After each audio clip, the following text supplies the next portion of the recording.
The young man appeared at the exact moment a female student, overwhelmed by drinking too much bubble tea, urgently needed to use the bathroom under a cherry tree.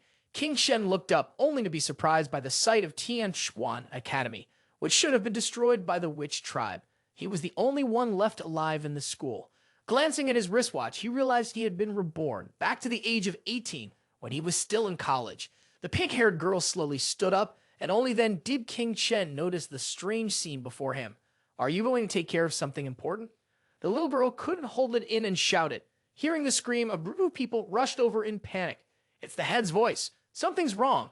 Could something have happened to the head? Quickly split up and search.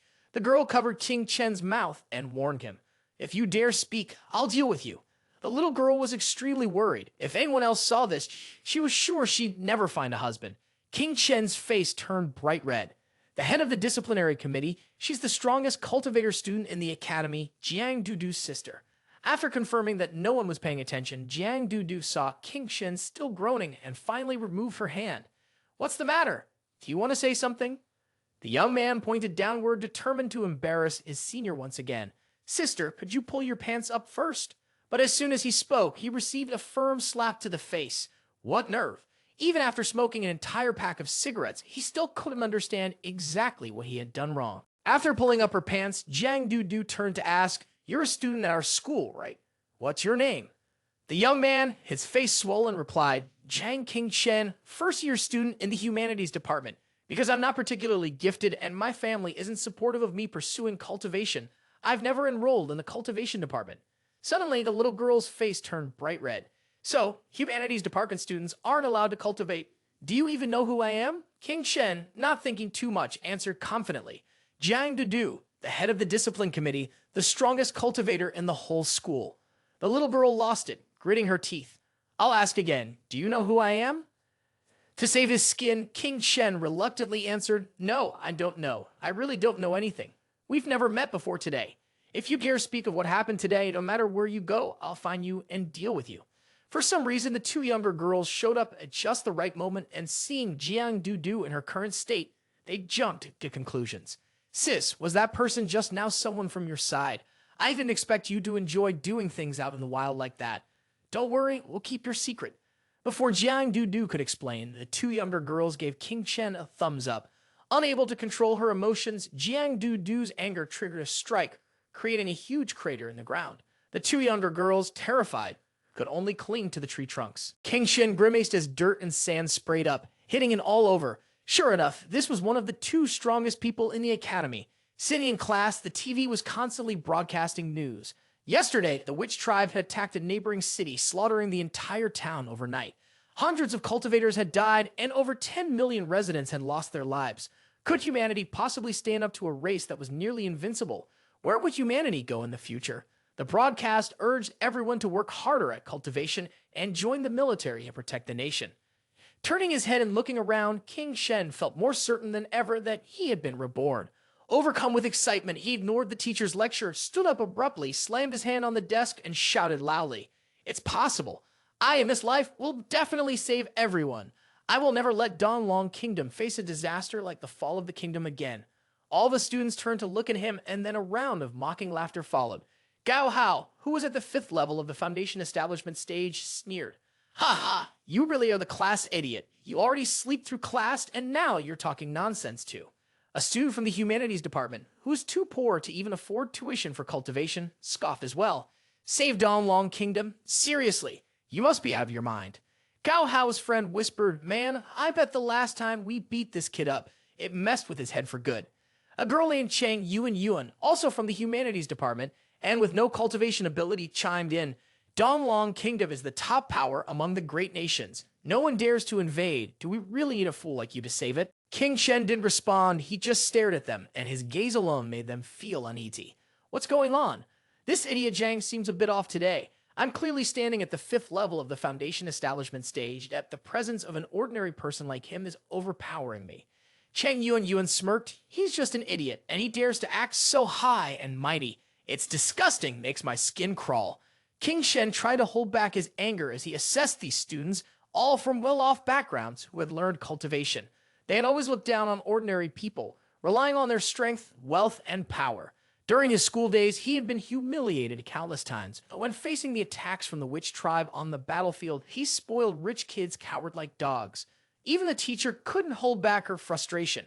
Jiang Qingchen, if you're not paying attention, you can leave. The young man lowered his head and apologized, thinking to himself, was I really upset just because of those ants laughing at me earlier? It seems that after being reborn, I've not only lost all my power, but even my temperament has regressed back to my younger days. A soft voice kept calling out to him, King Chen, King Shen. The moment he turned to see his classmate Chen Ning, King Shen felt a familiar flutter in his heart. Why had he never realized back then that he liked her? She was still as gentle and kind as ever, and his forehead was sweating. Oh, did you have a nightmare? Yeah, a really long one. During Professor Chu's class, and you dared to fall asleep in the middle of it, so did I appear in your dream? King Shen immediately replied without a second thought, in my dreams, you're always there. The answer made Chen Ning so happy that her face turned completely red. She suddenly blurted out, what nonsense are you talking? A flood of unpleasant memories resurfaced in King Chen's mind. If I could save her, I would. If I could go back again, even if it meant sacrificing myself, I would choose to become a cultivator. 1 month later, a low-ranking witch tribe member suddenly appeared at the school and started an inhumane massacre. Although it was eventually eradicated by the cultivators of Tianshuan City, Chen Ning and over 1,000 students lost their lives in the massacre. From that moment on, his life was completely changed. King Shen instinctively turned to her and said, this time, I'll definitely protect you. Chen Ning didn't understand what the young man was saying, so she teasingly flicked his nose. I'm ranked in the top 100 of the entire school's cultivators, a genius student who reached the 8th level. If you want to protect me, you'll have to work harder. Although King Chen had lost all of his cultivation abilities after being reborn, his knowledge of cultivation far surpassed this era. It was only a matter of time before he surpassed the students in the cultivation department. Suddenly, he noticed someone quietly watching him. Turning around, he saw Gao Hao and his brute staring at him. That brat was especially arrogant today, and everyone could tell Gao Hao had set his sights on Chen Ning. The little punk was like a toad trying to eat a swan. Without warning, Gao Hao issued a challenge. Whoever can ruin him in front of Chen Ning, I'll reward them with 100,000. Chang Yuan jumped up. Gao, leave it to me. This time, I'll make sure he ends up completely ruined. She walked up and pointed straight at King Shen. You, the poor guy named Zhang, how dare you steal my feelings? As she plotted and blamed, she secretly thought, before King Chen, sorry, with this 100,000 I can register for the cultivation department and become a cultivator. The whole class looked at King Chen with suspicion. Even the teacher asked seriously, is what Chang Yuan said true? Gao Hao took the chance to push things further. Yes, that's right. The wallet is in Zhang King Chen's bag. I can vouch for that. King Shen reached under the desk, but he wasn't surprised anymore. As expected, his bag had been switched. If anyone searched it now, they'd probably find Chang Yuan's wallet inside, along with other dirty items.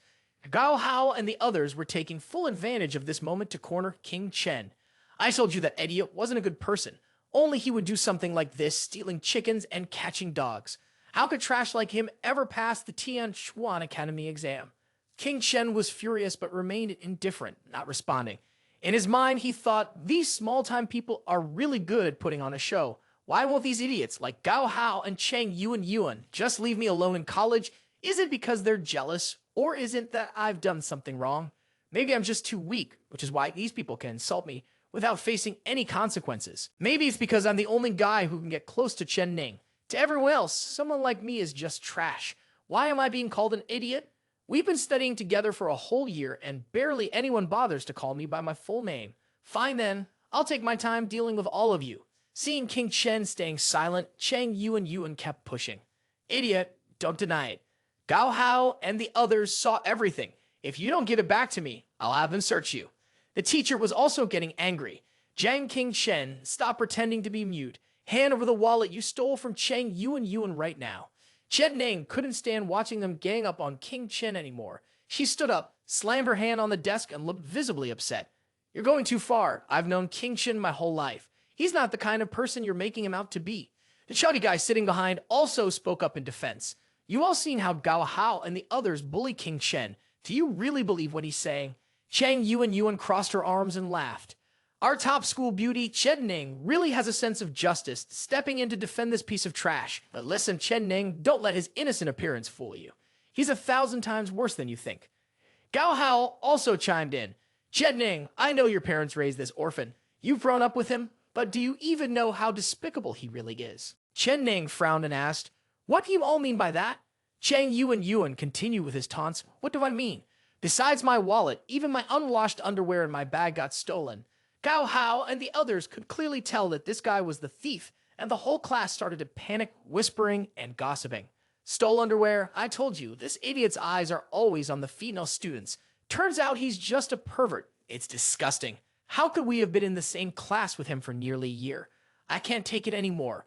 Why is Chen Ning defending someone like this? He should be expelled. We can't stand sharing a class with someone like him." Chen Ning still tried to argue, "No way, King Chen is definitely not like that." Chang Yuan confidently declared, "If you're not that kind of person, then just let us check his desk. Jiang King Chen, do you dare to let us search your things?" Chen Ning quickly interjected, "I suggest you stay away from this freak. He's always hanging out with you, and who knows what kind of dirty thoughts are running through his head. Of course, if you like him, then I'll just forget I said anything." Chen Ning was clearly embarrassed and jumped up. "What are you talking about? King Chen and I are just friends. King Chen, if they've accused you like this, just let them search your stuff." King Chen stayed silent, his mind constantly analyzing.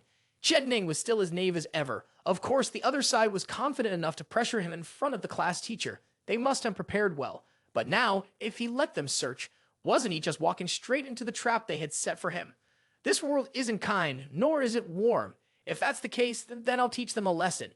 Even though I've lost all my powers in this rebirth, the foundation of the human race and the Hall of Heroic Spirits have been reborn with me. The Hall of Heroic Spirits, crafted by Grandmaster Hong Jun using the power of the Tao, gathers the history and mythology of the three realms. It serves as the final line of defense to preserve the legacy of the three realms. In legend, the person who holds the Hall of Heroic Spirits can transcend time and space, summoning heroes from all eras to command, while also gaining the lifetime experiences of these heroes. Great Shaman Hu Yi, the nine-tailed demon Hu Da Qi, the demonic ancestor, the three Xiao goddesses. These spirits were once my followers. By absorbing the spiritual energy of heaven and earth into my soul, I can reopen the Hall of Heroic Spirits in this world once again. King Shen began the ritual right there in class. The Hall of Heroic Spirits absorbed all the lingering desires and grudges of human hearts, summoning legendary figures to the present world. The price was filling his soul and soul pillar with power, allowing him to randomly summon a spirit that shared similar desires or grudges in the present. To the heroic spirits from ancient myths, if you too share my frustration and regret, please respond to my summons and help me change this cursed fate. Right now, my cultivation isn't enough and I can't summon spirits in physical form. I can only use the powers at the first level of the Hall of Heroic Spirits, the Soul Community. The Soul Pillar, filled with regret in an instant, was full.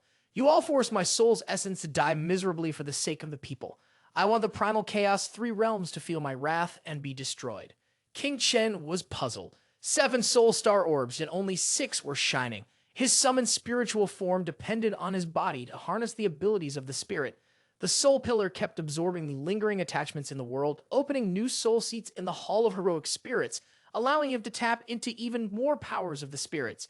King Chen was taken aback. In his past life, the only time a high-level 6th-tier spirit appeared was when the Buddha appeared.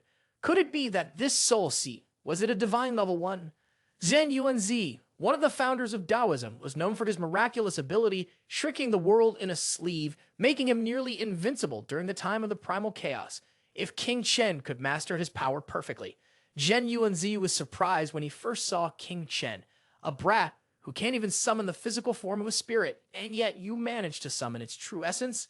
King Chen calmly responded, "So what if I'm just a kid? In this Hall of Heroic Spirits, even the three realms' lord must obey my command.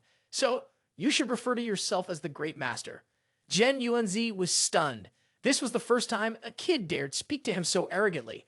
Meanwhile, Gao Hao, eager to expose King Shen, rushed towards him and opened his backpack. "Get out of my way. You dare compete with Chen Ning for attention. I've beaten you countless times, yet you still haven't learned your lesson. This time, I'll make sure you live in disgrace forever." King Shen looked up at Zhen Yuanzi, asking, "Can I borrow a bit of your divine power?" The old man jerked back. "You bastard, are you using my divine power to handle this girl's underwear? To be precise, it's called lace-trimmed panties." Zhen Yuanzi flinched in disbelief. "My shrinking the world in a sleeve is a divine power capable of both offense and defense. It's one of the top 20 skills in history. Even the great sage equal to heaven, Sun Wukong, was dealt with in an instant, as well as the Tathagata Buddha and the patriarch of Styx River. At this point, King Chen couldn't care less about anything else. All he wanted was to use shrinking the world in a sleeve to change his fate. After reluctantly activating his power, Zhen Yuanzi could only panic. Just then, Gao Hao grabbed King Chen's backpack and dumped it out. Everyone, look at what's inside. The evidence is clear now. This idiot is a thief and a pervert. How can someone like this stay in our school? Teacher, I suggest you expel this fool. Little girl Yuan froze, her mouth open in shock and unable to say a word. Chen Ning and his chubby friends smiled smugly in triumph. The teacher crossed her arms and looked at Gao Hao. Gao Hao, you better look closely. There's nothing in the bag. He stared, confused, up and down. What are you talking about? It was clearly... Wait, how can this be? This can't be happening. The bag is completely empty. I swear I saw something earlier. The teacher angrily shouted, a bunch of troublemakers with no reason, all of you go back and focus on your studies. Although feeling frustrated, Gao Hao didn't know what else to do. Just as he was about to turn around and leave, King Shen tapped him on the shoulder. Hold on, who said you could leave? Gao Hao glared, challenging him. You're just an orphan living off others, and you dare act all high and mighty. Did you take the wrong medicine today? A teacher spoke up to defend Gao Hao. Jiang King Chen, there's no need to be so harsh. Gao Hao was only in a hurry because he was trying to help another student who had lost money. He meant well. King Chen immediately shot back. He meant well. You're still young, teacher. How can you be so blind? He stole something and then framed me, and you still think he meant well? Gao Hao glared. You're accusing me of stealing a wallet? What kind of joke is that? Everyone knows I'm the son of the principal. I get thousands in allowance. Do I really need to steal anything? King Shen patted him a few times. Everyone knows Gao Hao here isn't sure on money, right? At that moment, Yuan's wallet and a pair of underwear fell out from his bag. Maybe what you're lacking is this pair of underwear? Gao Hao's face turned pale and sweat poured down his face in a panic. Yuan too was crying in despair. I'm not clean anymore. I'm not clean anymore. Gao Hao trembled, completely confused. What in the world was going on? The chubby friend spoke up. If I had known Gao Young Master had such tastes, I would have gone to the lingerie store to buy you a few pairs myself. Why would you need to steal? Everyone in the class was staring at Gao Hao with obvious judgment. No one had expected him to have such a bizarre preference. Recently, women's underwear had been mysteriously disappearing from the dorm, and it couldn't possibly be him, could it? How could he be so disgusting? The chubby guy slammed his hand down on the table.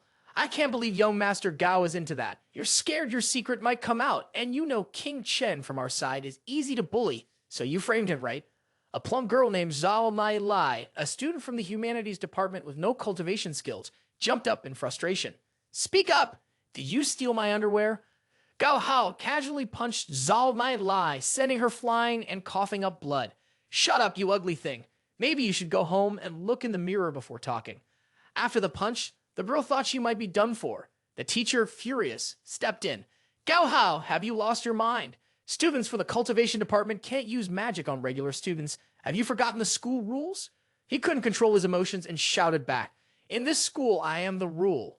With each step he took, the ground beneath him cracked from the force. Jiang King Chen, I'm coming for you. King Chen remained calm and spoke up first. Brother Zhen Yuanzi, I'll be using the strength I borrowed from you this time. Zhen Yuanzi, without hesitation, spoke with confidence.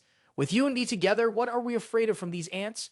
Right now, you're just a normal person with no magic, but I'll use asterisk, shrinking the world in a sleeve asterisk to absorb all the spiritual energy from the entire school and give it to you. As soon as Gao Hao got close to King Chen, Chen Ning threw a sharp-tipped pen directly into the center of his palm. After this move, he could only scream in pain. King Chen was completely shocked. Chen Ning, who had always been calm and composed, had never acted like this before. Seeing an opportunity, King Chen eagerly squeezed his hand. Next, please enjoy the special performance by young Master Gao, who now has a mouthful of fragrance. This slap is for all the innocent girls at school whose underwear you stole. The slap, which seemed simple, made Gao Hao choke and spit out a pair of tacky butterfly print panties from his mouth. Zhao Mai Lai, who had just woken up, screamed in confusion. Ah, my underwear, why is it in your mouth? Once again, Gao Hao became the subject of ridicule. Chen Ning looked at him with even more disdain. Zhen Yuanzi, who had followed King Chen's orders, was crying his eyes out. Didn't they say they were just going to fight? Why did he have to steal underwear? The teacher had reached her limit. Her shout silenced all the students. Everyone stop what you're doing right now. Whoever dares to break the rules again, I'll break both their arms and hand them over to the disciplinary committee. Just the thought of the disciplinary committee made Gao Hao panic. Desperately trying to explain himself, he said, "It wasn't me. I didn't steal it. You all have to believe me. Jiang Qingchen, it was you. You must have done something to set me up." King Shen responded confidently. "Clearly you're framing me, and now that you've been caught, you're trying to throw dirt on my name. Do you think everyone here is stupid?" After delivering this bold statement, King Shen leaned in and whispered in his ear, "Today, I'm the one bringing trouble to you. If you're brave enough, go ahead and bite me." With that, he straightened up and addressed the whole class. Didn't Gao Young Master just say that? The filthy thief with sick tendencies, how can he even be in the same class as us? "Teacher, I suggest we follow Gao Young Master's earlier opinion and expel him." Flustered, he turned to Chang Yuan Yuan. "Chang Yuan Yuan, you need to explain this for me. We both clearly put the wallet and underwear into Jiang Qingchen's bag. Come on, back me up here." Chang Yuan Yuan immediately flipped her stance, clutching her head, then turned and shouted, "Gao Hao, stop framing me. It was you who told me to set up Jiang Qingchen in exchange for 100,000 coins. You knew that if we got rid of that rival, Jiang Qingchen, you'd have an easier time taking Qianning for yourself. Why am I suddenly the mastermind here?" Hearing this revelation shocked the students even more. The chubby guy slammed his hand on the desk. "Oh, so you two were deliberately setting up King Chen? Did everyone hear that? The evidence is crystal clear. Everything that's happening today was all part of their plan. 100,000 coins. Our classmate King Chen is really worth it." King Shen turned to Chen Ning with a soft, affectionate glance. "I don't think it's me who's worth it," he said with a smile, "but rather our top school beauty Chen. Who's the real catch?" Chen Ning was still quite surprised by everything that had happened today. Was this really the same silly King Shen from before? "Jiang King Shen, what are you doing? What if others misunderstand?" What could they misunderstand? Actually, you're really enjoying this. It's already gotten this big, so why not make it even bigger? The young man declared clearly, "Starting today, I'm going to pursue Chen Ning. Anyone who has a problem with it, I'll make them accept it by force." Chen Ning stood still as he put his arm around her, looking stunned. The students in the class were shocked today. It was definitely too much for them to process. King Shen stared into Chen Ning's eyes. In his previous life, he hadn't had the strength to protect her. The moment she fell, clothes torn and blood dripping from her mouth, he was heartbroken and collapsed, wishing he could believe it was all a lie. All those things from that nightmare. The only thing that still existed was the Hall of Heroic Spirits. Everything else was just an obstacle in his path to cultivation. So in this life, he would use the Hall of Heroic Spirits to end all those nightmares and rewrite the story for Chen Ning and everyone else. Of course, that also included removing all the obstacles to his cultivation path in the academy. The teacher, seeing this scene, was furious. "King Chen, where are you placing your hand? How dare you harass a female student in front of everyone? If it's mutual, how could it be called harassment?" King Chen responded confidently. Gao Hao, standing below, was furious. "Chen Ning, if you're being threatened, just blink." The teacher looked directly at Chen Ning, trying to reassure her. "You don't need to be afraid. Just speak up courageously. I'm here with you." Chen Ning hesitated, shyly muttering, I think it's okay, really." Some of the other young people around them started to criticize Chen Ning, their anger rising when they saw Gao Hao stand up and point directly at her. "Qing Chen, if you're so brave, then hide behind Chen Ning for the rest of your life. If you can walk out of this school today, then I'll call you my grandchild." King Chen awkwardly scratched his head, embarrassed. "Actually, being a guy is enough for me." Afterward, Gao Hao, still fuming, went to find Liu Bao, the vice captain of the traditional martial arts club and one of the top 50 in the cultivation department. Liu Bao had been held back for causing trouble, and Gao Hao was prepared with a large amount of money to negotiate, including 500,000 yuan to deal with Jiang Qingchen and capture Chen Ning. Liu Bao seemed interested, but still wanted more. Gao Hao jokingly said, "I'm a student, not an assassin. Besides, Chen Ning is the goddess I've secretly admired for years. She's so kind and pure, so I'll need to offer more. 800,000 yuan, I'll deal with King Chen and make sure Chen Ning ends up in your bed. But one night belongs to you, the other belongs to me." One day, with white clouds and golden sunlight, King Shen leaned back on a stone bench, singing cheerfully and seeming to enjoy life. It was truly a world that was both beautiful and ugly. Zhen Yuanzi felt uneasy. "You're being too reckless.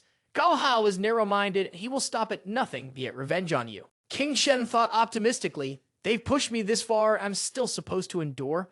The master says to avoid the 3 disasters and 9 misfortunes, and the key is to avoid. Your wings aren't strong enough to face a powerful enemy yet, so don't be too hasty. King Shen sat up and replied, I just think that the sooner we get rid of scum like Gao Hao, the sooner we can save those he's been bullying. Maybe this thinking is a bit naive, but for a bastard like Gao Hao, I have to take action. Zhen Yuanzi looked up at the sky. You remind me of a monkey named Sun Wukong. His temper was just as unruly as yours. Later, I had to tie him up at Wuzhuang Temple and whip him for 3 days and nights. King Shen thought for a moment. Even though Zhen Yuanzi's words were harsh, the reasoning behind them wasn't. Having been reborn into this life without any spiritual power, his body was no different from an ordinary person's. The urgent matter now was to reach the foundation establishment stage. Zhen Yuanzi continued seriously, immortal teachers in your school are useless. If you want to take me as your master, then kneel and offer 3 bows and 9 cowdoes. I'll reluctantly teach you cultivation myself, and I guarantee you'll be able to crush Gao Hao in a month. King Shen didn't feel grateful at all. Instead, he mocked, you think it'll take a whole month to defeat a chicken like him. Is that all you're capable of? Gao Hao's fighting strength is only around 5, while in a month, the monsters from the witch tribe will appear with a combat power of 2,000. By then, no one in the entire school will survive, and it'll all be too late. Zhen Yuanzai crossed his arms and pouted lightly. Do you think you're some kind of successor to the great Lu Golden Immortal? That Gao Hao guy spent at least 10 years to reach the 5th level of the Foundation Establishment stage. Without my help, don't even think about being able to fight him unless you've undergone at least 5 years of intense training. King Shen immediately got to work, sitting down in a meditative position to practice his techniques. 5 years. Well, today I'll show you what true technique looks like. Cultivation is divided into 9 major stages. Foundation establishment, cog refining, soul tempering, nascent soul transformation, golden core, nascent soul, void return, spirit severing, and great perfection. The gap in strength between each stage is like a divine command, and there's no way to skip over it. When you reach the peak of the Great Perfection stage, you'll be able to break through to the void-breaking Ascension realm and transform into an immortal, achieving true immortality. Zhen Yuanzi sighed and grumbled, Brat, you're going to regret this. My Heaven and Earth One energy scripture is based on a fragment of the primordial true art, engraved in the river map and the Lu script that I mastered. Do you even know what the primordial true art is? It's the origin of all the techniques in this world. Without me, you'd never have a chance to see it in this lifetime. King Shen paid no attention to his words. He was focused on what he was doing. After a while, he shouted, Circulatory Heaven Stars, 365 Spiritual Apertures, Primordial True Art, activate. A swirling vortex surrounded the area where he was sitting, leaving Zhen Yuanzi bewildered and unsure of what was happening. This brat isn't just absorbing spiritual energy, he's commanding the spiritual energy in the heavens and earth, using it at will, as if he were the Lord of the universe. That's right, only the primordial true art can do something like this. But how does this kid have the core technique of Grandmaster Hong Jun? The young man was excited after easily completing the first level of the Foundation Establishment stage, while Zhen Yuanzi was still in shock. It had only been 10 minutes, and the kid had already reached the Foundation Establishment stage, but the human body has its limits. Forcing all the spiritual energy in the surrounding area to be absorbed might have already pushed his body to the extreme. King Shen focused his mind and thought that he'd have to rely on his true skills from here on. He continued his training and soon created a massive vortex that shot straight into the sky. Zhen Yuanzi was stunned. What the hell? Is this kid for real? King Shen grumbled, shouting, still not enough. You old nuisance, let me borrow some of your divine powers. Zhen Yuanzi shot back. You're the old nuisance, and your whole family is a bunch of old nuisances. As the young man activated his second move, shrinking the world in a sleeve, energy devours mountains and rivers, Zhen Yuanzi was swept into the vortex as well. The whirlwind tore through the entire sports field. The chubby friend, completely shocked, shouted, Honey, come quick and see the god. Oh wait, I don't even have a girlfriend. Chen Ning noticed a figure flickering inside the vortex, a figure that looked strangely familiar. The instructor was stunned by the scene before her. Heavens, this is extraordinary. There must be some incredible talent here. Could it possibly be one of our students? The disciplinary committee immediately to the stadium. We must find out who that person is. From her vantage point above, the woman felt a deep satisfaction with the direction of her city, TM Swan, in the Donglong Kingdom. When did such a genius come into existence? To explain the stages of cultivation, the Foundation Establishment stage is where one draws the spirit chi of heaven and earth into their body, refining both their meridians and physical body to enable martial arts training. Carve refining is the stage where one's magical energy takes shape, allowing the body to reach higher levels and perform magical techniques. Soul Temporary is the stage where a cultivator condenses their magical power into their 3 souls and 7 spirits, allowing them to use soul-based magic. The Kag-refining stage leads into nascent soul transformation, where the 3 souls and 7 spirits merge and the consciousness awakens, becoming one with heaven and earth. Golden Core is the stage where the primordial spirit condenses into a tangible form, unbreakable. Nascent Soul is the transformation of the Golden Core into a small childlike form, achieving omnipotence. In the Void Return stage, the primordial spirit returns to the void and the true form begins to emerge. Spirit severing is when the spiritual consciousness splits into countless pieces and the primordial spirit separates from the body. Great Perfection is the final stage where the primordial spirit and the physical body are unified, only one step away from becoming an immortal, ageless being. Just an hour later, King Chen had already reached the 9th level of the Foundation Establishment stage. Jen Yuanzi, observing the process, could only stand in awe. She had managed to break through directly to the 9th level of Foundation Establishment. As soon as King Chen landed, he immediately tested his power. With one strike, he shattered the stone bench into 100 pieces. He refined his bones, reforging his body with a single palm capable of breaking stone and metal. This was a sign of achieving great perfection at the Foundation Establishment stage. The young man jumped for joy, feeling the power returning to him. It was truly miraculous. Jen Yuanzi approached and asked about the watch King Chen was wearing. Asterisk, Jen Yuanzi, asterisk, I've been curious since the beginning.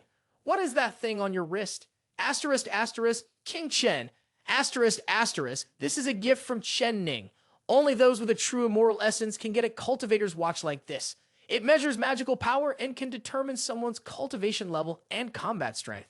Right now, my combat score is 9.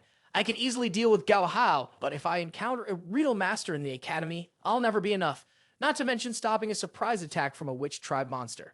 Asterisk, Zhen Yuanzi, asterisk, in a month, we'll head to the Hall of Heroic Spirits. Earlier, the obsessions of Gao Hao and the others were absorbed by it. Every soul column is filled with strong desires, and it can randomly summon a heroic spirit to deal with those desires. At that time, I'll have a powerful ally on my side.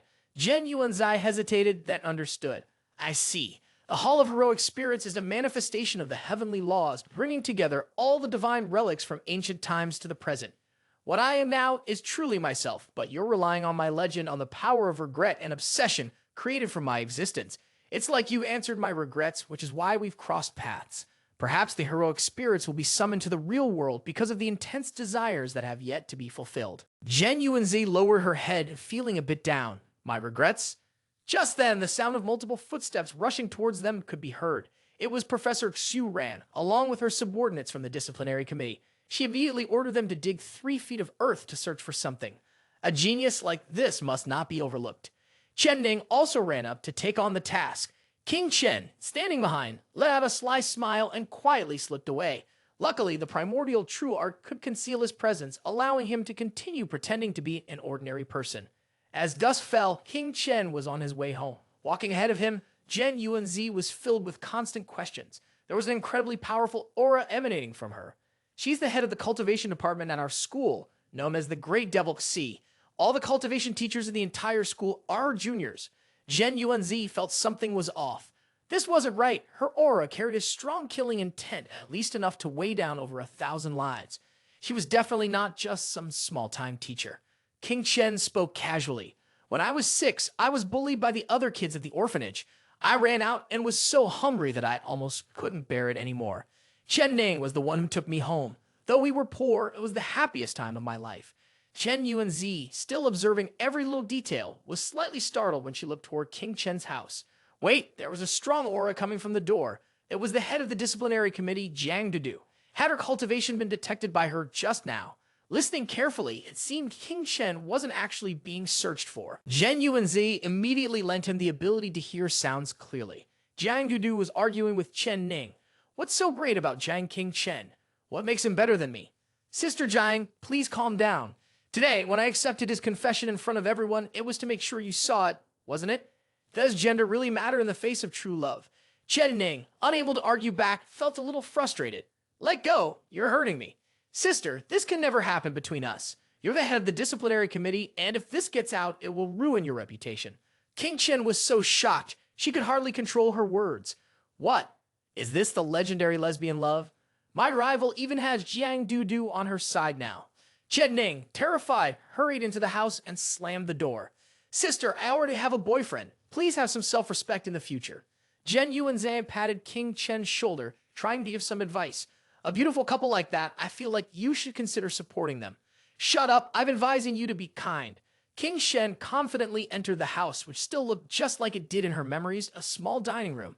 This is the table my father and I bought together at the flea market. This is the gaming console Chen Ning begged my dad to buy after she made it to the immortal ranking list.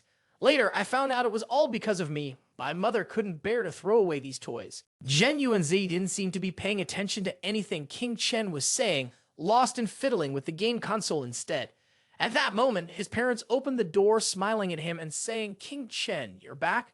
The young man froze. He had been cultivating for what felt like an eternity, and suddenly, hundreds of years had passed. His parents walked in, holding a bundle of money wrapped in paper. "King Shen, we know you've always admired Xiao Ning and wanted to become a cultivator," his father said. "But we don't have much, and we've only just managed to save enough to cover the registration fee." King Shen was stunned, his eyes welling up with tears. He nearly cried. Deep down, he knew his father's health wasn't good, and this was clearly money saved for surgery. In his previous life, this very sum had enabled him to step into the world of cultivation, but his father had always hidden his illness. A year later, he passed away from his condition. When King Shen refused to take the money, his father insisted, "Why do you need to worry about me? If I say take it, just take it." His father, a worker, and his mother, who made sweets, had received much education, but had always known how to raise their child well. "We can't live like this anymore." His mother also smiled. "Even though your talent for cultivation isn't as high as Xiao Ning's, if you work hard, even reaching the first stage of foundation establishment would make you a cultivator. That way, you'll have a good job and a bright future. Then your father and I can rest easy." King Shen stubbornly pulled his parents outside. "Mom, Dad, you've worked so hard to support both me and Xiao Ning. I can't take this money." Zhen Yuanzi lay on the bed, wondering why he hadn't told them that he was already at the 9th level of the foundation establishment stage and even ranked to the top 3 on the immortal ranking list of the entire school. King Shen broke into a sweat, thinking that being at the 9th level of foundation establishment was bound to be shocking. He was still focused on how to make money, cure his father's illness, and buy cultivation resources to further improve his strength. Zhen Yuanzi immediately had a solution. It's just a heart condition, a low-grade healing pill will do. King Shen sighed, already knowing things weren't going to be that simple. "Do you even know how precious pills are in this era? The alchemy technique was invented by the ancient immortal progenitor Zhen Yuanzi, Grand Pure One, and it's mainly used for quickly boosting cultivation, healing injuries, and restoring energy. In modern times, alchemy is nearly lost because alchemists are so rare, and spiritual pills have become the most valuable resources for immortality. Even a low-grade spirit pill is worth millions." The young man, acting like he knew everything, froze for a moment. "Wait, who invented the alchemy technique again?" Zhen Yuanzai blinked, staring directly into his eyes. When King Shen realized Zhen Yuanzi was standing right in front of him, this was the master inventor. He shouted excitedly, "Damn it, we're going to get rich." As he bent down to look under the bed, Zhen Yuanzai spotted something and was about to open it when King Shen shouted. He kicked away the books that Zhen Yuanzai had been holding. After all, they were all hot 18-plus books. Just as King Chen was about to clean up the battlefield, Chen Ning opened the door. "King Chen, why did you accept money from your parents? Is a man's pride really that important?" King Chen, half lowering his pants and exposing part of his butt, was busy picking up books. Seeing this, Chen Ning screamed and ran out. "Sorry, I didn't mean to interrupt. It's fine. Xiao Ning, listen to me. How did both of you end up kneeling in front of each other?" King Shen swallowed nervously. In the tense atmosphere, the only one who seemed unaffected was Zhen Yuanzi, who was casually reading Asterisk Journey to the West Asterisk and reminiscing about his own legend. In the story, Sun Wukong stole ginseng from someone at Wuzhuang Temple and was punished by Zhen Yuanzi for 3 days and nights. "This book is really good. I like it a lot." King Chen was trying to think of a way to explain that Chen Ning had worked hard to help her family. He wanted to find an excuse to smooth things over, but unexpectedly, Jiang Dudu was also pursuing her. Chen Ning, hearing this, quickly denied it. "What? It's not what you think." "Ha ha ha. Don't be embarrassed. It just means that Xiao Ning is so charming that everyone who meets her falls for her." The little girl suddenly jolted, leaving the young man confused. "Thank you. Thankfully, back in the classroom, you came up with the brilliant idea to pursue her. In the end, you got her away from those 2 little devils, Gao Hao and Jiang Dudu." King Chen was left speechless. It turned out that the acceptance had been a trick all along. Chen Ning shyly tucked her hair behind her ear. Honestly, with Gao Hao's trouble added into the mix, everyone will probably believe it now. Yeah, the clues were right there under everyone's nose. How could you not see it? Since you made it public that I'm your boyfriend, you can finally focus on your studies and training without worrying. King Shen nodded obediently, but his body remained stiff. Zhen Yuanzi glared at him, not taking his eyes off him for a second.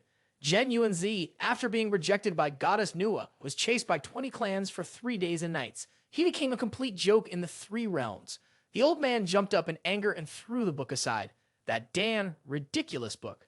Meanwhile, Chen Ning seemed very excited. We could even openly go home together, and everyone would think we're living together. It's such a seamless, perfect plan. Haha. Wait, why are you spitting up blood? King Chen didn't even notice that blood was constantly oozing from his mouth. Spitting blood? Are you okay? Of course, someone as smart as you must have thought of this already. Since we've grown up together, of course, I have to help you with this. That's right, you grew up together, and I've seen the worst side of you. How could I possibly like you? The young man still couldn't stop the bleeding and collapsed to the ground. Yeah, of course. It's clear we're in sync, so how could I like you? Ha ha ha. Chen Ning looked worried. Why are you bleeding so much? Are you okay? With no better explanation, the young man came up with a ridiculous excuse. Well, it's just one of those things that happens to guys every month. Chen Ning believed it without a second thought. Oh, really? So boys are like girls in that way. The blood kept pouring out more and more. Chen Ning patted him hard on the back, and King Shen managed to calm down. He swore, don't worry, if anyone asks who your boyfriend is in the future, just say it's me. I'll take the blame for you. The moment the little girl opened the door and stepped outside, her face changed a bit sad. Turns out, I was overthinking. What am I even thinking? Being a sister for life is enough.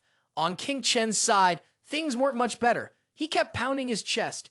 Damn brat, you fool. What are you even thinking? Isn't protecting her your biggest wish? But when did our uncle leave? What happened? After a few seconds of lying flat on the floor, he suddenly jolted up, scaring Zhen Yuanzi out of his mind. Big boss, come with me tomorrow. I want to make a lot of money. Marrying a fair and wealthy beauty, reaching the peak of life, King Shen led Zhen Yuanzi to the elixir path to the Su family area. The Su family controlled the entire gray market shipping industry in Tianyuan City. It was a black market where the Su family sold elixirs and spiritual medicines. Even the lowest-ranking alchemist was treated like royalty by the most powerful factions. Not to mention the ancestral secrets of alchemy were in King Chen's hands. Zhen Yuanzi shouted angrily, "Brat, you want to use the Great Immortal's alchemy book to make dirty money? You got no chance." At that moment, a guard from the area rushed over and shouted, "Get lost." This was the Su family's elixir hall. It was no place for ordinary people. King Shen assessed that the guard was at the 3rd level of Foundation establishment and had a fighting ability of 3, so he greeted him politely with a clasped hands gesture. Zhen Yuanzi made a judgmental expression. The Su family is pretty flashy, but does a 3rd level Foundation establishment cultivator really deserve to guard the door? Before anyone could react, he shoved his hand into King Chen's mouth, grabbing him by the collar to threaten him. Are you reluctant to leave, or do you want me to force you out? The bystanders were watching, excited to see something interesting unfold. It seemed like they were in for a good show. You're asking for trouble, little handsome guy? Just go home. You think you can stir things up in a place like this? King Chen, who said little but understood a lot, stared directly into the guard's eyes. Do I look like an ordinary person? As soon as the words left his mouth, he struck with a light touch, sending the guard's face slamming into the ground with a loud crash, cracking the stone. The 3rd level Foundation establishment cultivator had been taken out.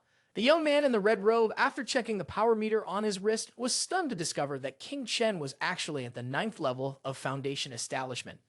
The girl, who had been mocking earlier, now saw the opportunity to flatter. A 9th level Foundation establishment expert is so young too. Could he be the talented heir of a powerful family? King Shen asked once more, his voice calm, "Can I go inside now?" The gatekeeper, realizing his own situation, knew he didn't stand a chance if King Shen went all out. The way this person fought ruthlessly yet with restraint made it clear he must come from a prestigious background. Zhen Yuanzi gave a quick glance, thinking to himself that no matter the era, cultivators always earned respect through their strength. The guard clasped his hands around his stomach, repeatedly thanking. "Many thanks, young master, for your mercy. I truly failed to recognize the gravity of the situation. Please, forgive me." Inside, there were many valuable items being offered, a holy medicine for treating wounds, blood replenishing pills, each priced at 2 million with a significant discount. There were also the last 3 Ki-gathering pills, each one increasing a person's spiritual power and cultivation. A rare spiritual plant or herb was being sold for 300,000 each. Was anyone interested? Jen Yuanzi made a dismissive sound, criticizing everything. These are all first-grade pills, nothing special. If it were up to me, I'd feed them to the spirit dragon, and even then, they'd still be mediocre. The surroundings were unusually lively, bustling with activity. After a bit of commotion, King Chen excitedly shouted, "I found it. With this spiritual plant, I can make the green spiritual pill, which will completely heal my father's condition." The shopkeeper, thinking he had struck gold with this customer, grinned widely and said, "You're sharp, my friend. This plant is top quality. Take it and ask the alchemist from the Su family to refine it into a pill. The success rate will be over 30% higher." Jen Yuanze looked surprised. To refine a first-grade pill with only a 30% success rate? What kind of alchemist from the Su family is this? With the alchemy skills of this era, the success rate for making first-grade pills should be at least 10%, and that's already considered the work of a first-grade alchemist. The shopkeeper pressed on, eager to make a deal. "Don't hesitate, my friend. The plant costs 300,000 and another 300,000 to hire the alchemist. If the pill is successfully made, one green spiritual pill can sell for 2 million. It's like turning a bicycle into a motorcycle." Zhen Yuanzi felt a little uneasy. What if the pill refining failed? The alchemist, Thu, charged a fee equivalent to the price of the herbs, and if the process failed, he wouldn't take responsibility. After all, this was all Kuai's problem. Kling Chen didn't think too much about it and immediately made his purchase. "The color of the plant or herb looks good. I'll take it." The shopkeeper raised his hand and said, "No wonder the young master came all the way here. I can see you have an air of nobility about you. My Dao Ba has a keen eye for people, and I can tell you're someone special. So, will you be paying by card or cash?" Everything seemed fine until King Chen declared he had no money. The shopkeeper suddenly changed his attitude completely and snapped, "Do you know what happens when you mess with me? Where's the manager? I'm reporting that this brat wants a free ride.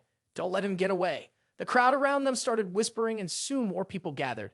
The man with the tiger-like face, dressed in a button-up shirt and tie, was Fu Wenlong, one of the 5 tigers of the Su family. It was this brat who would cause the trouble. King Chen's wristwatch began analyzing, showing a Kai refining stage 2 and a combat power of 15. It warned that there was a huge gap in power between him and his opponent. The shopkeeper shouted louder, making a bigger scene. "It's him. He came in and started fighting as soon as he entered. Just look at him. He doesn't look like a good person." Zhen Yuanzi warned King Chen, "Don't do anything rash. Your opponent is a Kai refining stage expert, and his cultivation is a whole level above yours." King Chen chuckled. "My Dao Ba has a really sharp eye." But the young man didn't want to let things slide here. He immediately challenged, "Someone like you, a thug from line 18, thinks you're worthy of talking to me. Tell the family head of the Su family to come out." At this point, Zhen Yuanzi could only hold his face in helplessness. This kid was really asking for trouble. The shop owner, meanwhile, was holding onto a column, thinking, "This brat is really pushing it." Fu Wenlong gave a stern look and replied, "Why should I meet the family head? What makes you think you deserve that?" The young man boldly declared, "I am the only second-grade alchemist in Tianchuan City, besides the family head of the Su family himself." After this bold statement, there was a brief silence, followed by a buzz of whispers that grew louder than before. "Did you hear that? This brat claims to be an alchemist, and a second-grade one at that. An 18-year-old second-grade alchemist. That's impressive." The shop owner didn't believe it. He covered his face and sneered, "You crazy kid had stopped kidding yourself. The magical power of a cultivator at the foundation establishment stage is intangible. It can't be physically used to attack, so they rely on close combat techniques. Only cultivators at the Kai refining stage can manifest their magical power, use spells, fly with swords, or refine pills."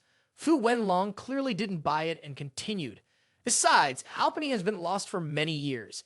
Even the Su family only has a second-rate alchemy technique. You're just a student. What makes you think you're qualified?"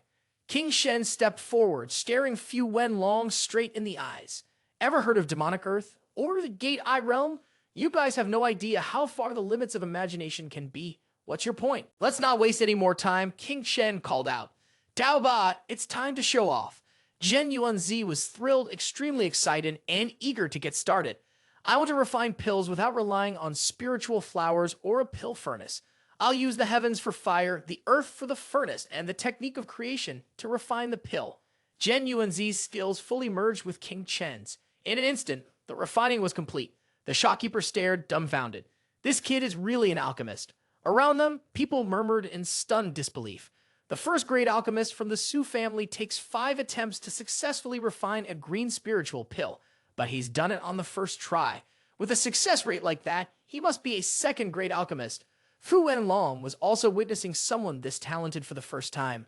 No, even a second great alchemist wouldn't have a 100% success rate refining pills. Besides, the pill refining technique doesn't even use real fire or a pill furnace. Even a 5th grade alchemist wouldn't have this kind of miraculous skill. You must have used some kind of magic to trick everyone. King Shen remained calm and held up the newly refined pill. Have you ever heard of someone using a $200,000 spiritual pill to scam others? Fu Wenlong was left speechless. King Shen continued, 13 days ago, you took a purple yang pill and been refining its medicinal power to break through your cultivation. But from the 10th day onwards, the medicinal power's speed has been slowing down. Fu Wenlong stood frozen in shock. You? How did you know? King Shen showed his expertise as he spoke. The medicinal power of this elixir yang grass is incredibly strong, but the alchemist's energy isn't enough to control the great cold. The quality is only considered low grade. I suggest you don't attempt to refine it directly. Instead, find a cold storage to refine the medicinal power in one go. Otherwise, there's no hope for a breakthrough. Fu Wenlong suddenly changed his attitude, folding his hands respectfully. Thank you, boss. No, thank you, great master, for your guidance.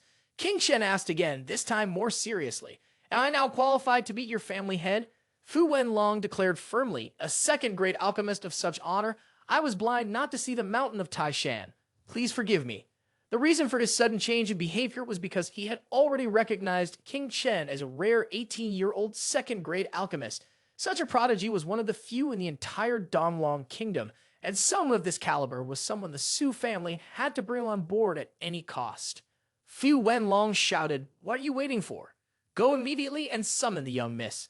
At that moment, a young girl with pink hair and a radiant aura appeared. No need to call. I saw everything just now. Long, is this how you treat guests? The powerful figures around them lowered their heads in unison. Greetings, young miss. Apologies, young miss. This little grandmaster acted too arrogantly earlier, which led to my improper behavior. And still daring to argue. The little grandmaster is a second-grade alchemist. What's wrong with being a little proud? Don't you even know which sect the little grandmaster is from? At the very moment King Shen laid eyes on the girl with the glowing beauty, his watch continuously beeped, signaling an SOS. Warning, the opponent's strength surpasses 2 major realms or more. Combat power cannot be displayed. Zhen Yuanzi pondered for a moment and reminded, this woman's strength is probably enough to handle 10 Fu Wenlong in a second. King Shen didn't blink, thinking to himself, so she has finally shown up? The legendary snake woman who controls all the forces of Tianshuan City, Su Jun. Immediately after, he smiled and casually acted cool, brushing himself off. I'm Zhang King Chen, just a student from Tianshuan Academy. As for my master, you're not worthy of knowing. In the face of such arrogant confidence, Su Jun stiffened up, clearly annoyed. The scarred shopkeeper added another like and said with a mock tone, I truly admire you. Su Jun, who had just been radiating composure, could no longer hold back, growing visibly agitated and demanding. You're really too arrogant. Don't stop me. Let me take care of this jerk. Don't get worked up. Someone advised he's a second-grade alchemist, so what if he's a bit arrogant? King Shen awkwardly forced a smile, thinking, what can I do? If I said I'm the master of Donglong Kingdom's weird genius Dong Fang, who would believe me? Su Jun suppressed her anger and decided to endure, lowering her head to King Shen. I apologize for my rudeness. I am Su Jun, the family head of the Su family. My father is gravely ill, and for now, I'm temporarily holding the position of family head. Look at that damn face, always so obsessed with King Chen's edge. Honestly, I just want to throw a slipper at him. So, that means you're the manager, right? Su Jun reminded himself to stay calm.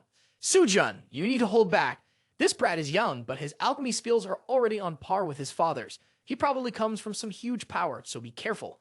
King Shen immediately stepped forward, hands open in a pleading gesture. Can you pay for the plant or herb first?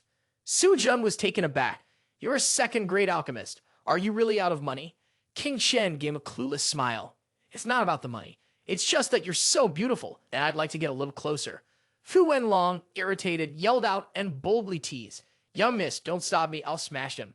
First the master, now you're both causing a scene. There has to be someone to step in or everything will go wrong. Don't provoke him. He's a second-grade alchemist, a kind of talent the Su family needs. Su Jun firmly stated, I'll put the cost of the plant or herb on my tab. The shopkeeper, still feeling frustrated, muttered, from the moment the little grandmaster walked in, I knew he was on a completely different level than us. Dao Ba, I have an eye for these things. King Chen was a little overwhelmed. He didn't expect her to be so bold, agreeing to the 30,000 just like that. Little Grandmaster, we are desperate for skilled alchemists. Ever since the tea went bad, the Su family hasn't had anyone capable of refining second-grade pills. If you're willing to occasionally refine for us, we'll make sure you get the best treatment. King Chen, trying to sound professional, asked, What did you say? The little girl is flustered, but it's really just occasionally. It won't take up too much time. Also, as for your payment for alchemy, the Su family is willing to pay twice the market rate. King Shen seemed to say something obscure and unrelated. As long as the rich lady's money is placed properly, I can take any position. Chen Yuanzai has been shocked too many times already. He's about to choke. I'm the progenitor of great immortals. Why do I follow someone without any dignity like you? Su Jun pulled out a gold-tier ATM card in a moment. If you agree to cooperate with the Su family, this card has 10 million yuan inside as a token of our meeting. King Shen stood there, dumbfounded, unable to close his mouth.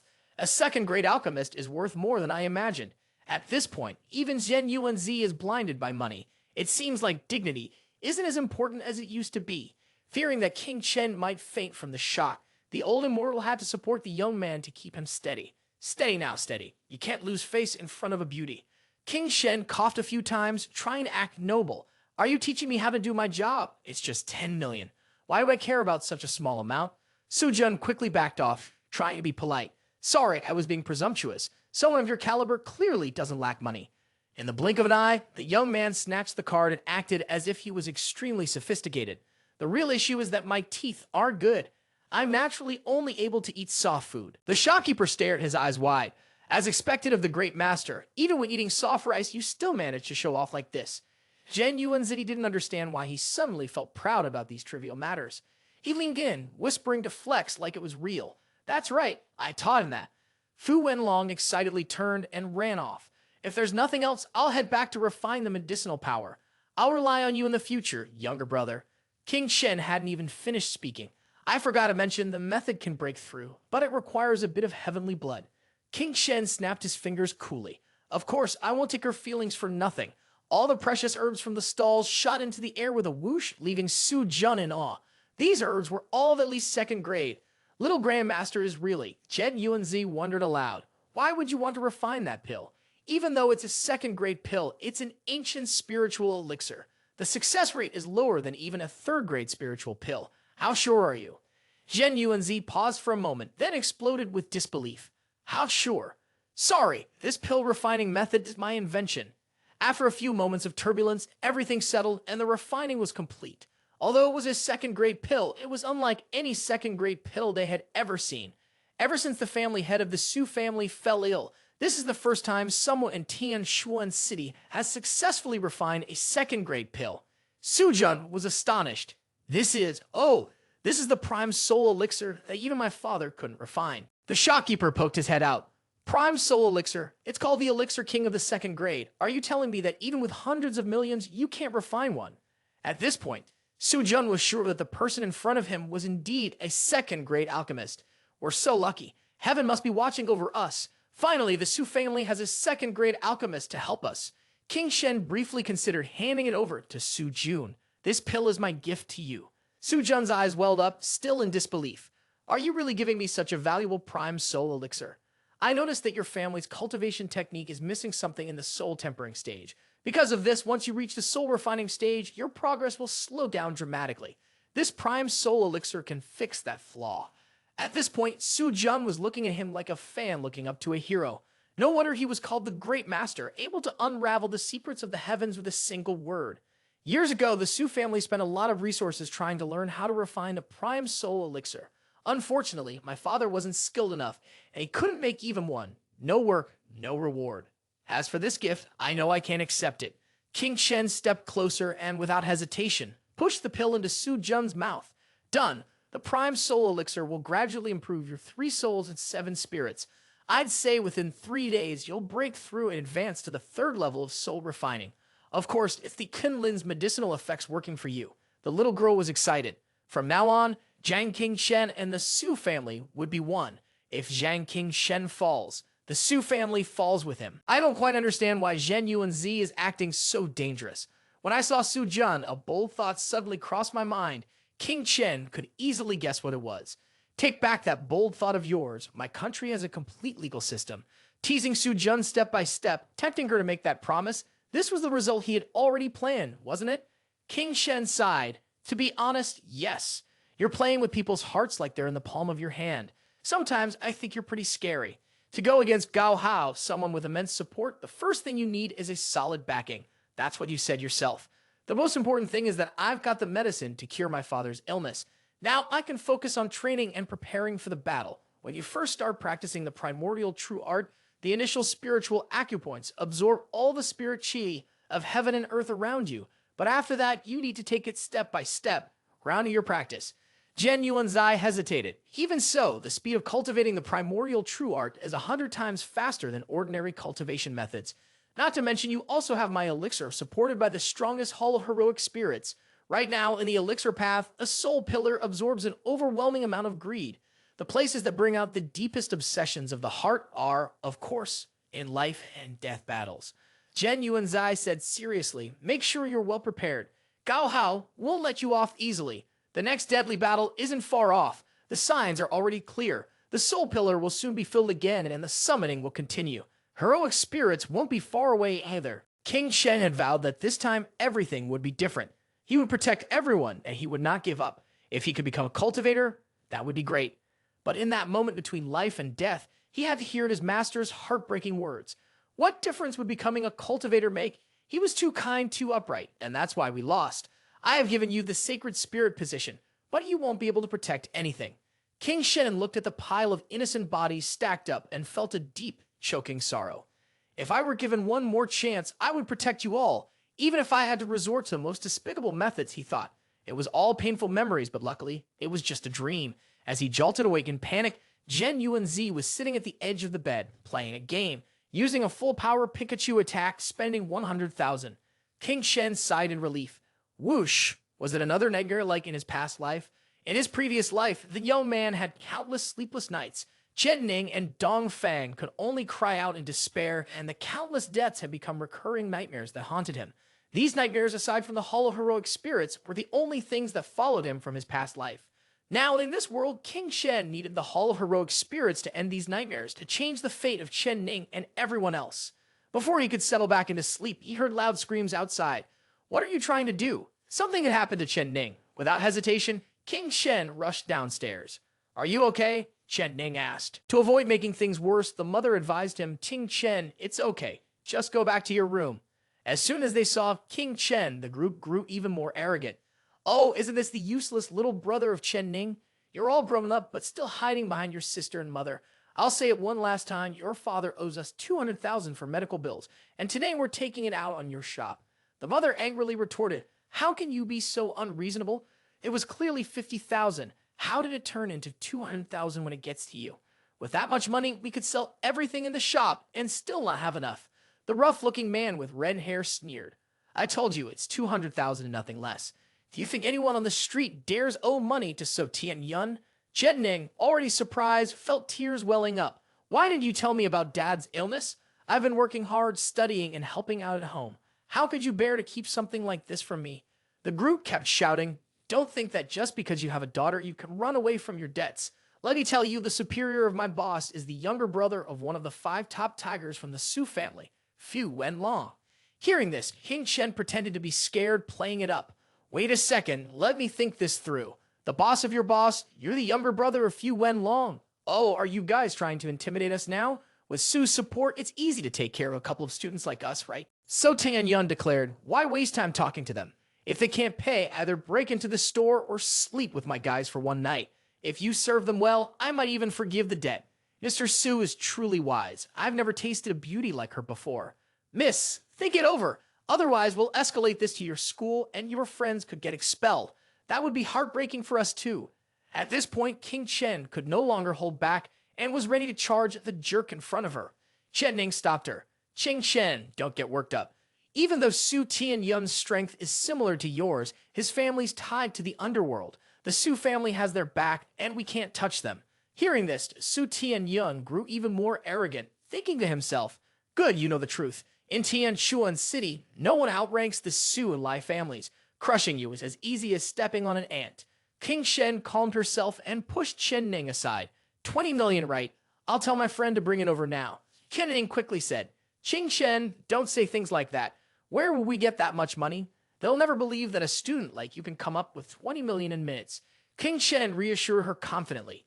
Do you think I can't get it? Fine, it seems like you're too scared to make a move. With that, King Shen immediately called Fu Wenlong. It's me. Are you free right now? I need to talk to you about something. Just after receiving a call from King Shen, Fu Wenlong quickly snapped at his staff. Everyone shut up. I've got a call from an important client. He barked orders at his subordinates, but his tone completely changed as he spoke to King Shen. Little Grandmaster, if you need anything, just let me know. Your elixirs are truly amazing. I obviously don't know how to thank you properly.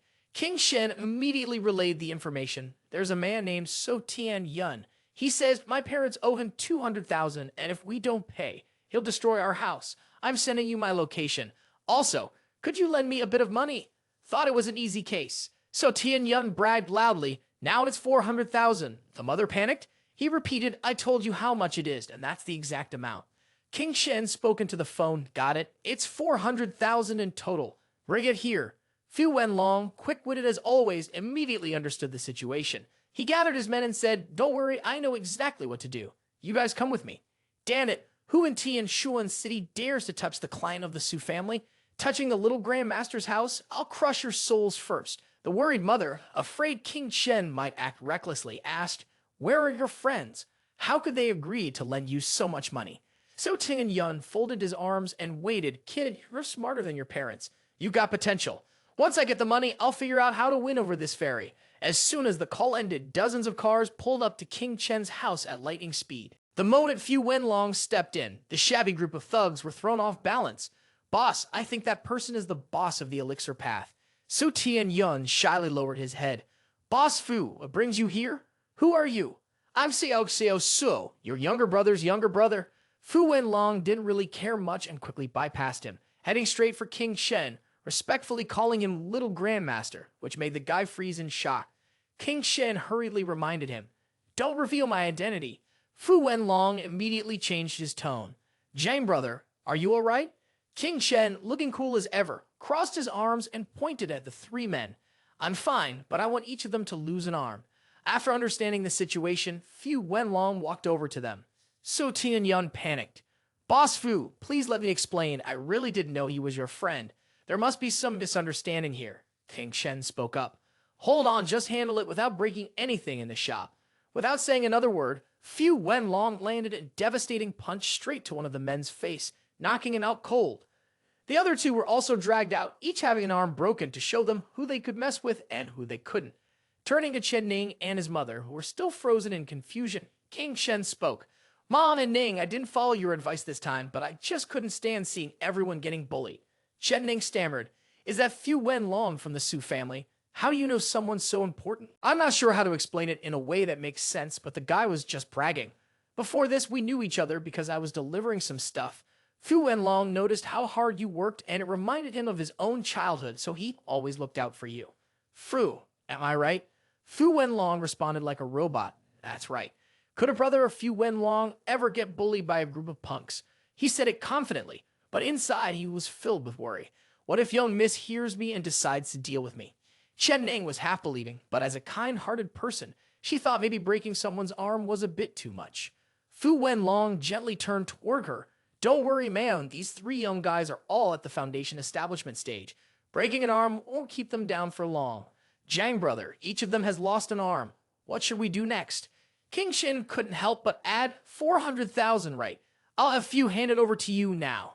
At this point, who would dare take the money? Jang, I was wrong.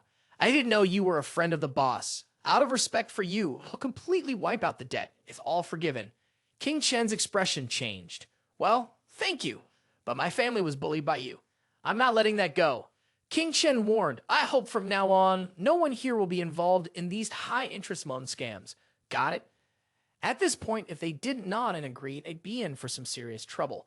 They were so scared they ran off immediately. Fu Wenlong smiled and said, "If there's nothing else, I'll be on my way." After he left, King Shen finally dared to bring out the rare item and boast a little, almost forgetting about it. "Mom, this is the medicine that Fu gave me earlier. If you take it, Dad's illness will be cured right away." His mother took it, her hands shaking.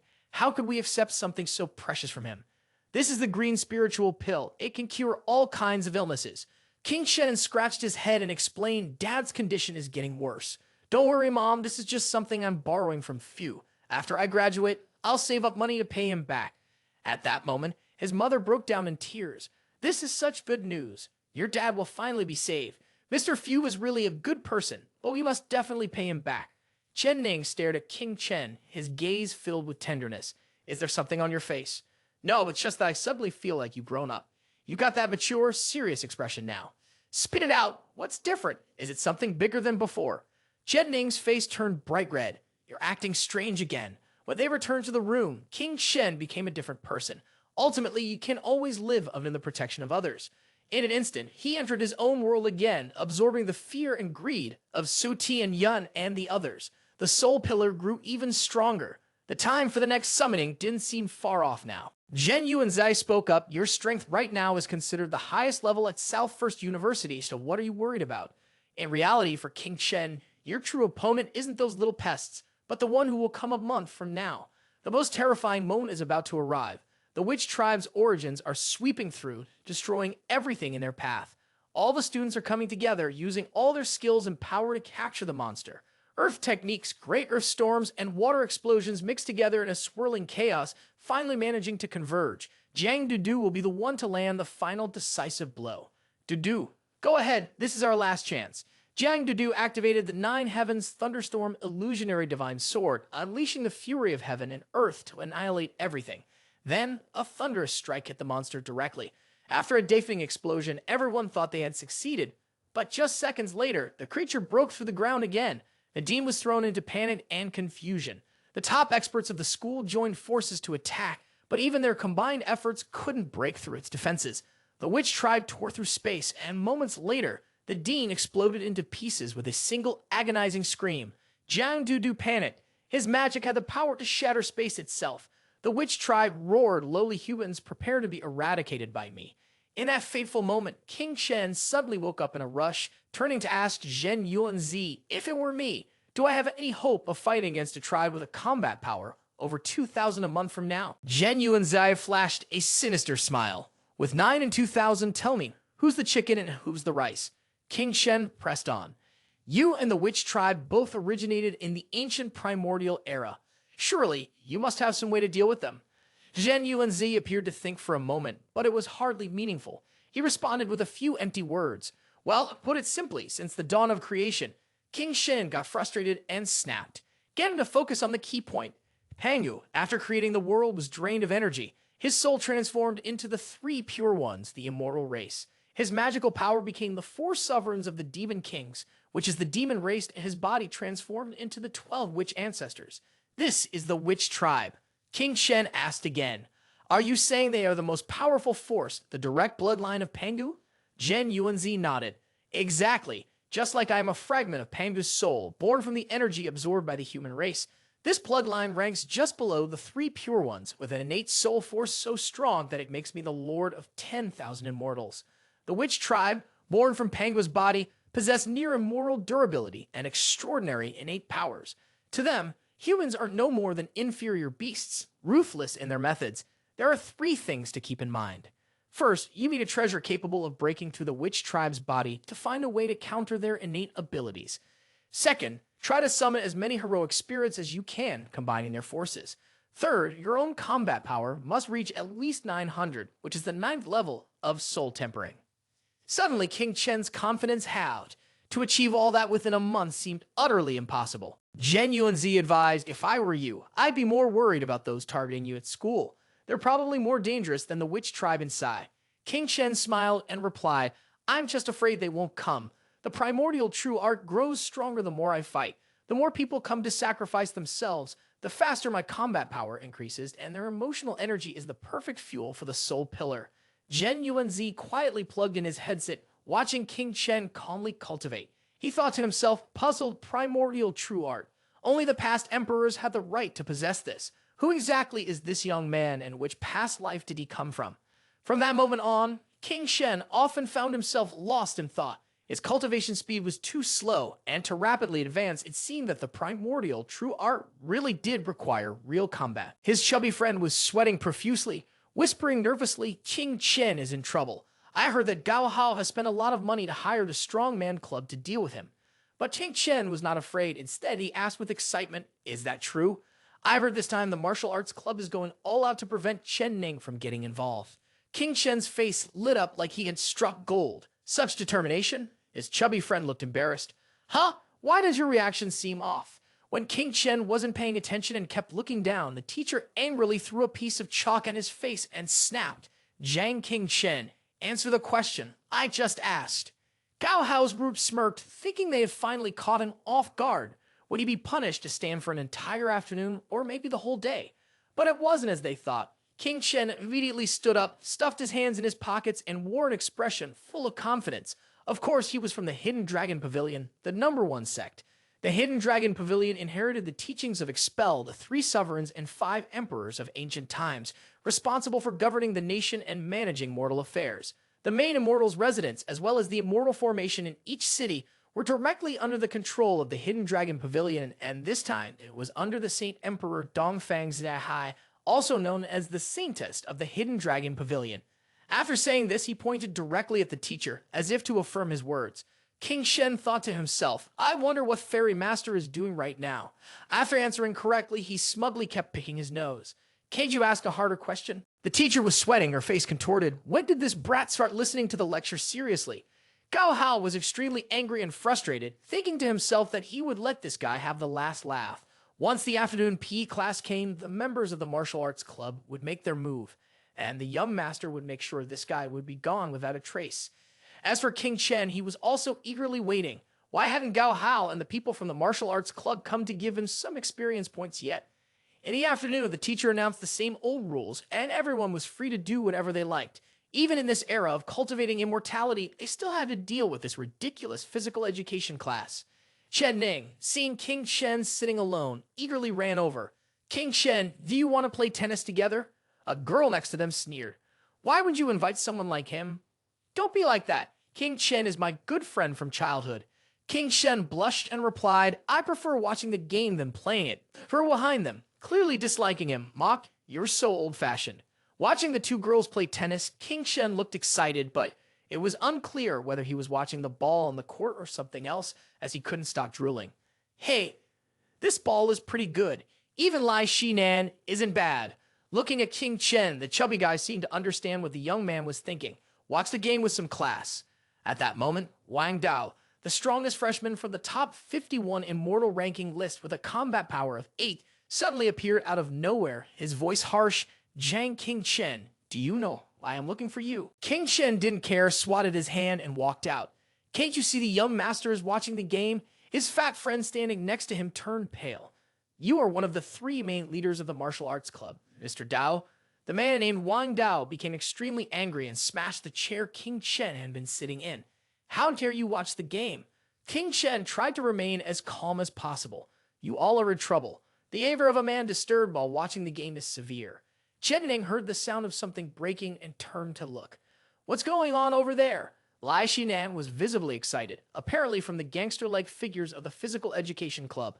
Oh my god, that bastard King Chen is finally getting what he deserves. Wondering why the martial arts club people would want to cause trouble for King Chen.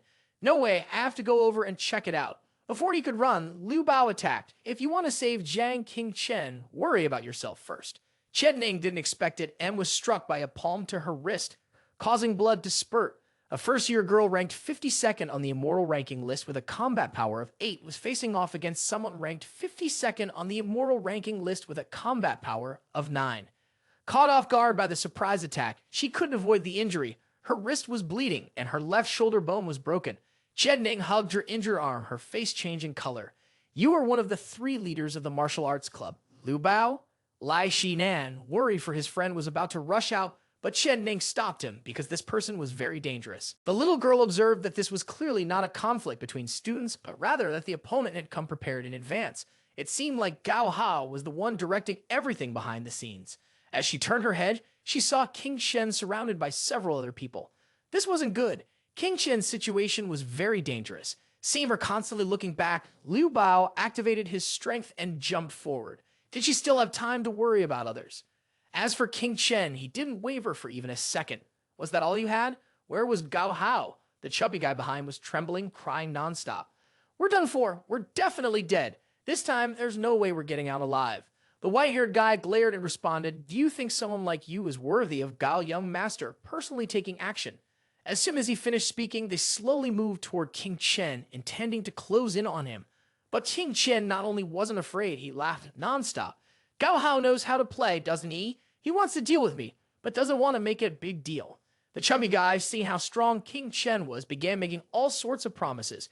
King Chen, don't worry. We've been brothers for over 10 years, since elementary school. Even if we get beaten, I'll bear it with you. Out of nowhere, he turned around and saw Shenning being bullied by Liu Bao. He couldn't help but worry. She was fighting with that person.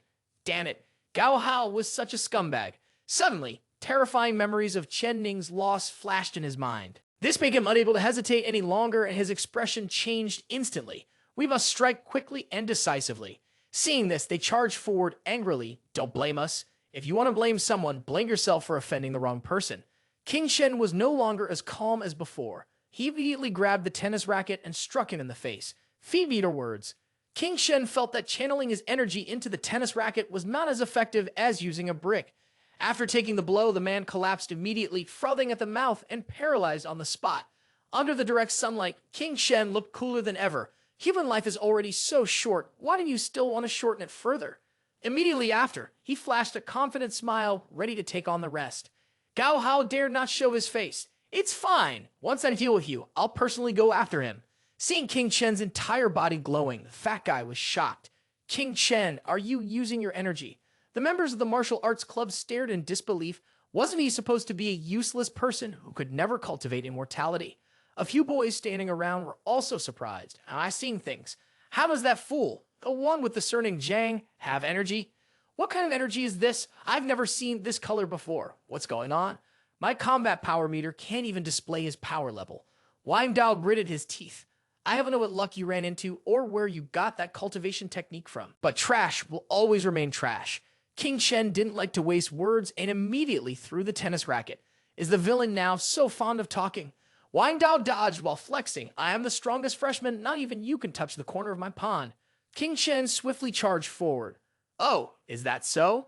Before he could even turn, he found King Chen right in front of him, making Wang Dao jump in shock. This can't be. What kind of speed is that? Immediately after, King Shen clenched his fist tightly. You know, when I saw that brainless, confident smile of yours, I just wanted to send you flying to Cambodia. With that, he landed a punch. Wang Dao was hit squarely, and in one blow, he flew hard, crashing into the wall. The chubby guy stared in disbelief. Tang Tang is one of the top 3 strongest in the martial arts club, an 8th level foundation establishment stage strongman, and he was defeated by Zhang King Chen with just one move. After experiencing the bitterness of life, Wang Dao grumbled weakly, King Chen, you bastard, I'll deal with you. He yelled furiously, ordering his subordinates, what are you standing around for? Get over here and take him down. Whoever breaks this brat's legs, I'll give them 10,000. Upon hearing the reward, they rushed forward, eager to take down King Chen. 10,000 for 1 leg, 50,000 for 5 legs, hurry up and cripple him. While the chubby guy was still worried that King Chen couldn't handle so many people, Zhen Yuanzi flew high above and suggested, there are too many of them. Use the power of the Hall of Heroic Spirits. King Shen smirked. It's almost time. The first level ability, Hall of Heroic Spirits Soul's Companion, Guardian of the Primordial Soul, merged completely with the Heroic Spirits, allowing King Chen to perform Heroic Mastery, Complete Life, and Invincible Body. The young man, brimming with strength, immediately executed shrinking the world in a sleeve second form, light as a mountain breeze. He then created whirlpools that tightly enveloped his enemies before soaring into the sky. Shrinking the world in a sleeve third form, Infinite Mystery, King Chen expanded the whirlpools of power, sending several of them crashing into the wall just like their boss. It's over. That idiot Zhang King Chen really won. Now I seen things. Did that fool giant just defeat 7 people on his own? The opponent is even a master from the physical club who could defeat Wang Dao. Does this mean King Chen's cultivation is at least at the 6th level of foundation establishment stage? Has he been pretending to be an idiot all this time to hide his true strength? The fat friend, now in shock, screamed, "It's over, King Chen, you're too awesome. So you've been pretending all along." King Chen looked at his hands. The opponents were too weak, and while the pressure was rising, it still wasn't enough for him to break through to the 9th level of foundation establishment stage. Well, since we're here, might as well finish it. The young man stepped closer to Wang Dao, his face darkening as he asked, "Did you just tell them to break my legs?" At this point, Wang Dao was speechless, trembling like a wet dog. He thought to himself, "Is this really the stupid Zhang? I have to run, or there will be nothing left of me." He had barely managed to escape death when he turned around and shouted, "Zhang King Chen, I won't deal with you today, but after Liu Bao deals with you, Chen Ning will teach you a lesson. You haven't even caught a chicken yet, how can you let it run away so easily?" King Shen activated the Shrinking the World in a sleeve second form and finished it off, giving him a taste of electric shock. He even threw in a powerful punch straight to his face, so strong that at this point, the person looked neither human nor ghost. This punch was my revenge for ordinary people, the gentle ones who were always tormented by pests to the point of risking their lives. As for Liu Bao, he took the opportunity to continue bullying Shen Ning, the little girl, and applied every skill to dodge his strikes, knowing full well that the power of this blow, if it landed, would shatter her bones on the spot, killing her instantly.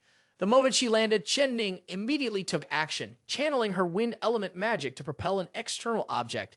The speed of penetration and piercing power reached an extremely high level. In an instant, many leaves were manipulated like weapons, flying toward Liu Bao. Although one of them pierced his arm, he only bled a little. My body, the 13 Grand Guardian of Horizontal Refinement, has long been as strong as steel. No matter how sharp the leaves or the invisible deadly forces are, it can only damage my pores. As soon as he finished speaking, he rushed toward Chen Ning, throwing a barrage of punches.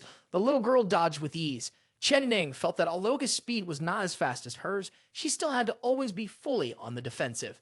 The consumption of magic power was too great, and sooner or later, he would drain her to exhaustion. Chen Ning recalled the words her teacher had instructed.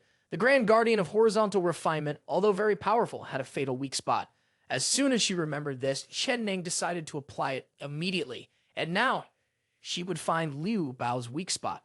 A series of leaves pierced into his body, but it was as though they were merely scratching an itch. He stood proudly, full of himself. "I told you, an attack of this level only hurt me on the surface. This time, you won't be able to dodge it." After he jumped high into the air, Chen Ning seized the opportunity to observe and discover the weak spot. She decided to channel all her spiritual energy into the ink brush. The speed and penetrating power would be raised to the maximum. Chen Ning was confident that with this distance, she would win. Before she could make a move, the words her teacher had taught her echoed in her ears. "If the weak spot is blocked, at best, you'll lose your strength. At worst, you'll die on the spot." At that moment, Liu Bao had closed in. "Have you really prepared well to deal with me? I never expected I would miscalculate the situation." Before Chen Ning could act, he struck her with a punch, almost knocking her out. The little girl tumbled uncontrollably, repeatedly crashing down onto the ground. He truly showed no mercy, even going over to grab Chen Ning by the hair and pulling her up. I really should thank Gao Hao properly. I've never had the chance to try the taste of the Flower Queen before. Lai Shinan angrily charged at him, trying to save Chen Ning, but he was kicked aside with a skill. "What's the matter? Little beauty jealous? Want to be with the Flower Queen beside me?" Chen Ning felt powerless, unable to do anything. Her heart was filled with worry for King Chen. I wonder how King Chen is doing. What have Wang Dao and his people done to him? Just thinking about it made him rush over. King Chen leaped down from above, kicking Liu Bao straight in the face, causing him to bleed from his mouth in surprise. After making a grand entrance, Chen Ning didn't even recognize him. It wasn't until King Chen turned around that she spoke. "Don't move, let me handle your bones first, I'll take care of the rest." "Is it really you? Are you okay?"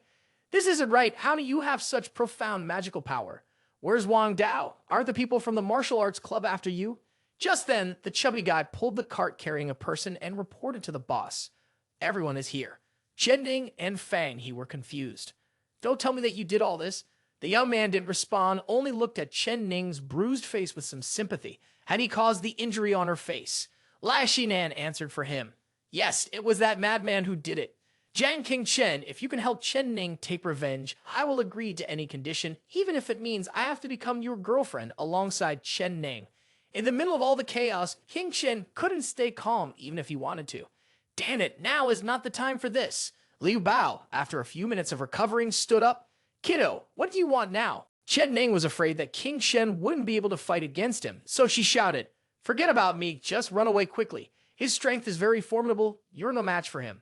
King Shen remained calm amidst the chaos, with danger right before him, and responded, "Why should I leave so you can vent your anger for me?" The young man activated the Shrinking the World in a sleeve, third form, infinite mystical yellow. Just as he was about to have his cool moment, Zhen Yuanzai appeared and intervened. "Wait, don't act rashly. What's going on?" Zhen Yuanzai helplessly covered his face. Leaning on his current strength, he could only maintain the soul connection for 5 minutes a day. At that moment, Liu Bao's fist was already about to strike King Chen's head, but the young man couldn't do anything. "Why did you tell me sooner?" After a minute of confusion, King Chen had taken enough. Zhen Yuanzai scratched his head and innocently laughed, completely unaware of the trouble. "Are you blaming me?" Heh. Before he could even get his cool moment, his face was already bruised and swollen. King Chen lay there, struggling, swearing, and cursing nonstop. The chubby guy stood from afar, looking confused. Is this King Chen so badly beaten that he's lost his mind? Seeing King Chen take such a heavy blow, Chen Ning became even more anxious. "Are you okay? I told you to run away." Lai Shinan lowered his voice.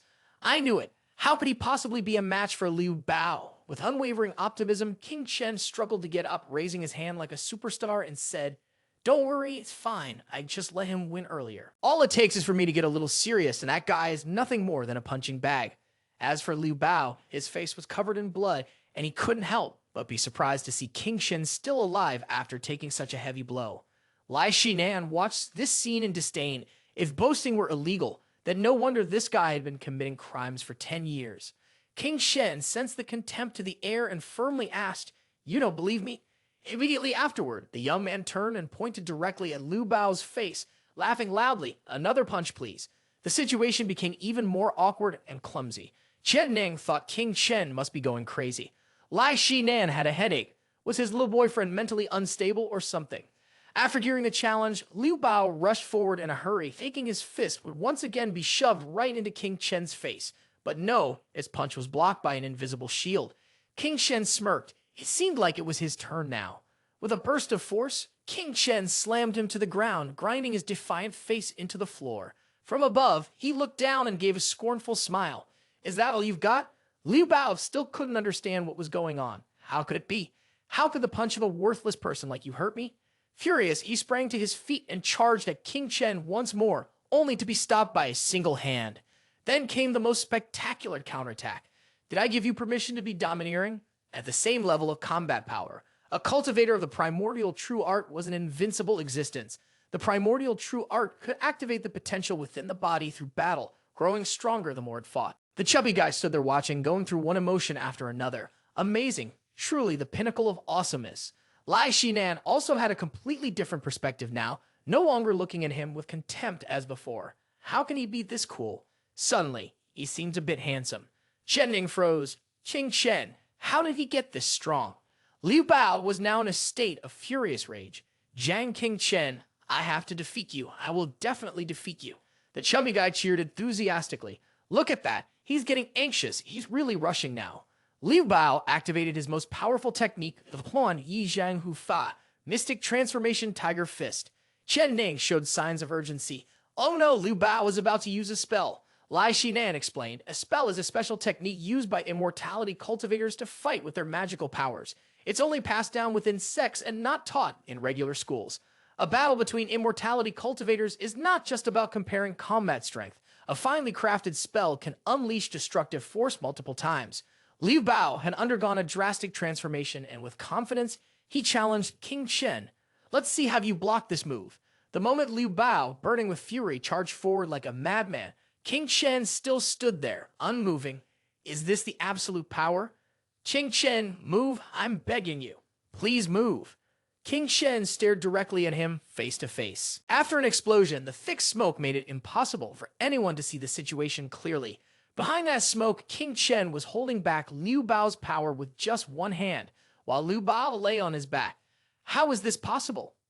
Immediately, King Chen lifted him up, showing his absolute strength. As soon as he finished speaking, he slammed Liu Bao back down onto the ground. Lai Shinan was so shocked that his mouth fell open. He used pure force to break Liu Bao's magic. Now that Liu Bao is completely immobilized like a cripple, King Shen is determined to exact his revenge. It was this guy who injured Chen Ning earlier, right? He raised his foot and placed it on Liu Bao's shattered arm, then stomped hard, causing the bones inside to break apart. Everyone watching this scene turned pale with fear. King Shen continued to hold up the arm. You still dared to say you wanted to cripple me. At this point, if King Shen didn't hold back, Liu Bao would be paralyzed from head to toe. Liu Bao had no choice but to beg. Zhang King Shen, no, Mr. Zhang, I know I was wrong. If you agree to spare me, I'll be your dog from now on. King Shen still hadn't calmed down, and Liu Bao continued to plead. That's right, can you hate Gao Hao so much? I'll take care of him for you. Please, I don't want to become a cripple. To say such words, Liu Bao had to endure tremendous humiliation. Damn it, Gao Hao, your 18th generation ancestors, you dared to trick me? A killer like you can just be a fool who lets others bully him. King Shen, upon hearing this, still refused to forgive him. It was too late for these pleas, but there were limits. He should never have harmed Shen Ning in the first place. As he spoke, he stomped hard on one of Liu Bao's legs. The fat man watching this couldn't help but recall the terrible memories of when they had once pulled down his pants and bullied him. King Shen, you're doing great. Finish off this Liu Bao so that he won't be able to bully us again. Shen Ning, however, thought differently and desperately tried to stop him. King Shen, are you out of your mind? Stop it right now, or there will be a murder. King Shen turned his head and with a cold expression declared, Today, I want there to be a murder. The moment he said those words, Shen Ning couldn't believe her ears. Was the person standing in front of her really Zhang King Shen? Liu Bao? Enraged, shouted loudly, Zhang King Shen, don't lay a hand on me. Behind me is the boss, or the martial arts master of the martial arts club, a tie-refining stage expert from the top 5 of the year. Do you know how stupid it is to mess with someone at the tie-refining stage level? Zhang King Shen looked at him with a determined and imposing gaze. Liu Bao, with a frightened expression, looked at Zhang King Shen standing before him and shouted, Who the hell dares to fight openly in the school like this? At that moment, Jiang Dudu stepped forward and spoke up.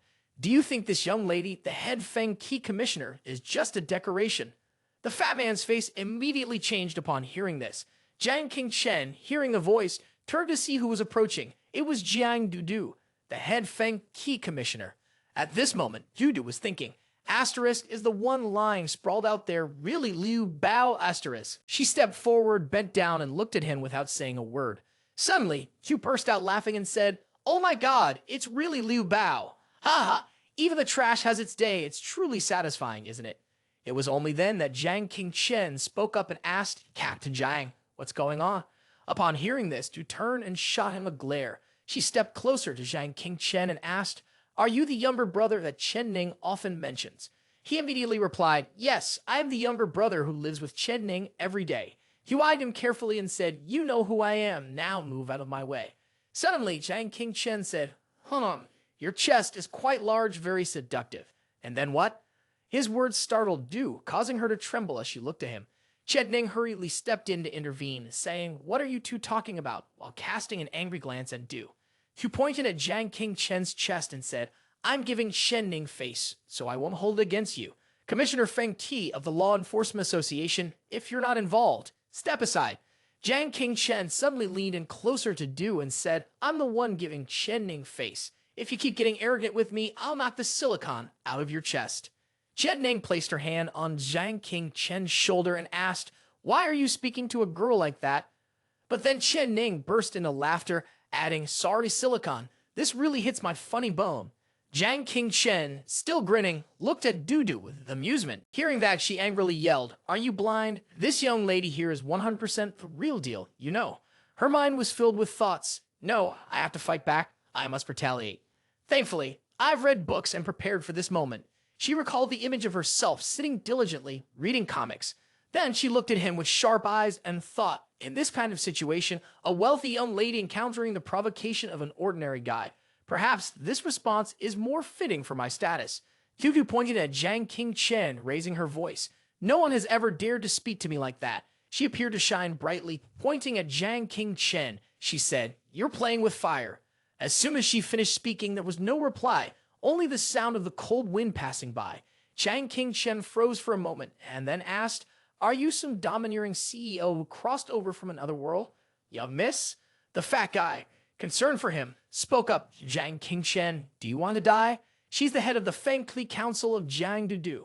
Do you know the Feng Cli Council? It's a terrifying organization made up of talented students in the Cli refining stage. The fat guy then put on a fearful expression and continued. The leader, Liu Xuran, is her aunt, and her family background is far superior to Gao Hao's. Hearing this, Jiang Qingchen said, oh, with such connections, no wonder she's so arrogant. Dudu saw that he wasn't afraid of her and even spoke like that. At that moment, her mind was filled with doubts, and she thought to herself, this doesn't make sense. According to the novels, this guy should be terrified by my words. After discovering her true identity, Dudu frantically knelt and licked the ground. How dare he still stand there in such a damnable posture? Her face immediately darkened. She seriously thought about it, and the only possibility was that he did it on purpose. His behavior in front of this young lady was different from everyone else. She angrily pointed at his face and loudly said, this man, are you deliberately trying to provoke me? If so, then I, the young lady, will play along with you until the end. At this moment, Jiang Qingchen was speechless. He said, does she really think these words sound cool? Has no one told her that these words are very rude? A group of people around them began to gossip. No wonder she's my goddess, the young miss is so cool. At this moment, Dudu was still arrogantly pointing at Jiang Qingchen's face, her eyes flashing. The rest of the group dared only to whisper among themselves, not daring to speak directly to the young miss. Anyone who wanted to die could go ahead and speak to her. Reminding her would be like digging their own grave. Jiang Qingchen looked at Dudu, who was basking in self-satisfaction, and the words around her seemed to form an image. The rich young miss, a novel-obsessed maniac with severe social anxiety. She sat at home, communicating only through the methods learned from novels. Jiang Qingchen then spoke. I understand. Chen Ning tried to ease the situation, saying, she's like that. Please be patient with her.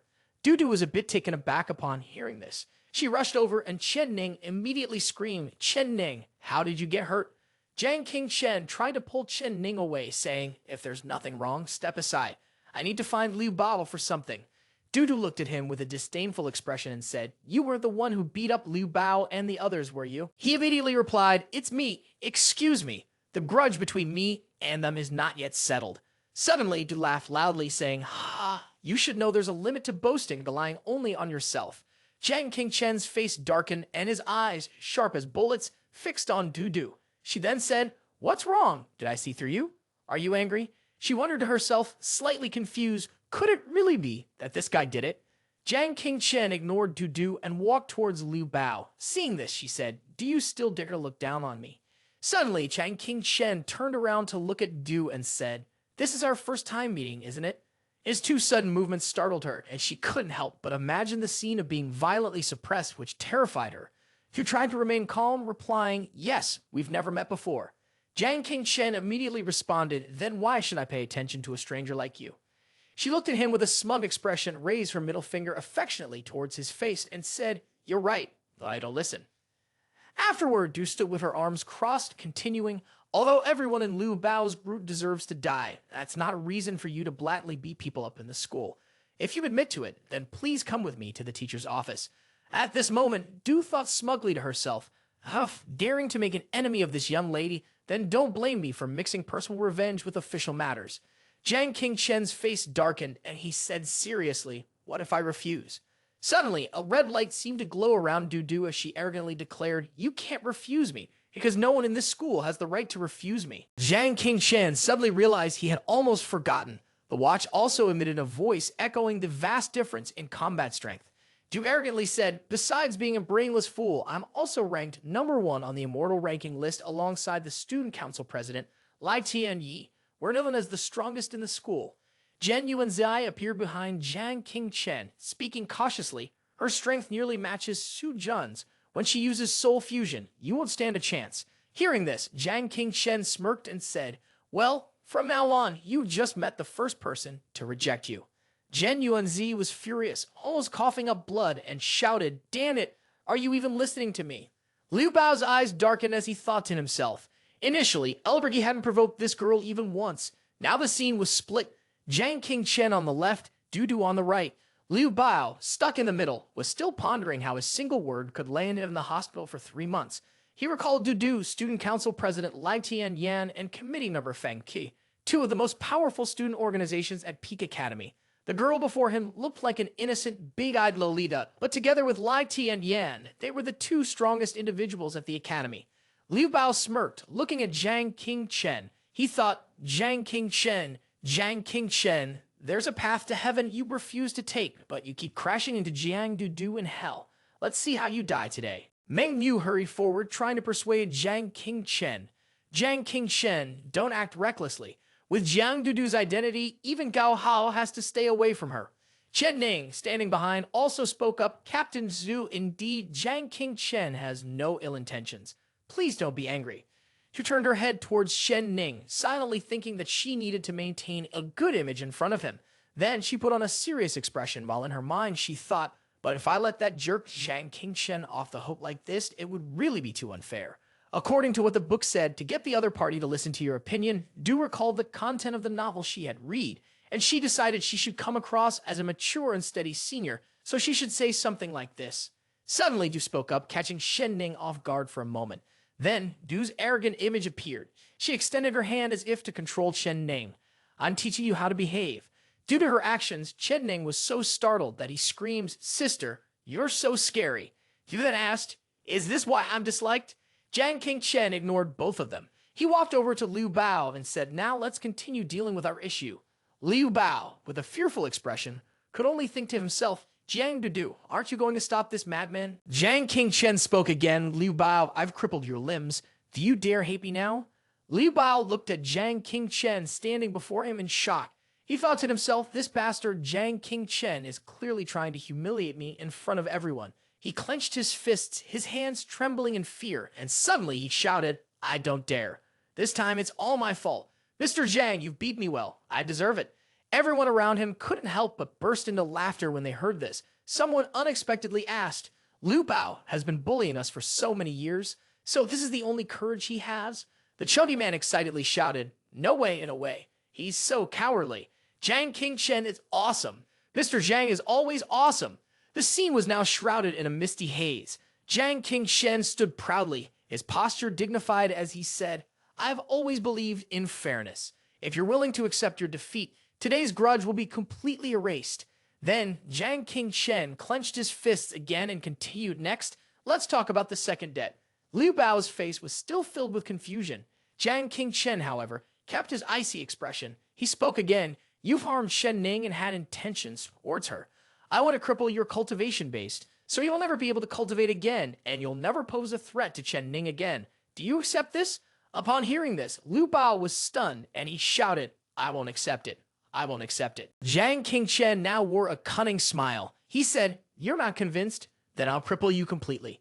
Jiang Qingchen put on a devilish expression and extended his hand toward Liu Bao. He continued, You should thank the law for not permitting murder. It's the harmonious society that saved you. At this moment, Liu Bao was so terrified that he screamed loudly. He yelled, Help me, someone save me. Jiang Dudu, Feng Qi, the committee members, and Yang stood watching as the student was crippled and had his dantian damaged. Did they care? Dudu finally spoke up, asking, Did you injure Chen Ning? Suddenly, she turned with a face full of hatred and said, I will kill you. Something suddenly flew toward Liu Bao. It turned out to be Dudu using her magical powers, delivering a powerful kick that sent Liu Bao flying.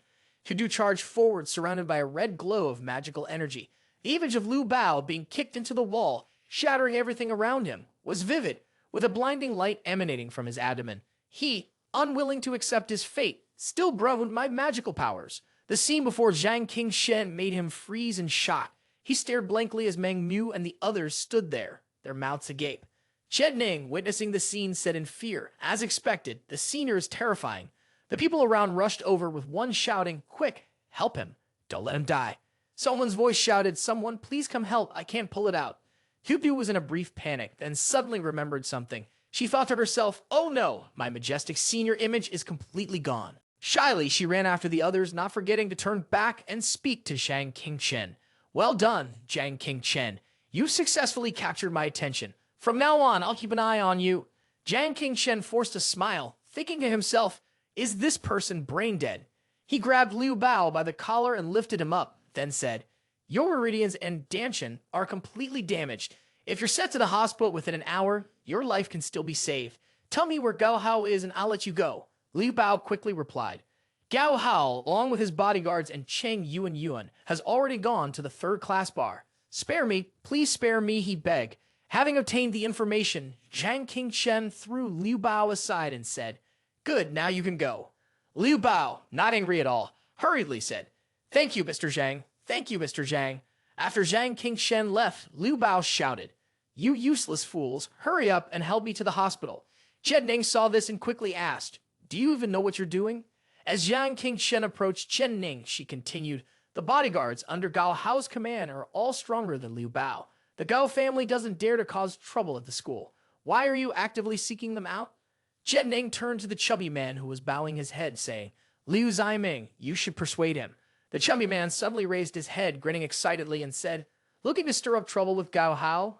Zhang Qingshen, let me go with you." Zhang Qingshen was slightly surprised and asked, "Aren't you afraid of offending him?" Fat Guy immediately replied, "What are you talking about? When the two of us joined forces to strike Gao Hao with the most vicious move, was I ever scared?" Zhang Qingshen, with a skeptical look on his face, said, "So you're saying this is the most vicious strike and you're just exaggerating?"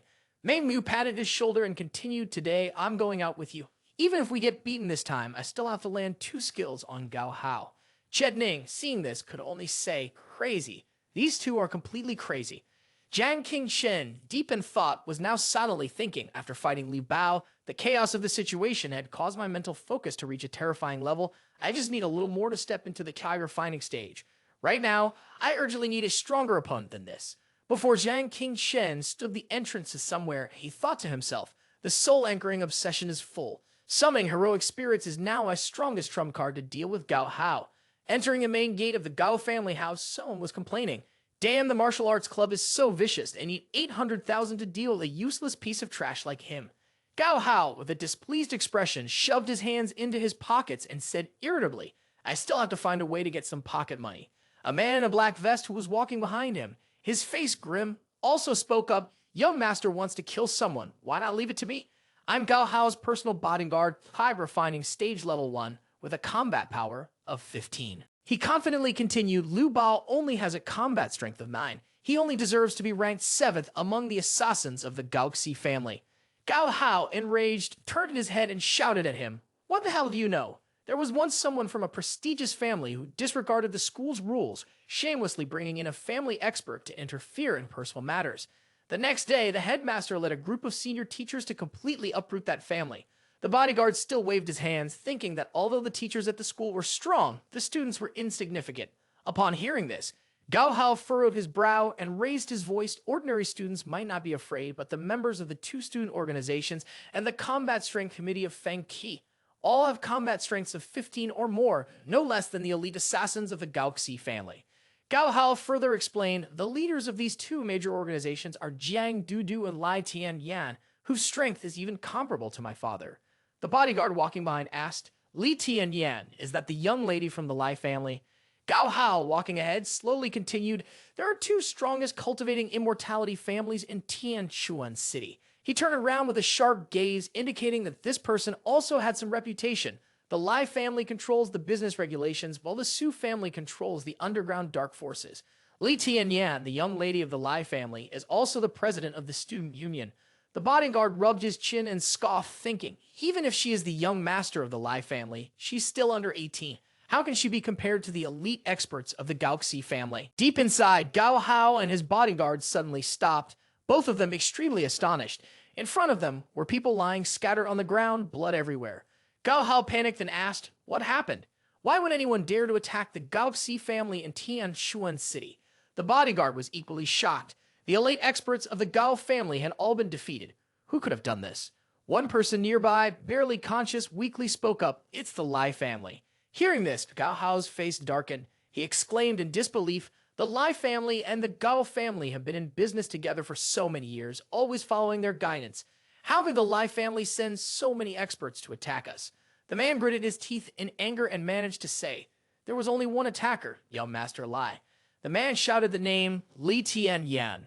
Gao Hao trembled with rage. The bodyguard was stunned, his mouth agape as he asked, "More than 10 Kai refining stage experts, all defeated by Lai Tianyan alone." At this moment, Gao Hao, as if possessed, screamed, "But my father, Father Tang Tang, is a soul refining stage expert." With him here, the Gao family will not lose. On this side, Gao Wencan's expression was serious as he placed both hands around his mouth and questioned. Young Master Lai attacked the shareholders' meeting of the Gao Corporation, injuring many of my subordinates. After his deep voice, he suddenly raised it and shouted, "This won't be settled without an explanation." The person in front adjusted their glasses frame and slowly responded, "Hello, Uncle Gao. I apologize for the abrupt visit this time. It's solely to discuss some business matters with you." The young man wearing glasses was Lai Tian Yan, the strongest student of the heaven-piercing cultivation garden with an unclear combat strength. He smirked and continued, "I hope you can forgive my rudeness."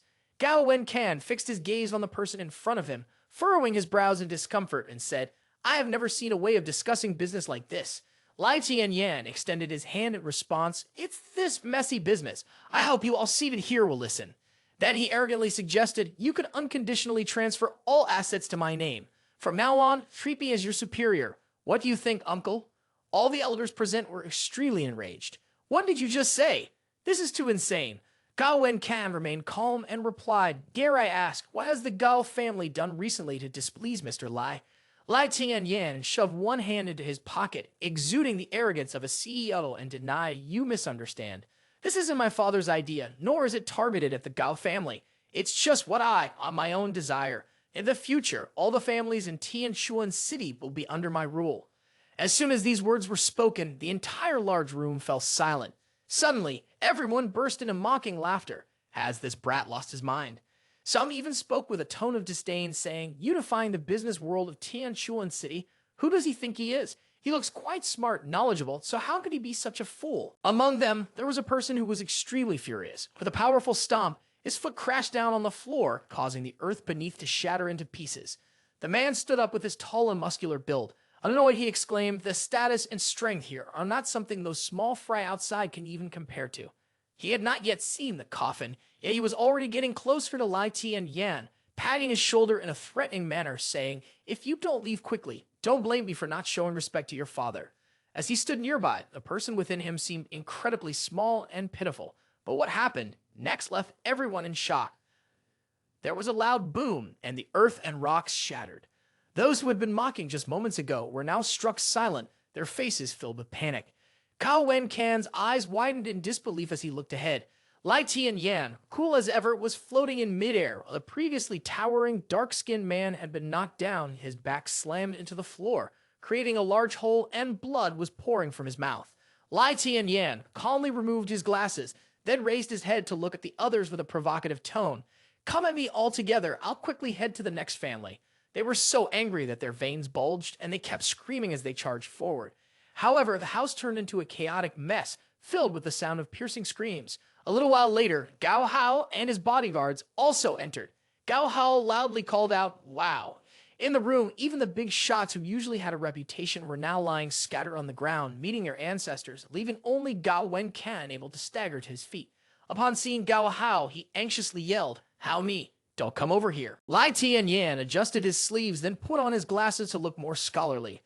With a smile, he lifted his head and greeted Gao Hao. "Are you Gao Imperial Apprentice? It's been a long time, hasn't it?" Gao Hao was confused, not understanding what was going on. Sweat beaded on his forehead as he asked, "Father, Chairman Lai, what exactly is happening?" No one answered Gao Hao's question, and Lai Tian Yan, maintaining a gentle attitude, repeated his words. "Uncle Cao, have you made your decision yet? The lives of your entire family now depend on a single word from you." Gao Wencan could no longer stand and struggled to sit down, supporting himself with his hands. With his last breath, he said, "Howdy, I'm so tired. You choose a place." Then he selected several beautiful girls to take his place and entertain young Master Lai properly. Gao Wencan couldn't hold back his emotions and began to cry, stating that from now on, the Gao family's estate would belong to young Master Lai. Gao Hao clenched his fists tightly, but seeing his father so broken, he nodded. "Understood." Lai Tian Yan, satisfied, said, "Uncle Cao knows how to think about the big picture. When I unify Tianshuan City in the future, I will definitely not treat you and junior brother unfairly." Upon hearing this, Gao Wencan sneered, a look of disdain in his eyes as he curiously asked, "Unify Tianshuan City? I still want to ask, why exactly are you doing these crazy things?" Lai Tian Yan's expression suddenly changed, his face turning grim with a hint of anger as he replied, "Because you arrogant scoundrels have been stepping on the heads of the weak. It's truly disgusting." Lai Tianyan began recounting. When I was young, I originally thought that power was only used to harm others. Despite my father's scolding, reprimanding, and advice, I refused to learn the ways of cultivating immortality. At this point, his voice became increasingly filled with indignation, until one day someone was being bullied. The bully arrogantly stepped on my friend's body and boasted, saying, "How dare you come to the street without money? You deserve to be beaten. Are you going to let this fool teach you a lesson?" At that time, Lai Tianyan was still very young, but he had the spirit to help others. He stepped forward to stop the bully, telling him to stop. What kind of ability is there in using power to bully others? The bully just stood there, arms crossed over his chest, sneering, and then said with contempt, "Isn't this Lai Lai, the young master, with hands so useless they can't even kill a chicken?" Lai Tianyan was still a child, so at that moment, he could only tremble in fear. The others took turns bullying him, even punching him in the face until it bled. They laughed mockingly, ridiculing him. A useless piece of trash dares to stand up for someone else. In the end, both of them were beaten to the point that their faces were swollen. Lai Tianyan, furious, asked, "How can you be so unreasonable?" The leader replied, "It seems that when Gao Hao was young in this world, strength is the only logic." He relentlessly kept stomping on Lai Tianyan's face with his shoe, continuing to intimidate him. "If you don't want to live, then die. Hand over all the money you have on you." That day, I was terrified. The other person had grabbed the money and walked away satisfied. Lai Master had more money than that useless guy. He was like a big, fat sheep. This was also the first time the forces had compromised, just this once, but the humiliation did not stop. His friend continued to be bullied. "If you don't have money, we'll beat you to death."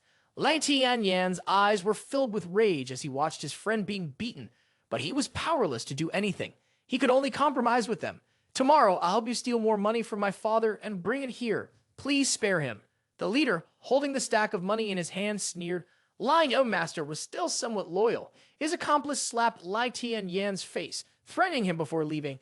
"If you don't get the money, you know what the consequences will be, right?"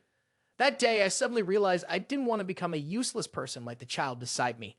The person he had saved was stunned and apologized. "I'm sorry. It's because of me that you got beaten."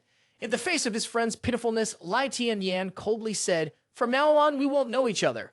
I won't let those evil people bully me anymore." From that day on, I began to pursue strength, swearing that I would trample all those wicked people under my feet. When I returned to school, Lai Tianyan decisively fought back against those who had once bullied him. As he spoke, his tone became filled with excitement, feeling that it still wasn't enough, that it wasn't enough to satisfy him at that level. "I want all the power in this world to be completely crushed." At this moment, Gao Hao stepped forward and spoke softly. "President Lai, I've reserved a spot at the 3-year-old bar, and there are also some very beautiful girls who have been called over there. Take a look." Lai Tianyan smiled in satisfaction and said, "Let's go, let's have some fun at the 3-year-old bar." At the same time, Jiang Qingchen was walking towards the bar with the fat guy. He shoved his hands into his pockets and asked, "It seems this bar street is also part of Su Jun's empire." The fat guy responded excitedly, "What? Have you heard of that venomous beauty?" Jiang Qingchen paused for a moment. "Venomous beauty? Venomous beauty. So Jun." Jiang raised both hands and eagerly introduced, "You don't know? The Su family controls the underground forces and the Lai family dominates the business world. These two are the most powerful, cultivating immortality families in Tianshuan City. And young Miss Su Jun of the Su family, her beauty and methods are unparalleled. She's known as the venomous beauty in the underground world." Before long, the two of them arrived at the bar. Inside, many beautiful women were dancing wildly. Suddenly, Jiang Qingchen noticed a stunning girl with a hot body, drunk, stumbling toward him.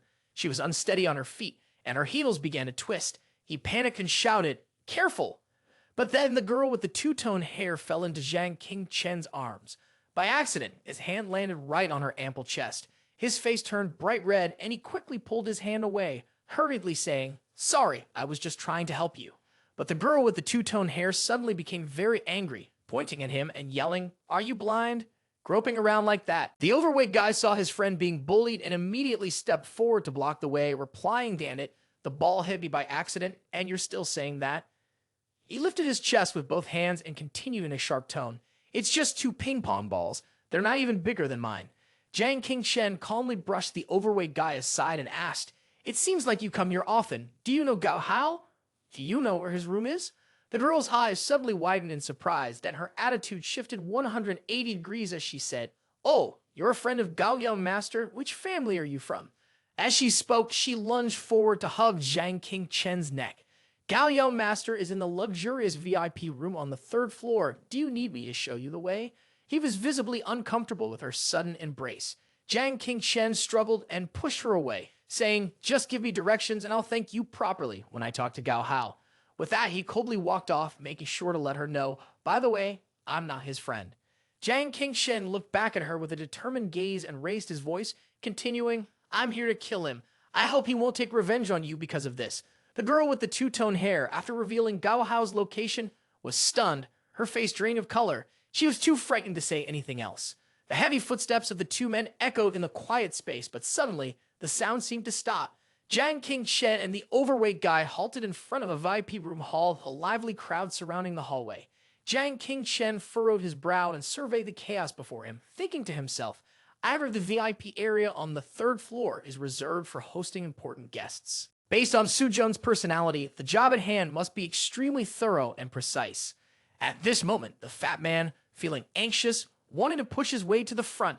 He hurriedly squeezed through the crowd, raising his voice loudly, "Please make way." After getting to the front, the fat man excitedly turned to look at Zhang King Chen and shouted, "It's Gao Hao, and also Cheng Yuan, that green tea girl. The two of them are like a dog biting a bridge." In front, Gao Hao, drunk, was openly bullying the person before him. He scowled and shouted, "You bitch, you made me lose face like that before." The girl on the ground, surrounded by the crowd, was covered in bruises, her breath reeking of stale alcohol, and she could only quietly listen. Gao Hao cursed, "Drink up, serve Lion Young Master well. Dare you refuse?" Cheng Yuan, her body numb, began sobbing. "Gao Yao Master, please let me go. This is my first time. I don't want to." The crowd quickly gathered around. Given Gao Hao's background, they could only whisper among themselves, not daring to take their eyes off the sea before them. The young master Gao continued to raise his chin arrogantly, oppressing the fragile woman. "You don't want to laugh, huh? Then drink up for me." Young Master spoke, "Finish this whole barrel of whiskey and you can go." Cheng Yuan cried out in pain, "I really can't drink anymore. My stomach hurts so much. If I drink more, I'll die." The scene in front of the hall was chaotic. While everyone was focused on the interaction between the two, Zhang King Chen shifted his gaze and subconsciously took notice of the room next to them. Under the dim lights, Lai Tianyan quietly sat in a dark corner, deep in thought, lost in his own space, completely detached from the noise outside. Looking at the pile of bottles on the table, Zhang King Chen shook his head and thought to himself, with so many bottles, if one person drank them all, they would really die. At this moment, Cheng Yuan was continuously writhing, retching nonstop. The crowd around her grew increasingly anxious. If she continued in this state without being rushed to the hospital, a tragedy would undoubtedly occur. Suddenly, Gao Hao lost all patience and, opening his mouth, angrily shouted, "Isn't she still alive? What's all this acting? Don't you just want more money?" With that, he straightened his leg and kicked Cheng Yuan away. A loud crash was heard as she tumbled and rolled towards Zhang King Chen. Cheng Yuan, in pain, trembled and cried out, falling to the ground before struggling to get up. She recognized the man in front of her, who softly whispered, "Zhang King Chen." He looked at Cheng Yuan with a stern face, then coldly asked, "Why don't you resist?" Cheng Yuan stood frozen, her face flushed red, dumbstruck by his question. After a moment, she lowered her head, gazing at the ground, and helplessly gritted her teeth as she said, "Do you know who's in the room?" Li Tianyan, the president of the Heaven-Piercing Cultivation Institute, one of the two great young ladies of the Lai family who cultivate immortality. And I'm just an ordinary person without money, without the qualifications to cultivate immortality. How could I resist? She lifted her face, changed her tone, her eyes like daggers, staring coldly at him. Furious, he shouted, "I don't want to be like you. Offending Gao Hao will lead to being ostracized, mocked, and humiliated." Zhang King Chen clenched his fists in anger, replying coldly, "That's why I hate mankind." The memories of being bullied in the past surged back. Zhang King Chen bitterly recalled the scene from that time, despising the fact that the weak were looked down upon and dared not become enemies of the strong. They foolishly believed that by temporarily giving up their dignity and continuing to endure, they could survive. Because humanity has so many people like you, in the end, the 7 great nations were completely wiped out by the witch tribe without sparing anyone. At that moment, Zhen Yuanzi appeared from behind, quietly observing him, nodding as he understood that this brat had indeed crossed paths with the witch tribe. Suddenly, Gao Hao's gaze, filled with murderous intent, swept through the crowd in front. He recognized a familiar face and quickly shouted, "What are you doing here? Aren't you supposed to be with Lu Bao? Jiang Qingchen's eyes locked onto the arrogant young master as he took a few steps forward. His cold voice rang out softly. Let me show you another way to live. He turned his head, looking up at Cheng Yuan for a few seconds, then spoke slowly and calmly. Don't misunderstand. It's not because I'm helping you. He then turned and quickly walked ahead, but his hoarse voice echoed, as if the words had been repressed for a long time. At that moment, Jiang Qingchen exploded. He angrily shouted, looking directly at the opponent. Tonight makes me very uncomfortable. Gao Hao was extremely stunned by his attitude and shouted in panic, What do you want to do? He quickly corrected himself. No, I am an elite at the 5th level of the Foundation Establishment stage. Why should I be afraid of this guy? Jiang Qingchen was not afraid of the heavens nor of the earth. With audacity, he declared, I'm here to collect a debt. Upon hearing this, the young master of the Gao family could no longer hold back. He immediately rushed forward in a fit of rage, his fist clenched, aiming directly at his opponent's face, shouting loudly, What are you demanding? I've already given you face. Of course, Jiang Qingchen, the protagonist, was not the type to stand still. He raised his hand effortlessly to block the incoming strike. Gao Hao's face turned crimson, and he stunnedly exclaimed, What? In one fluid motion, Jiang Qingchen grabbed his wrist and executed a perfect spin. The sound of joints cracking echoed through the air, followed by blood spurting out like a torrential rain. Jiang Qingchen, amused, looked at him and said, I don't need your mother. He then released his grip. Gao Hao cradled his twisted arm like it was a piece of clothing, collapsing to the ground, groaning in agony, Ah! But Jiang Qingchen did not stop there. In a fit of fury, he delivered a devastating uppercut straight to Gao Hao's face. With a growl, he hissed, I want everything, you owe me all of it. As soon as he finished speaking, a furious punch like a whirlwind crashed into Gao Hao's face, knocking him to the ground, blood streaming from his nose. Still not satisfied with his rage, Jiang Qingchen calmly approached and grabbed the blood-soaked head of the young master. He whispered softly, Both principle and interest, I'll hold on tight and never let go. Jiang Qingchen continued to land blow after blow, his eyes blazing with fury, his teeth clenched tightly. He shouted, Give it all back. A powerful kick slammed directly into his opponent's stomach. Gao Hao was in a sorry state after the blow from him sent him flying to a corner. Under the direction of the fat guy, the crowd cheered and applauded relentlessly. A trash like him, hitting Winden so skillfully, so beautifully. Cheng Yuan stared at him in shock. Jiang Qingchen, with his confident and charismatic air, smirked and said, From now on, you will also become the kind of outcast that everyone rejects. So in the face of such a situation, what kind of life will you choose to live? Cheng Yuan pouted, raising her eyes to look after him, stuttering without being able to say a word. At that moment, he slowly turned and began walking forward. Two men in black suddenly rushed out, blocking Jiang Qingchen's path, not allowing him to get any closer to Gao Hao. He was infuriated. You dare stop me? The bodyguards in front of him glared at Jiang Qingchen, then menacingly said, Our master has ordered that whoever harms young Master Gao must die.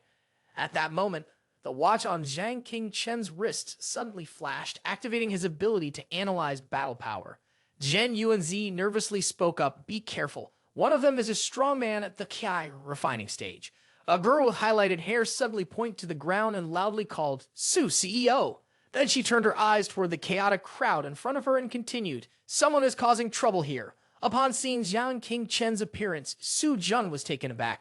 Why is it, little Brandmaster? We are truly fated, meeting again while out for drinks. Su Han, a 5th level Kai refining stage cultivator, immediately spoke in a serious tone to the young lady. It seems we've run into that brat from the Gao family. Fu Wenlong frowned and added, What's the Gao family even worth? Daring to stir up trouble on our turf. Didn't his father warn him? The Sunalai families are two major powers that cannot be provoked. Su Han hurriedly turned to look at Su Jun and asked sternly, Young lady, do you need to step in? The expert from the Gao family is highly experienced. I'm afraid an ordinary student might not be able to handle him. After a moment of silence, Su Jun suddenly looked up and sneered, asking in return, Do you think the little Grandmaster is just an ordinary student? At the same time, facing the two subordinates of Gao Hao, Zhen Yuanzi's face darkened, and he whispered, Find a way to retreat. Then he anxiously continued, An expert at the Kai refining stage, riding a sword to fly and performing void techniques is on an entirely different level from someone at the Foundation Establishment stage. You can't use your soul chi for assistance for now, and it's 1 against 2. The situation is very dangerous. Jiang Qingchen frowned and replied, pretending, The water's already spilled, there's no turning back now. Pointing directly at him, Gao Hao angrily shouted, Why are you still standing there? Kill him now. Upon hearing this, Liu Bao immediately stomped his foot hard into the ground. He then began to assume a combat stance, his muscles bulging and rippling like a beast ready to pounce. Afterward, Liu Bao swiftly revealed the golden rings on his hands, and finally he clasped his hands together and recited the incantation for the peculiar leader's kimchi magic. Seeing this move of his, Zhen Yuanzi was greatly alarmed and shouted loudly, "Be careful, there is spirit ki on his shoulders. This spirit ki will enhance his strength twofold." As soon as he finished speaking, Liu Bao leaped into the air and swung his fist directly at Zhang Qingchen. Just as he was focusing all his attention on Liu Bao, a man in a suit, holding a sharp spear, was slowly approaching from behind Zhang Qingchen. Thinking he was a stranger, turned out to be Gao Hao's close bodyguard. He immediately recited the incantation for the Thunder Control Spear Technique Level 8 in preparation to deal with him. Seeing this, Cheng Yuan shouted loudly, "Be careful behind you." As soon as she finished speaking, his spear had already closed in on Zhang Qingchen's back. Fu Wenlong loudly suggested, "Young lady, let me handle this. With the 8-level battering whip, even gods would be afraid to face it. Those two also have spirit ki protecting them, but no one below the Kai refining stage can block this." Sujun, somewhat doubtful, replied, "That's not right. Look carefully, the aura around the little Grandmaster has changed." Though surrounded by both of them, Zhang Qingchen remained indifferent and spoke calmly, "Hall of Heroic Spirits." Then he shouted loudly to activate his opening move. "Sacrifice desire as a token, the body of a hero corresponding to obsession. Answer my call, lend me your strength." Zhang Qingchen gathered energy and shouted out to unleash his inner power, summoning the heroic spirits. Just as Zhang Qingchen finished speaking, a circle of blue light suddenly erupted around him. It was unclear what Zhang Qingchen had seen, but his eyes widened in astonishment. It turned out he had seen an illusion. A man was standing before the city gate and spoke, "I am a Taoist from Mount Wu, meeting that person here in Sanyang City. My Taoist skills are extraordinary. What's so great about being the best under the heavens? Even that can't make her look at me more than once. The person she likes is just an ordinary man. For 50 years, I watched them grow old from birth to death by the Dam River. Finally, I gave up my attachment, enlightened by the power of yin and yang, attaining the Tao, and becoming an immortal, and changed my name to True Person of Three Peaks. Future generations who acquire this technique should treat it as nothing more than a joke." Holding the yin-yang sphere in his hand, Zhang Qingchen murmured, "Inside it is the lifelong insights of Zhang Sanfeng's sect regarding the supreme yin-yang force." Zhen Yuanzi, puzzled, asked, "This time, are we summoning a spell rather than heroic spirits?" Zhang Qingchen replied sullenly, "Heroic spirits can be summoned at will, but not only heroic spirits. Everything recorded in mythology can also be summoned." He suddenly gripped the yin-yang sphere tightly, then pressed it against his body and shouted, "By absorbing these insights, I don't need to cultivate. I can learn the highest realm of this technique." The ultimate skill of the martial arts master's sect's supreme yin-yang force seemed to freeze time itself. Even facing a ferocious attacks from both sides, Zhang Qingchen showed no sign of fear. At that moment, Su Jum's group all turned their eyes toward him. Cheng Yuan's group did the same, and in addition, even Gao Hao's group stood frozen in place, eyes locked on the unfolding scene. At this moment, beneath Zhang Qingchen's feet, a massive Tai Chi circle had appeared, and his posture resembled that of someone practicing Tai Chi. As Liu Bao swung a strike towards him, Zhang Qingchen swiftly dodged his blow with ease. Even the sharp tip of the spear held by Gao Hao's close bodyguard was easily avoided with a slight tilt of his head. In fact, when both of them attempted to rush in and attack Zhang Qingchen again, he immediately heard the command to enlarge the Tai Chi circle, preventing either of them from touching him.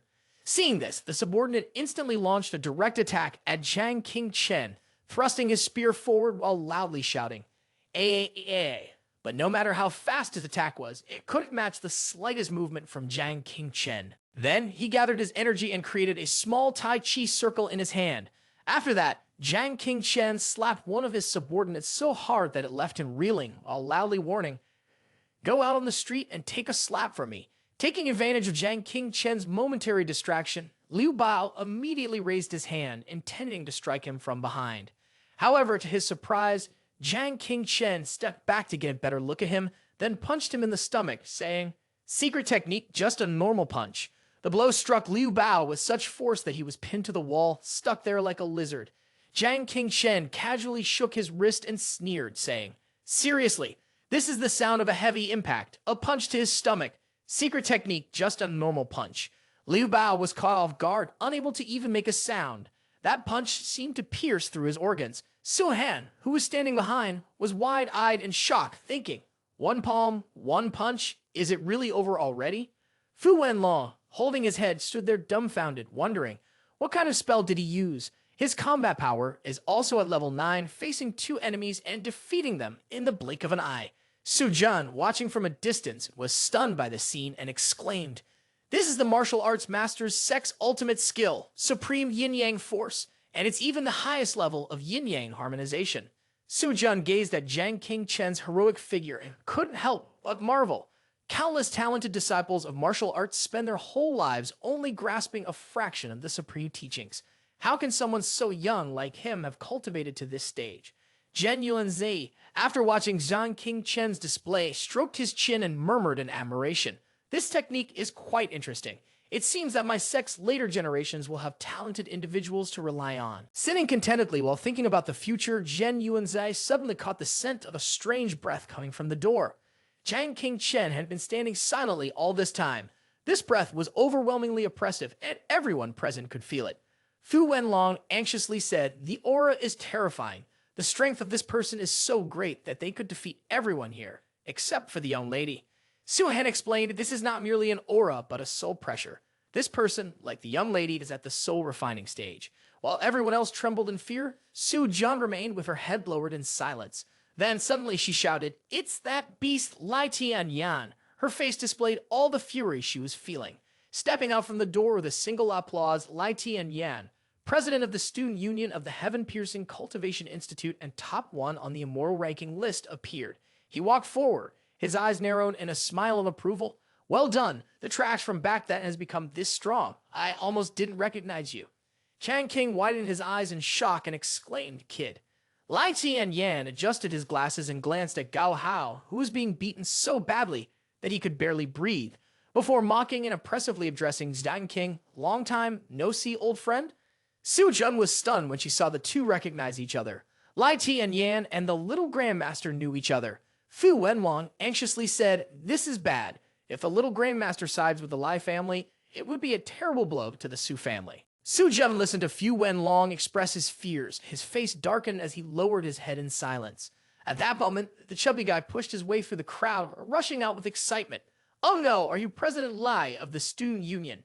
This is the real President Lai. He eagerly walked over to Lai Tian Yan, who greeted him with a warm smile. Junior brother, hello? Jiang King asked the chubby guy, do you know him?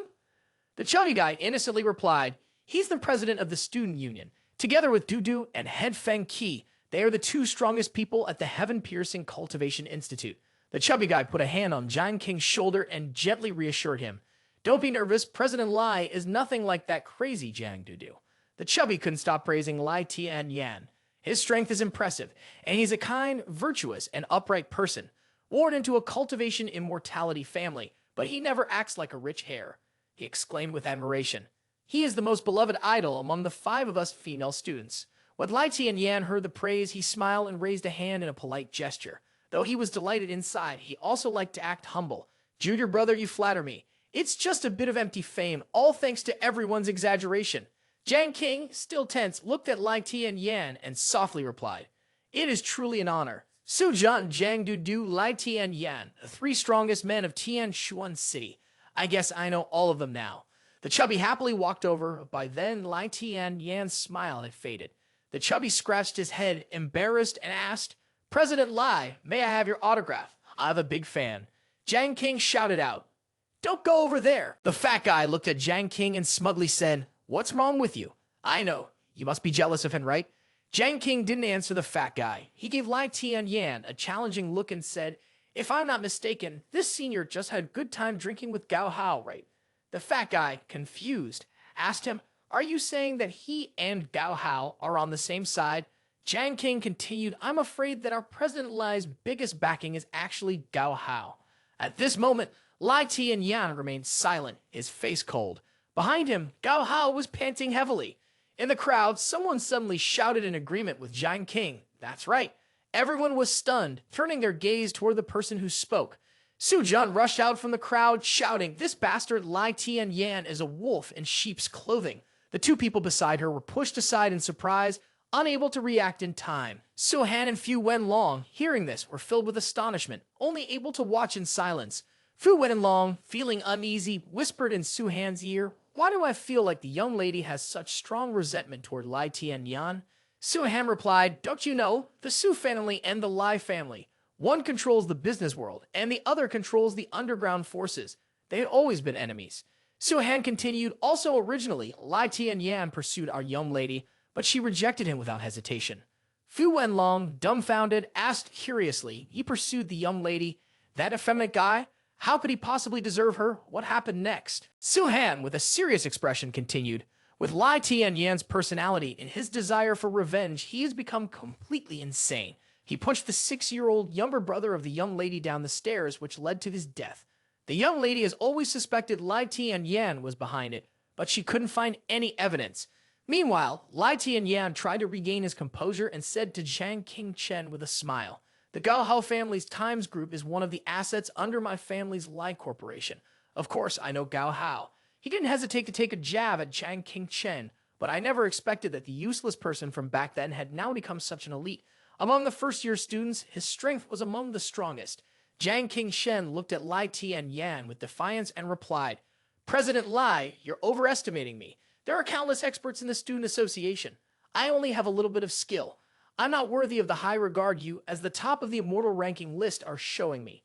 Lai Tianyan stretched out his hand, his tone full of arrogance as he said, "No need for such polite words. I've always admired talented people. We are old acquaintances. Today, both sides are giving me face, so the grievances between you and Gao Hao are completely forgiven.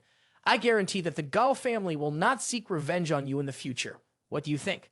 Jiang Qingchen remained silent for a moment, then suddenly spoke up, "I want to ask, what if I don't agree?" Lai Tianyan looked at him with disdain and said, "Then I will cripple you right here." A terrifying breath flowed from Lai Tianyan as he revealed a bloodthirsty look in his eyes, his lips curling into a sinister smile as he spoke. "To be honest, I've wanted to do this for a long time." Upon hearing this, the chubby exclaimed, "Chairman Lai, how could you do such a thing? Wasn't the student council created to protect and uphold the justice of the school?" Lai Tianyan immediately cut him off, his face filled with fury. "You damn fat bastard, you've been spouting nonsense all this time." Jiang Qingchen slightly curled his lips in a smirk. He raised his hand to shield the fat man, who was still in shock from seeing the true face of his idol, then gave Lai Tianyan a pointed glance before continuing. "It seems Chairman Lai is very concerned about what happened to him in the past. I always considered you a friend, but after all these years, I never imagined you'd fall so low, walking the same path as those who once bullied us." Jiang Qing then spoke sternly, "Little Lai, in the end, you're just losing to yourself." He remembered how Lai Tianyan had once fled in fear from the bullies in the past. Lai Tianyan coldly retorted, "Is that so? You're just too foolish." Lai Tianyan laughed arrogantly. "In this world, strength will always be respected. My strength is 100 times greater than yours, and now I can trample on the necks of all those who once looked down on me." Jiang Qing's eyes filled with disappointment. Was this how we felt when they trampled on us back then? Does he enjoy the feeling of becoming one of them? Lai Tianyan, upon hearing this, became enraged, his face twisted with fury as he threatened, "It seems like you're eager to die." Zhen Yuanzi, holding his face in his hands, helplessly said to Jiang Qing, "Get ready to run, this guy really wants to kill someone." Jiang Qing responded nonchalantly, "Don't even dream of it, I still have my trump card." As expected, this is the confidence of a man who's been through the dirt. Zhen Yuanzi opened his eyes in surprise, and for a moment, a flicker of hope crossed his mind as he thought, could this brat have an even stronger move than Supreme Force hidden up his sleeve? Chang Yuan, seeing that Jiang Qing had no intention of leaving, exclaimed in shock, "How can he face Lai Tianyan without a trace of fear?" Jiang Qing, full of confidence, smirked and said, "Ha, he's just a small fry, Lai Tianyan." Then Jiang Qing laughed loudly and shouted, "Sister Sujun, I'm reporting in. That bastard Lai Tianyan is causing a ruckus in your territory. Can you just let him be like this?" Zhen Yuanzi and the fat man were left dumbfounded. They had thought this guy was about to go solo, fighting it out with whatever hidden tricks he had, but instead, he called for backup. Chang Yuan too was wide-eyed, staring at Jiang Qing's carefree demeanor. At this moment, the man was drenched in cold sweat, forcing a smile and weakly begged, "If you don't help, this guy is going to knock my head off." Zhen Yuanzi and Chang Yuan, hearing this, spat blood in shock, their flicker of hope extinguished in an instant. Fu Wenlong and Su Han were left gaping in astonishment. What did you say? Su Jun, helpless, held her face, suppressing her humiliation as she muttered to herself. I almost forgot. The little Grand Master never cared about face. After that, she walked toward Jiang Qingchen. Su Jun looked at him and softly said, Don't worry, on the Su family's turf, no one dares to touch you. The chummy, witnessing the scene of the beautiful woman saving the hero, couldn't help but be startled, feeling odd and wondering when it would be his turn. He exclaimed in surprise, almost like a fan shouting, Su Jun, damn it, is she really young miss of the Su family? Li Tianyan, seeing that the other party had the backing of a powerful family, quietly reminded her, Su Jun, do you really want to go up against me? You're from the Su family, so you're not afraid of anyone, are you? Su Jun responded confidently, What's the matter? Brat, do you want to give me some advice? They stood facing each other, the atmosphere so tense that even outsiders could feel the pressure. Lai Tianyan spoke up, Our two families. One controls the business world, the other controls the underworld. We've always followed the principle. The river water does not mix with the well water. Hearing this, Su Jun felt extremely uncomfortable and immediately retorted, If the river water doesn't mix with the well water, does the well water have the right to invade the river? I'm protecting Jiang Qingchen. If you dare to touch him, that's declaring war on the entire Su family. Witnessing the scene, Jiang Qingchen and Zhen Yuanzi were both deeply moved, their faces flushing. The two men hugged each other and sighed, Damn, why do I suddenly feel like Su Jun is kinda cool? At this moment, Lai Tianyan narrowed his eyes and silently thought, This is Su family's territory. Clashing with her might not bring any benefits. On one side, Gao Hao, with his hands nervously twitching, spoke up, eager for revenge. Lai, young master, my Gao family has devoted our lives to the Lai family. My father is also one of the 7 great experts of the soul refining stage under the Lai family's command. You can't just ignore me. However, without paying any attention to his words, Lai Tianyan continued to immerse himself in his thoughts, wanting to avoid bringing trouble upon himself over a trivial matter. After a long sigh, he finally exhaled deeply. Lai Tianyan gently pushed up his glasses, exuding an air of intellect, and said, Miss Su has spoken. Naturally, I will show respect. Then he cast a glance to the side and raised his voice to remind, Jiang Qingchen, you will regret not listening to my advice today. You've crippled 2 of Gao family's generals. Even if I don't intervene, the experts under their command will hunt you down to the ends of the earth. Jiang Qingchen, already agitated and scared, sneered arrogantly in response, Threatening me? Do you have the guts? Then he beckoned his opponent with his finger, wearing an expression that screamed for a beating. Come over here yourself. Su Han was at a loss for words upon seeing this. The little man is so smug. This is truly the height of arrogance. Fu Wenlong also felt embarrassed on his behalf. Xiao Da didn't care about face anymore. He was already used to it. Faced with such a provocative attitude, the frustration within Lai Tianyan was about to explode. His forehead wrinkled up like that of a 60-year-old woman, and he held back his fury so much that veins began to pop on his temples. However, Jiang Qingchen didn't stop there. He played the disrespectful game of hiding behind Su Jun and then flipping the bird, taunting him. Come here if you dare. Lai Tianyan spoke in a low voice, laced with menace, and said, Jiang Qingchen, I regret to say that I gave you one last chance, but you didn't appreciate it. Then he suddenly flew away, leaving Gao Hao standing there, completely stunned. Seeing that the opponent had backed down, Jiang Qingchen responded, I'm also very sorry in the end you become the kind of person you hate the most. Up until now, Su Jun had been trying hard to hold back her laughter, but she couldn't help but let out a chuckle. Then she grinned widely, not caring about maintaining her goddess image. Refreshing, so refreshing. After all these years, this is the first time I've seen Lai Tianyan crumble like this. Little Grandmaster, I'm definitely your friend now. Jiang Qingchen and the chubby guy behind him also laughed like 2 idiots. Chang Yuan at this point was extremely confused. What was going on? Why was that idiot with the last name Jiang so strong all of a sudden? Why was even the young miss from the Su family protecting him? At this moment, Su Jun turned to Gao Hao and coldly asked, Gao Hao, how do you plan to deal with this? Jiang Qingchen added fuel to the fire. I'm someone who's very clear about grudges and debts. If you owe me, you'll pay back 100 times over, and if you owe me, it'll be 1,000 times. Seeing their momentum, Gao Hao was taken aback and could only retreat to a corner, cursing Lai Tianyan for his petty tricks, abandoning friends like that.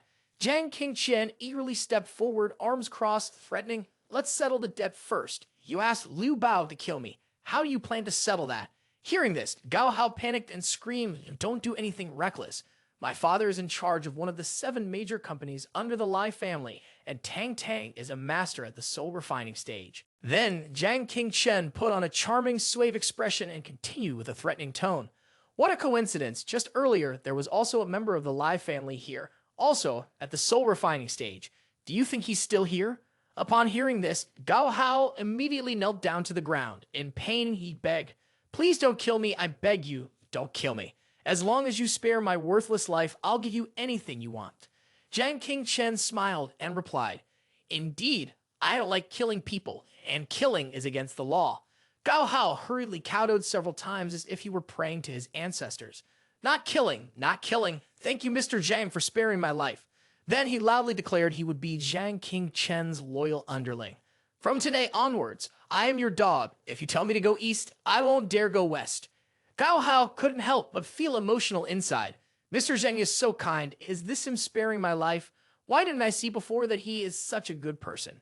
However, the only response he got was Jiang Qingchen's cold, emotionless face. With a dangerous expression, he said, "However, debts must still be paid. Tell me, is there anything on you worth enough to exchange for your worthless life?"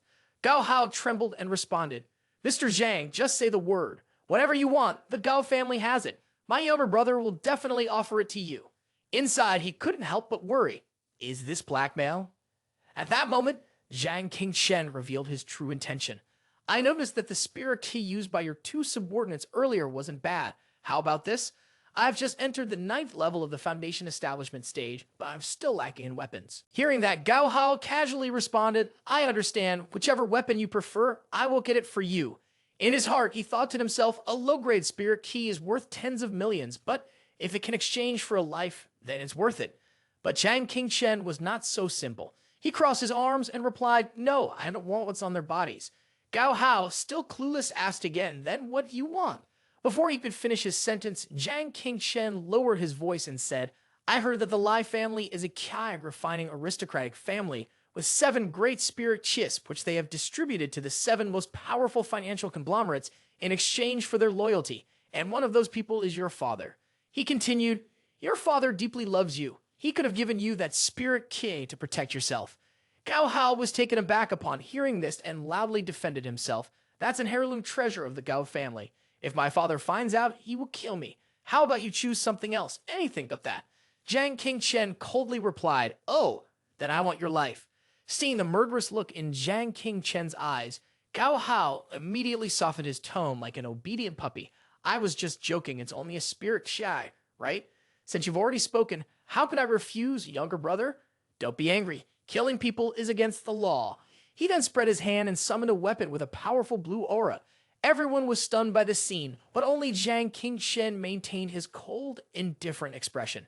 Then, Gao Hao proceeded to enlarge the miniature version of the weapon, its overwhelming force filling the entire space. Su Jun was taken aback upon seeing this, his expression reflecting both surprise and admiration, as the object changed size at will.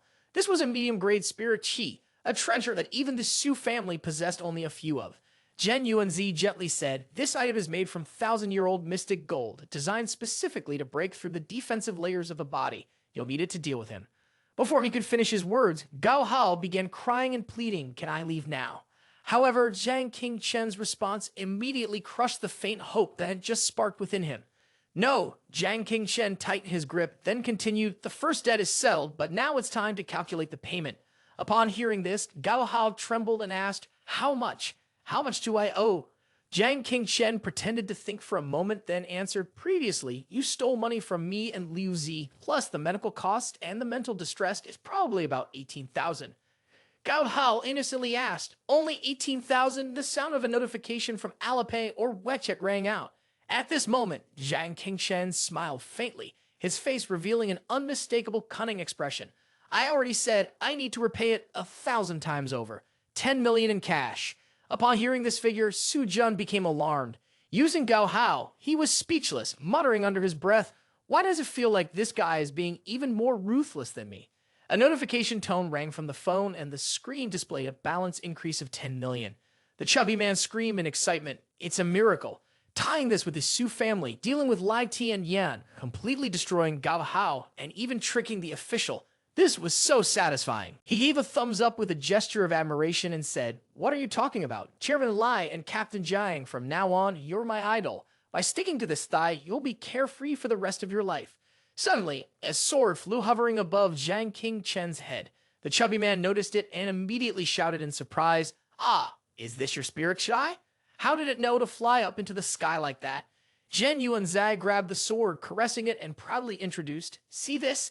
This is a flying sword. Jiang Qingchen knows a little about it. It can break the low-level body defenses of the witch tribe." His voice carried a trace of regret. 1,000-year-old Zhuanjin iron is an extremely rare resource in this age.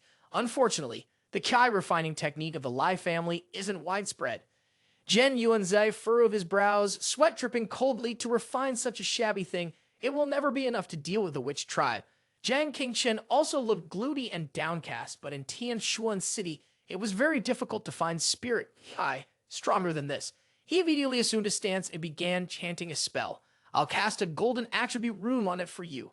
Cut through everything, a layer of shimmering runes appeared on the surface of the flying sword. Zhen Yuanzi proudly displayed the sword, feeling triumphant. Now the flying sword has reached the high-grade spirit Kai level. It can cut through anything that the tip of the sword touches. Jiang Qingchen's eyes lit up like a cat seeing cream, almost forgetting that, besides being skilled in alchemy, he was also a grandmaster of the Kai refining technique. He took the sword in his hand and examined it, his eyes sharp. "This room looks very impressive. If only I had enough magic power, it might really be able to break through the witch tribe's defenses. Those guys are in for a tough time now." Zhen Yuanzai crossed his arms and sat cross-legged, speaking to himself, "I'm not bragging. When it comes to Kai refining techniques in the three realms, aside from Yun Zhongzi, no one can compare to me." The chubby one, with round and flat eyes, looked confused and scratched his head, asking Jiang Qingchen, "Boss, who are you talking to?" Honestly, with the way he was talking to himself as if chatting with the air, anyone who didn't know him would think he had just escaped from a mental institution and would feel sorry for his handsome face. Zhen Yuanzai rubbed his chin in curiosity. "I'm really curious. Previously, you took 10 million from Su Jun, and today, you're taking from Gao Hao. How can someone who cultivates immortality be so attached to material things?" Jiang Qingchen played with a miniature sword in his hand and replied, "You wouldn't understand. In today's society, cultivating requires resources, and things like elixirs, plants, or herbs all need to be bought with money." Zhen Yuanzi listened intently, his face serious. So that was the case. He planned to use the money to buy elixirs, plants, or herbs to upgrade his cultivation. But then he straightened his face and spoke his true intention. "No, I want to buy a luxury car and a villa," which made Zhen Yuanzi choke on his saliva and fall back. "I'm not like you, but you truly are a fool. I thought you were thinking grandly, but at the end, you're just dreaming of the same things many others dream of." Jiang Qingchen explained, "Listen to me. Last time, I almost sucked all the spirit chi within a 100-mile radius, and that's how I reached the peak of the 9th level of Foundation Establishment. To break through to Kai refining stage, I need much more spirit K."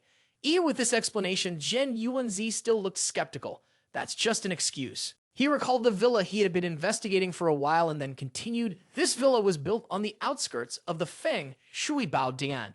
If you search carefully inside it, there's definitely a land of spirit veins. Just finding one would be enough to satisfy my cultivation needs." His eyes lit up as if everything had become clear. "So if that's what happened, I misunderstood you." He then asked, "So what's the purpose of the luxury car?" Jiang Qingchen confidently replied, "Right, it can be used to pretend to be Zhen Yuanzi and shock him once again." "What do you mean?" he asked, shuddering and covering his face, grinning in delight as he imagined it. "Think about it. I drive the luxury car with Chen Ning's leg over the seat, take a tour around the campus. How fun would that be?" Seeing that Zhen Yuan remained silent with no reaction, he asked, "O Dao Ba, why are you not saying anything? Haven't you noticed your hands have been shaking this whole time?" Only then did he grow serious. He was very good at hiding his feelings to joke around with life, but this time, his hands were trembling. Indeed, Jiang Qingchen's hands were shaking uncontrollably for no clear reason. His face turned pale and he stared at his hands in shock. "I need to confirm something. Is it really 12 AN on the 6th of next month?" This scene terrified the chubby guy, who almost wet himself. He had been talking to the air and now he was trembling. He quickly asked, "Boss, what's wrong?" He turned pale, fear flashing across his face as he recalled. If he remembered correctly, today marked the beginning of the border of Donglong Kingdom being destroyed by the witch tribe. On the border of Donglong Kingdom, a three-person patrol team was soaring through the snow-filled sky on their swords. The young man with gray hair eagerly chatted with the red-haired person wearing a flying green hat. Is the legendary senior brother of the witch tribe really that powerful? The red-haired person turned to him indifferently and said, "Who knows? I've been patrolling the border for years and have never even seen a shadow of the witch tribe." The person wearing the green hat raised his chin confidently and said, "So what if they're more powerful? The patrol team consists of 3 people per squad. Each squad has a captain at the soul refining stage and 2 members at the carve refining stage, all lights who graduated from the cultivation academy. Could they really not deal with some foreign tribes?" Suddenly, the gray-haired young man widened his eyes in fear and stared into the distance, his lips trembling. The young man with the green hat didn't hear clearly and asked, "What did you say? The wind's too strong. I didn't hear anything." In the blink of an eye, a dark shadow pounced and attacked the young man in the green hat, causing blood to splatter, leaving the gray-haired boy horrified. The red-haired youth looked up and saw a giant monster. He screamed, "Junior brother!" He was terrified, almost pissing his pants, but still raised his hand to cast a spell at the monster. Shu Shan's sovereign sword technique, sword staff technique. Before he could finish casting the spell, another monster slammed into him, crushing his face. The ground shattered from the impact. The gray-haired youth, terrified, stumbled back in horror, his mind blank as he thought, "This is not something humans can fight. Time to run." As soon as he thought that, he quickly turned and ran. But he hadn't gotten far before he tripped and fell flat on his face. He trembled, struggling to drag his body forward, and as he opened his eyes, the terrifying scene before him met his gaze. The entire patrol team was killed by the monsters, whose bodies were marked with blue, red, purple, and yellow runes. Some of them still had their eyes wide open, frozen in horror. The enormous monsters surrounded the snowy land, which was now a sea of corpses. A few of them started to notice him. In fear, he screamed, "There are 12 of these monsters." The creatures raised their hands to the sky as if to gather the boundless power from the mountain of corpses, which had long since piled up. From somewhere, a deep, muffled voice like that from hell echoed. Are the angels of the great killing formation. Witchcraft ritual is coming." As the strange voice faded, one of the corpses in the pile began to turn black. The ancient rune on his wrist crawled up his body, his eyes wide open, glowing with eerie red light. The other corpses began to transform in the same way, all following a specific pattern, heading in one direction. Gray hair, he trembled in fear at the sight, tears welling up in his eyes as he screamed into the cold winter night, "The enemy is attacking." At this moment, outside the Suling Spring Sea boundary, a violent snowstorm raged. Amidst the storm, a massive monster pointed forward, commanding its subordinates, "Attack, wipe out those people, turn them into the witchcraft ritual witch tribe. They cannot reproduce. The mother of humanity will keep the witchcraft practitioners alive." As soon as the monster finished speaking, the creatures charged directly toward the group. The civilians who witnessed the scene panicked and fled in all directions, shouting for help. "Witch tribe, save us!" The 2 mothers and children had barely run a short distance when a giant figure enveloped them completely. Before the 2 individuals could even call for help, the monster stomped its massive foot down, causing the ground beneath it to shatter into pieces. The remaining people, witnessing this scene, used every ounce of strength they had to flee forward. However, life is not a dream. The group of wooden behind them charged forward, opening their mouths wide, intending to take a bite out of each of them. Eventually, one person was struck by a bullet and was bitten hard on the neck by the monster, causing him to scream in pain. At that moment, 3 fighter jets appeared in the sky, heading straight toward the site of the attack. Then a bullet was fired, aiming directly at the neck of the lead monster, but it didn't leave a scratch and it remained unharmed. After the disturbance, the monster's attention shifted toward a formation of aircraft in the distance. Amidst the familiar formation of fighter jets, a modern spaceship, fully equipped, suddenly emerged. "Prepare the super electronic nuclear bomb. I want to bury this beast here." The leader controlling the spaceship shouted, issuing orders to the subordinates behind him. As soon as he finished speaking, a bright purple energy beam lit up from the front of the spaceship. The lead monster, seeing the weapon, gritted its teeth, its expression ready for battle. A moment later, it opened its mouth wide and summoned a massive red force that directly countered the spaceship's cannonball.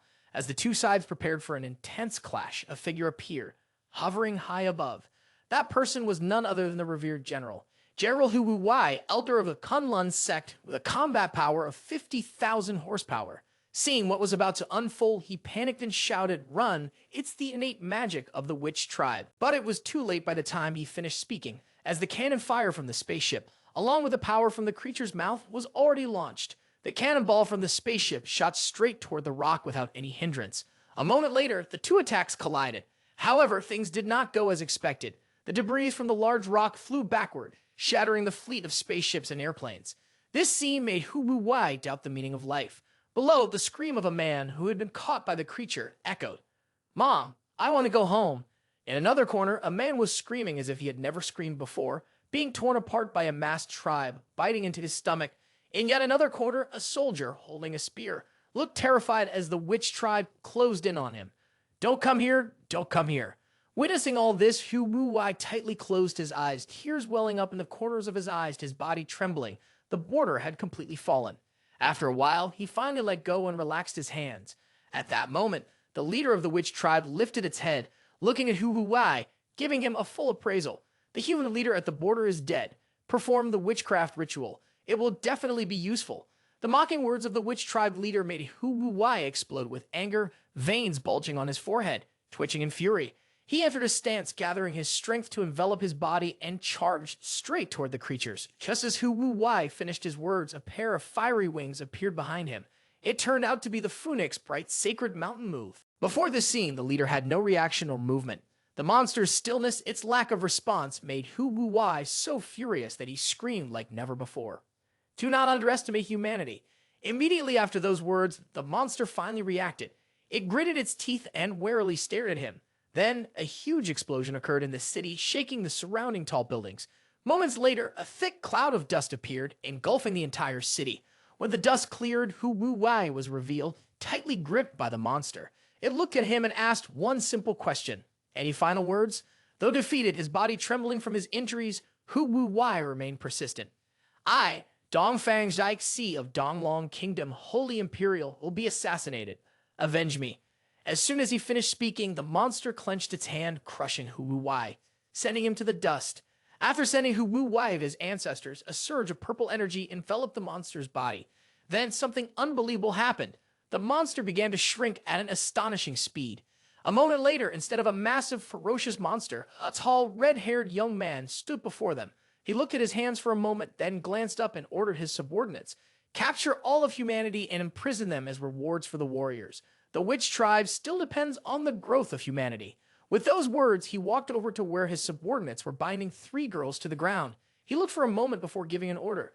"Remember, cultivating immortality will not be content. Suppress their cultivation for me." Hearing these words, one of the girls gritted her teeth, her face full of hatred, as she glared at the red-haired man. At this moment, in the Donglong Kingdom, within a palace, a group of people were reporting the situation to the woman sitting on the throne at the border of the Donglong Kingdom. Last night, they had been attacked by the witch tribe. Dia City had 3,000 cultivators, 50,000 technological soldiers, and several million civilians. The one sitting on the throne was none other than the Holy Imperial of the Dongfang Long Kingdom.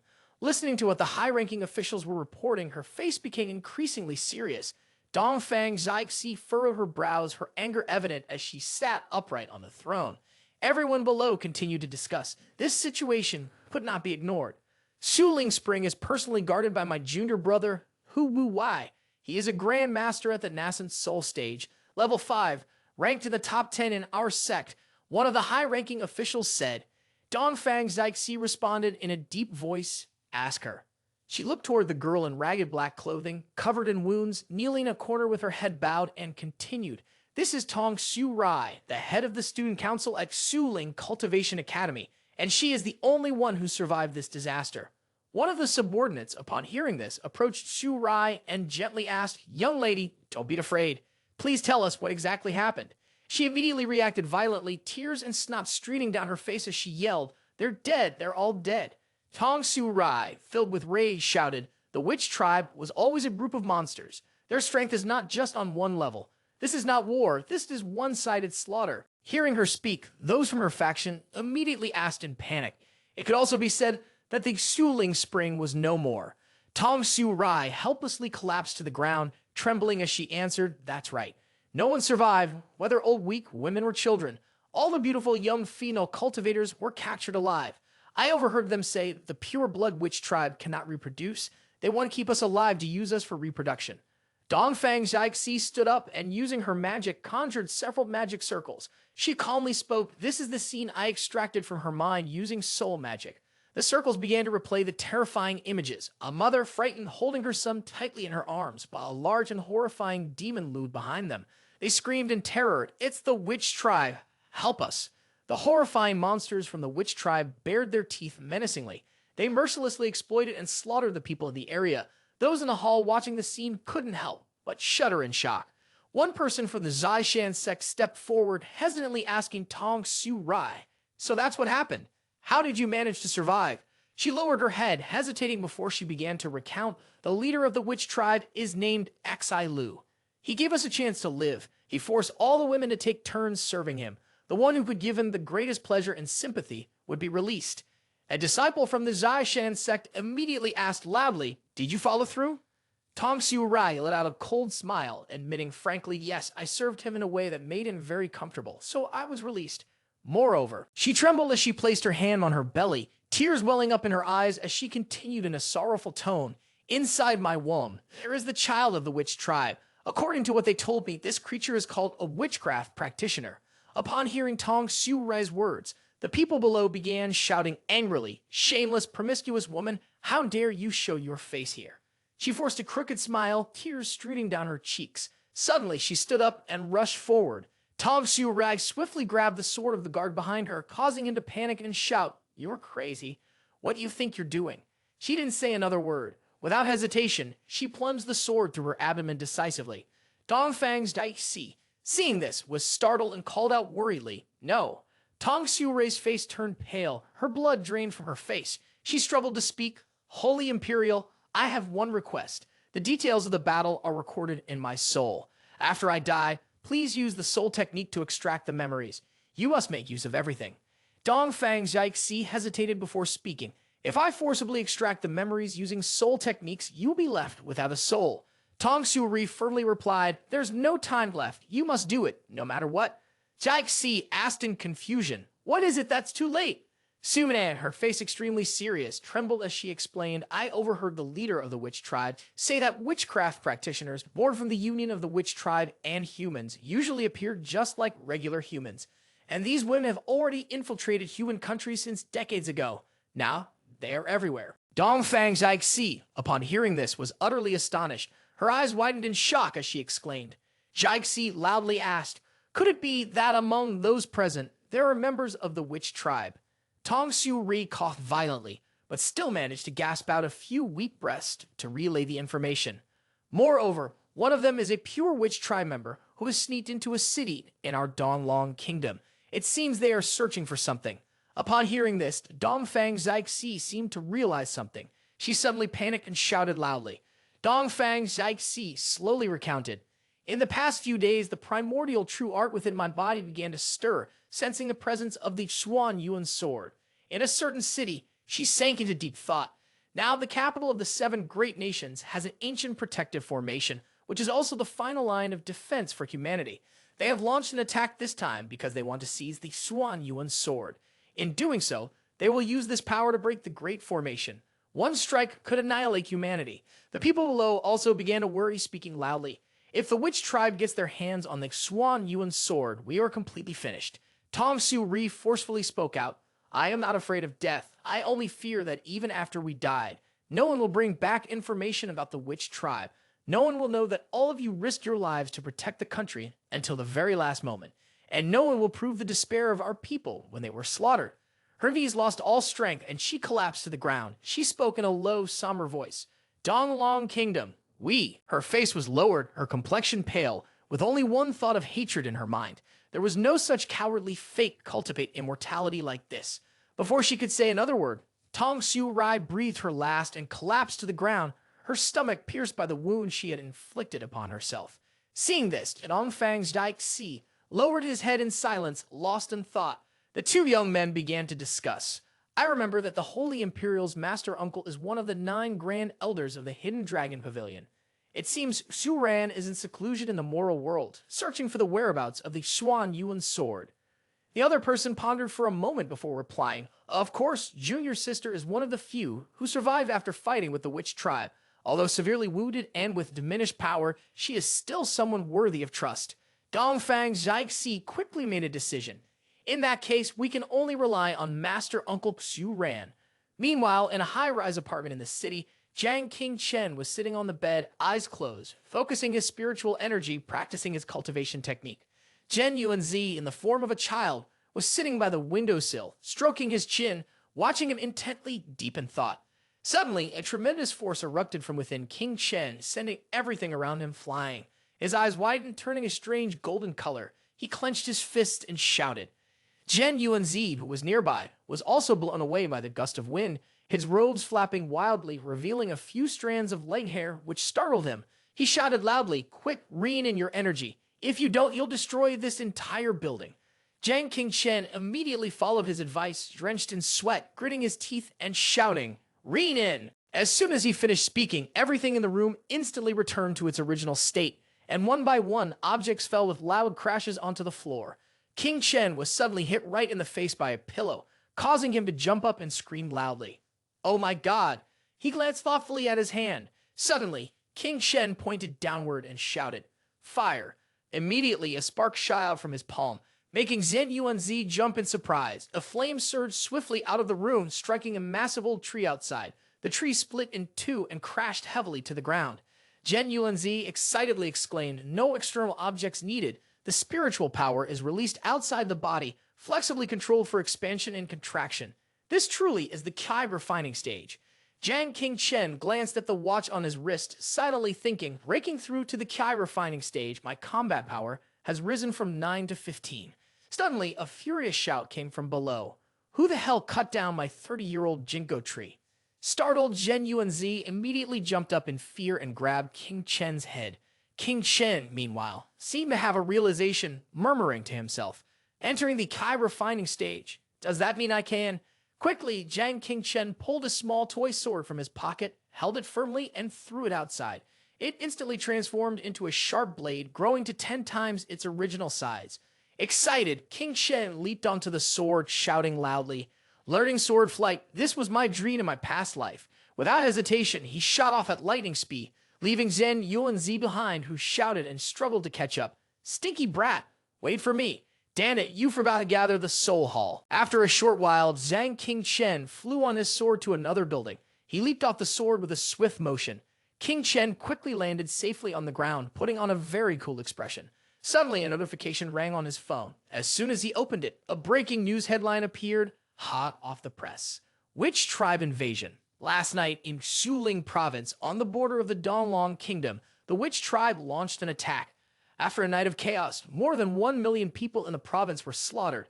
As a result, the entire border of the 7 great nations fell, and the witch tribe has surrounded the area completely. Is humanity truly on the verge of extinction? As Jiang Qingchen walked down the stairs, he muttered to himself, as expected, "History is following the memories from my past life. The event that will happen a month from now, when the witch tribe attacks the Heaven-Piercing Cultivation Institute, seems unavoidable." Suddenly, a voice came from inside a room. "Yesterday's fight with you guys was really something special." New Phoenix Eyes sat at the table and said loudly, "Those people from the martial arts club were nothing but chickens in front of King Chen." Another friend, also in high spirits, chimed in, "Usually the students from the advanced sciences look down on us. Those martial arts club people claim to be the strongest club in the school, always bullying others.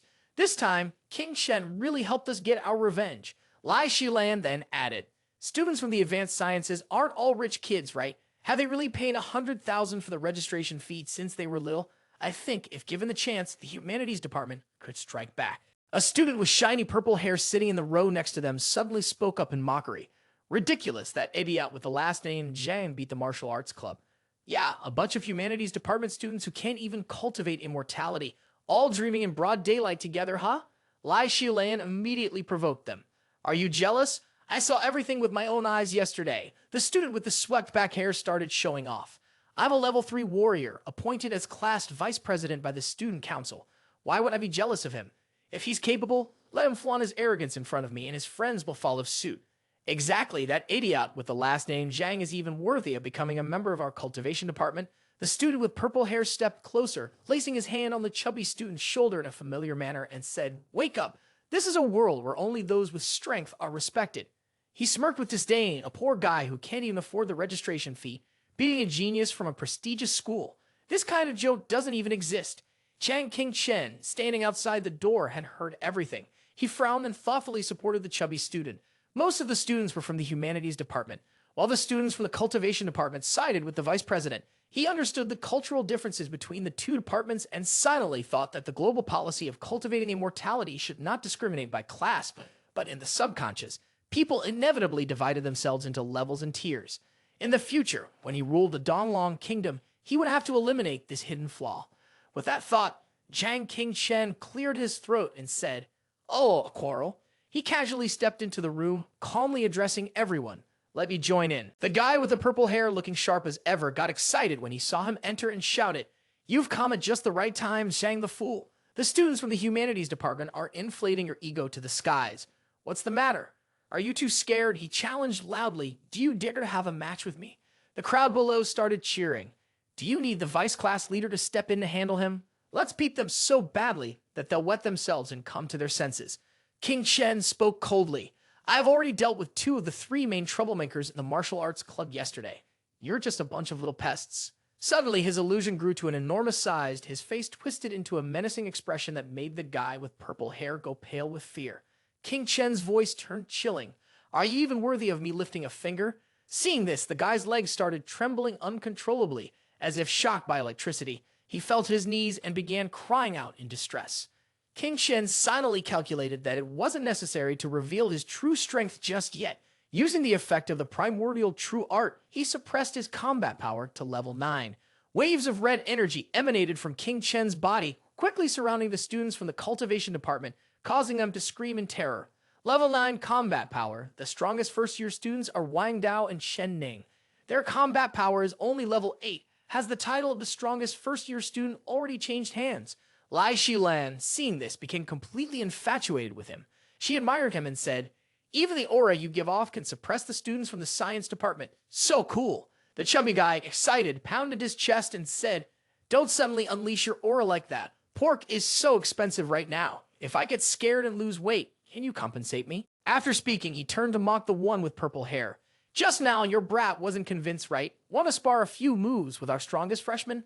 The person immediately jolted in fear and trembled as he responded, "No, I didn't. Don't say nonsense. Since I was little, my mother always told me that King Chen is a genius in cultivating immortality, a figure whom I must respect for my entire life. My admiration for King Chen is like the endless flowing river." Hearing this, Jiang King Chen smiled and asked, "Is this guy usually this good at flattery?" The chubby one quickly answered, "Everyone hides a great ability to flatter deep inside." Suddenly, a student running from the outside burst in, panicking and shouting, "Quick, check the school forum. The immoral ranking list has been updated." Jiang Qingchen immediately took out his phone and saw that the ranking list for the Heaven-Piercing Cultivation Institute had been updated. Jiang Qingchen had risen to the top 50 with a strategic score of 9. Following him were Liu Bao, Chen Ning, Wang Dao, with Lai Tianyan in first place, and Jiang Dudu and Huo Chengwu ranked 2nd and 3rd, respectively. He questioned in doubt, "Is this Hu Chengwu the leader of the martial arts club?"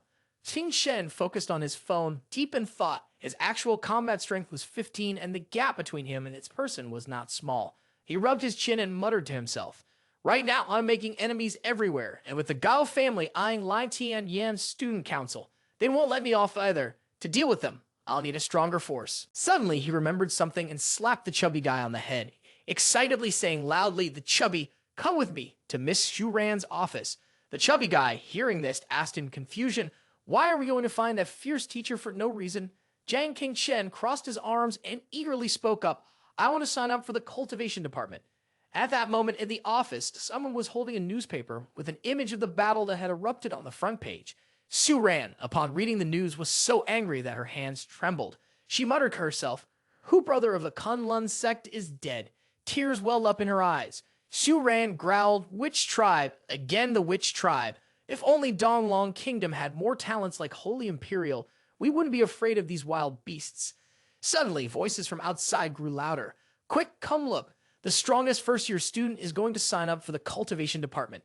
That's right, he defeated 2 of the top 3 members of the martial arts club. Could this be fake? Is it fake? That guy is famous for being a fool. How could he be a talent? Suran, hearing the noise inside the room, coldly asked, "What's all the noise outside?" As soon as she finished speaking, a foot slammed against the door, forcing it open. Jiang Qingchen shouted loudly, "Miss Shuran, I want to sign up for the cultivation department. The chubby guy, terrified, hid behind him and trembled, saying, daring to kick the door of Great Devil Xi, you'll be killed. Of course, observing the situation, Jiang Qingchen smiled brightly and asked softly, is the new talent they're talking about you? She slowly lit a cigarette, silently calculating with a hint of amusement. His strategic ranking on the immortal ranking list was only 9, but I couldn't sense any fluctuation of spiritual energy from his body at all. Xu Ran exhaled a puff of smoke, speaking nonchalantly, the registration fee is 100,000. The assessment lasts for half a year, and if you fail, the fee is non-refundable. Jiang Qingchen placed a stack of money on the table without hesitation, his voice clear, no problem. She looked at the stack of money with some surprise and asked, the registration fee is 100,000, but you're giving me 200,000. Xu Ran rested her chin in her hand, asking with a hint of meaning, what does this mean? Qingchen shrugged, grinning, what are you thinking? This is for both of us. The chubby guy was taken aback and asked in surprise, boss, you mean you're going to help me register? He bluntly exposed the truth. You've been secretly watching the students of the cultivation department practicing every day, admiring them to the point of drooling. As if I didn't notice. The chubby guy shyly responded, that's not right. How can I let you pay such a large amount? Qingchen punched him lightly in the face, speaking generously, all right, stop being so moralistic with me. We're brothers. Moved to tears, the chubby guy started sobbing uncontrollably. He cried out, boss, you're too good to me. I don't even know how to repay you. He knelt down and hugged Qingchen's legs, earnestly saying, I only have this body to repay you. Seeing this, Qingchen kicked him away with a cold shout, get out of my way. Xu Ran, after witnessing the scene just now, said in a stern voice, can you two stop it? I'm really busy. Miss Xu Ran stubbed out the cigarette in the ashtray and then said, since you two are students of the cultivation department, let's attend the cultivation department's exchange event in 3 days together. Jiang Qingchen asked in surprise, cultivation department exchange event? Ms. Du explained gently, this is a temporary event organized by the school. The 3 departments will participate in a voluntary arena competition where they will test their magical skills against each other. It seems many people are hoping you will participate in the event to see if the so-called new talent of the first year is really deserving of the title. In fact, in her heart, she was thinking that through this exchange event, they might discover the peerless genius who caused the strange phenomenon on the Academy's training ground that day. Jiang Qingchen excitedly said, you hope so too, don't you? The teacher crossed her arms and smiled, replying, I don't have time to concern myself with student competitions, but the one who performs well in this event will be specially trained by the Academy and even get to choose a treasure from the Academy's vault. Brat, you wouldn't want to give up such a good opportunity to someone else, right? Her eyes examined Qingchen, wondering if this brat was the peerless genius she had been thinking of. Suddenly, the door to the room opened, and Jiang Dudu, Lai Tianyan, and Jiang Shan walked in together. Jiang Dudu placed his hands behind his back, looked outside, and curiously asked, what's going on? Why are there so many people outside? Lai Tianyan happily replied, I heard the new talent of the first year is about to sign up for the cultivation department, so everyone wants to see if it's true or not. Xu Ran struck her niece's head hard as a reminder. I've already told you at school, you must be addressed as Miss Xu Ran.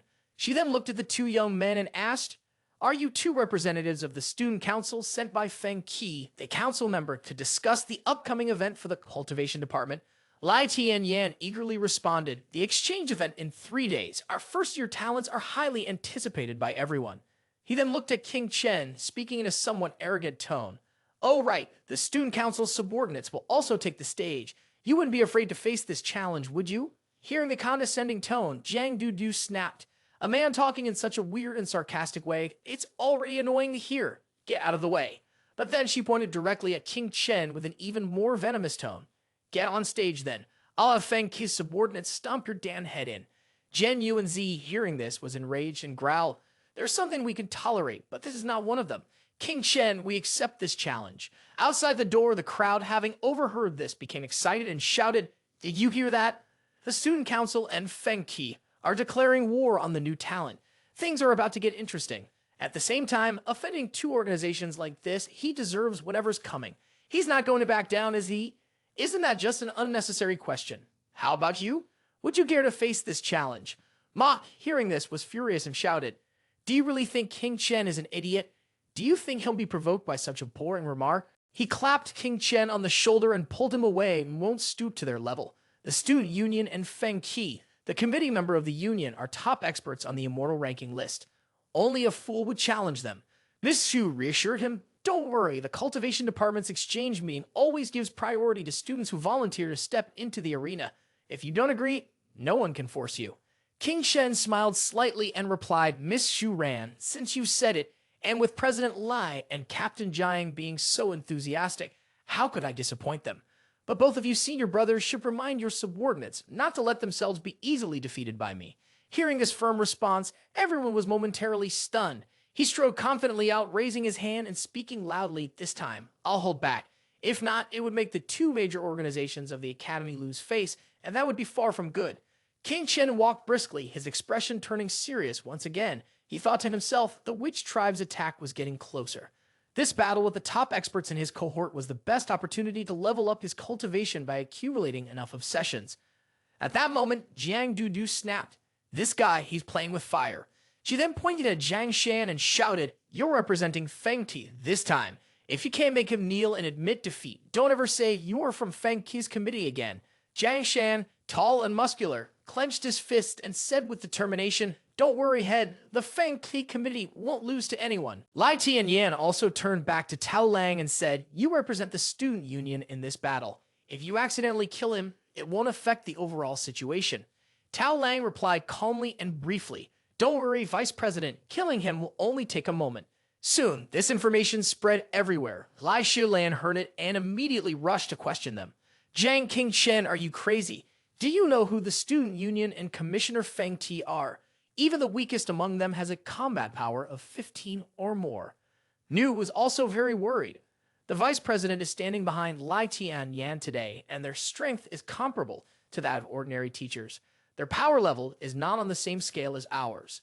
Lai Shilan became even more anxious. Even Vice President Tao Lang wants to join the fight. Chen Ning, your little boyfriend has lost it. You should persuade him. Chen Ning turned to look at King Chen, and seeing the determination in his eyes, she smiled lightly. She stepped forward to adjust his collar and said, since you've accepted the challenge, then fight well. He let out a breath and replied, I thought you were going to scold me. Chen Ning softly said, since you've made up your mind, I won't stop you. Just don't lose in a disgraceful way so that they can learn something from it. My little brother has the strength of someone called a rising talent. Hearing this, King Chen was truly pleased in his heart. Yeah, just wait and see. The chubby boy shook his head awkwardly, clicking his tongue and muttering, Scut enough PDA for today. Lai Shilan cupped her face with her hands, 3 parts helplessness, 7 parts of a wail of distress.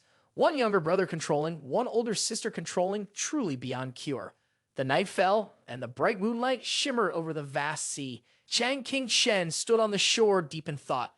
Zhen Yuanzi asked, you've been standing here in a daze for half a day. Are you not planning to go home? He sighed, looking at the palm of his hand before replying, the opponents of the exchange meeting, most of the experts have combat power scores above 15. Meanwhile, those at the Kai refining stage can release spells and have enough time to execute them, enough to injure someone.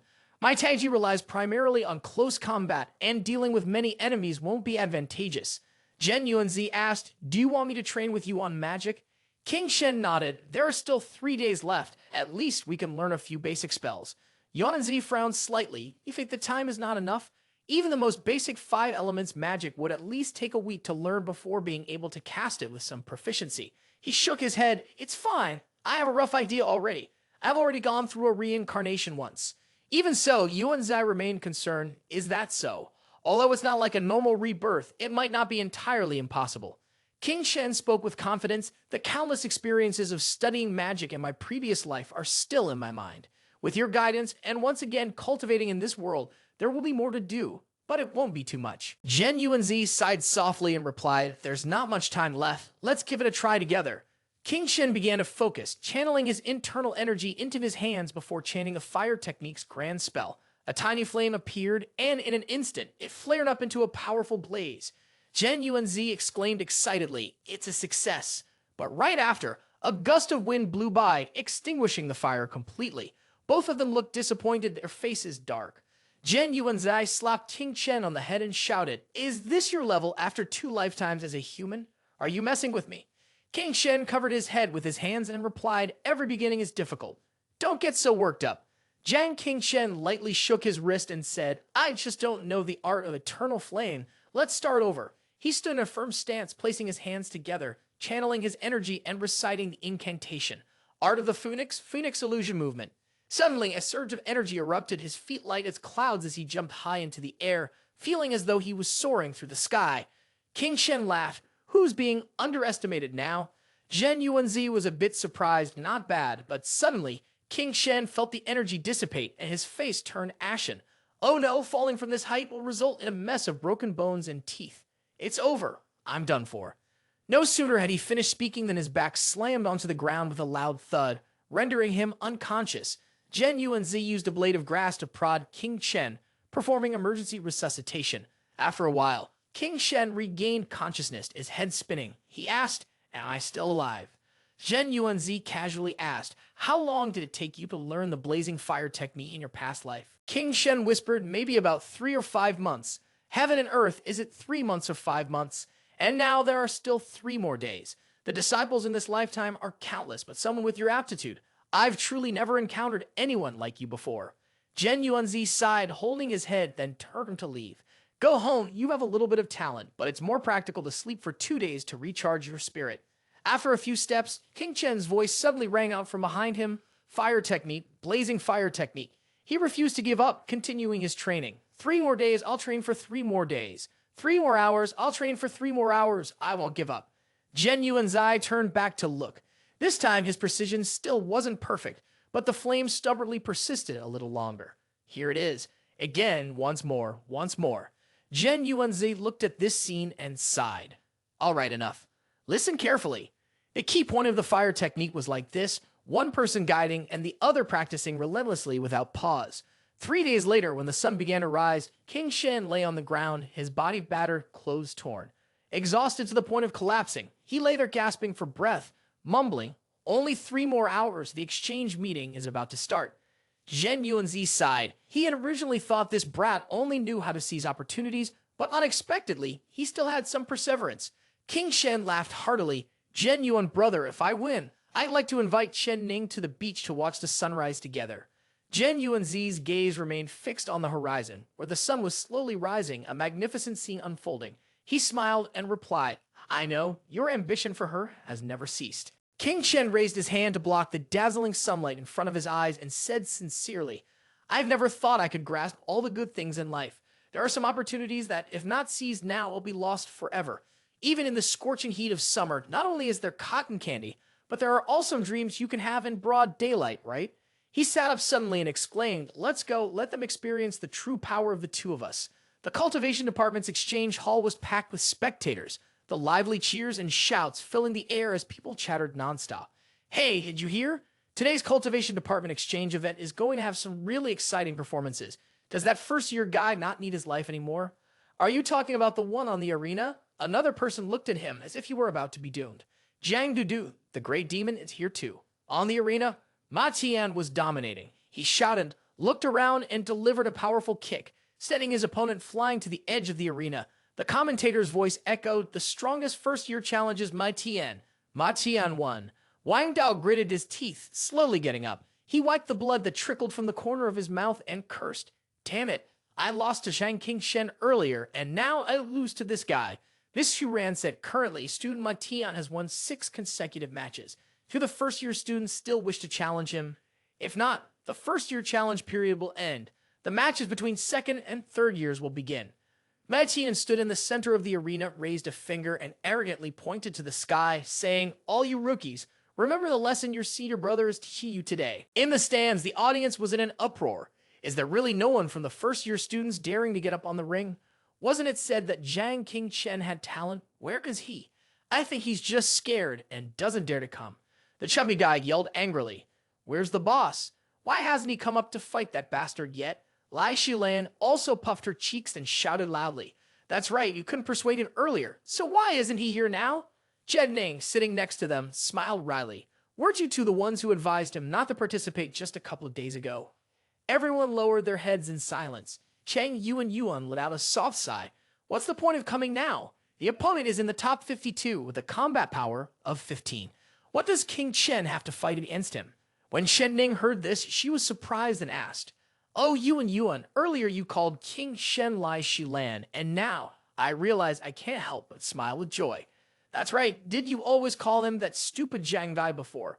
Chang Yuan felt a bit embarrassed. turned her face away and answered sarcastically, can you control me? Lai Tianyan stood in the stands looking down at the arena and said indifferently, Qing Shen, are you still the same as when you were a kid just running away? Jiang Dudu made a disgusted face and said, this is so disappointing. I finally showed some interest in him, and turns out he's just a coward.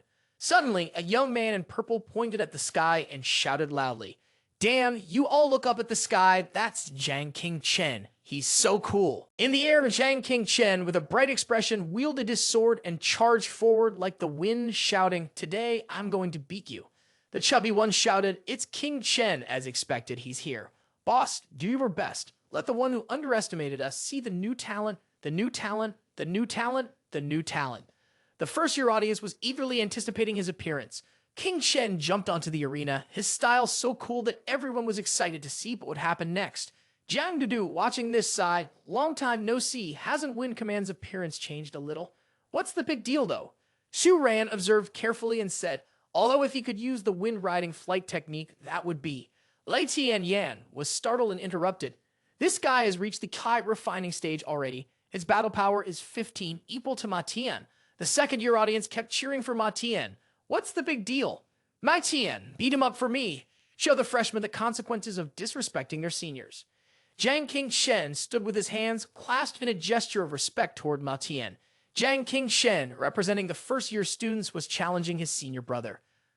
Ma Tian began with a verbal attack. Kinping, do you think that having a similar battle power means you can fight me? King Shen confidently replied, yes, I just need one move to beat you. Hearing his junior say that, Ma Tian felt slapped in the face, enraged to the point of nearly going crazy. His eyes widened, and he growled, you brat who doesn't know the heights of heaven and the depths of the earth, today I'll show you just how big the gap in battle experience is between a senior brother and a rookie like you. He said it, then gathered his energy, and a glowing blue magic circle appeared. Yuan shouted, Jiang King Chen has provoked Ma Tian's rage, and once it's unleashed, it will be a killing move. As expected, a terrifying stream of water emerged from Ma Tian's hand. He cast his water technique, a U-beat magic of Ma Tian, water chaos flow. Everyone felt uneasy, worried for King Chen. This brat is doomed, a freshman trying to defeat the elite top student of our first year. Dream on.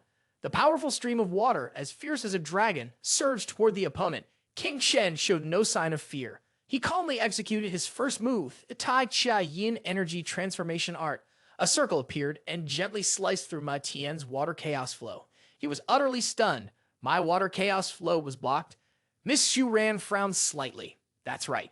Did he use Supreme Force? So he's the mysterious factor after all, starting off not bad. Jiang Dudu was very surprised and couldn't stop wondering, how is this possible? How can an ordinary student like him have such qualifications? Jiang King Shen executed his second move, Wind Magic Wind Command. It seemed as if two glowing green energy wings sprouted from his back.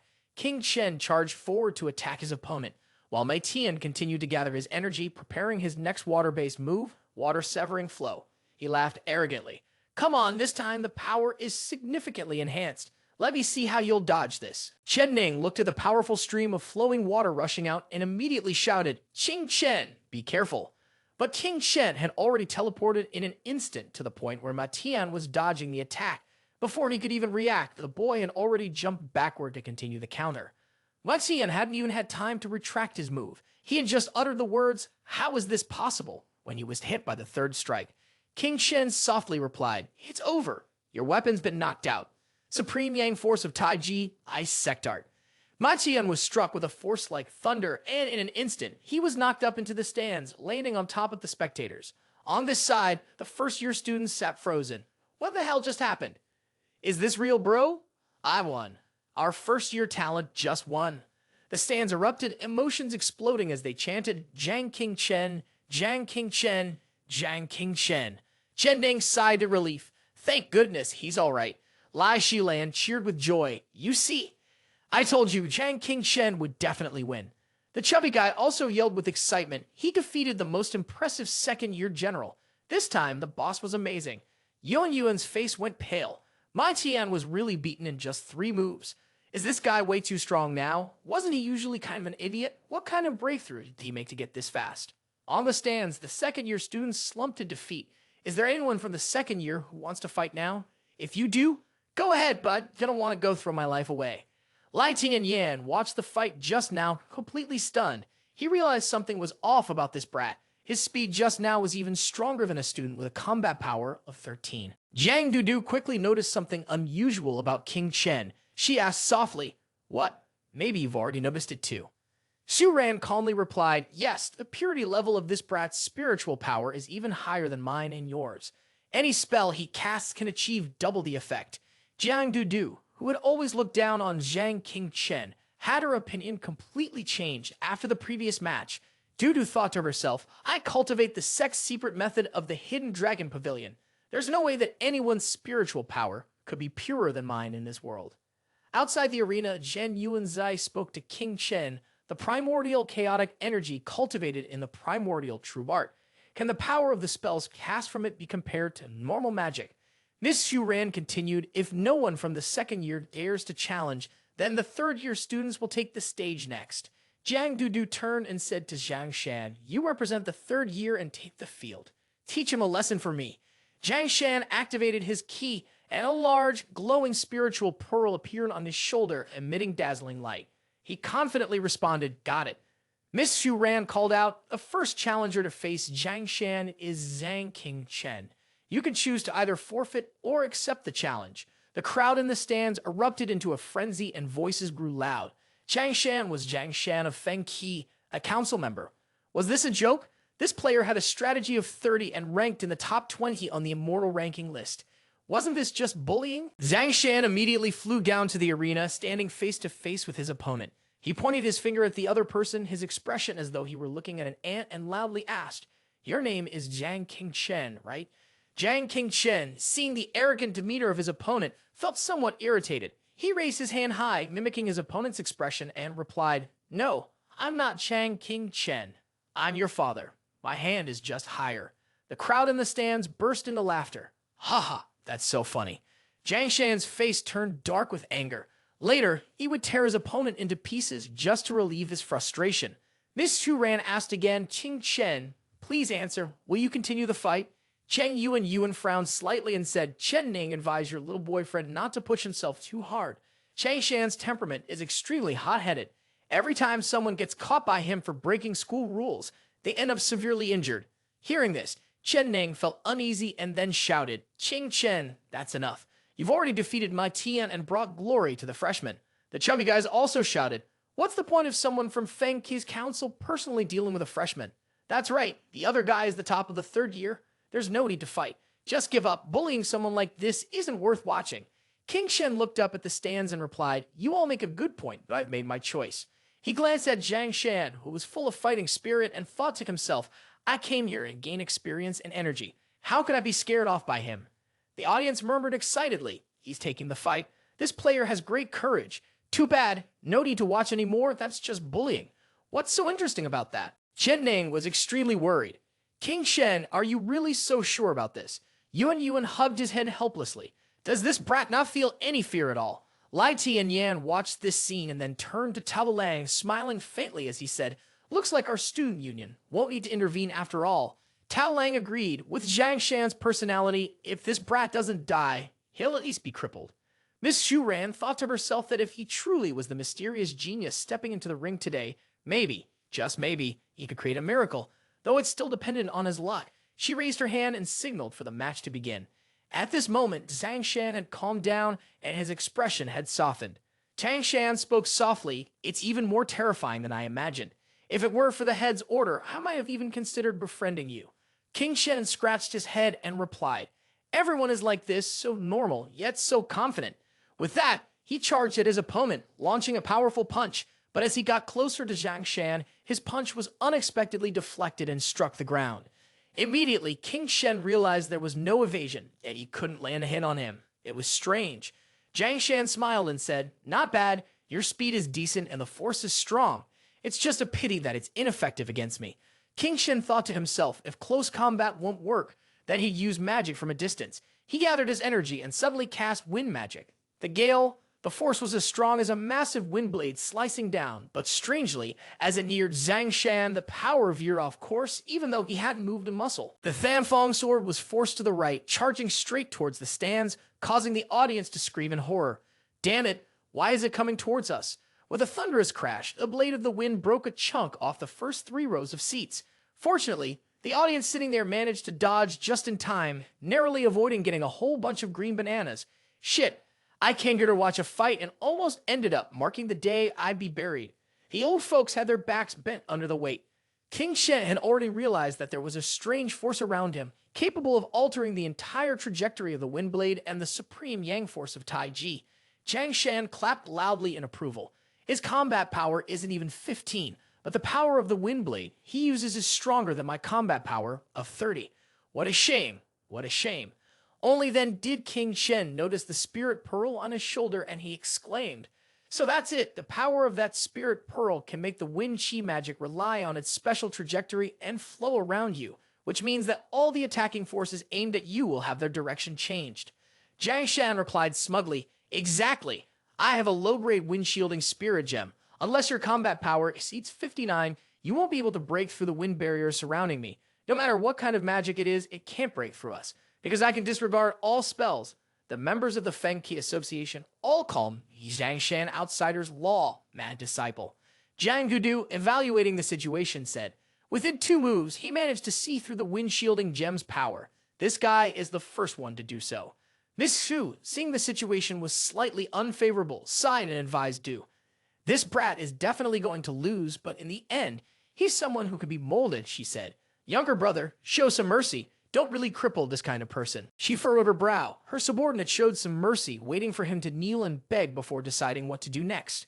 At that moment, down on the arena, Jiang Shan was still trying to negotiate, saying, "Brat, you're not bad. If you apologize now, admit your mistake to the head, not only will I spare you, but I'll even offer to be your sponsor and recommend you to join the Feng Qi Committee. How about it?" The audience couldn't believe their ears. One person asked, "Did I hear that correctly?"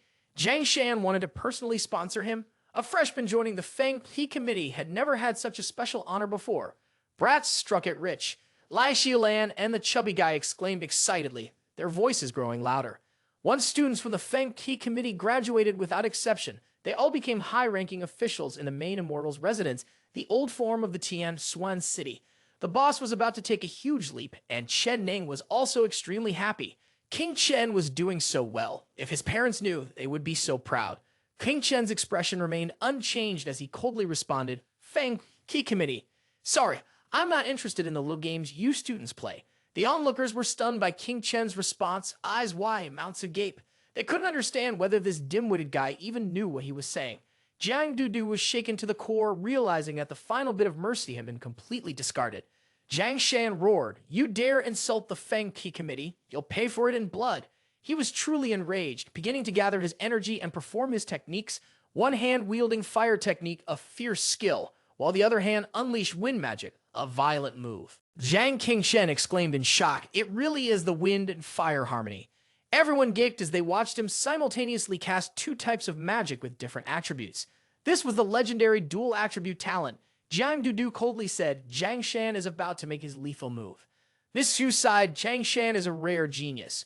With his ability to harness both wind and fire magic, I made an exception to grant him the wind barrier seed as a protective treasure." Tao Lang whispered, "This brat is really asking for death. It seems I don't even need to step in." Lai Tianyan nodded, "Indeed. The 5 elements and 4 symbols are interdependent and counteract each other. Wind gives birth to fire. The wind technique and blazing fire technique are in harmony. Once released, its power will increase more than double, not simply in an obvious way." On the arena floor, the situation had become extremely tense. Jiang Shan shouted, "Jiang Qingshen, go to hell and regret your actions." With that, he unleashed the Wind Fire 9 Hells. The wind and fire swirled together like a massive fire dragon charging toward King Chen. Yuan screamed, "You idiot, give up now, you'll die." Chen Ning also cried out in panic, "King Chen, give up now." But it was too late. The flames erupted, engulfing King Chen. As she watched the massive fire incinerating everything around it, Chen Ning instinctively felt an overwhelming fear. Tears streamed down her face as she sobbed uncontrollably. King Chen, I can't feel King Chen's breath anymore." The chubby and Shylan were stunned. "Is he dead?" Lai Tianyan seemed momentarily dazed. "Is it over? I thought that daring to challenge me would at least bring me some amusement. Jiang Dudu suddenly lost his temper and shouted, out, why didn't you save him? You clearly could have saved him. Jiang Shan, you're a bastard. I told you to teach him a lesson, not to kill him. Shu Ran replied calmly, that's not true. He's not dead. Upon hearing this, Ju paused for a moment. He's not dead from those blows. Is that even possible? Shu Ran was deeply shaken. This type of breath should not be possible. Absolutely impossible. This is Holy Imperial. The fire gradually faded, and Zhang Shan stood stunned when he saw Zhang Qingchen still standing there, unscathed. Zhen Yuanzai spoke gently. In the ancient times, Goddess Nu fused the power of the demon race and the body of the witch tribe combined with a primordial divine power to create humanity. Humans are the spiritual beings of heaven and earth, tasked with supporting all life. The primordial true art is the original law of the human race, bearing the strength of heaven and earth's myriad laws. If one reaches the utmost level of integration with the primordial true art, it will naturally lead to the origin of all laws and the primordial true body. The audience could hardly believe what they were seeing. Was this Zhang Qingchen? Even his hair color had changed. Zhang Shan was in total shock. My harmonious wind and fire force was driven away by some mysterious power. Seeing his stunned expression, King Chen gently explained, the thing you pride yourself on the most is having 2 types of magic power at once, right? But I have 9 types of magic power from the entire system. With that, he displayed 9 sparkling colored spirit pearls floating around his body. Jiang Dudu, upon seeing this, explained, except for my cousin from the Holy Imperial family, there is no one else in the world who can control 9 types of magic power. Shu Ran agreed, certainly not wrong. This was the Chaos True Body, which even Holy Imperial had yet to perfect. But the primordial true art had always been personally guarded by Holy Imperial. How could he have obtained it? King Shen remained calm, with one hand executing fire technique, flames swirling, and the other performing wind magic, summoning a fierce whirlwind. The 2 forces of fire and wind rose up powerfully from his hands. King Shen coldly spoke, wind and fire in harmony are not something only you know. Not only that, the magic that the chaos true body can wield, its full power will cause physical changes. You combined wind and fire to form a tornado and launched it towards Zhang Shan. He panicked and shouted, wind shield, blow for me.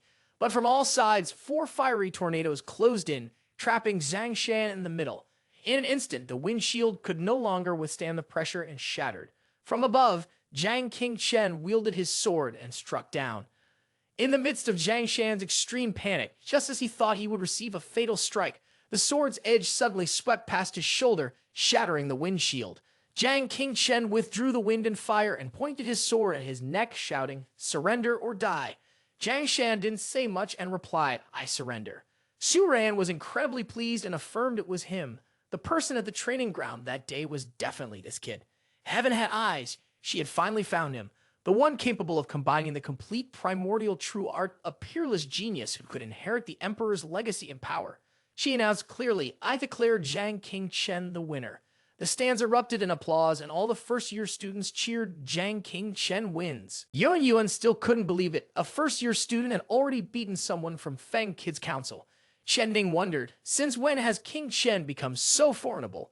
The chubby one cupped his face with both hands, deeply moved. Defeating Zhang Shan means that King Chen has earned a spot on the immortal ranking list.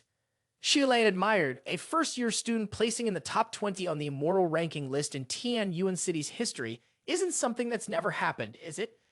Zhang Shan, failing to complete the mission, turned and apologized. Head, it's my fault, I'm useless. Jiang Dudu replied straightforwardly, I don't blame you. This time it's my fault for underestimating King Chen. We can win, but we can also lose. Lai Tianyan stuffed his hands in his pockets, observing the situation below, and said softly, Cao La, you take the next match.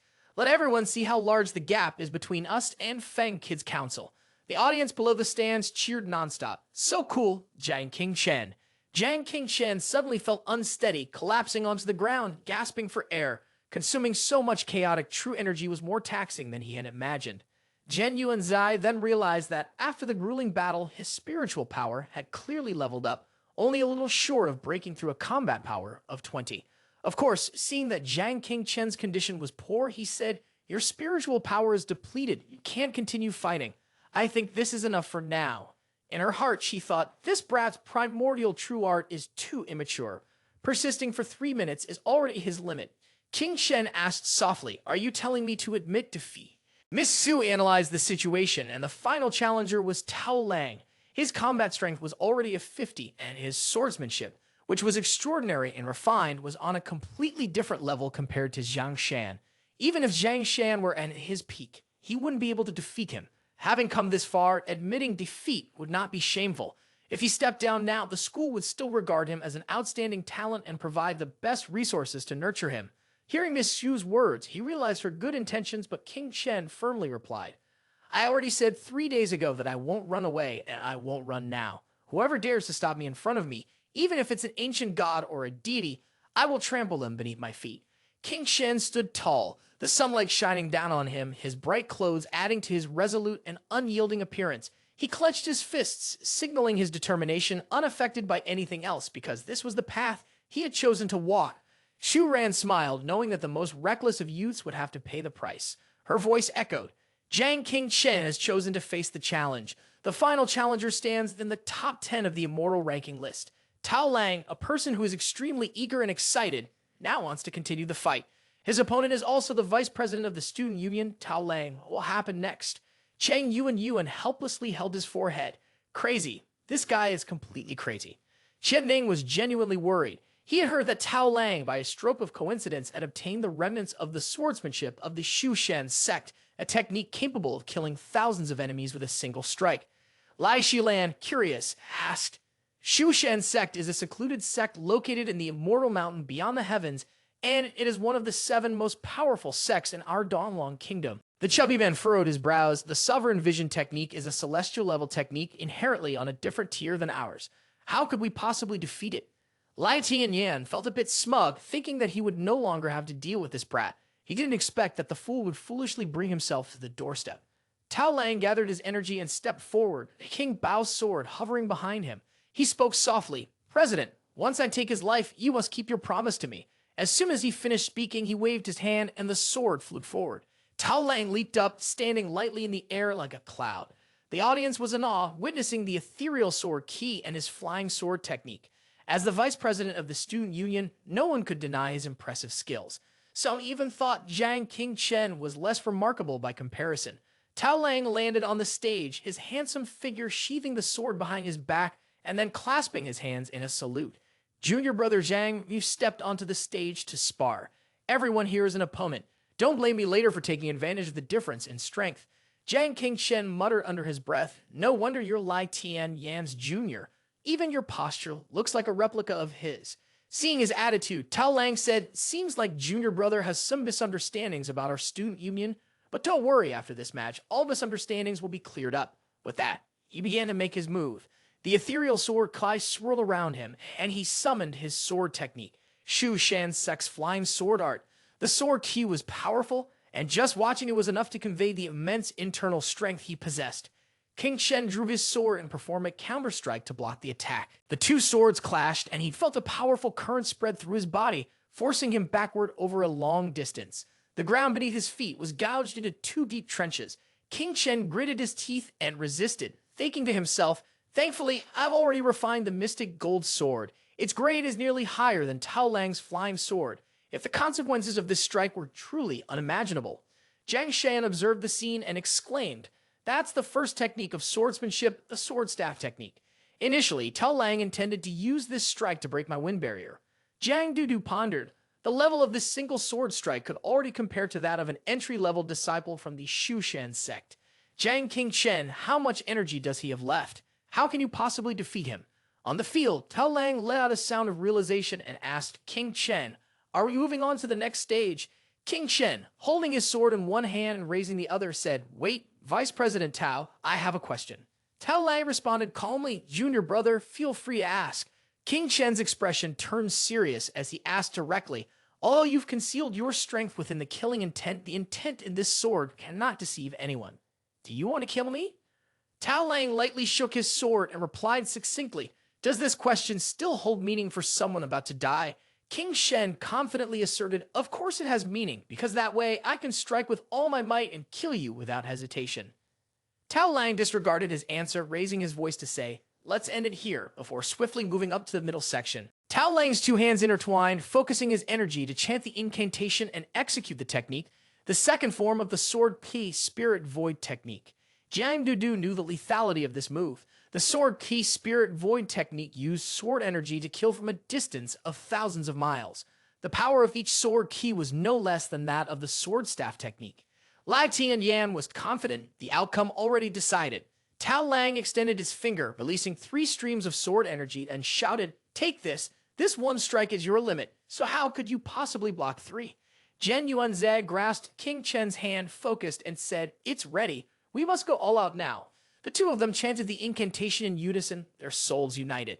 Zhen Yuanzhe, shrinking the world in a sleeve, the infinite mysterious technique. A powerful barrier formed around King Chen to resist the sword key.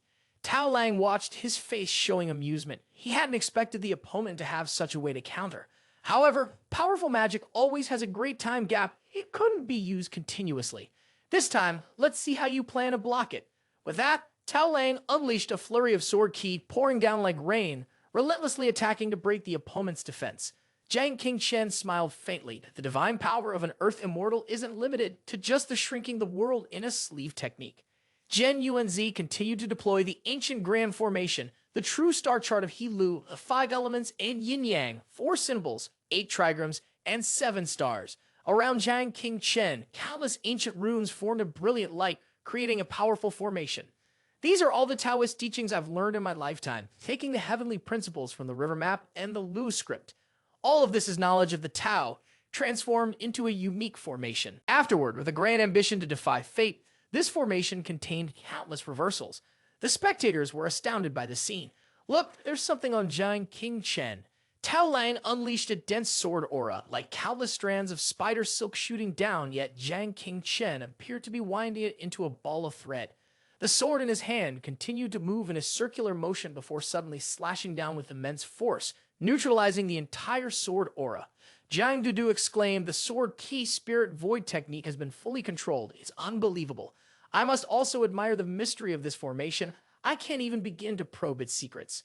Tao Lang was truly shocked and cried out, "How can this be? The swordsmanship is the Shu Shan immortal art. My combat strength is 3 times yours. How could it be suppressed?" Jiang Qingchen explained, "The true star chart of He-Lu relies on the transformation of the 5 elements, reversing yin and yang. All the magical techniques that enter this formation are calculated in reverse, gradually collapsing." Suddenly, he shouted fiercely, "Now it's my turn to counterattack." Seemingly unable to bear this blow, Tao Lang continued to scream, "Jiang Qingchen, I will kill you." With that, his rage erupted, and a dazzling golden light enveloped his body as he continuously unleashed deadly strikes, each one vicious and lethal, aiming to take a life. Zhen Yuanzai said, "Based on the true form of my divine body, a celestial ginseng from the heavens and earth is enough to serve as the core, enabling any formation to move along with its controller." Jiang Qingchen replied, "With this formation, even a single strike from me could be enough to cut down all heavenly immortals and Buddhas." Each strike of Jiang Qingchen's sword fell with unmatched force. The formation froze, and the might of Tao Lang's sword energy made him feel utterly hopeless and instant, continuously shouting, "Don't come here, don't come here." But Qingchen's strength had truly diminished. Even his sword felt heavy in his hands. This formation had drained far too much of his vital energy. The chubby figure kept encouraging, "Qingchen, go for it." The audience erupted in cheers. Jiang Qingchen, Jiang Qingchen, Jiang Qingchen. He took each step with determination, relentlessly pushing through until the last bit of his energy was exhausted, knowing he had to win. Qingchen's entire body erupted with breath, and he rushed forward, attacking his opponent with his sword. Lai Tianyan shouted, "Fool, right now, Jiang Qingchen is in midair, unable to perform the Taiji footwork. Use all your sword energy to trap him, kill him." Tao Lai decided to use all of his inner power for his final move. Sword key spirit void technique, open for me. The world before King Chen lit up, followed by a thunderous boom that shook the vast space. The audience froze, suddenly falling silent as if time had stopped. King Chen gathered his energy and executed the shrinking the world in a sleeve, limitless mysterious tribulation to block the attack. Tao Lang, unwilling to give up, flustered, thought that if he used the sword Klai spirit void technique once more, the distance could still be closed. King Shen whispered, "Ancient divine power, shrink." Zhen Yuanzai smiled. Based on his current cultivation, shrinking to the size of a thumb was enough to close the gap. That would suffice. King Shen took a few more steps and instantly moved in front of Tao Lang. In that moment, Tao Lang's sword energy shot out rapidly. But in the blink of an eye, King Shen's sword pierced through, delivering a fatal blow straight to Tao Lang's heart. He had killed him. Tao Lang was completely powerless, falling to the ground, lifeless, lying flat on the arena with no sign of life remaining. Someone screamed in horror, "He's killed someone! He's killed someone!" Chen Ning's face also turned pale. Jiang Qingshen had killed Tao Lang and Yuan Yuan. Horrified said, "Has he lost his mind? Killing someone in front of everyone. What happens next?" The chubby one muttered, "Qing Chen, as expected, you're different from the others."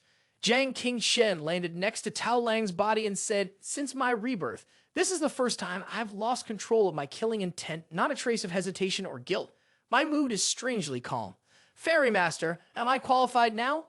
Lai Tianyan went berserk, his eyes bloodshot as he yelled, this bastard, how dare he?" Jiang Qingshen looked at him and asked, "Who's next?" Lai Tianyan roared, "Everyone in the student union, take him down for me," but no one dared step forward. One person said, "Our president wants to live." Another said, "We joined the student union to rise, to soar. If we die, we lose everything." Fuming, he cursed, calling them useless before turning his back and walking away. Inside, he was frantically calculating. If he couldn't kill him today, the student union would lose all its prestige. But if he personally took action, it would ruin the peace agreement between the Lai and Du families. Lai Tianyan went over to Xu Ran and questioned her. "Director Xu, how can you just stand there, watching a student being killed like this?" Xu Ran calmly replied, "If you kill someone, you deserve to be killed. What's so shocking about that?" Jiang Dudu approached from the other side, and upon hearing Lai Tianyan's loud shout, said, "Tao Lang wants to kill Jiang Qingshen, and everyone here can see it. According to the laws of cultivation, this falls under legitimate self-defense."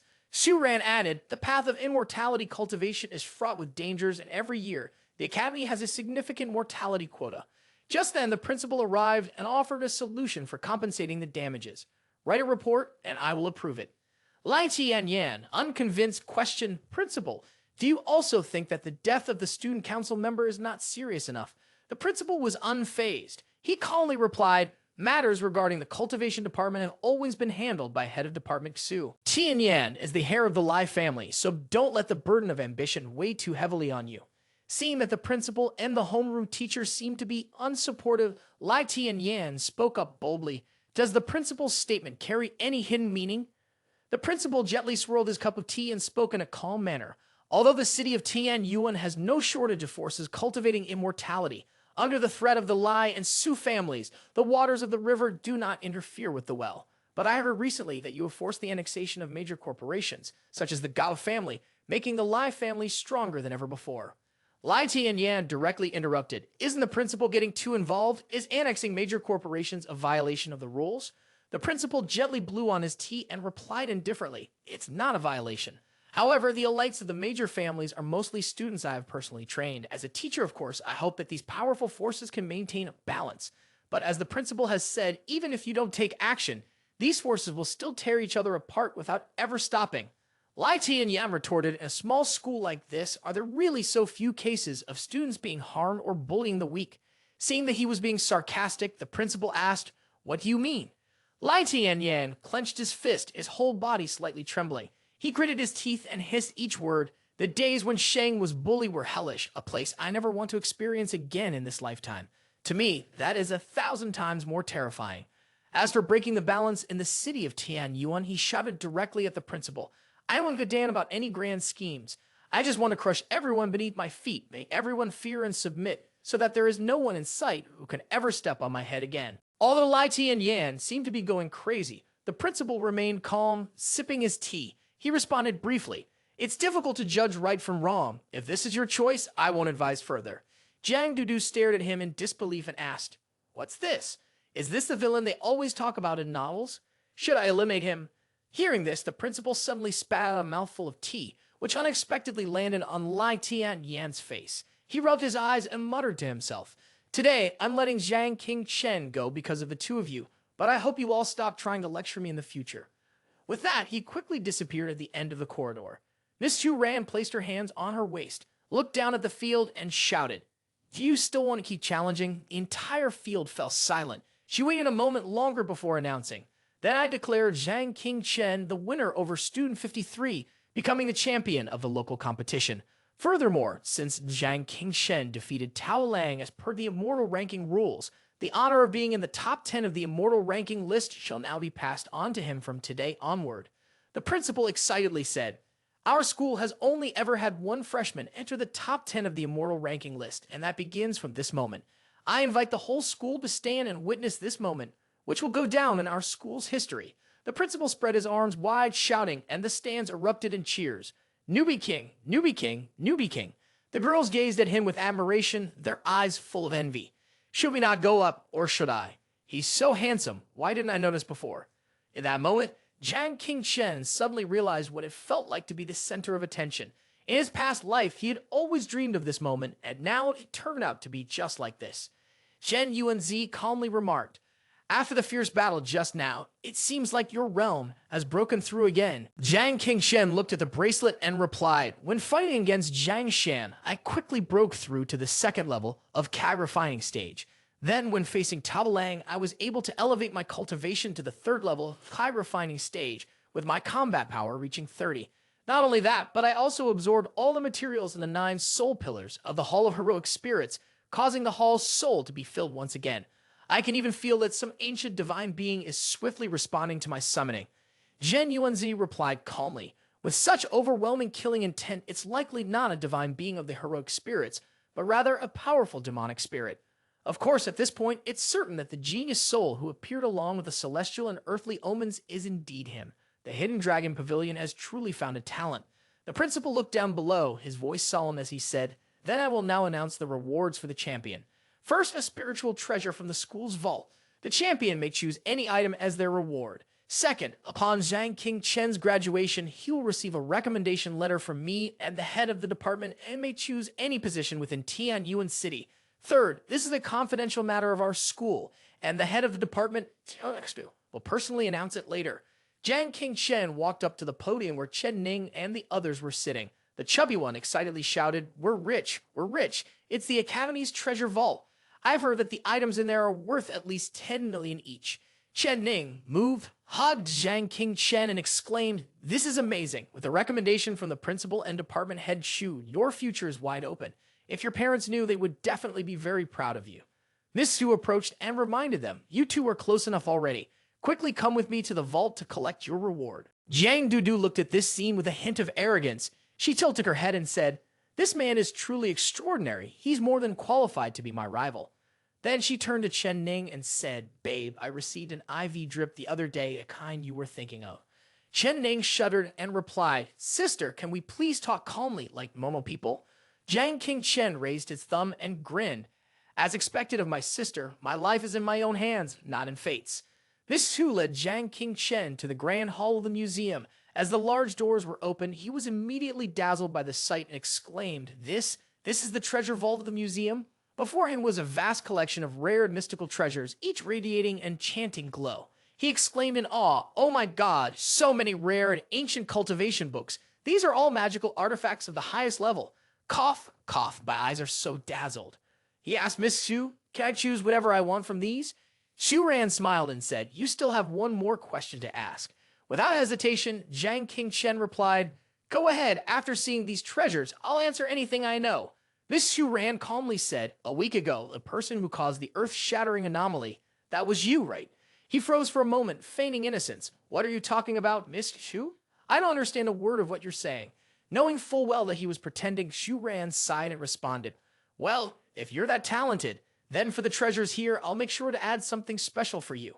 "Oh, something extra? Ha ha! Trying to tempt me, are we? Even I have my limits."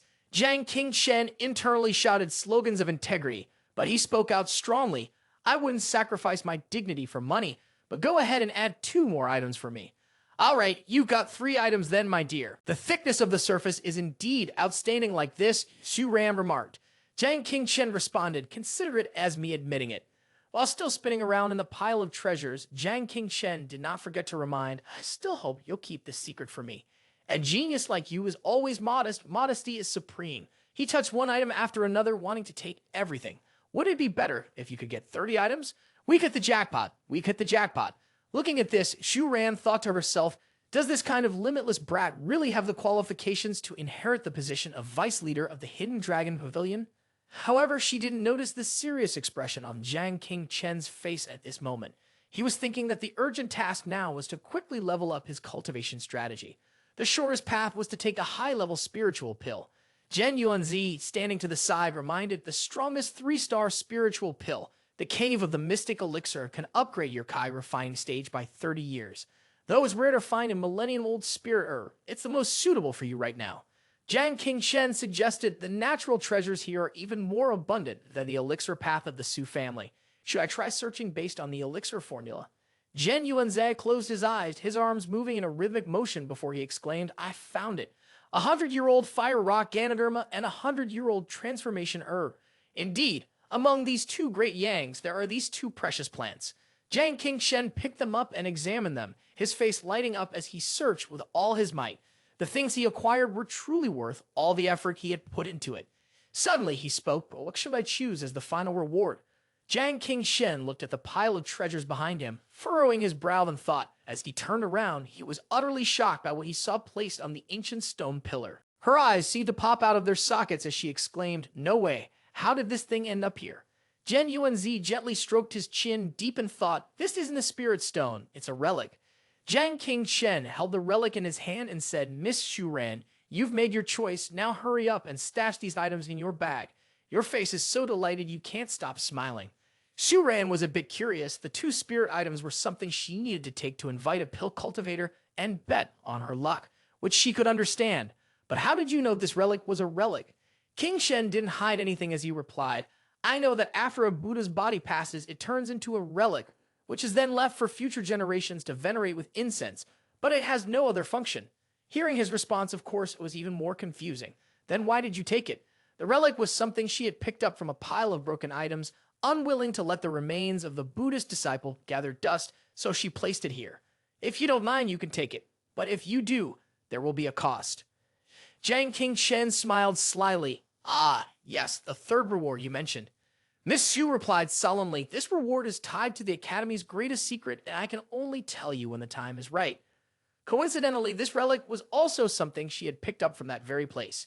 Jiang Qingshen leaned in close to her face, his voice filled with suspicion. You're not trying to cheat me, are you?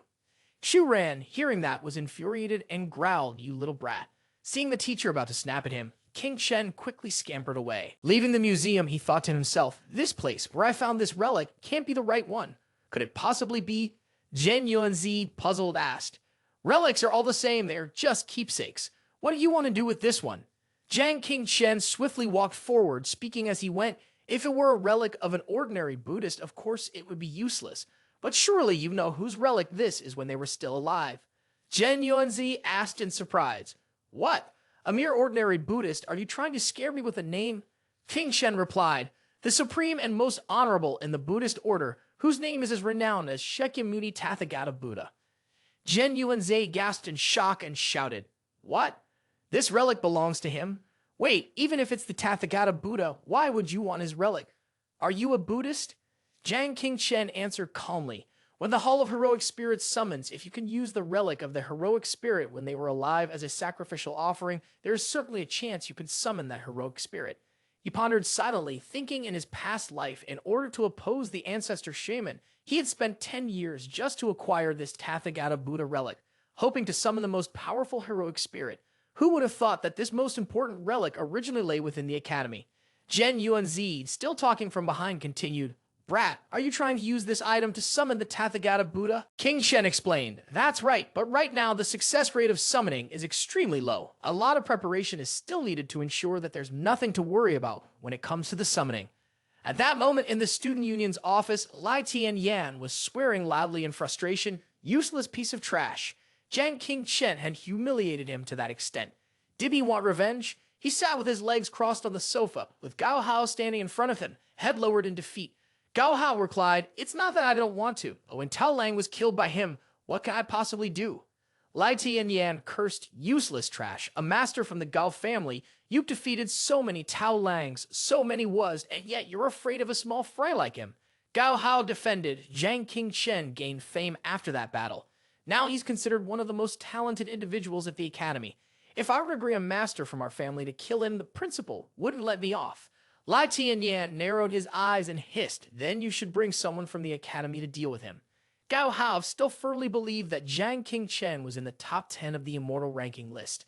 In the academy, besides himself and Jiang Dudu, who else had the ability to quietly kill him? An idea flashed through Lai Tianyan's mind. There was someone who, if he followed his instructions, would make Jiang Qingchen's life and reputation crumble, leaving him to die without a grave. The head of the ancient martial arts club ranks in the top 3 on the Hu Cheng Wu leaderboard. This person can replace us to face them. After leaving the museum, Jiang Qingchen hurried to find Chen Ning. As soon as he saw her, he quickly asked, "Qingchen, how did your selection of the treasure from the material realm go?" He smiled and replied, "A piece of stone." She asked in surprise, "A piece of stone?" As they were walking down the road, a large displacement sports car suddenly appeared, roaring towards them and stopping right in front. Jiang Qingchen stepped in front of Chen Ning and said, "The person inside the car with their inner spiritual consciousness must be a master." A beautiful girl, dressed fashionably, stepped out of the car and cheerfully said, "Xiao Da, classmate Jiang, it's been a long time, and you're treating me like this. Why?" Jiang Qingchen breathed a sigh of relief and smiled, responding, "Ah, Miss Su, what brings you here?" The girl replied casually, "I really like being called Miss Su." Suddenly, the girl cupped Jiang Qingchen's face with both hands, leaned in and said, "The spiritual pill that the great master gave me helped me break through my bottleneck. My father is extremely grateful and wants to personally host a banquet to thank you." He quickly jumped back, raised his hands in confusion, and replied, "It was a simple matter. No need for thanks." Miss Su smiled and said, "My birthday is in a week, and my father wants to host a banquet to invite the major corporations close to the Su family. Would you do me the honor of attending?" "Ah, are we going for drinks?" Jiang Qingchen casually agreed. "Since it's Miss Su's birthday, I will definitely go if I have free time. Miss Su, goodbye. I won't return until a week later." With that, the girl quickly got into the car and sped off. Chen Ning stood still, then spoke up after a while. "Was that young miss of the Su family just now? How do you know someone that important?" Hearing the cold tone, King Chen was startled and replied, "Wasn't I delivering something to Mr. Fu earlier? It's just a coincidence that I met her." King Chen looked him in the eye, questioning. "Delivering something, and you could make friends with the young miss of the Su family and even get invited to her birthday party. King Chen, do you think I'm a fool?" He paused, not saying much. Chen Ning noticed his attitude and smiled, seemingly unconcerned. "All right, if you don't want to talk about it, then I won't ask. Let's go home." Jiang Qingchen walked away, quickly pretending to hold his stomach, gritting painfully. "Ah, I'm so hungry. I wonder what Mom will cook today." Chen Ning looked at his back and thought to herself, "I always feel like King Chen is gradually moving further away, so far that I can't even hold his hand anymore. Oh, I forgot to tell you, I've broken through to the 9th level of the Foundation Establishment stage, but in your eyes, it probably isn't worth mentioning anymore."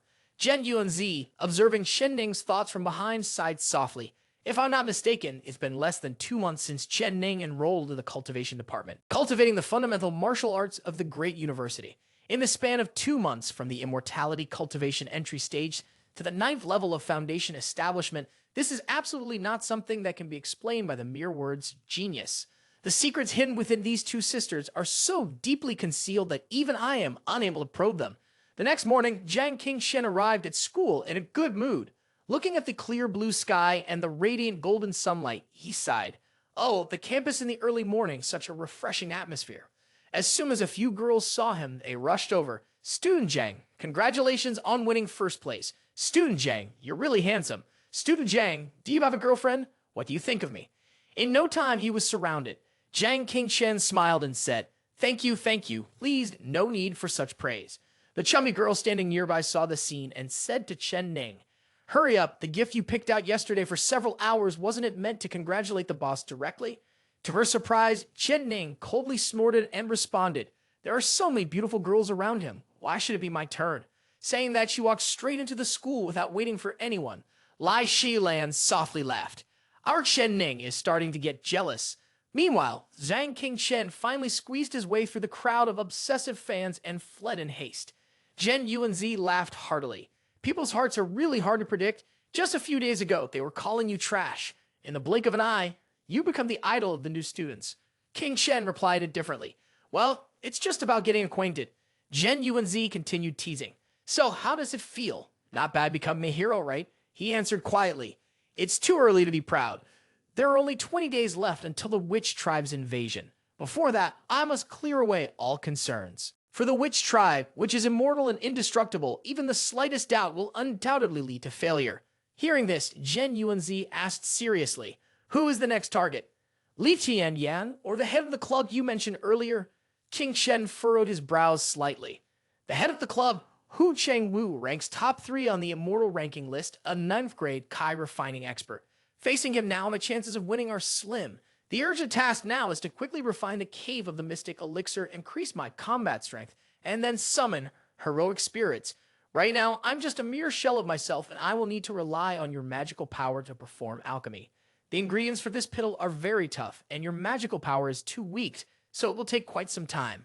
Zhen Yuanzi asked again, how long will it take? He replied, 2 or 3 days, and there must be no interruptions during the alchemy process. The weather was beautiful today, and the atmosphere at the school was lively and bustling. The doors of the office of Director Xu opened, and a young man entered speaking. Sorry to bother you. Xu Ran looked at him and asked, here, receive the cultivation task from the cultivation department again. The young man, tall and with his hair tied up in a bun, exuding the air of a Taoist, was Hu Chengwu, the head of the ancient martial arts club, ranked top 3 on the immortal ranking list with a combat strength score of 90. He responded briefly, the usual rule, I don't care about points or rewards as long as the reward is the highest. Miss Su took out a wanted notice on which were the images of 4 serious-looking criminals and said, A-level mission issued by Immortal Formation. 4 Kai refining stage individuals have kidnapped the son of a high-ranking official in the city and forced senior officials to help them escape. If the person is rescued, the reward is 5 million. Still the same reminder as before, even if you accept an A-level mission, it can still be life-threatening. A human life is more valuable than money. Hu Chengwu picked up the wanted poster with his fingers, read it carefully, and then calmly replied, thank you for your concern, Director. I accept it. Xu Ran, a little worried, asked, in the past year, you've already taken on 4 A-level missions. She was very curious about what could make him so indifferent to life-threatening danger. Hu Chengwu folded the wanted poster and put it inside his jacket, replying indifferently, since we were born into poverty, in order to survive on this path of cultivating immortality, we have to gamble with our lives. Hearing these words, Xu Ran didn't want to persuade him further. It was all for survival, after all. She then said, I also have something to tell you.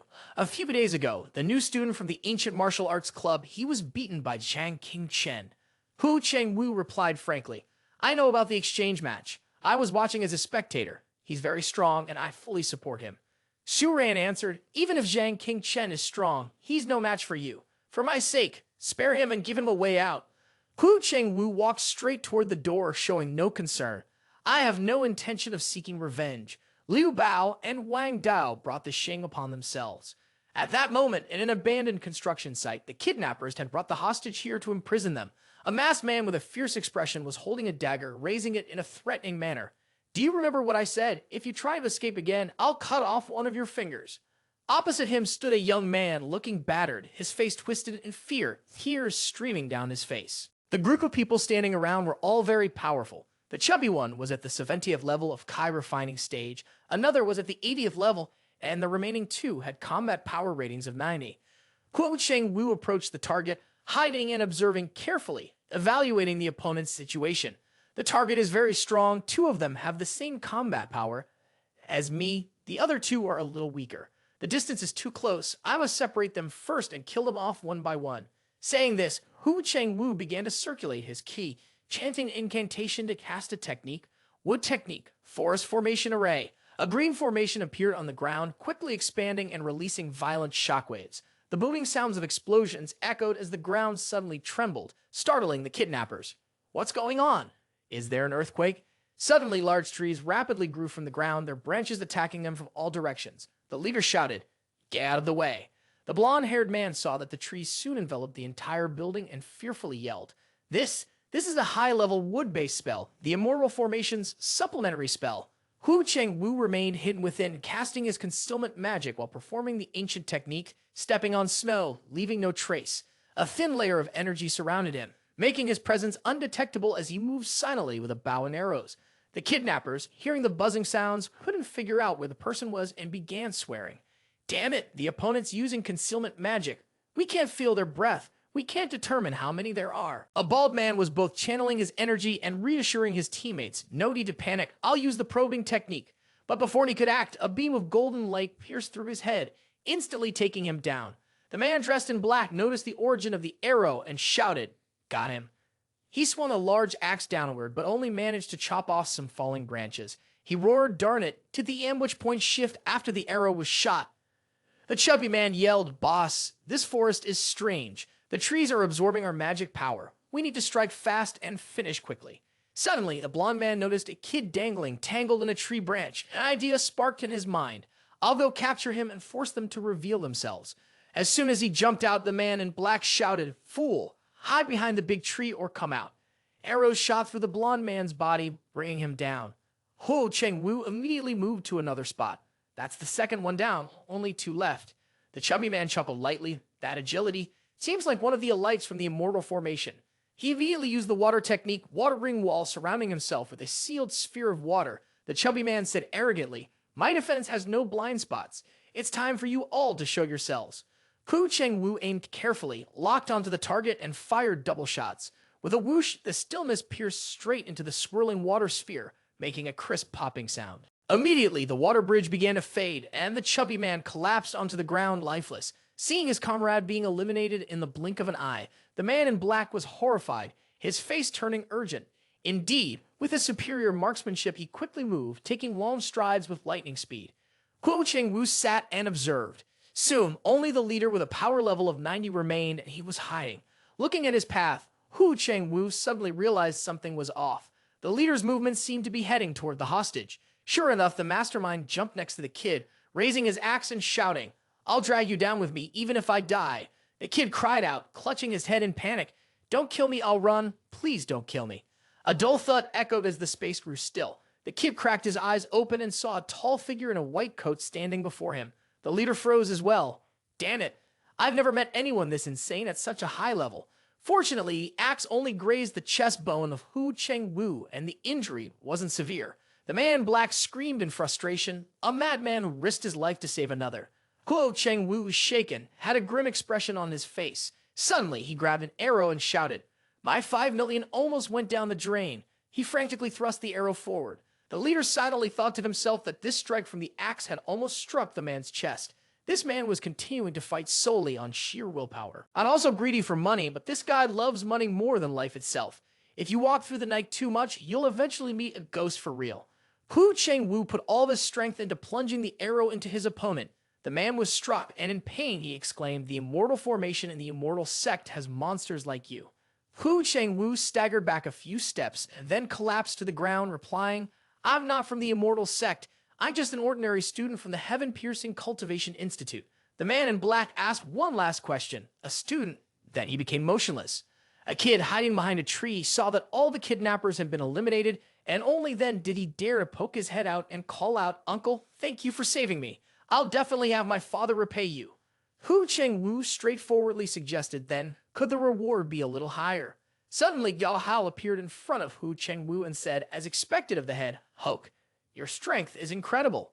He clapped his hands in admiration. "The Gao family is variable. Aside from my father, no one can rival you." Hu Chengwu looked at him and asked, "Is that so? Does young Master Gao also want to hire me for a job?" Gao Hao didn't beat around the bush and directly said, "Help me kill someone." Hu Chengwu briefly responded, "Price." Gao Hao stated exactly 6 words, 10 million, Jiang King Chen. Hu Chengwu replied with 3 words, "Can't accept." Having said that, he staggered to his feet and began to walk away. Gao Hao shouted, "Why not? I have already made a promise to a benefactor not to lay a hand on him.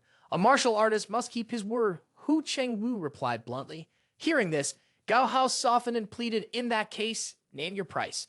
As long as the price is right, there's no one in the world who would break their word." Hu Chengwu quietly said, "What I want, you cannot provide." Gao Hao took out a yellow pill and said, "Just because I can't provide it doesn't mean someone else can't. In recent years, the Ancient Martial Arts Club has been accumulating wealth from all over. Are you telling me I'm going to risk my life for this pill?" Seeing the cold, sharp look in Hu Chengwu's eyes, Gao Hao thought to himself, "Chairman Lai, you better not deceive me. If you're worried this item will kill me, just 3 seconds would be enough." Hu Chengwu calmly asked, "There are no more than 5 people in Tianshuan City who could find this item. Is Lai Tianyan planning to deal with Jiang King Chen?" Gao Hao neither denied nor admitted it, merely responding tersely, Who knows? He looked at Gao Hao and said, even if the assassination of Zhang Qingshen leaves no trace, everyone will still suspect me, and according to the school's rules, this is a death penalty. Seeing that the other party was starting to waver, Gao Hao began to persuade him, no, I will ruin Zhang Qingshen's reputation, making him a criminal to be punished by the entire school. At this point, I just want to be righteous and open in front of the teachers and students of the entire school, becoming the one who punishes the wrongdoer. In the evening at Zhang Qingshen's house, his parents were overjoyed when they learned that their son had achieved excellent results, so they prepared a delicious meal to celebrate. Everyone raised their glasses in a toast to Zhang Qingshen's victory, cheering to his championship win. Father Chen eagerly raised his cup high and said, I never imagined that one day my son would become famous. Mother Chen, moved to tears, wiped her eyes and said, he truly has a promising future. I always worry that after King Chen graduated, his prospects might be uncertain. Now I can die in peace. He quickly stopped her, saying, Mom, please don't say such unlucky things. Also, Dad, after you started taking the pill, it seems like your heart condition has improved a lot, but you still need to rest more. You should drink less. Father Chen's face turned red, but he still smiled happily. Today is a joyous occasion. I want to have a little drink. Only after drinking will I have the strength to rest. Chen Ning suddenly asked, King Chen, when did you become so capable? Had he anticipated such a question? King Chen was prepared. He scratched his head and replied, before I had a fortunate encounter with the guidance of a senior expert who imparted to me some skills in alchemy. This is what led the Su family to invite me to become a first-grade alchemist. When Mother and Father Chen heard the word alchemist, they were both astonished. That's the most noble and rare profession in cultivating immortality, the one often mentioned on TV, right? I've heard that every alchemist is fiercely courted by major families and never has to worry about money or resources for cultivating immortality. Chen Ning slightly paused. So you've been hiding this from me, huh? Now everything is clear. Zhen Yuanzi, who had been watching this scene, couldn't help but admire. As expected, he's half real and half fake, flawless. Truly, the #1 father in the world. Zhen Yuanzi raised one finger, looking extremely pleased with himself. King Shen crossed his arms and responded, the vast ocean is my home. I don't ask about anything, just tea. Father Chen, overjoyed, couldn't help but sigh in admiration. Our son has become an alchemist. His future is bright. It looks like even Xiao Ning will have to rely on her younger brother in the future.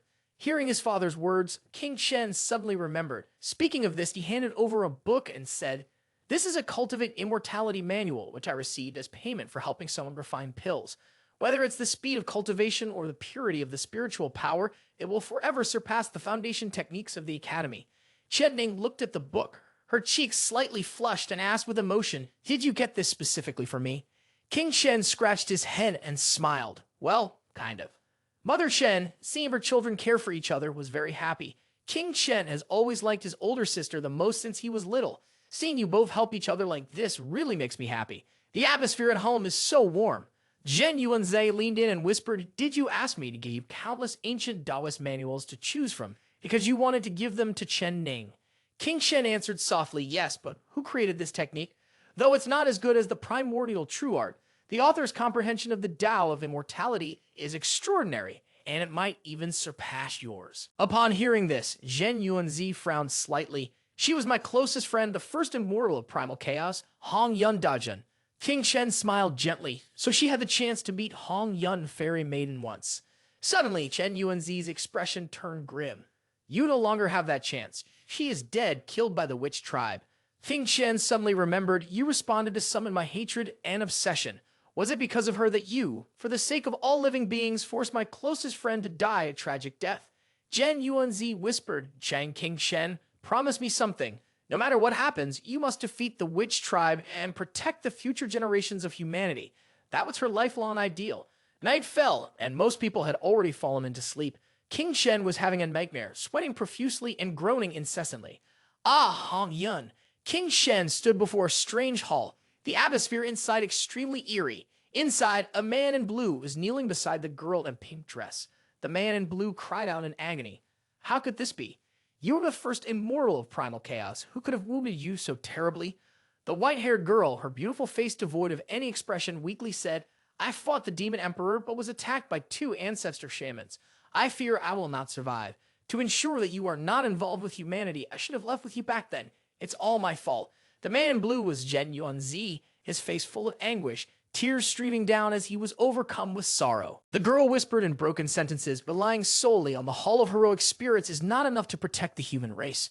Genuine brother, I beg of you, there's one thing I ask. Tell me, I'll agree to anything you ask. The girl took out a sword, its blade glowing red with streaks of blood, and said, While I'm still alive, please let my body be fused into this sword. Crimson Dream, violet fate of the Saint of the Heavenly Tao will turn it into the strongest killing sword in the world. Zhen Yuanzai cried out in agony, Are you asking me to kill you with my own hands? Hong Yun Fairy Maiden said firmly, I've always considered you as family brother. Only you could be trusted with this. Zhen Yuanzi trembled all over, tears flowing endlessly. I will do as you ask. The girl smiled with contentment. After I die, my greatest wish is to be reincarnated as a human, to always follow the Hall of Heroic Spirits master, and use this sword to protect humanity and the peaceful world. The sky outside darkened. Zhen Yuanzai sat at the edge of the bed, muttering softly, The master of the Hall of Heroic Spirits can use dreams to probe the memories of heroic spirits. Suddenly, in the stillness of the night, a deep rumbling sound echoed, causing King Shen to awaken. He shouted, Earthquake, is it an earthquake? Zhen Yuanzi realized that the tremor had come from Chen Ning's room. King Shen quickly leaped outside and rushed to Chen Ning's room, opening the door and asking, Are you all right? The clock on his wrist ticked, displaying a combat power level of 15. Chen Ning was sitting on the floor, surrounded by scattered objects. She looked at King Chen and said, This cultivation method seems to have become one with me. I inadvertently broke through to the Kai refining stage. He was utterly shocked. A breakthrough this fast. How is that possible? Zhen Yuanzi's tears and mucus flowed down uncontrollably. Hong Yun, junior brother, I finally found you. In the early morning, the sun shone over the campus, bringing with it the vibrant energy of youth. However, inside, the scene was quite shabby, completely unlike the age group it represented. Chang Yuan, her clothes disheveled, quietly called out, Gao Yao Master, the head She anxiously asked, Is there something you need from me? At this moment, Gao Hao approached threateningly and said, To deal with Zhang King Chen, we need your help. He then whispered into Chang Yuan's ear with the most sinister expression, Just follow the plan and everything will be fine. Upon hearing that repulsive plan, Chang Yuan's heart skipped a beat in fear. What? Gao Hao smirked, gently stroking a lock of Chang Yuan's hair and speaking in a sweet voice. You probably don't need me to teach you the art of seducing men, do you? As for the acting fee, I'll give you 200,000. He then pressed Chang Yuan against the wall and continued, outlining what she could gain if she obediently followed the plan.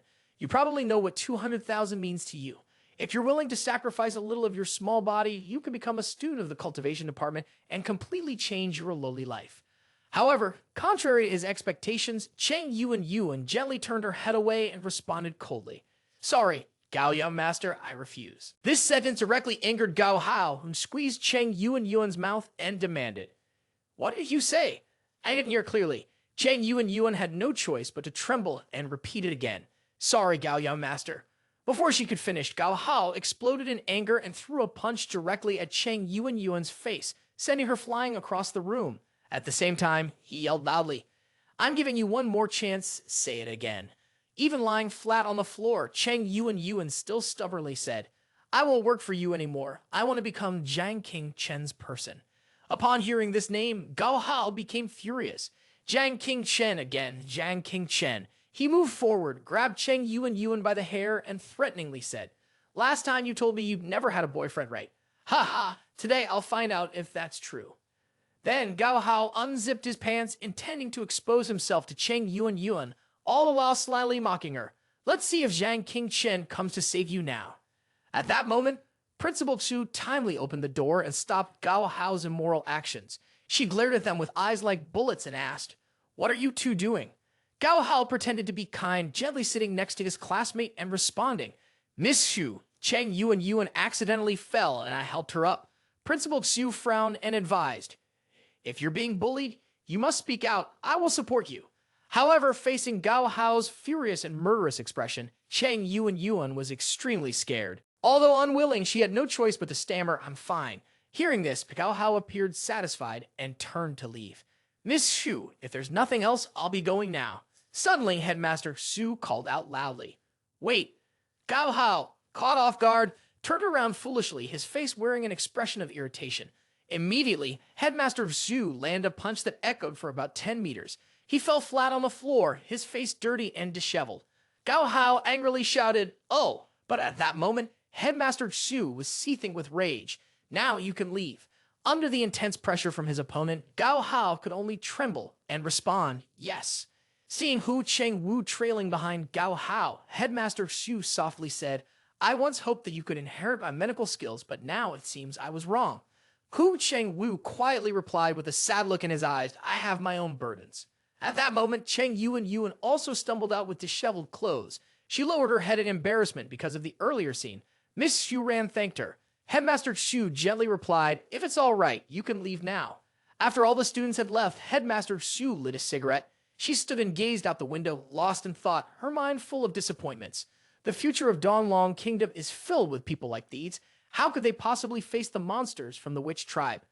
Meanwhile, a group of thugs gathered outside. One of them quietly whispered, "Boss, don't be angry."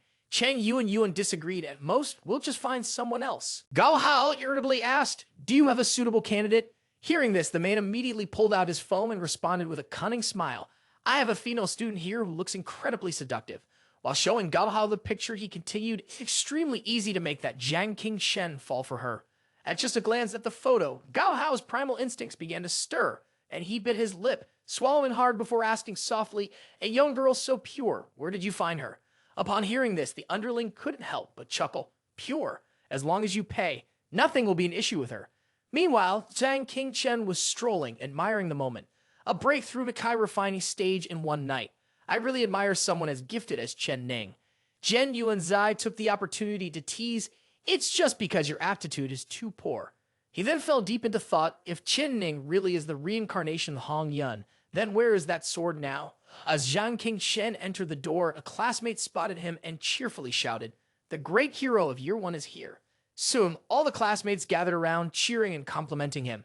"Qingshen, I didn't expect you to keep this hidden so well." "Yeah, we were all fooled by you. With you here, Gao Hao won't dare to act smug anymore." Faced with this mountain of compliments, Zhang Qingchen could only awkwardly scratch his head. Seeing his proud demeanor, Gao Hao sneered faintly, the conspiracy in his mind simmering. Let him enjoy this last moment of pride. At this moment, the chubby guy suddenly stood up and shouted, "Quick, check the school's website. The immortal ranking list has changed." Zhang Qingshen opened his phone to check and saw that the rankings had shifted significantly. Heaven-Piercing Cultivation Institute, immortal ranking list, first place. Lai Tianyan, student council president, combat power unknown. Second place, Jiang Dudu, head of Feng Qi, council member, combat power unknown. Third place, Hu Cheng-Wu, head of martial arts club, combat power 90. 10th place, Jiang Qingshen, combat power 30. The chubby guy immediately rushed over to congratulate his close friend. "Qingshen, you're famous now." With this ranking, it won't be long before beautiful girls start confessing to you. Jiang Qingshen hesitantly replied, "Do you think all beautiful girls are just cabbages? As the saying goes, speak of the devil and the devil shall appear." A girl, dressed provocatively, walked into the classroom and sweetly asked, "Is Jiang Qingshen here?" Upon hearing this, the chubby guy and his friends began teasing him. Oh. They recognized that the girl was none other than a very famous figure. Everyone gasped in surprise. Isn't this Sun Tian, the beauty queen of the foreign languages department? The chubby guy standing beside him grinned with amusement and said, "Oh my, the cabbage has come to knock on your door, not even the slightest bit concerned about you." Jiang Qingshen coldly responded, "I'm Zhang Qingshen. What do you need from me?" At that moment, Sun Tian shyly handed him a letter and said, "Jiang Qingshen, you were really cool yesterday at Chang." Then she boldly confessed her feelings. "I like you." Then Sun Tian coquettishly asked, "Can you be my boyfriend?" Standing before the beautiful girl, whose pure and sweet charm was so captivating, Jiang Qingshen felt a little shaken. "Oh," Sun Tian, embarrassed, quickly ran off before he could respond, not forgetting to leave a note. "Let's be after school in the small forest behind the mountain. I'll be waiting for your answer and won't leave without it." The friends behind them teased to their heart's content. "Oh, it's a confession so admirable." The guy with the purple hair, whose spikes were held in place with gel, watched the scene with deep envy. Why wasn't this happening to him? On one side, Chen Ning also felt uncomfortable, snorting in disdain at receiving affection. At that moment, the chubby guy suddenly became curious. "So, are we going straight into the forest?" Jiang Qingshen, flustered, muttered under his breath, "Damn it, the chubby guy, can your mouth go to the temple to resolve karma?" The chubby guy happily replied, "Does the Tu Lun Temple, New Temple, or Sai Bai Temple count?" Upon hearing that, Jen, Yu, and Z couldn't help but ask, what sect do those temples belong to? I've never heard of them. The chubby guy shivered slightly. Huh? It's a bit chilly on one side. Jang King Chen, feeling even more uneasy, said, seriously, how should I reject her after school? Upon hearing this, the chubby guy immediately shouted, you silly idiot, don't reject her. You and Chen Ning haven't made any progress in all this time. This is a once-in-a-lifetime opportunity to help you escape from your single life. Then, the chubby let out a long sigh and spoke with advice. Listen to me, only a girlfriend can help you outside. Jen Yuanzai thought to himself, no way, I will never acknowledge this guy as my brother-in-law. He then nodded in agreement. He's got a point, but why do I feel like something's off? At this moment, Jang King Chen anxiously looked behind and secretly called out. Jen Ning made eye contact with him, then turned her face away in a huff. Huff! Jang King Chen didn't know how to handle the situation. It was really troublesome. After a while, the forest behind the school began to darken, and the atmosphere grew somewhat eerie. After class, Jang King Chen walked side by side with Grand Ancestor Earth Immortal Zhen Yuanzi toward the mountain behind the school. Jang King Chen nervously asked, my head hurts. It's the first time someone has confessed to me. How should I reject them? Grand Ancestor Earth Immortal Zhen Yuanzi, flying gracefully, began to reminisce. Although I've never been in a relationship, I once pursued a girl unilaterally, but failed. Jang King Chen quickly turned to ask, how did she reject you? Zhen Yuanzi's cheeks turned bright red, and he dreamily cupped his face, then happily said, she asked me if I was sick. If I was, I should quickly take medicine. Then, Earth Immortal Zhen Yuanzi, with a joyful expression, turned to look at Jang King Chen and immediately said, see, she was still concerned about my health. Jang King Chen was speechless, not knowing what to say. Suddenly, a loud scream echoed from deep within the forest. What do you want? Let me go. Please, I beg you, let me go. Jang King Chen was startled and quickly said, this is bad, something's happened. Earth Immortal Zhen Yuanzi immediately said, let me borrow some of your spiritual power. He then bent down, slammed his hand onto the ground, and began chanting his soul technique, using sensing magic to understand the situation inside the forest. Earth Immortal Zhen Yuanzi quickly reported, 3,000 meters to the right of Sun Tian, there are 4 energy signatures behind. They seem to be from the Ancient Martial Arts Club. Their combat strength ranges from 5 to 7. After hearing this, Jang King Chen hurriedly thanked him and soared into the air, rushing into the forest. At this moment, Sun Tian was deep within the forest, her clothes torn to shreds. Her exposed, curvy skin glistened, and her beautiful face was streaked with tears as she sobbed uncontrollably. She clutched her body and collapsed to the ground, screaming and begging, stop! My boyfriend is Jang King Chen. He won't let you get away with this. The members of the martial arts club, filthy and disheveled, laughed lewdly. A bald, ugly-faced man hurriedly stepped forward and said, Jang King Chen, now that our boss, Hu Chengwu, is back, what is he even worth? Before he could finish, a kick landed squarely on the side of his face, distorting his features. His body was sent crashing into a tree, snapping it in half. Jang King Chen shouted in a booming voice, leave. Seeing his teammate being smashed flat like a pancake, another guy screamed desperately, his scrawny frame trembling with fury. He clenched his fists tightly, charging forward while shouting, die. However, before he could land a blow, Jang King Chen had already grabbed both his hands. Then, with a burst of strength, Jang King Chen slammed the guy into the ground, and not forgetting to add insult to injury, he delivered a swift kick to his chin. In the heat of the moment, 2 chains suddenly appeared from nowhere, wrapping tightly around Jang King Chen's arms. Jang King Chen's mind raced. The strength is gradually being drained. In this spirit, can I really seal my martial power? The remaining 2 members of the martial arts club saw Jang King Chen being restrained and laughed maniacally, then taunted loudly, soul binding can seal the entire body's meridians. Now you can't use your martial powers. Ha ha ha! Who would have thought that Jang King Chen, who defeated Precious Liu, would fall into our hands? The low-grade spirit chi, worth millions of coins bought from the black market, really paid off. Upon hearing this, Jang King Chen's face darkened. He drew his mysterious sword, and the energy exploded with such force that his shirt was torn apart. With a single swing, the 2 soul-binding chains shattered in an instant. The elder with gray hair from the Ancient Martial Arts Club watched in shock, his eyes bulging in disbelief, and said in panic, it's even possible to use virtuous soul binding? That's top-grade spirit chi, worth hundreds of millions and completely priceless. How could this poor wretch possibly have it? Jang King Chen tightened both sides of the soul-binding chains and then used the Tai Chi Yin Nian Jing Ju technique. Immediately, The two members of the ancient martial arts club were tightly bound, unable to move, their hands glued together, unable to separate. Seizing the opportunity, Jiang Qingchen exerted a strong force with his hand, instantly throwing the two men into the air, causing them to scream out loud. After they fell to the ground, Jiang Qingchen continued to use the supreme yang force of Taiji technique, delivering a powerful punch to the stomachs of the two, sending their bodies flying a mile away. Grand Ancestor Earth Immortal Zhen Yuanzi arrived just in time to see Jiang Qingchen dealing with the trash from the ancient martial arts club, even leaving behind a brutal scene.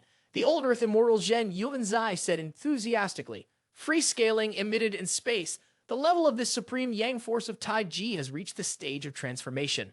This naturally made Grand Ancestor Earth Immortal Zhen Yuanzi incredibly happy. Although his aptitude was poor and his cultivation slow, the Hall of Heroic Spirits could directly grant magical techniques which could compensate for this shortcoming. After finishing the fight, Jiang Qingchen hurriedly took off his t-shirt and walked over to put it on Sun Tian. Seeing her tear-streaked face, Jiang Qingchen apologized, saying, "I'm sorry, I was late."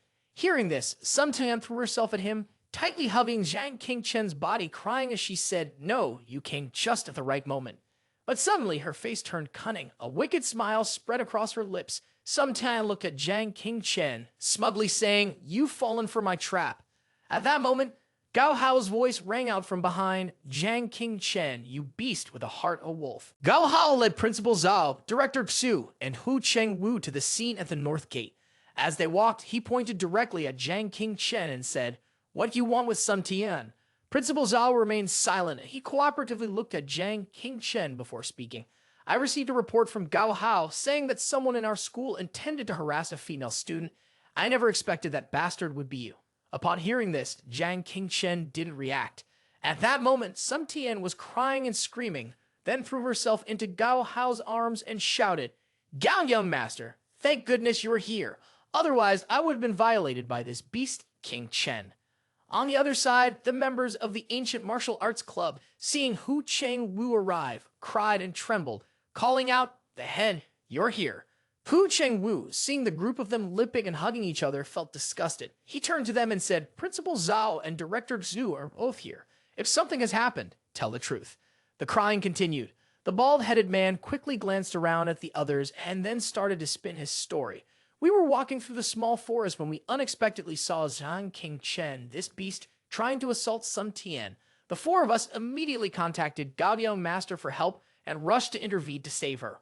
Unfortunately, this guy's strength was too much, and the two brothers with me, we don't know if they're alive or dead."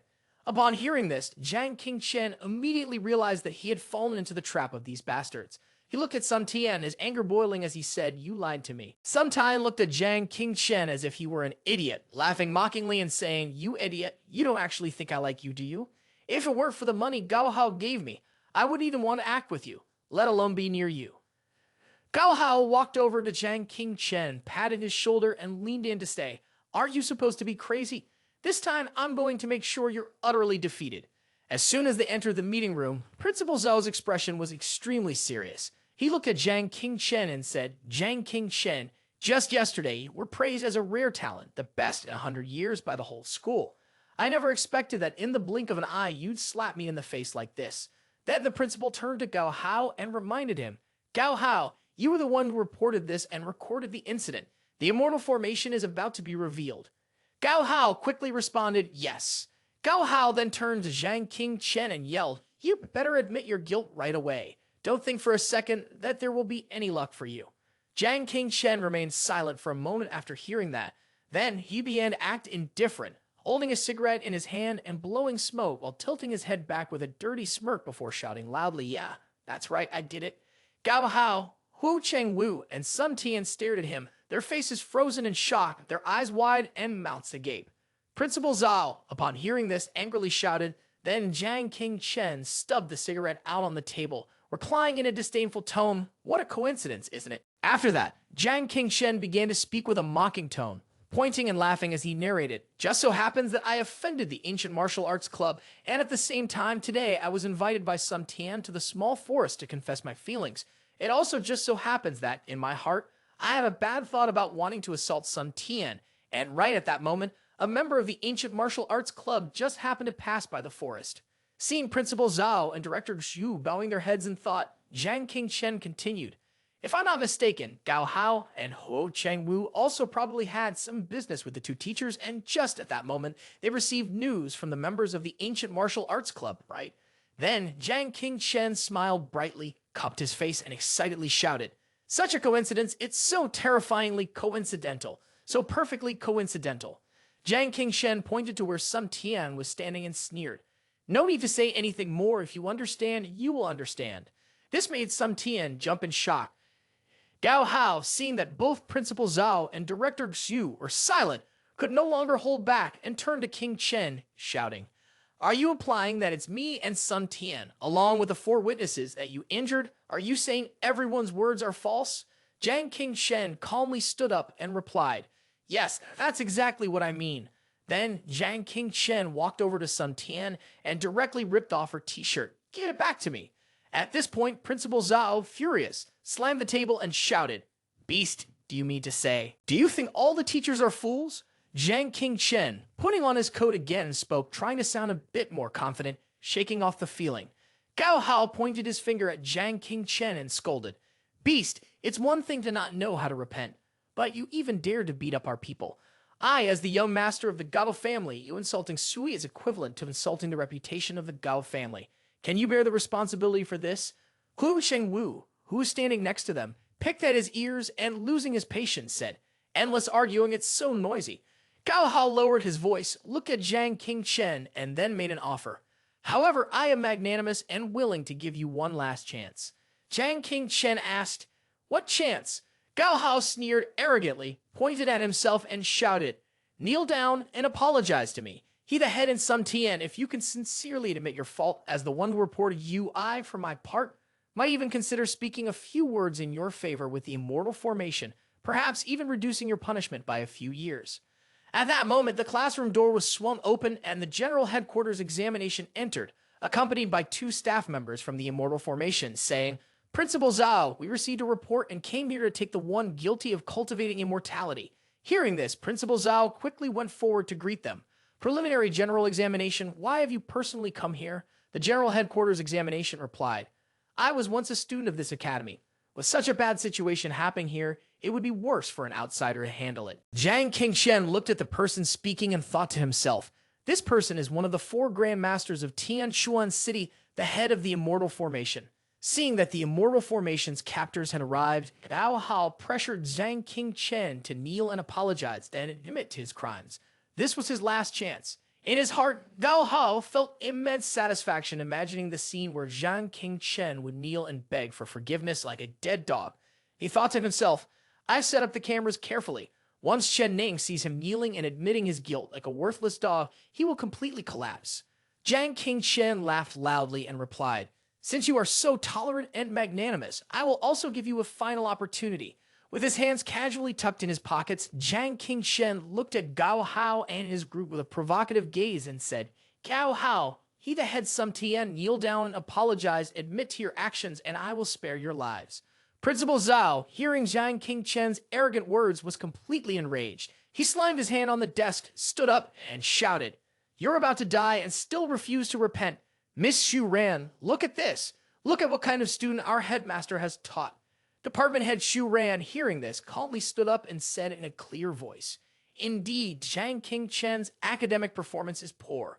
He is useless and has no respect for teachers. Not only that, but you even dared to speak to me in such an unpleasant tone. After hearing this, Gao Hao felt smug, picked up the notebook, and immediately wrote down the content that followed. Miss Xu Ran, as the teacher directly instructing the class, spoke up. Her evaluation ultimately led to Jiang Qingchen being sentenced to death. But then, head teacher Xu Ran made a sharp turn and calmly said, But is there any teacher who doesn't trust their students? This statement left Jiang Qingchen stunned. Principal Zhao, with an expression of disbelief, stammered, Miss Xu Ran. Oh, head teacher Xu Ran, he responded calmly, I believe Jiang Qingchen has been framed. Seeing that things were not going according to the script he had hoped for, Gao Hao anxiously said, There's no point in talking anymore. You forward-thinking ones, please take them away. Seeing the 2 from the Immortal Formation move forward to capture King Chen, head teacher Xu Ran coldly threatened, Who dares lay a hand on my student? These words made the two of them freeze. The one with purple hair nervously scratched his head and neck, explaining, "Teacher, this is our official duty. We still hope you won't make things difficult for us." Head teacher Sue Ran furrowed her brow and said sharply, "Haha, you still remember I'm your teacher? What's the matter? After graduating, you think you've grown wings and now you dare to come and take someone from my hands?" Hearing this, the one with purple hair and the one with brown hair immediately recalled how terrifying it had been when head teacher Sue punished them, causing their bodies to tremble as they dared not move. At this moment, General Headquarters Examination advanced and directly said, "Director Xu Ran, the Immortal Formation has the authority to handle all cultivators who break the law across the country without needing to spare you any consideration." Director Xu Ran glared at General Headquarters Examination and casually asked, "What is it? Does the General Headquarters Examination want to teach you a few tricks?" Upon hearing the challenge from Director Xu, Gao Hao secretly rejoiced and thought to himself, the foolish General Headquarters Examination and the principal, along with the heads of the Lai and Su families, are known as the Four Grand Masters. A mere teacher like her dares to challenge us. General Headquarters Examination replied, "If this keeps dragging on, then don't blame us for being impolite." After that, General Headquarters Examination unleashed their power. The overwhelming strength was so intense that it caused the very air to tremble, and the ceiling began to crumble. Jiang Qingshen, witnessing the power of General Headquarters Examination, could not help but shudder. He thought to himself, just based on this momentum, they can already suppress the entire scene. Is this the power of the Four Grand Masters? No wonder the Four Grand Masters in the past were able to lead all the cultivators of Tianshuan City and work together to kill the low-level witch tribe that destroyed the academy. Principal Zhao, seeing General Headquarters Examination suppressing everyone with such power, quickly raised his hand to intervene. "Preliminary General Examination, don't be impulsive, you'll be defeated soon." After Principal Zhao's words, Director Xu Ran furrowed her brows and said, "You're not going to be polite with me." Then Miss Xu Ran raised a finger, immediately unleashing a power even more terrifying than that of General Headquarters Examination.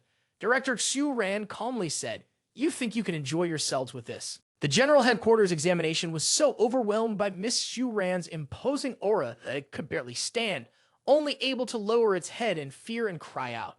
Its body was frozen, unable to move, even its spiritual energy had become solidified. The two people in the Immortal Formation fared even worse, foaming at the mouth, screaming in terror, not even attempting to release their energy. Just the movement of a finger was enough.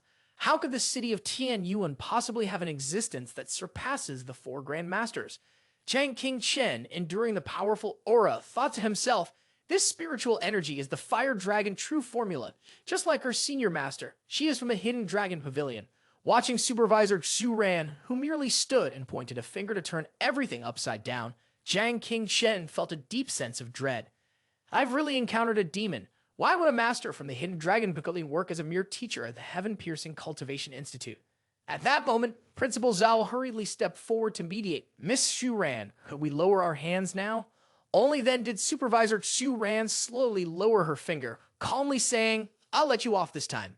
The General Headquarters Examination, no longer under the pressure of the aura, slammed both knees to the ground, trembling and gasping for breath, stammering, "I didn't expect that such a master was hidden within the academy."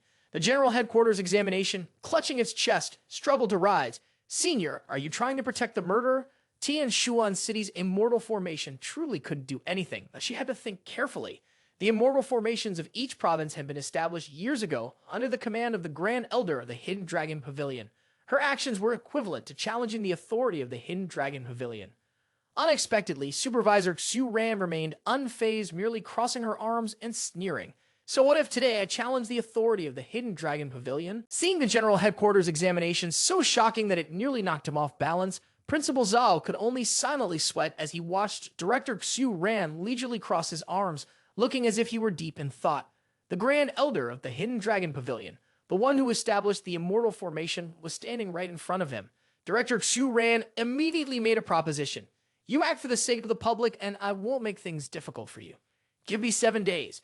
During these 7 days, I will have Feng Qi, the council member, investigate the truth. In the meantime, I will temporarily detain him in the school's prison." The General Headquarters Examination could do nothing more than lower his head and clasp his hands, saying, "Agreed, if after 7 days you cannot provide any evidence, we will come to arrest the person in accordance with the law." At this moment, Director Xu Ran turned back to look at Jiang Qingshen, then coldly spoke, "On the other hand, if you're lying, I'll personally kill you." At that point, Jiang Qingchen was brought into the school's prison. Grand Ancestor Earth Immortal Zhen Yuanzi immediately manifested, looking at Jiang Qingchen and advising, "They are imprisoning you like this, you must remain calm." Jiang Qingchen lowered his head and responded indifferently, "In my eyes, the true enemy will always be the witch tribe. As for others, they are nothing but dust blown away by the wind." Grand Ancestor Zhen Yuanzai then asked, "Do you trust Xu Ran and Feng Qi, the council member?" Jiang Qingchen answered, "If the four Grand Masters joined forces, they still couldn't defeat me. This prison is quite peaceful, and the 7 days will give us the perfect opportunity to focus on cultivating the cave of the mystic elixir." Suddenly, Grand Ancestor Earth Immortal Zhen Yuanzi's gaze turned serious, and he warily reminded, "Someone is coming." The prison door opened, and seeing a figure step inside, Jiang Qingchen asked in doubt, "Hu Chengwu?" Hu Chengwu entered holding a piece of paper and said, "I am, in name, the head of the Ancient Martial Arts Club at the Heaven-Piercing Cultivation Institute. I officially challenge you to a life and death duel. 3 days from now, we will meet in the Academy Hall. Do you dare to accept?" Jiang Qingchen, upon hearing this, whispered to himself, "The life and death duel was the highest covenant among cultivators of immortality. Even immortal techniques couldn't bind it. Once established, it was a matter of life or death." Jiang Qingchen smiled and said, "I think the life and death duel is just a facade. What you're really afraid of is that in 7 days, Miss Xu Ran will uncover the truth, and you're planning to kill me to silence me." Hu Chengwu asked in response, "What? You're not brave enough to accept?" Jiang Qingchen sneered and said, "Is this how villains are trending these days? Confidence without any brains? A life and death duel can only be established if both parties agree willingly. I won't accept, and in 7 days, what can you possibly do to me?" Hu Chengwu lowered his head and said, "You're right. I really can't do anything to you." Suddenly, he pulled out a photo of Chen Ning and, with a threatening tone, said, "But what about her?" Seeing the photo of Chen Ning, Jiang Qingchen, worried, stood up suddenly and shouted, "Gao Hao couldn't have set up such a tight situation. The one giving orders to you is Lai Tian Yan." Hu Chengwu did not deny it, only coldly saying, "You've already guessed it's him. You should know that if he takes action, he will be thoroughly prepared. Either you accept the life and death duel, or Chen Ning will die in your place." Hu Chengwu's voice remained steady as he continued, "Don't force me to kill an innocent girl." Jiang Qingchen frowned and replied, "I thought you came here because of the grudge between me and the Ancient Martial Arts Club. Now it seems that I was wrong. A true expert has a bright future ahead, but you are willing to be a subordinate to Lai Tian Yan." Hu Chengwu, upon hearing this, covered his face and laughed bitterly. "A bright future ahead, huh? Ha ha ha." Jiang Qingchen, confused, asked back, "What's so funny about that?" Hu Chengwu clenched his shirt tightly, his voice filled with resentment as he said, "If I really had a bright future ahead, who wouldn't want to be a hero admired by everyone, living a dignified and upright life?" As he spoke, Hu Chengwu became agitated and immediately lifted his shirt. On his chest, there was a red handprint, with veins running wildly and gathering around that spot. "Quo," Chengwu spoke with bitterness. 2 years ago, Lai Young Master ordered the Ancient Martial Arts Club to submit to him. I swore that I would rather die than submit, and Lai Young Master struck me with a single palm." Jiang Qingchen, worried, asked, "Can you even survive such injuries?" Hu Chengwu's face still carried the shock from that moment as he recounted, "Lai Young Master truly lives up to his reputation as the strongest person in the academy. With just a casual palm, he shattered my internal organs. To survive, I had to take a primordial blood pill every month to keep my life. But do you know how expensive a first-grade primordial blood pill is?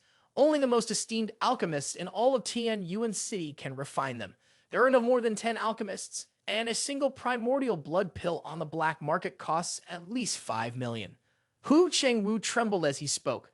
To continue taking them, I would have to trade my life for money. Capturing those extremely vicious criminals for the bounty in order to continuously purchase primordial blood pills and keep my life in a constant state of anxiety. Never knowing if I will survive tomorrow, I have had enough." After hearing this, King Chen was confused and said, "If that's the case, you should have hated Lai Tian Yan." Hu Chengwu gritted his teeth and replied, "I did once, but then Gao Hao came to me and presented a rare and valuable second-tier pill. 'Disbanding pill," Jiang Qingchen said after hearing this. "So that's it. It uses medicinal power to reverse the cultivation technique, scattering the entire cultivation of a high refining stage cultivator. Although you lose your cultivation, it also simultaneously eliminates the harm that the senior force does to your body. Once everything was clear, Wu Chang-Wu turned and said, "Don't blame me. When a person's life itself becomes a luxury, dignity and justice no longer hold any value." Jiang Qingshen decisively said, "I accept this life and death duel." Hu Chang-Wu instructed, "You still have 3 more days to say your last words. After that, I will definitely kill you." When the cell door slammed shut, Grand Ancestor Earth Immortal Zhen Yuanzi poked his head out, scratching his head in helplessness and saying the atmosphere just now was so serious, I refrained from asking. Then Zhen Yuanzi squatted down, ignoring the situation, and said, "The lowest grade of primordial blood pills is just a second-tier spiritual pill. Even if I feed it to a spiritual dragon, it would still reject it, right?" Jiang Qingshen sneered and said, "I suspect you're pretending to be ignorant, but I have no evidence." Grand Ancestor Earth Immortal Zhen Yuanzi seriously looked at Jiang Qingshen and said, "The battle strength of Hu Cheng-Wu is rated at 93 times higher than yours. How should we approach a fight with such a large difference?" Jiang Qingshen replied, "You've already mentioned earlier that it would take at least nearly 3 days to refine the Cave of the Mystic Elixir." Hearing this, Grand Ancestor Earth Immortal Zhen Yuanzi sighed, then reluctantly said, "Fine, then I will race against time with you once." Immediately after, Grand Ancestor Earth Immortal Zhen Yuanzi merged his power with Jiang Qingshen, and the two worked together to attempt the alchemical refining technique. At that moment, at the hospital, Hu Chang-Wu entered and saw Liu Bao, wrapped in bandages, lying on the bed with several people from the martial arts club taking care of him. When Liu Bao saw Hu Cheng-Wu come to visit, he felt deeply guilty and said, "Boss, I'm sorry, my Danshin has been crippled, and I still need to rely on you to pay for my medical bills." Hu Cheng-Wu waved his hand and said, "I should be the one apologizing. If my treatment costs weren't so high every month, would you all have been willing to become hired assassins for those rich families?" Hu Cheng-Wu trembled, clenching his fists tightly, and blamed himself. "It's my useless life that has dragged everyone down." Wang Dao quickly spoke up, "Boss, don't say that. Actually, we're not as noble as you think." Liu Bao added, "We all know very well that at the beginning we really just wanted to make money to help you pay for your medical fees. But in the end, after we had a lot of money in our hands, we were also consumed by ambition and lost ourselves." Liu Bao lowered his head, feeling full of guilt as he spoke. When he turned his head, everyone had already gone too far and could no longer turn back. Wang Dao, standing beside him, said, "However, this lesson has made us sober again." Wang Dao looked at Hu Cheng-Wu and said, "Boss, we must survive, even if it means becoming nothing more than a group of hired killers." Suddenly, the entire ancient martial arts club stood before Hu Cheng-Wu, all lowering their heads and shouting in unison, "We will also cure you." Wang Dao, excited, said, "By then, the simple, passionate spirit will be focused by that same passion. We will become the ancient martial arts club once again and surely be able to rise back up." Hu Cheng-Wu, hearing these words, trembled, biting his lip. He then couldn't hold it in any longer, turned and walked out of the room, saying, "From now on, leave it all to me." In his heart, Hu Cheng-Wu silently vowed to kill Jiang Qingshen. Everything will end, and the ancient martial arts club will surely return to its former glory. At that moment at the academy, a crowd had gathered, shouting and cursing Jiang Qingshen. "Expel that beast, Jiang Qingshen. How is it that such a vile person isn't dead yet?" Feng Qi, a committee member who covered for the criminal, was shameless. Gao Hao stepped forward, spreading his arms and loudly proclaiming, "I have good news to share with everyone. Jiang Qingshen has accepted the life or death ultimatum from he, the head." Hu Cheng-Wu calmly announced, 3 days from now, I will be on the public duel stage to help everyone eliminate this vile person. At that time, I invite everyone to come and cheer." Upon hearing this, the crowd immediately erupted, with everyone eagerly raising their hands and shouting, "He ahead is in the top 3 of the immortal ranking list. This scoundrel is definitely going to die. Thankfully, the Ancient Martial Arts Club is here to restore justice for us. He ahead is our hero." A young man with purple tarot-colored hair smirked. "I said it from the beginning, just by looking at him, I could tell Jiang Qingshen was no good." Other students around also joined in. "I used to look up to that kind of person, but now I see that having someone like that in our class will only tarnish our reputation." Gao Hao shoved his hands in his pockets, standing tall and smug.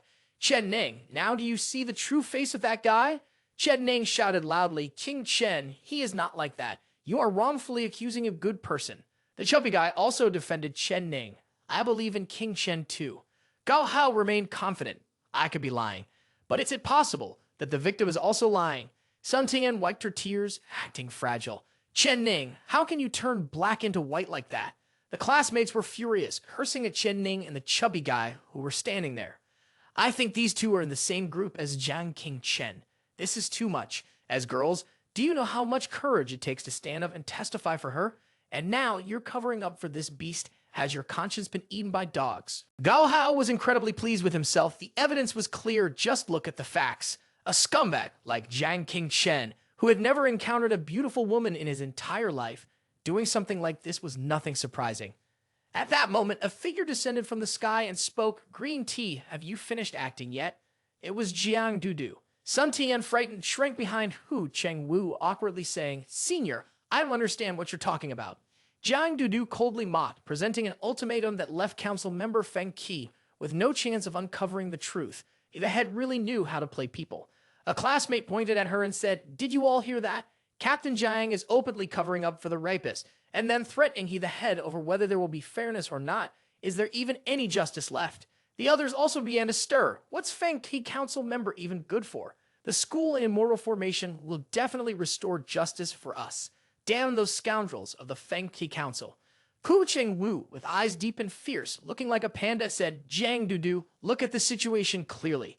The more you favor Jiang King Chen, the more you will become the enemy of the entire school."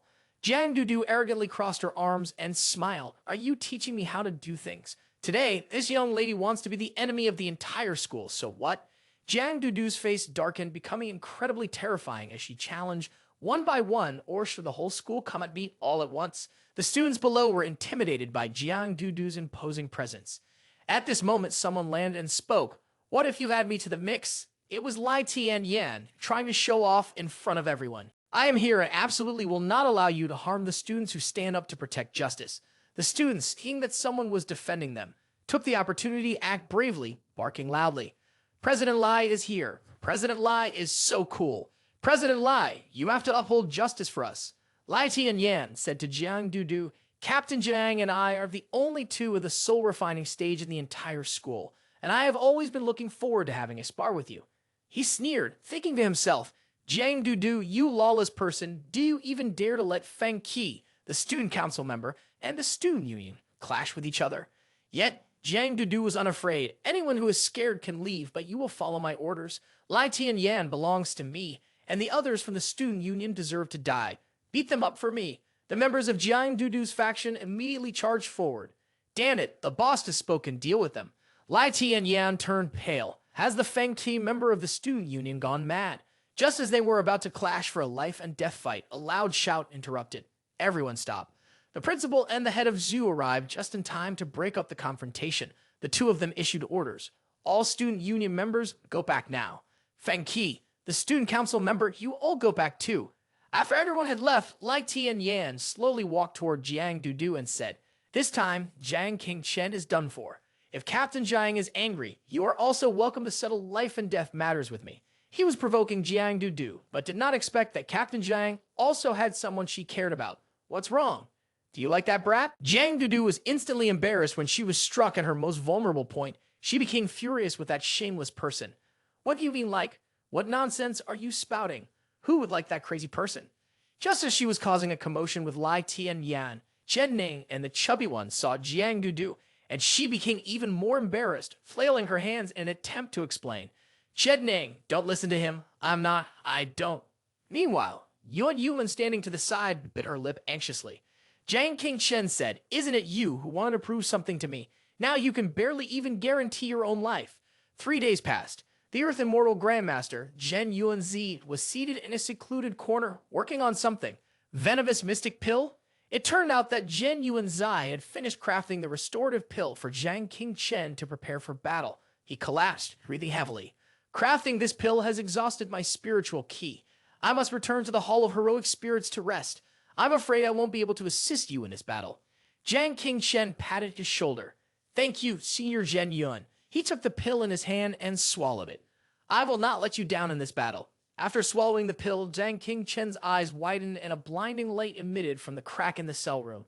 The next day at the arena, Hu Chengwu stood in the center and loudly declared, "The third ranked on the immortal ranking list, the head of the Ancient Martial Arts Club, has come today to decide life and death, to eliminate the evil for everyone." He bowed, and the audience in the stands cheered nonstop. He the head, long live the head, the coolest head, punish the criminals, strike them down, beasts, the shame of the entire arena. Lai Tianyan stood above, watching with great satisfaction. It seemed that today my inner demon would finally be expelled. Sun Tian, swaying next to him, chimed in, I just hope Chairman Lai doesn't forget all the things I've done for you. At that moment, Jiang Qingchen was being escorted onto the arena by two people. Here we are, go ahead. Zai Ming and Shen Ning were also sitting in the stands watching the battle. Zai Ming was extremely upset and angry. Why is King Shen still fighting? They must have forced him into this. Shen Ning beside him could only remain silent, pulling at his sleeve. Zai Ming arguing with them is useless. Her face darkened, filled with a grim anger and helplessness. If anything happens to King Shen, maybe I'm not a match for them now. But 1 year, 3 years, or 10 years from now, I will make sure they all die with King Shen. Jiang Dudu, standing with Director Xu, noticed something strange. The state of Jiang Qingchen was off. Director Xu was also surprised. No way. How could this brat? The aura around Jiang Qingchen was extremely intense. He just stood there, head lowered to the ground, with harsh, cruel sounds echoing in his mind. Kill a rapist, beast. The insults from the entire arena rang out. Rapist, shameless, beast without decency. All the scornful words of the world. Huo Chengwu mocked Jiang Qingchen. How ridiculous he was. Just a few days ago, these people were still praising him as an idol. In the blink of an eye, when the chicken falls, the vine grows. Jiang Qingchen was indifferent to it, smiling, I'm used to it. Isn't it always the case that the people of the world are foolish like this? You strive to save this world, but all it does is trip you up. Hu Chengwu asked him, you're about to die. Is there anything you want to deny? Jiang Qingchen merely smiled. The one who is going to die today is you. The battle aura of Jiang Qingchen immediately enveloped Hu Chengwu, causing him to lose his footing and stagger back a few steps. Jiang Dudu gaped in shock. No way. Jiang Qingchen's battle power. Lai Tianyan was also left dumbfounded. What? Kai refining stage 6 with battle power of 60. Jiang Qingchen, unfazed, said to Hu Chengwu, come on. Before Hu Chengwu could process the situation, King Shen had already executed his wind technique. The wind walk led and shot toward him with the speed of falling altar. Hu Chengwu broke into a sweat, hastily raising his hand to block. His speed had already matched Jiang Qingchen's. He had to take a stance to avoid the supreme yang force of Taiji. Hu Chengwu continued to be dragged along the ground for a while longer. The crowd in the stands murmured, battle power of 90, beating someone with 60? Is this a joke? Kill this rapist. Hu Chengwu was gasping for breath, his hands trembling, crushing an opponent who was more than 3 stages above him. Is this brat a monster? Not to mention my spiritual power is double that of a typical 9th stage high refining practitioner. Jiang Qingchen said coldly, shut up. If you don't come over here and fight, I will keep advancing. King Shen had already silently calculated, using the chaotic true body to quickly finish him off. Hu Chengwu, realizing he couldn't win, resorted to his trump card. He squatted down on the ground, seemingly preparing to make a move, and activated his signature technique, the illusory forest formation. Jiang Dudu crossed his arms and frowned. Here it comes. The black martial arts integrated with the spell, turning the martial technique into a lethal strike. The ground around them suddenly began to shift violently. Lai Tianyan complimented him with satisfaction. You've improved quite a bit since the last time you challenged me. Hu Chengwu's illusory forest formation was actually a large, twisting tree maze, covering both the ground and the sky like a labyrinth made of wood. Jiang Qingchen stood within the forest, feeling his strength drain. This forest was absorbing his spiritual power. What was this guy's purpose? Hu Chengwu stood aside, using his invisibility technique to observe. In this case, the divine-like form he had used before was no longer effective. Jiang Qingchen was forced to recalculate his next move as his spiritual power was being steadily drained. In this situation, using the chaotic true body would only deplete his power further. He would be exhausted and defeated in less than a minute. King Shen swung his sword, determined to end this quickly. He glanced to one side, using some kind of concealed magic, then ran off, right? Hu Chengwu had studied every battle of his and prepared thoroughly before making his move. Hu Chengwu, who is currently invisible, was also following Jiang Qingchen from behind. In close combat, even if I'm 3 realms higher than that guy, it won't make any difference. There's no hope of winning at all. Unfortunately, the fake immortality cultivation under the soul refining stage can't use the soul to sense me, relying on the invisibility technique, enough to stand firm and not fail here. Lai Tianyan stood watching, making a prediction. Next, Hu Chengwu only needs to hide in the dark, and wait for Jiang King Chen's energy to be drained. Jiang King Chen had thought of another approach. The sword in his hand blazed with fire. If that's the case, then I'll use the wind and fire harmony to form sword energy, forcing the entire forest to burn. Hu Chengwu, of course, couldn't let Jiang King Chen act. He aimed his bow and arrow at the position where he stood. How could I let him have the chance to cast his magic? Using both hands for magic will definitely reveal him. Jiang King Chen sensed something coming, but before he could react, an arrow struck directly into the bicep of his sword-wielding arm. Jiang King Chen was startled, and the sword in his hand immediately fell. The crowd in the stands couldn't stay still, cheering and shouting. "He's amazing. Keep shooting him like that. Each arrow should hit his head."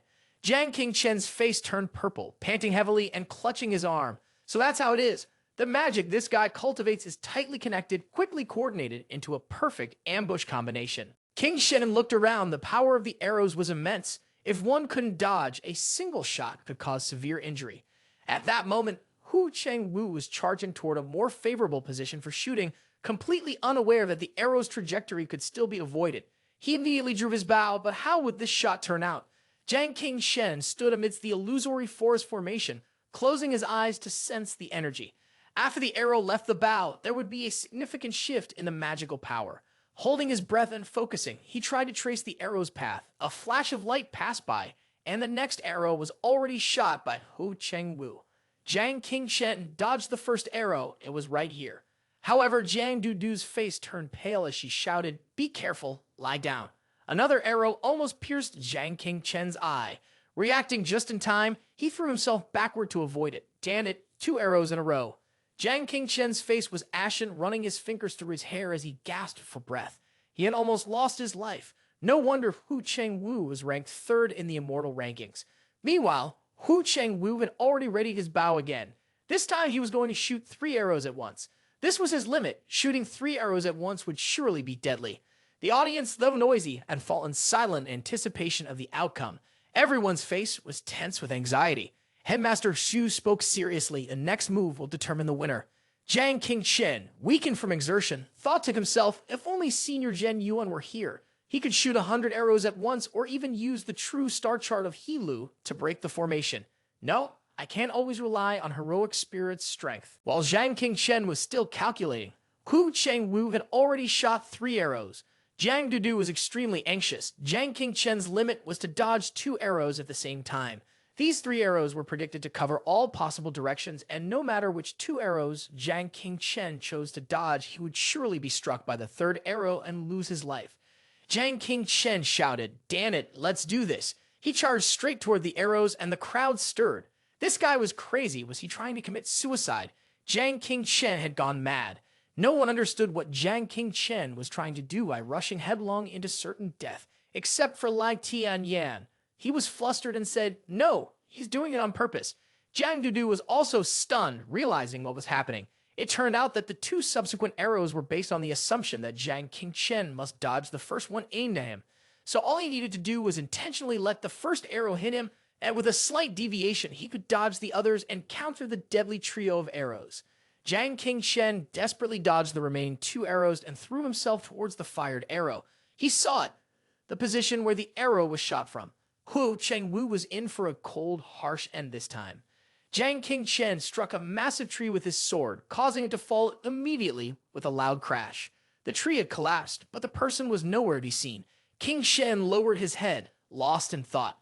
Jiang Dudu, who had been observing the battle, couldn't help but feel anxious. She wasn't sure and wondered, did he miss? Hu Chengwu was hiding on a tree branch, but in a different position. He suddenly spoke up to answer everyone's questions. "Sorry for safety reasons.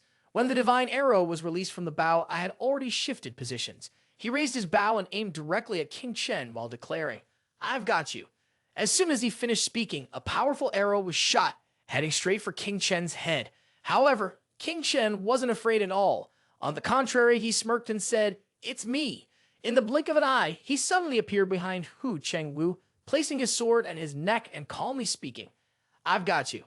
The entire arena suddenly became silent, with everyone focused intently on the unfolding battle. Chang Yuan widened his eyes in surprise, wondering, what on earth just happened?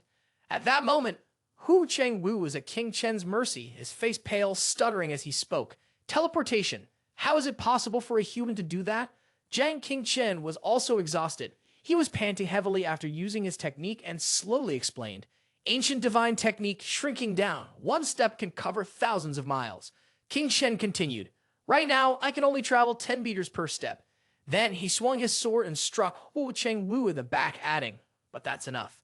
That last strike had drained some of Jiang Qingchen's energy. He was now exhausted, barely able to stand, breathing heavily. Sweat poured down his face, and Jiang Qingchen silently thought to himself, "Asterisk, the elixir brother Zhen Yuan concocted a few days ago. I've been pushing myself to the limit during my training." Asterisk. Chen Ning sat in the stands, and upon witnessing the situation, she immediately turned to ask the chubby man sitting next to her, who was gleefully enjoying the scene, "Has King Chen won?" Everyone thought that the slash from Jiang Qingchen earlier had marked the end of the battle, but no, it was only a suspended pause as the fight continued when Hu Chengwu burst into laughter. "Ha ha ha ha, I really didn't expect you to know such an ancient divine technique." The next moment, Hu Chengwu stood up as though there had never been a life-threatening injury. He arrogantly continued, "Unfortunately, you've been fooled by the clone technique." What Hu Chengwu just said stunned Jiang Qingchen, leaving him dazed and nearly toppling over. At that moment, not only was there one Hu Chengwu slumped forward, but there were also 4 others positioned around him, drawing their bows and aiming directly at the vital points of King Chen. With confidence, he declared, "It's over." Without worry, Jiang Qingchen quietly thought of a way to counter, using wind command to push his speed to the limit, hoping to dodge. Klo Chengwu's arm holding the bow moved, drawing the string taut. He confirmed once again, "I told you." Then all 4 of Hu Chengwu's clones suddenly changed the direction of their arrows, aiming directly at the stands. Dong King shouted loudly, "It's over." The arrows were aimed directly at Chen Ning's seat. Not only was she stunned, but everyone else in the stands was equally shocked and horrified by this unpredictable turn of events. Jiang Qingchen was also frantic, his eyes locking onto Chen Ning as he shouted shamelessly.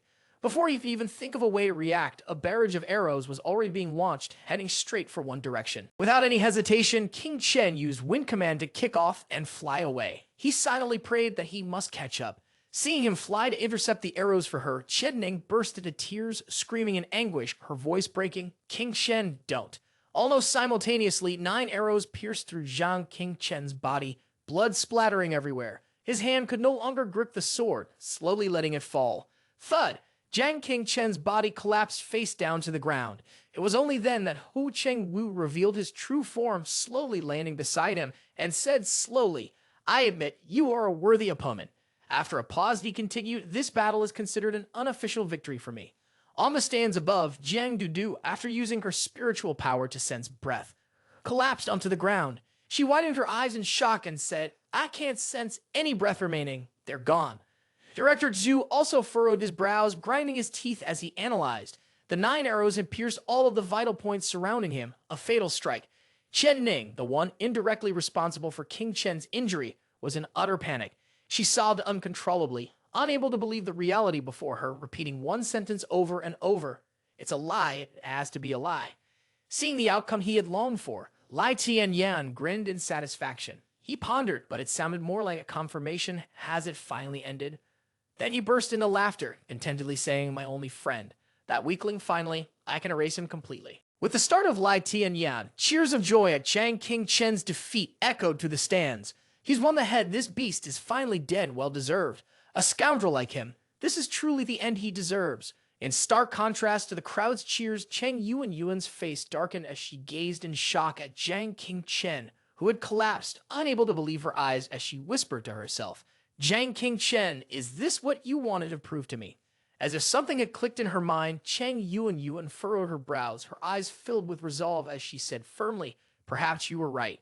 She then jumped to her feet and rushed off the stands, sprinting swiftly. As she ran, she shouted, "Killing, arson, hanging, road repairs, no corpses. This world should not be like this." At that moment, Jiang Qingchen was still barely hanging on to life. Despite his injuries, he struggled to cast his gaze towards the stands. His vision was blurry, unable to make out the faces of those seated, but he could still faintly hear their voices. Strangely, as his vision faded and his eyelids began to close, the shouts grew louder and clearer, as though the voices were lingering by his ear. "Scoundrel, well-deserved, beast finally dead. This is truly the end he deserves." At the same time, another voice, deep from within Jiang Qingchen, suddenly rang out, "Young man, I have received your obsession. The voice seemed to come from an ancient soul sealed within the towering pillars of Jiang Qingchen's consciousness.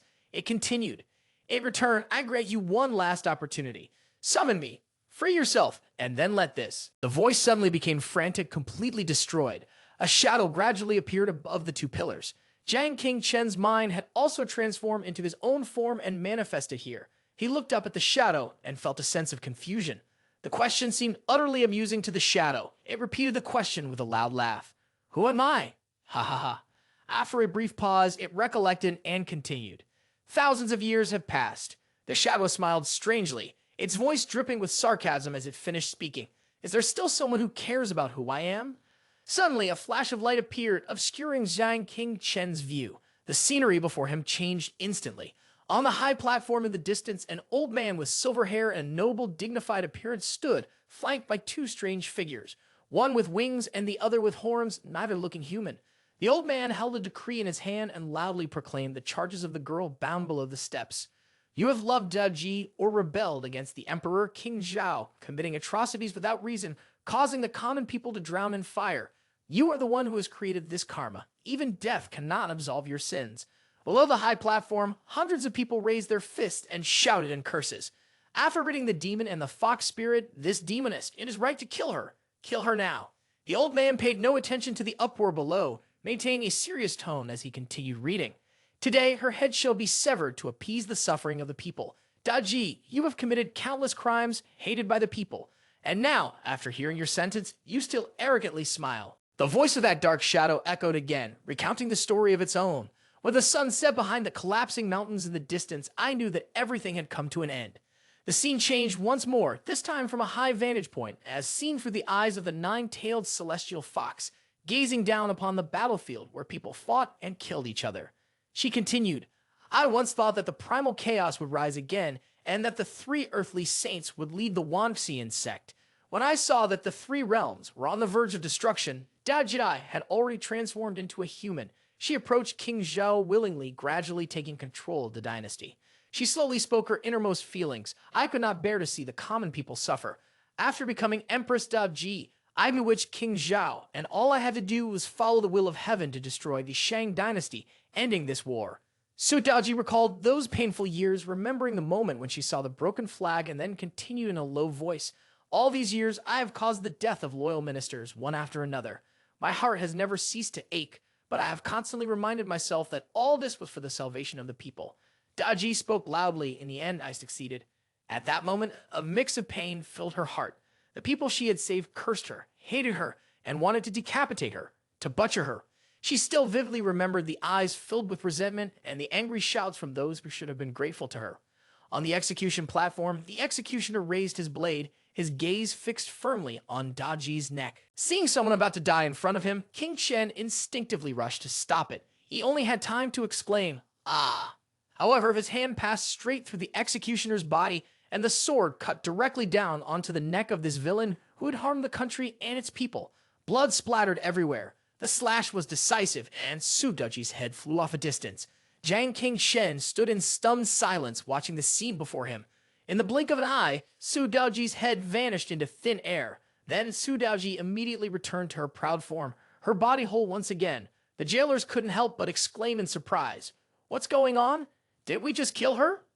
The old man replied slowly, as though he had expected this. The Nine-Tailed Celestial Fox Clan is skilled in soul magic illusion technique. Then he straightened his face and continued. They even possess the divine bloodline ability, the 9 layers of illusory moon. With this, they can create and reverse illusions, causing death-like states 9 times in a row, yet still come back to life. Natra, standing beside them, could no longer hold back. He grabbed the long sword and charged forward, saying, "Then we'll just kill her 9 times." And so, they continued to strike at Su Daji, blood pouring like rain. Even Jiang Qingchen dared not look directly at it. At that moment, Su Daji softly called out, "Young man, you said that people fear death, right?" Jiang Qingchen hesitated for a moment before answering. Perhaps that's true. Su Daji then smiled, a faintly bitter smile. They've struck me 9 times, and I've returned to life 9 times, but it's not because I fear death. Then she suddenly darkened and snarled, raising her voice, I am waiting for someone to come and tell me that I am not the one who loves the emperor, that I am the one who has killed so many people. I have deceived King Zhou, who loved me to the marrow, and I did all of this for the people of the world. In the end, it all has meaning. Suddenly, Sudoji's gaze grew dim, her voice tinged with sorrow as she continued, "Unfortunately, even after being beheaded for the 10th time, that person still never appeared, and the glimmer of hope in my heart faded away." Jiang Qingshen lowered his head, looking at Sudoji's body lying on the ground, muttering softly to himself, "This is your fate, and mine as well." Sudoji asked gently, "So if I were to grant you life, what path would you choose to follow?" Upon hearing this, Jiang Qingshen paused for a moment, then answered resolutely, "My choice. My choice is to let Jiang Qingshen loudly proclaim his own ideals, dominate all the heroic spirit temples in the world, and make the two obsessions, resentment and attachment, become sacrificial offerings. Nine-tailed celestial fox Sudoji, allow me." Afterward, Jiang Qingshen expressed his intent to inherit her will. As soon as he finished speaking, powerful waves of energy surged, engulfing the entire space. At that moment, Sudoji had transformed into a 5-star nine-tailed celestial fox heroic spirit. The 5-star heroic spirit, nine-tailed celestial fox, Sudoji, lay on the ground. A brilliant green light suddenly erupted, quickly enveloping the injured body of Jiang Qingshen. Supervisor Xu vaguely observed the scene before her and suddenly realized something, murmuring, "Something is wrong." A mysterious aura spread across the arena. The entire audience seemed to sink into chaos, all eyes focused on the ground with expressions of panic. What? What just happened? Hu Chengwu exclaimed, his eyes wide in shock. Beneath the layer of dust, the battered figure of Qingshen still stirred. With an iron will, he struggled to rise. A moment later, a strange phenomenon occurred. A mystical light flickered, and 9 long, winding tails suddenly appeared behind Jiang Qingshen. He arrogantly stared directly at his opponent and spoke in a commanding tone. "So that's it, using the technique of the shifting moon, consuming 1,000 years of accumulated energy to form a tail." At that moment, an invisible power filled his body, and Qingshen vaguely savored the surge of vitality flowing through him. He slightly curled his lips and let out a low growl. After the life and death battle, just now, his combat power had increased by 2 levels, reaching 80. The chubby man below the stands, seeing Qingshen revive, couldn't contain his joy and shouted, "It's the boss! He's not dead! As expected, he's still alive." Chen Ning, sitting next to him, also let out a sigh of relief, her eyes sparkling slightly as she subconsciously muttered, On the other hand, Lai Tianyan, sitting in the VIP section, wore a dark expression. His gaze was filled with displeasure as he clenched his fists, angrily shouting, "How is this possible? A person who is dead can come back to life." Over here, Jiang Dudu was equally stunned. She furrowed her brows, observing Jiang Qingshen's revival, and softly murmured, "The aura around him has changed. I've never felt such a cold, eerie power before." Director Zhu also nodded in agreement, a sense of unease creeping over her. "I have a bad feeling about this." It seems that both of them feel that this surge of energy is very dangerous. At the same time, Hu Chengwu was extremely angry, glaring at the opponent before shouting loudly, "I clearly killed you with my own hands." Qingshen arrogantly smirked at him. "If I don't come back, who else can change this damn world for her?" The crowd beneath the stands collectively protested, throwing stones at Jiang Qingshen. "He the head, what are you doing? What's going on? Didn't you kill that bastard already? Killing the rapist, eliminating harm to the world." The final straw broke, and the long-suffered frustration of Cheng Yun finally erupted. She couldn't stand to see Qingshen insulted like this by everyone. Determined to clarify everything, she mustered all her courage, grabbed the mic, and shouted loudly, "Everyone, shut the hell up." Jiang Qingshen had been falsely accused. Cheng Yun trembled, her eyes filled with despair, struggling to breathe, thinking to herself, "Jiang Qingshen, remember this, I've given up my entire life for you." After a moment, she calmed herself, gathered her strength, and boldly took the mic to continue exposing the truth. Before Gao Hao approached, "So Can, he came to me wanting to conspire to frame Jiang Qingshen. I've recorded everything." Then Cheng Yun held the phone close to the mic, turning the volume to the highest it could go. The entire crowd seemed to hold its breath as a hesitant voice from the phone came through. "I want you to sleep with Jiang Qingshen. The tricks to seducing men, do you still need me to teach you? As for the performance fee, a young master is willing to pay 200,000. Perhaps she knew exactly what 200,000 meant to her, that by sacrificing her ordinary body for just a little, she could become a student in the cultivation department and completely change her lowly life. The entire audience seemed to freeze in shock at this horrifying truth. Sensing an opportunity, the chubby joyfully exclaimed, "Did you hear that? You're all fools. Everyone has been tricked." Chen Ning, standing beside, quietly smiled in satisfaction. "I knew King Chen wasn't the kind of person like this. Below the stands, the crowd was furious after learning the truth. Could it be that Zhang Qingchen was really wronged? Have we all been deceived? Gao Hao and those despicable so-called ancient martial artists have been lying to us. Director Xu calmly observed the situation before speaking. Du, did you hear that? The young girl nodded in response. Once this duel is over, these people won't be able to escape. In the VIP judgment stand, Lai Tianyan, after his scheme was exposed, furrowed his brow in immense anger, unable to suppress himself as he cursed the madwoman. You've ruined everything for me. Sun Tian trembled in fear. It's over, I'm no better off than Lai Tianyan. Gao Hao, on the other hand, had completely lost control, his eyes bloodshot as he growled in rage. Stupid bitch, I will definitely kill you. Despite the curses, Cheng Yuan calmly voiced the words she had kept hidden in her heart. I've always been worried, afraid to step forward and expose them, even now. She then resolutely continued, but Zhang Qingchen, I truly still want to be that person for you from beginning to end. He had always been watching every move Cheng Yuan made as if gaining strength from her words. Cheng Yuan bravely shouted, That's why we must win. We absolutely cannot lose to those evil people. The nine-tailed celestial fox, Su Daji, stood quietly to one side, secretly smiling in admiration. You're luckier than I am. Finally, you've waited long enough to beat that person. King Shen nodded in satisfaction. This girl truly exceeds my expectations. I can't hold back anymore. Hu Chengwu interrupted, his voice full of anger. Who's who is none of my business. The life and death heavenly pact is an ancient contract that transcends all laws. Once it begins, no one can stop it. Hu Chengwu still believed that as long as he killed in here, Lai Tianyan would keep his promise. With that, he leaped onto the insect-controlling platform. Then, Hu Chengwu drew his bow, aiming directly at him. If I can kill you once, I can kill you again. As soon as the words left his mouth, the arrow flew toward King Shen like a bolt of lightning. Calmly, King Shen responded with a soft murmur, Is that so? At that moment, a sword strike was immediately unleashed, quickly shattering the enemy's divine arrow.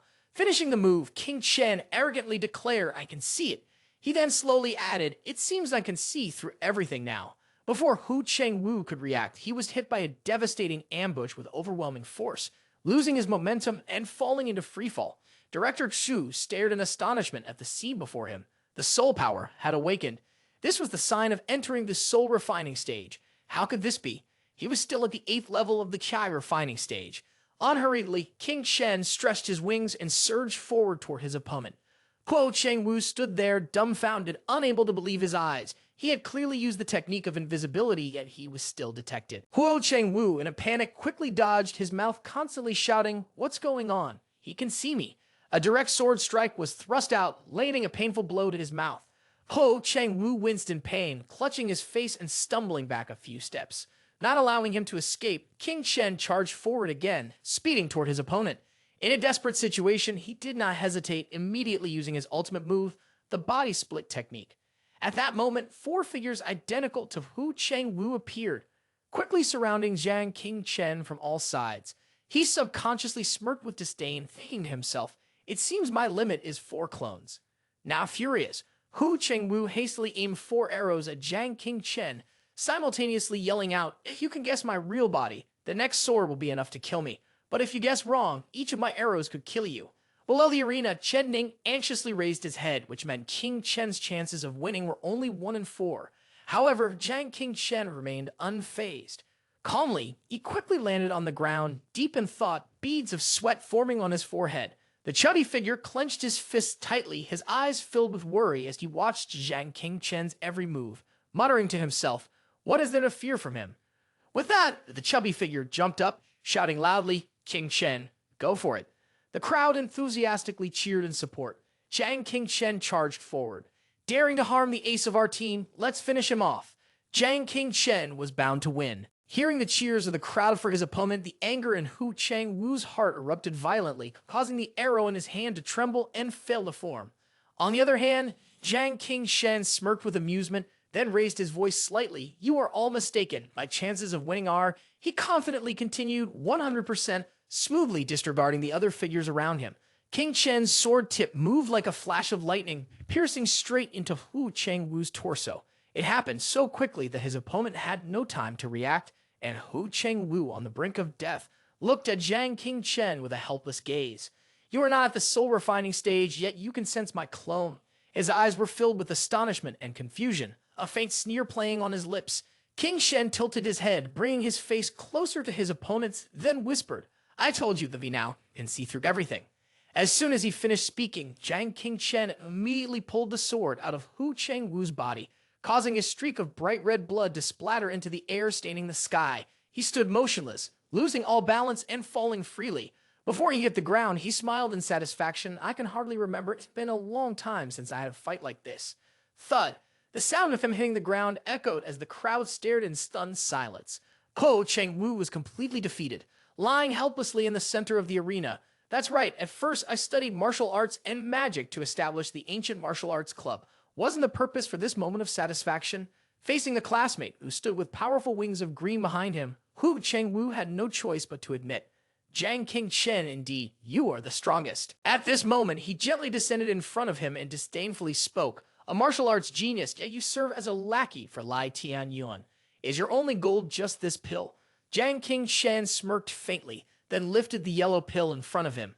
Hu Chengwu panicked, spitting blood and crying out, "Scatter Strike pill! How do you have the Scatter Strike pill?"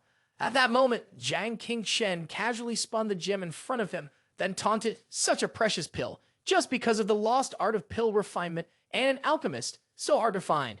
Do you think this is a coincidence?" He then confidently added, "Coincidentally, in Tianshuan City, I am the only second-grade alchemist." The crowd in the stands immediately began to murmur upon hearing this. Jiang Dudu exclaimed in surprise, "I heard the head of the Su family is only a second grade." Lai Tianyuan gritted his teeth, a surge of fury rising in his chest. No wonder Su Jun protected him so fiercely. Indeed, which force in Tianshuan City wouldn't want to form an alliance with a second-grade alchemist? The principal, sitting beside him, sighed with hesitation. "A prodigy almost slipped through my fingers. I nearly destroyed a genius from our own school." Headmaster Su smiled proudly as he looked at his prized student. "Of course, after all, he is someone I have personally nurtured." On the arena floor, Hu Chengwu hurried over to King Chen and begged, "I'll meet any condition you have. Just say it." Jiang King Chen shook his head with a slight smile. "I have no conditions." Jiang King Chen took out the spiritual pill, lightly flaking it in front of him, then continued with a sneer. "Someone who abandons all dignity for the sake of saving his life, like you, is unworthy of cultivating immortality." Having said that, he tightened his grip, crushing the pill into tiny pieces. Hu Chengwu stared blankly at Jiang King Chen's actions, so stunned that he couldn't find the words to speak. The crowd of onlookers was no less astonished, everyone's mouths hanging open as they watched him.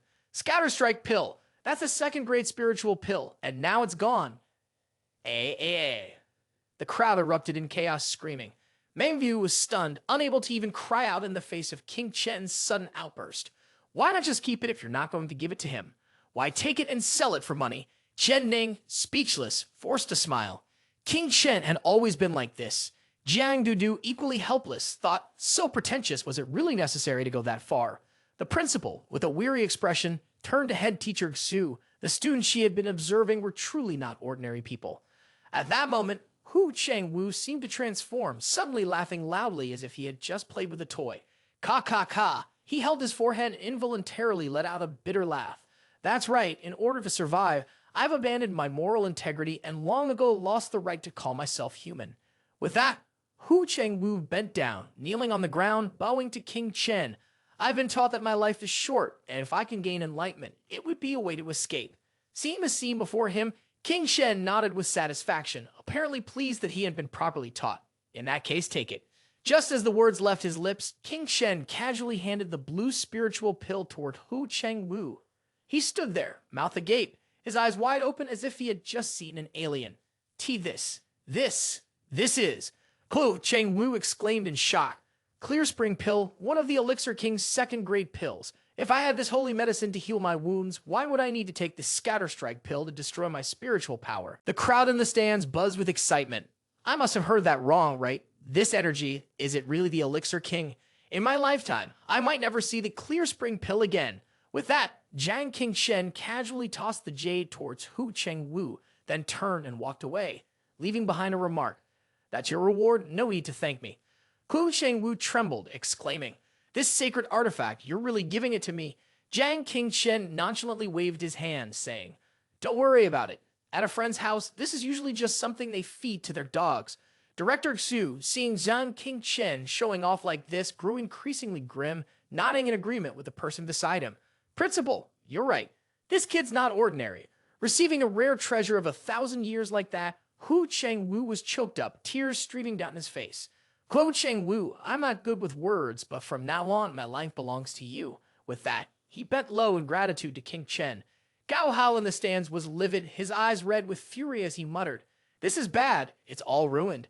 At that moment, the principal surveyed the situation and called out loudly. The winner is student Zhang Qingchen, relying on his immoral art.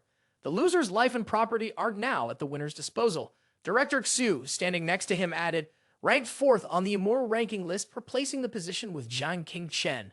The crowd below began to murmur in whispers. In the history of the school, this was the only freshman to rank 3rd on the immoral ranking list. This person had an incredibly promising future. After today, the major powers would likely fight to recruit him. Even if they couldn't befriend him, they certainly couldn't afford to offend him. The chubby guy over here excitedly jumped up and clapped his hands, saying, "Why are you just standing there staring like that?" The stand seemed ready to explode with the sound of cheers.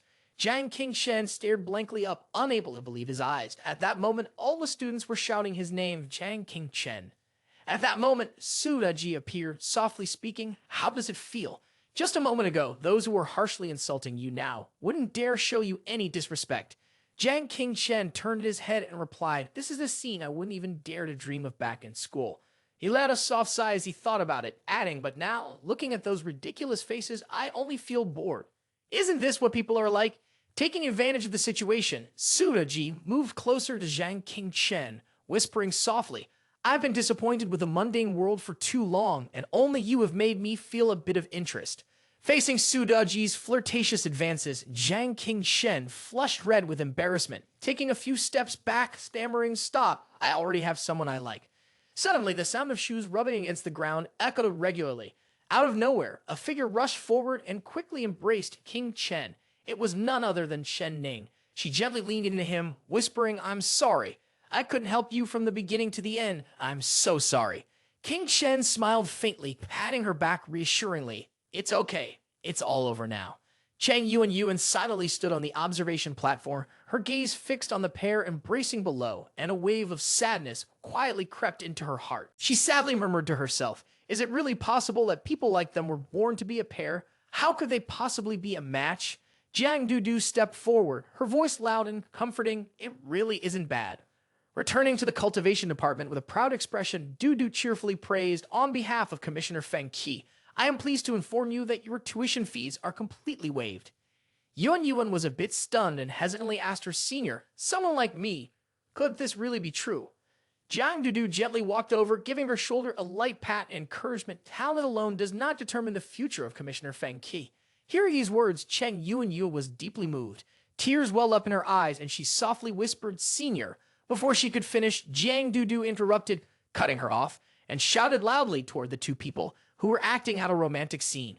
"Well done, you two. No wonder he's the man I had my eye on. But if you want to compete with me for Chen Ning, you've got a long way to go." Zhang Qingchen and Chen Ning were startled, quickly pulling away from each other and looking toward the crazy woman. Confidently, Zhang Qingchen placed his arm around Chen Ning's shoulder, claiming his territory. "You are the strongest in the academy, and Chen Ning is already mine." Chen Ning, standing beside him, shyly tapped Zhang Qingchen on the chest and said, "What are you two even talking about?" Watching this affectionate scene, Su Daji secretly chuckled, realizing that her rival was not few in number. Out of nowhere, Zhen Yuanzai chimed in, "Xiao Shang is quite popular with the female students, much like I was when I was young."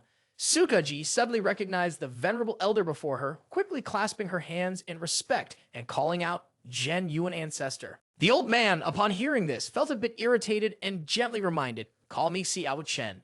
Su Daji happily recalled the past, "But when you were young, wasn't it that you were infatuated with Goddess Nua?" Suddenly remembering, Zhen Yuanzi pointed at her and shouted, "I remember now. You were the senior disciple of the female elf, a little girl who always blocked me at the door of Toad's Sovereign Palace sect." Su Daji shyly defended herself. "It is my duty to prevent perverts from disturbing the lady. Please do not blame me."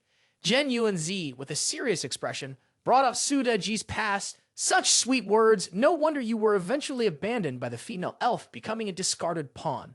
She was not one to back down and softly replied, I remember now I have a little junior brother named Sun Wukong, who was enlightened by goddess Nua. I heard that the Taoist temple and the ginseng of Zhen Yuan Sr. were destroyed by the monkey.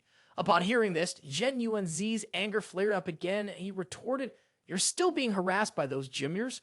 Draw your bow and chop their heads off. You're not afraid of anyone, are you?" Sudaji also brought up the old man's embarrassing moments. You were robbed of your tower by the monkey. Neither of you would give in, fighting over who was superior. You were captured by Guangzi Na in the great battle of the Fengshan, and the monkey stole your home.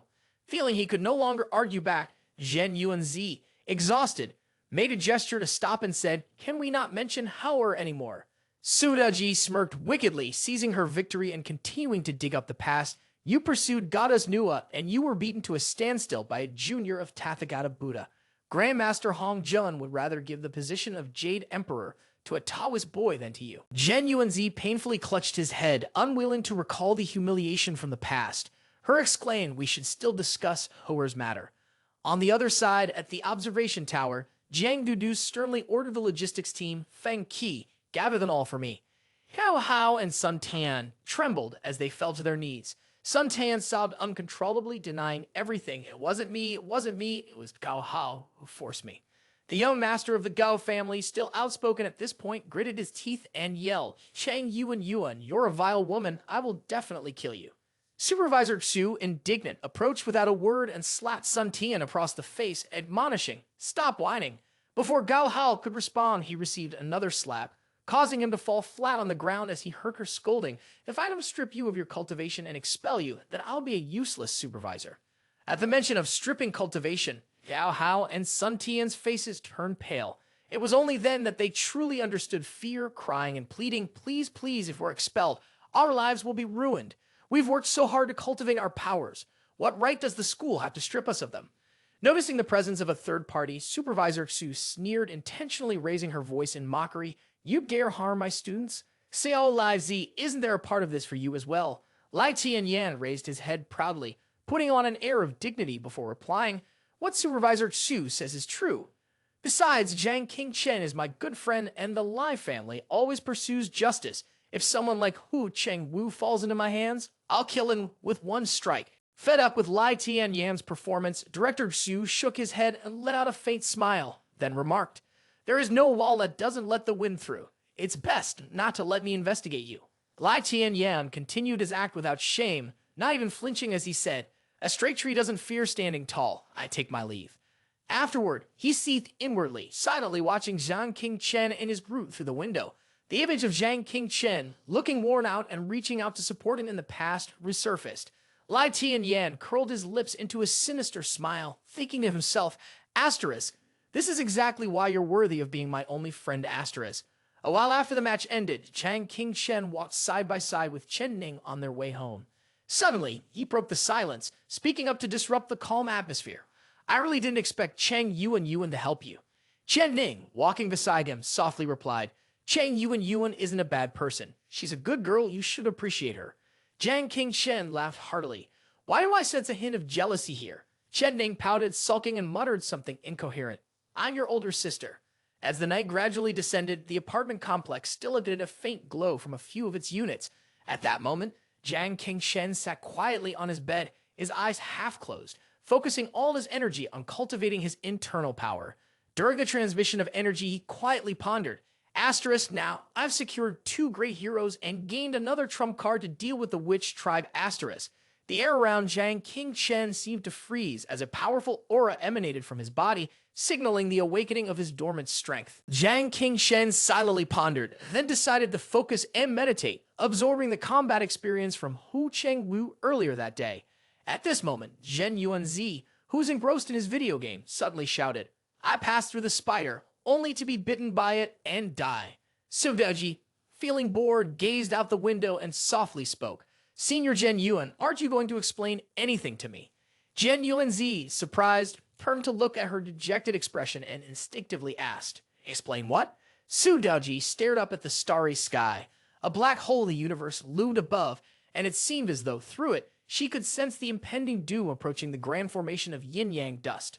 A colossal wave of energy was striking Earth. In the instant the light passed through the Earth, Sudaji saw herself tightly holding King Chen. His body was covered in wounds, the sky had turned into a vast graveyard, and corpses hung suspended like puppets whose strings had been severed, creating an overwhelming scene of death. Sudaji was astounded by the sight and murmured, "This world is not an ordinary mortal realm." She was horrified, sweat pouring down like rain, and muttered to herself, "Grand formation of yin-yang dust, what exactly is happening?" Noticing Sudaji's abnormal behavior, Jen Yuanzi anxiously turned to her and asked, "What's wrong with you?" Sudaji stared at Jen Yuanzi in shock and then asked, bewildered, "Can't you see it?" At that moment, Zhang Qingchen suddenly jumped up from behind, shouting loudly. Having fought with Wu Chengwu, he had broken through to the 9th level of Kai refining, and his battle power had risen to 90, looking filthy, but somehow proud of it. He let out a joyful howl. Now there was only one step left before he could enter the soul refining stage. Suddenly sensing something strange in the air, Zhang Qingchen restrained the madness within him and softly asked, "What's wrong? Is there something on my face?" Sogaji, skeptical, observed his every move before saying, "I have always had my doubts. Who exactly are you?" King Chen was stunned, not understanding what was happening, and quickly spoke up, "What are you doing in the middle of the night?" Noticing that the two in front of her didn't seem suspicious, her initial doubts began to fade. Sodaji let out a sigh of relief. It seems like these two really don't know anything, she thought to herself. With that, Sudaji turned her head and gazed at the star-filled sky, lost in thought. Could it be that only I can see what lies beyond the stars? Elsewhere, in the narrow, dim space, the heavy breathing of someone echoed violently. Chang Yuan ran wildly, as if some dark force was chasing him. Just as he thought he had escaped, a red figure suddenly blocked his path, cutting off all routes of escape. Before he could even regain his bearings, the figure raised a hand, summoning magic with a sinister laugh. At that very moment, Zhang Qingchen was sitting quietly, focusing on his cultivation. Sudaji stood to one side, arms crossed, leaning against the window, thinking for a moment. Then she suddenly raised her hand, casting a spell and chanting the incantation for the soul-controlling technique, shrinking the world in a sleeve.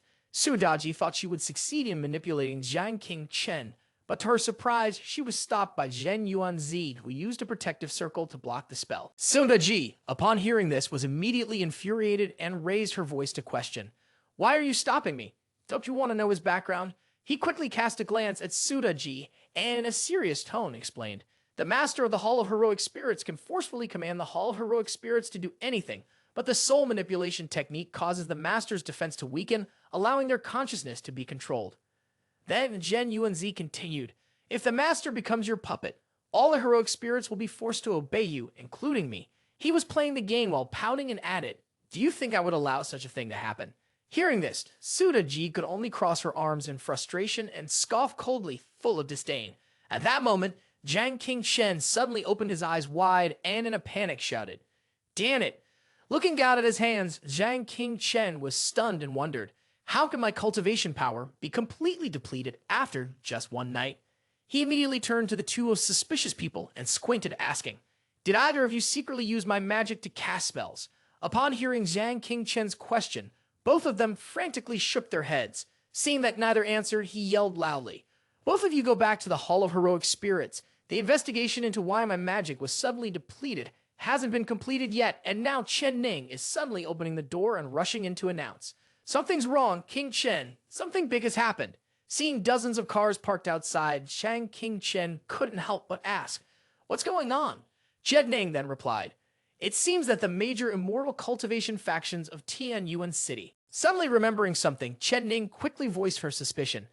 Could it be that the Gao family is here for revenge? Hearing this, Zhang Qingchen immediately put on his coat and, walking briskly, sternly said, "If they dare involve my family, they better not blame me."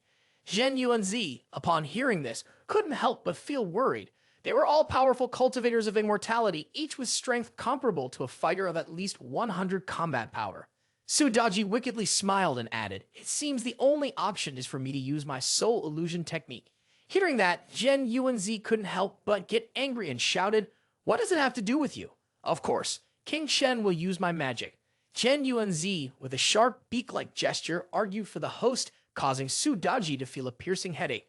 Just as Zhang Qingchen was stepping out of the building, a man suddenly raised his hand and called out loudly, "Mr. Zhang Qingchen." He then began introducing himself. "Hello, Mr. Zhang. I am the chairman of Defy Group, and I cordially invite you to join us.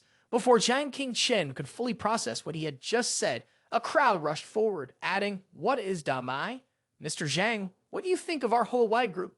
Upon hearing them, Jiang King Chen smiled awkwardly and replied, "Yes, yes, you admire me?" Chen Ning joyfully chimed in, "It seems your performance today has attracted the big players." At this point, Lady Chen curiously asked, "Qing Chen, what's going on?" Old Chen scratched his head, puzzled. All these big bosses, they can only be seen on IV. Why are they suddenly here? Chen Ning turned around to explain to his parents. That person has become the youngest to rank second on the immortal ranking list and even revealed his second-grade alchemist abilities in front of everyone. Lady Chen was surprised upon hearing this, which genius disciple from a prestigious family is so formidable. At this moment, Jiang King Chen, holding a piece of paper in his hand, smiled and declined. "Gentlemen, I currently have no intention of joining any prestigious family. Thank you for the compliment." Hearing this made everyone feel disheartened. Jiang King Chen smiled again and continued, "However, if any of you wish for me to refine pills, just offer a reasonable price. I would be more than happy to form a connection with you." The crowd was overjoyed upon hearing this. They immediately scrambled to respond, "We will remember your words, fellow student. If you ever need assistance, feel free to contact us. We would all be more than happy to befriend a second-grade alchemist." After the crowd dispersed, Jiang King Chen quickly returned to his room and slammed the door shut. He leaned against the door for a long while, then suddenly muttered, "Li Tianyan, have you seen this?" Jiang King Chen's eyes glowed with determination. "So what if I don't have the support of a prestigious family to cultivate immortality? I will rely on my own strength and surpass all of you step by step." Just as he finished speaking, the surprised voices of Old Chen and Lady Chen suddenly came from outside the door. "What's this? Is the genius student King Chen?" Chen Ning replied, somewhat reproachfully, "You two are really not very perceptive." Suddenly, the sound of a phone ringing broke the silence. Jiang King Chen approached and realized that Cheng Yuan was calling. He quickly answered the call and coldly said, "I thought you were going to ignore me. Thank you for what happened yesterday." On the other end of the line, Cheng Yuan, for reasons unknown, suddenly screamed, "Help me! It's the Gao family. They want to kill me." Ruining an hour earlier, at the Gao family residence, someone suddenly spoke up. "Young Master Lai wants to kill Cheng Yuan." Lai Tianyan immediately interrupted, glaring with warning. "The immortal formation is already investigating. Cheng Yuan is the only witness who accused your son. Tang Tang is the head of the Gao family. Do you need to be taught how to silence someone by killing them?" The old man quickly explained, "At most, we can pay some money to shut her up. Besides, framing a classmate isn't a serious crime. It's not worth it." Lai Tianyan asked sharply, "Gao Wencan, are you really that scared of King Chen?" He then shot a furious glare, his murderous intent rising, and continued, "Unfortunately, the method I prefer to shut people up is death. Your son, Gao Hao, is nothing. This matter also involves my family, and you understand what that means." Hearing Lai Tianyan's words, Gao Wencan had no choice but to give the order to his subordinates. "Go and kill Cheng Yuan, along with that foreign language student. Make sure there are no traces left, or else the entire Gao family will be dragged down with it." The two subordinates replied in unison, "Understood, Patriarch." Gao Wencan suddenly stood up and said, "All right, I'll go personally." One of the subordinates then asked Jiang King Chen. He sternly ordered, "After today, no one in the Gao family is allowed to have any conflict with Jiang King Chen." Then he continued, "This brat will undoubtedly surpass the 4 grandmasters in the future. A talent like him is someone our Gao family cannot afford to offend." Lai Tianyan suddenly sneered, "Ha! Don't worry. Little pests should go bite other little pests. Talents like this are naturally meant to be killed by true geniuses." As he walked away, he laughed loudly a few times. At that moment, Jiang King Chen urgently asked, "Where are you?" "I'm coming right now." While running, Cheng Yuan fearfully replied, "He's here." At that moment, she saw a figure in a red cloak standing still right in front of her. Cheng Yuan trembled as she looked at him and asked, "Are you the cultivator from Gao Brothero? Why are you attacking a mortal woman?" As the stranger raised his hand to cast a spell, he calmly said, "Don't be sad, little pests, like you are nothing but something for powerful beings to crush underfoot. Today, you're saying your final farewell." Just as Jiang King Chen anxiously asked about Cheng Yuan Alo, her phone dropped to the ground with a clink. He shouted loudly, "Dao Ji." At that moment, Suda Ji scratched her head and asked curiously, "What's the rush?" While raising the phone high, Lai Tianyan hurriedly said, "This is what's called a phone that transmits signals for communication. Now, I want to borrow your spiritual power to perform a soul technique and sense the single transmission location. After instructing Suda Ji, Lai Tian Yan continued to shout loudly, Zhen Yuan Z. He stretched out his hand and sighed in relief.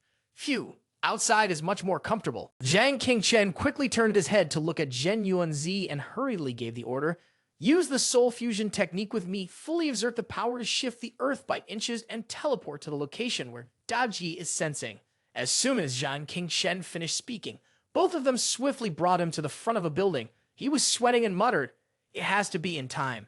No sooner had Zhang Qingchen finished speaking when something suddenly fell to the ground right in front of him. He couldn't tell what it was, but it was enough to make Zhang Qingchen's face darken and his eyes widen in panic. It turned out that the object causing such a reaction was Cheng Yuan. Her body was covered in injuries, lying face down on the ground. Cheng Qingchen felt a pang of sorrow and gently brushed Cheng Yuan's hair. Then he formed a gesture and performed the 5 elements ritual spell. Thousands of streams of vitality surrounded Zhang Qingchen. He looked at Cheng Yuan and shouted loudly, wake up, please, I beg you, wake up. Zhen Yuanzai placed his hand on Zhang Qingchen's shoulder and gently calmed him. Enough. At that moment, Zhang Qingchen had lost his composure, turning around to plead. Aren't you the first immortal of all ages? You must have some magic that can save her, right? Zhen Yuanzai sternly looked at Zhang Qingchen and said, there are 1,000 ways in the world, but sometimes we are powerless. After that, Zhen Yuanzai turned his face away, unwilling to look at Zhang Qingchen anymore. He quickly turned, knelt down, and clasped his hands, pleading for Suda Ji to intervene. That's right, use your 9 layers of illusory moon. Suda Ji could only shake her head, looking at Zhang Qingchen, and said sadly that 9 layers of illusory moon is just an attack for myself in reality turned into an illusion cannot affect others. Left with no choice, Zhang Qingchen slammed his hand down onto the ground in anger, grinding his teeth with hatred as he said, what am I even doing? Zhang Qingchen thought back to when Chen Ning had been coldly lying before him, his heart full of resentment as he muttered, isn't there always something that can be changed? Yet I still can't do anything. When it came to this point, Zhang Qingchen choked on his words, unable to say anything further. At the same time, the culprit was standing on the hind building, a man in a red cloak sneering with a look of contempt and satisfaction. Ha! Suda Ji and Zhang Qingchen both noticed him, and she loudly warned, be careful. This person is at the soul refining stage. Zhang Qingchen didn't care, his tired face turned full of hatred. He gathered his energy with determination, saying, no matter who you are from the Gao family, I will definitely kill you. Zhang Qingchen shouted and quickly appeared on the rooftop of the building where the man in the red cloak was standing. The man was stunned, silently thinking to himself, teleportation, what kind of spell is this? The man in the red cloak, already very strong, was not afraid of anyone. He raised his hand high, thinking that even if the spell was more mysterious, it was still just from a Kai refining stage. At that moment, a force with a white-purple hue surged towards him. A powerful bolt of lightning formed a towering pillar that shot up into the sky along with his hand. The wind around them howled violently. Zhang Qingchen was blown far away by the wind before he could react, and the man in the red cloak arrogantly said, I never wanted to oppose you, but if you insist on seeking it out, it won't be bad to dispose of you casually. He directed his attack towards Zhang Qingchen and said, farewell. Back then you were still agile, trying to dodge the blow. Suddenly, a tearing bolt shot through the arm of the red-robed man, blood splattering everywhere, and his palm strike vanished. Zhang Qingchen was fortunate to be safe. Seeing the flash, he exclaimed in shock. The advanced lightning technique of the Hidden Dragon Pavilion, Broken Thorn's cage. The red-robed man clutched his bleeding arm, his eyes filled with fury as he spat. A lightning mage from Tianshuan City can injure me, Hinde. At that moment, Jiang Dudu appeared in the sky, surrounded by sparks of electricity. Her face was full of anger as she loudly warned the red-robed man, killing people from my academy, grandson, you are rushing to your own death. Zhang Qingchen looked up in astonishment. Jiang Dudu. The red-robed man remained calm, his expression smug as he said, what an honor, the 2 strongest of the academy, I can say that I've fought both of you. Jiang Dudu looked at him with a puzzled expression. You fought Lai Tian Yan before. The red-robed man didn't respond. He quickly jumped off the building, not forgetting to warn Zhang Qingchen, if you're smart, this is where it ends. Zhang Qingchen, hearing his name, was taken aback. In the blink of an eye, the red-robed man had disappeared. Zhang Qingchen and Jiang Dudu immediately rushed over, but there was no sign of him anywhere. His voice still echoed in the air, if not, I will kill you at any moment. Seeing him escape right before her eyes, Jiang Dudu cursed angrily. Damn it, let him go. At that moment, the homeroom teacher appeared again and asked, I saw Cheng Yuan's body down below. What's going on here? Jiang Dudu quickly replied, I just arrived too. She turned to look at Jiang Qingchen and added, luckily, we managed to save this idiot's life. Jiang Qingchen remained silent, avoiding the gaze of Teacher Xu. He lowered his head, sorrowfully saying, It's the Gao family's revenge. I dragged her into this. Upon hearing this, Teacher Xu clenched her fists, her voice filled with anger. The Gao family, huh? Very well. You people are something. She then asked Jiang Qingchen, Do you have any evidence? He answered helplessly. If the Gao family doesn't want the academy to exterminate them, they know they can't leave any evidence behind. Teacher Xu turned away, crossed her arms, and said firmly, Don't worry, I'm going to the academy now. I'll personally interrogate Gao Hao. Her face was twisted with veins popping out. Through gritted teeth, Teacher Xu said, I'll use every method to torture him if necessary. We must get the evidence of the Gao family silencing witnesses by killing from Gao Hao. Jiang Dudu, upon hearing this, suggested, I'll go with you. Teacher Xu took out a piece of paper and a pen, but didn't respond. You're still young. There are some methods I don't want you to see. She handed the paper to Jiang Qingchen and said, This is Cheng Yuan's home address. She died because of you. You should personally take her home. Jiang Dudu also expressed, I'll go with you. Jiang Qingchen, his eyes red, looked at the address, his face reflecting deep sadness. Jiang Dudu looked at him, feeling a surge of sympathy. Her brows furrowed, and a hint of pity rose in her heart. Jiang Dudu then said to Director Xu, I will represent the academy to comfort her family. Below the building, the police had sealed off the entrance. Outside, a crowd of people had gathered, discussing and gossiping loudly. The police had been called by Director Xu. Jiang Qingchen held the body of his classmate Cheng Yuan. Jiang Dudu opened the door for both of them to get in the car. The car sped off quickly. In the car, Jiang Dudu asked with concern, Are you okay?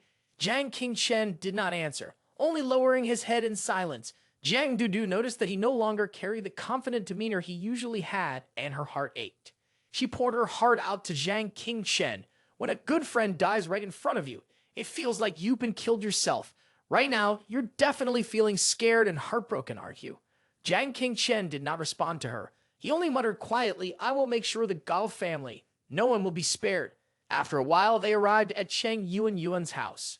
Jiang Dudu waited outside the gate while Jiang Qingchen personally went to knock on the door. Cheng Yuan's mother came out to greet them and asked, Are you Jiang Qingchen? Jiang Qingchen replied calmly, I'm Cheng Yuan's classmate. Cheng Yuan's mother, overjoyed, clasped her hands together and said, Ah, so if you were the classmate Jiang Qingchen. Jiang Qingchen looked surprised. Do you know me? Cheng Yuan's mother answered happily. Yuan has been mentioning you a lot recently. She continued, she said that after meeting you, she finally understood the meaning of life. Upon hearing this, Jiang Qingchen's face darkened. He lowered his head in sadness. Mother Cheng Yuan thought Jiang Qingchen was worried that she would scold him for dating, so she placed her hand on his shoulder and spoke reassuringly. Don't worry, a modern mother like me understands. You're at the age to fall in love. She looked behind Jiang Qingchen with a puzzled expression. By the way, where is Yuan? I thought you two were going on a date. Jiang Qingchen choked as he spoke. Cheng Yuan, she. After hearing the full story, Mother Cheng Yuan's eyes widened in disbelief. Her smile gradually faded, and she stood there in silence, unable to comprehend the truth. Once she regained her composure, tears started to flow from her eyes. She covered her mouth in shock, unable to stand, and collapsed to her knees, holding Jiang Qingchen's hands as she wept with sorrow. Jiang Qingchen stood frozen, guilt and anger intertwined with his heartish. After the body of Cheng Yuan was handed over, Jiang Dudu waited for Jiang Qingchen to leave. She spoke up to advise him. I know you want revenge, but the Gao family has such powerful figures. They're not someone you can go up against. Just leave it to Commissioner Feng Qi. Jiang Qingchen replied nonchalantly. You really should learn a lot from Miss Xu Ran. Jiang Dudu frowned, looking confused. What do you mean? Jiang Qingchen explained his speculation. The Gao family will immediately process Gao Hao's withdrawal from school. Once Gao Hao's record is removed, he will no longer be under the management of Commissioner Feng Qi, but will be handed over to Immortal Formation for handling. Jiang Dudu was stunned and hesitantly asked again, What do you mean by that? She quickly returned to the school, truly aiming to stop the people from Immortal Formation from taking Gao Hao away. At this moment, the phone bell of Jiang Dudu rang. Ring. Jiang Dudu immediately answered the call, asking Auntie. On the other end of the line, Director Zhu hurriedly explained the situation. After listening, Jiang Dudu couldn't hold back and crushed the phone in her hand. She angrily said, "Auntie, it's too late. By the time we get back, Gao Hao has already been taken by the immortal formation." Jiang Qingshen looked out the window silent. As expected, things turned out exactly as he had predicted, but he hadn't hoped for his prediction to be true. Jiang Dudu gently comforted Zhang Qingshen, now only hoping that the immortal formation could find some evidence. Zhang Qingshen remained calm, extinguishing her hope. "Don't think about it anymore. As long as the Gao family pays, they can find someone unrelated, tell him to carry a weapon, and confess. Even if the immortal formation is unwilling, they'll have no choice but to convict." Jiang Dudu still tried to think of a way to salvage the situation. Thankfully, the immortal formation was an organization under the Hidden Dragon Pavilion, so it wasn't completely powerless. Jiang Qingshen sighed deeply, then answered indifferently, "You'll see clearly tomorrow." He looked at Jiang Dudu and said, "I've seen the sect master of Hidden Dragon Pavilion, Dongfang Yu, on TV. You two look very similar." Jiang Dudu was startled and stammered, denying, What are you talking about?" "Tang Tang is the sect master of Hidden Dragon Pavilion. How could I possibly know him?" Jiang Qingshen's memory suddenly returned. He saw a man dressed in white, exuding a calm demeanor, cupping his hands and introducing Sect Master Dongfang Yu of Hidden Dragon Pavilion. "Under the order of the Holy Imperial, will teach you the secret technique of the Dragon Fire Thunder form." Jiang Qingshen had been beaten countless times. The surrounding garden cracked open, with dust and dirt blending into the air. Jiang Qingshen, frustrated, shouted, "Failed again, once more." Dongfang, you couldn't help but laugh at Jiang Qingshen's disheveled appearance. "I suddenly realized why Holy Imperial accepted you as a disciple." Jiang Qingshen, thinking Dongfang you was mocking him, retorted angrily, "I know I'm not talented, no need for you to beg." Dongfang, you softly spoke, "I have a daughter. Her talent is also very poor, just like you. She wanted to be stronger than anyone else, to strive harder than anyone else." He then continued calmly, "She took after her mother's family name. Her personality is very much like her late mother." Jiang Qingshen had stood up earlier, rubbing his hands and listening quietly to Dongfang Yu's story. Dongfang Yu continued, "In order to surpass the genius disciples of her time, she left home to experience the world on her own." Jiang Qingshen, surprised, asked, "I've been at Hidden Dragon Pavilion for 3 years and didn't know you had a daughter?" Dongfang Yu looked up at the sky, silent for a moment. He then spoke sorrowfully, "She died in Tianshuan City. In that disaster, she was the only one who survived." Dongfang Yu folded his arms behind his back and solemnly recounted the events. "When the witch tribe attacked Tianshuan City, you were knocked unconscious by magic. She gave her life to save someone like you, who didn't know any better." Hearing this, Jiang Qingshen's expression hardened, electric sparks crackling around him. His face burned with resolve as he said, "I won't let her death be in vain." Dongfang Yu gently placed his hands on Jiang Qingshen's shoulders and said, "If my daughter were still alive," he smiled softly, "you two would definitely be good friends." Turning away from the past, Jiang Qingshen looked at Jiang Dudu and exclaimed, "So it's you." Jiang Dudu, confused, asked, "What do you mean, it's me?" Jiang Qingshen lowered his head, replying with a heavy heart, "Nothing." His mind was burdened with the thought, "Have I always dragged those around me into my troubles? Can someone like me really change the fate of everyone?" The next morning at the dormitory, the morning sunlight signaled the arrival of a new day. The phone kept ringing continuously. Rang, rang, rang, rang, rang, rang. The sound was maddening, enough to drive anyone crazy. Jiang Qingshen quickly answered the call. Jiang Dudu was in a hurry on the other end, recounting what had happened. He confirmed that someone had turned themselves in at immortal formation this morning. They admitted that they had seen Cheng, Yu, and Yun alone and had been filled with the urge to kill. Jiang Dudu, full of anger, continued, "Gao Hao is about to be declared innocent and set free.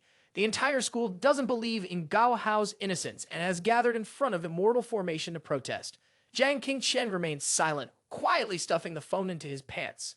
At that moment, there was a knock on the door. He opened it to find Chen Ning, her face filled with worry. Jiang Qingshen spoke up, "Chen Ning." Chen Ning tried to remain calm and said, "Jiang Dudu told me about what happened yesterday. Do you want to kill Gao Hao?" Upon hearing this, Jiang Qingshen asked, "Did she tell you to stop me?" Chen Ning knew she could no longer hide the truth, so she told him everything. She said that there were many immortals near the immortal formation, making it an inappropriate place to act. On the way, as Gao Hao was being taken home, there was a road that was perfect for taking action. She would either stay there or hold off the people from the Gao family. Jiang Qingshen closed his eyes and smiled faintly, then said, "I take back what I said yesterday. Chen Ning, still confused, asked, "What did you say?" Jiang Qingchen didn't answer directly, but quickly left the room, not forgetting to wave goodbye to Chen Ning. He sighed. Jiang Dudu and her aunt really are cut from the same cloth.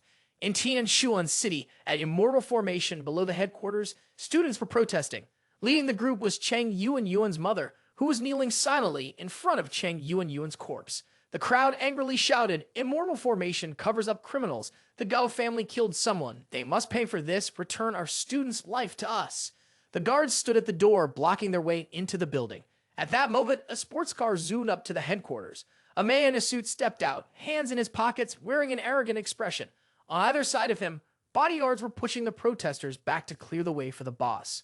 Cheng Yuan-Yuan's mother glared at him with hatred, calling out a name with a sharp voice, "Gao Wen-kan."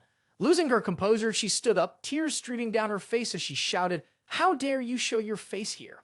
I want the Gao family to pay for this." Two bodyguards pushed Cheng Yuan-Yuan's mother aside without mercy and yelled, "Get out of the way."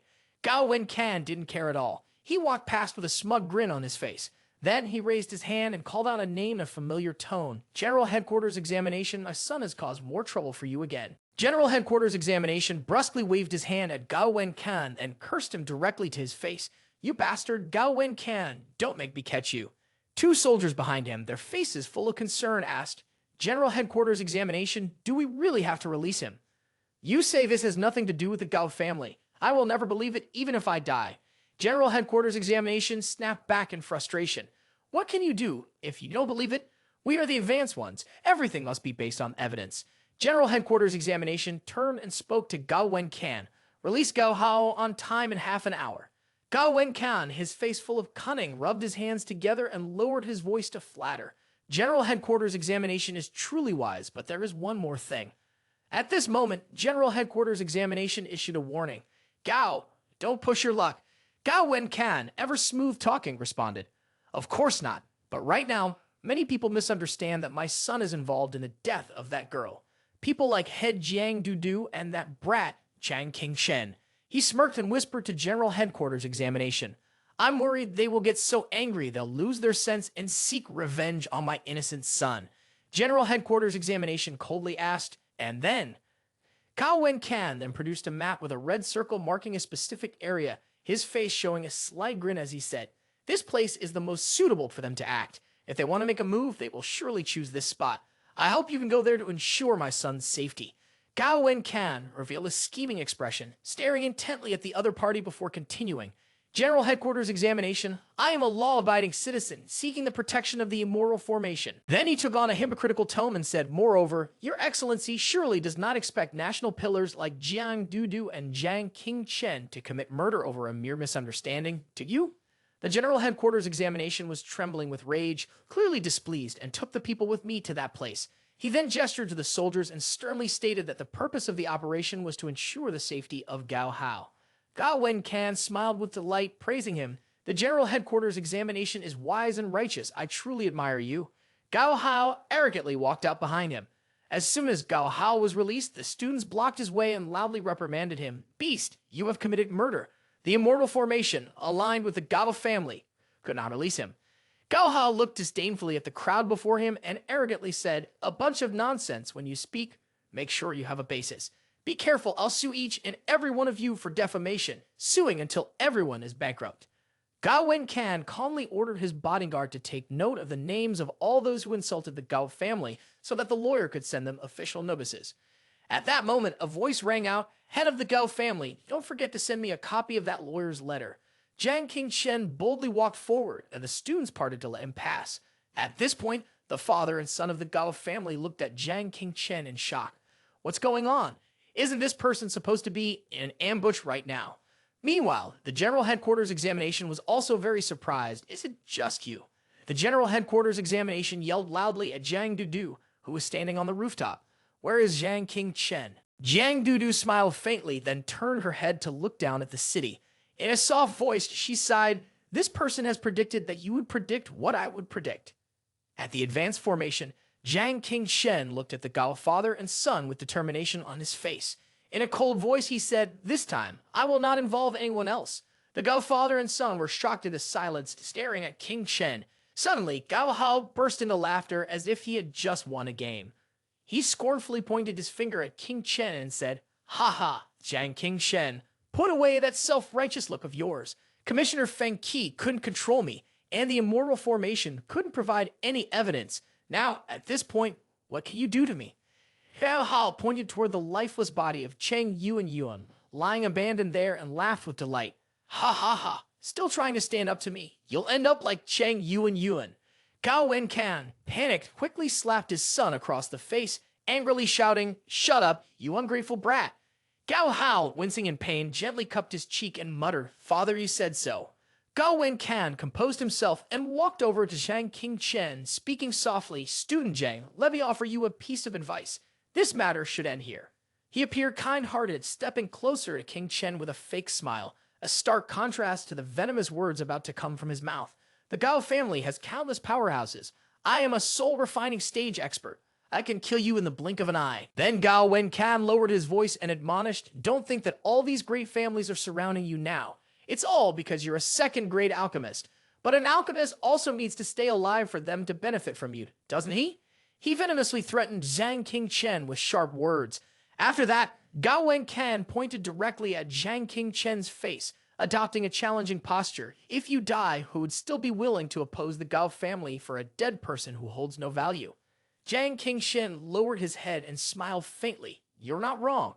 Gao Wencan, with a composed and carefree attitude, raised his voice. "Student Zhang is indeed a smart person. A common female student dies. Why make such a big deal out of it?" Whispers and murmurs filled the air, and all attention shifted to Gao Wencan. With a pleased expression, he didn't hesitate to make an offer. "As long as you nod, the grievances between you and the Gao family can be written off from this moment on. In fact, the Gao family will even agree to become your greatest backer in the future."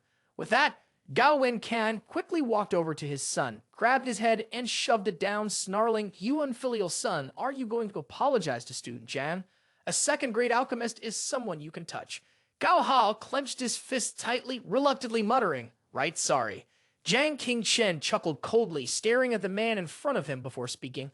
"I don't like jealousy or resentment, and I don't appreciate people whose every word is filled with bitterness." Witnessing the scene before her, Chen Ning was extremely surprised. She hadn't expected King Chen to let everything slide so easily and murmured, "King Chen, aren't you?" The crowd buzzed with whispers and speculation. Had Zhang King Chen really betrayed them? Cheng Yuan's mother glared fiercely, her eyes blazing with fury as she shouted, "Zhang King Chen, my daughter must truly be blind." Zhang King Shen lowered his head and let out a cold, mocking laugh. "I prefer things to be neat and clean. I hope you die." No sooner had he finished speaking than Zhang King Shen launched a flawless strike, as precise as a seasoned hunter. The cold edge of his sword sliced through the air, cutting across Gao Hao's throat. Fresh blood sprayed out in a long streak. Gao Hao's eyes widened in shock, mouth agape, but before he could cry out, the chilling cold spread through his body. Gao Wencan stood frozen, horrified at the scene. When reality hit him, he wailed out, my son, my son." He collapsed to his knees, clutching Gao Hao's body as tears streamed down his face. "I caused this with my own hands. I had him killed. What have I done?" The crowd erupted in cheers. "Good kill. Great kill. Strike Gao Wencan next. Teach him a lesson." The Gao family bodyguards rushed forward in panic. "Quick, restrain him." Yuan's mother sobbed uncontrollably, holding her daughter close. Yuan, do you see? The man you love has avenged you with his own hands." Gao Wencan gripped his son's body, racked with agony. Zhang King Shen smirked coldly.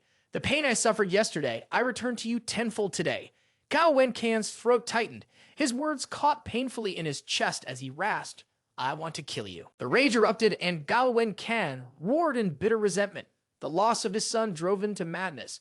Zhang King Chen wasn't particularly surprised, calmly issuing a challenge, "It's good that you've come." At that moment, a fireball suddenly appeared in the sky, heading straight toward Gao Wencan. A voice unexpectedly rang out in the air, "I won't let you harm any of my students again." Headmaster Xu spoke with a serious tone, threatening him. At the same time, General Headquarters Examination and Jiang Dudu also arrived. Xu's gaze casually fell upon Gao Hao, struggling in the distance. Seeing that scene, she couldn't help but exclaim, "Impressive. Now the immortal formation has been unlocked for him to use." General Headquarters Examination furrowed his brows and shouted loudly, "Stabilize the situation. Protect Zhang King Chen. Don't let Gao Wencan harm him." The headmaster Xu said quietly, "General Headquarters examination, this is the second time you've defended my student in front of me." The fire inside Headmaster Xu flared up intensely, and he muttered a curse under his breath. "Damn it. Do you think I'd be easy to deal with?" The subordinates behind him rushed over in a panic, stunned that such a small teacher would dare to defy an arrest order. General Headquarters examination was horrified, recalling the image of Headmaster Xu during a previous meeting. "Do you think you're worthy of opposing me?" Sweat poured from him like a strange drizzle. Immediately, General Headquarters examination hurriedly raised his hands to stop his subordinates. "If you don't want to die, don't move." Then he gently advised Miss Xu, "I know you're strong, but if you insist on becoming an enemy of the immoral formation law, even though I'm one of the 4 great sect masters, I won't be afraid of you." Headmaster Xu calmly replied, "It's not that I want to oppose your immoral formation, but the entire heaven-piercing Cultivation Institute will oppose your immortal formation." The principal suddenly appeared and shouted loudly. Jiang Qingshen turned in surprise and softly murmured, "Principal, you haven't had time to." Before King Shen could finish, the principal raised his hand to cut him off. "Don't be too moved. We are adults. Aren't we supposed to be responsible for cleaning up after children?" A moment ago, the principal had directly asked, "Headmaster Xu, do you really want to go this far because of Jiang Qingshen?"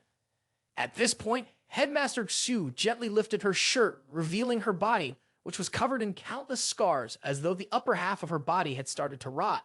Headmaster Xu answered, 50 years ago, I led the army to fight the witch tribe." The principal's eyes widened in shock. Even she couldn't defeat the witch tribe.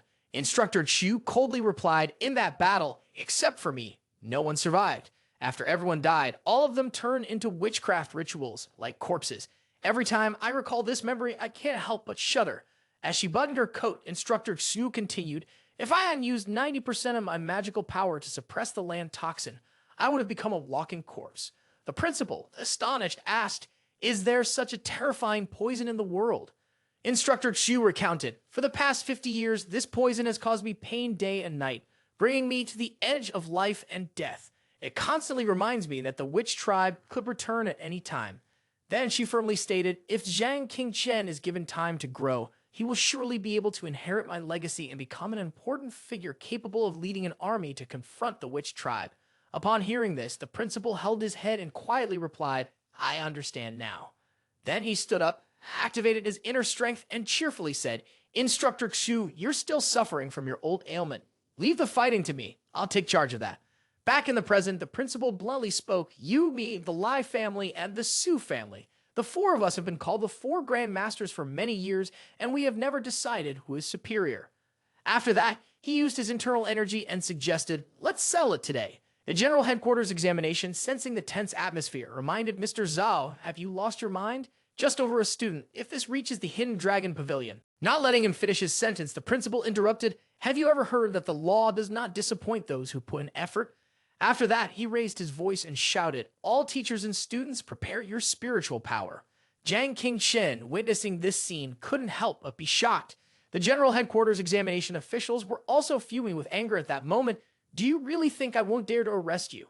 Before anything could happen, his phone began ringing continuously. Ring, ring, ring, ring, ring, ring. The screen showed the caller as Dongfang Yu, the leader of the Hidden Dragon Pavilion.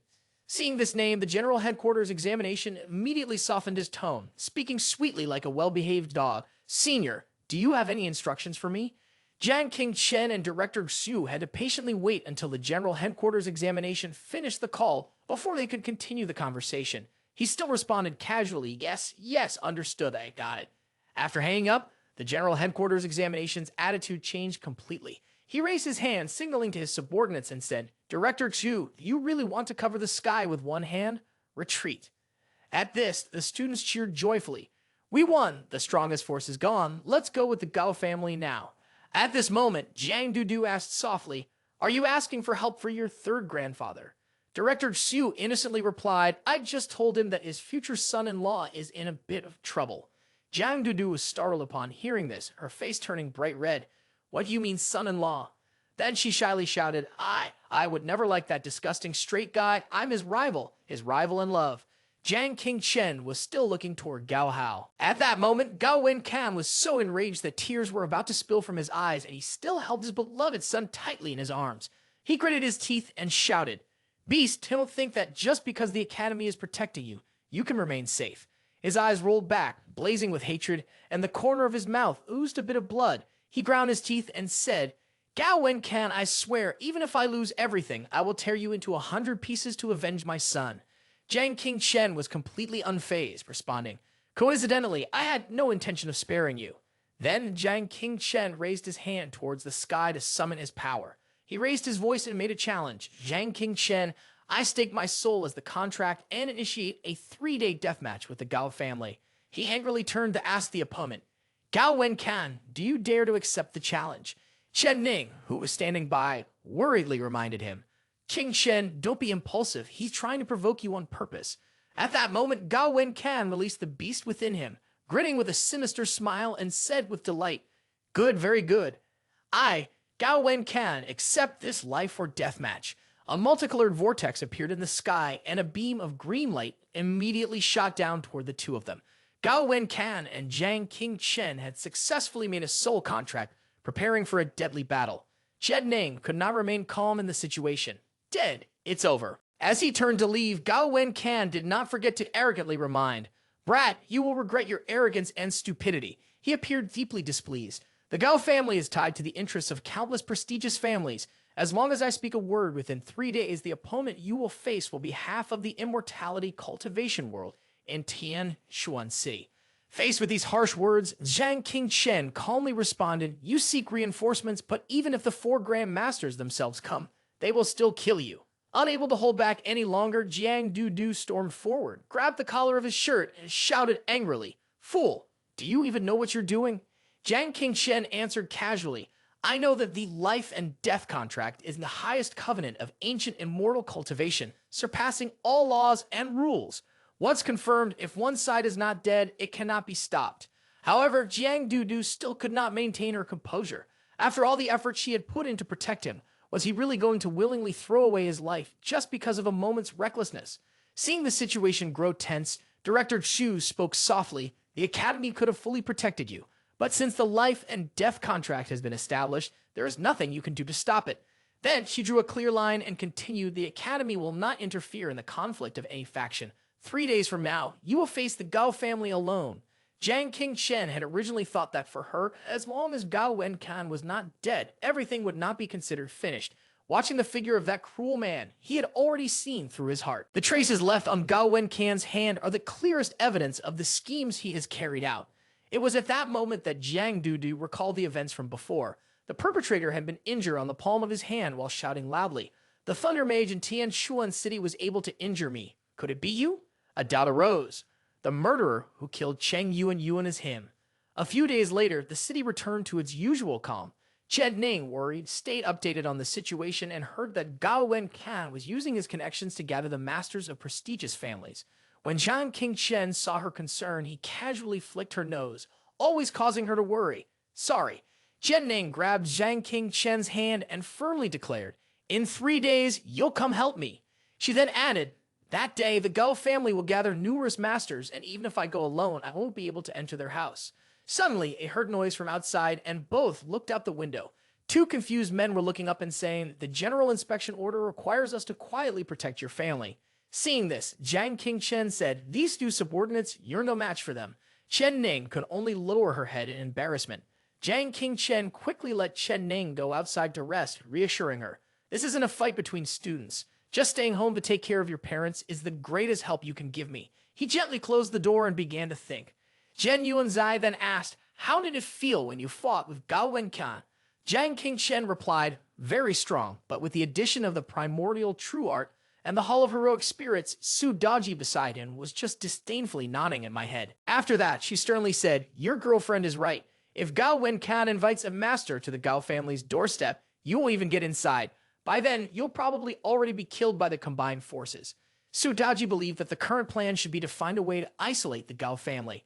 Jiang Qingchen scratched his head in confusion. Most of the immortal cultivation families in Tianshuan City were the kind to follow whichever way the wind blew. With just his identity as an alchemist, the best he could do was make a few families neutral at most. Suddenly, a knock on the door echoed from outside. He thought it was Chen Ning, worried and coming to check on him. Jiang Qingchen whispered, "Xiao Ning, I already told you." To his surprise, it was Su Jun who had come. She smirked, teasing, "What's wrong?" Little Grandmaster, busy deciding life or death with the Gao family. Today's my birthday, and you've already forgotten, haven't you? After leaving the house to discuss matters, Jiang Qingchen was surprised. He didn't expect her to take the initiative to come to him now. Sitting in the car, Su Jun affirmed the Su family is not the kind to follow the wind. Then she turned to Jiang Qingchen with a determined look. The Su family and you, working together in unison? I'm not joking. Jiang Qingchen didn't want to continue on that topic, so he directly asked, are we going to your birthday party now? Su Jun replied, no, we're going to meet my parents first.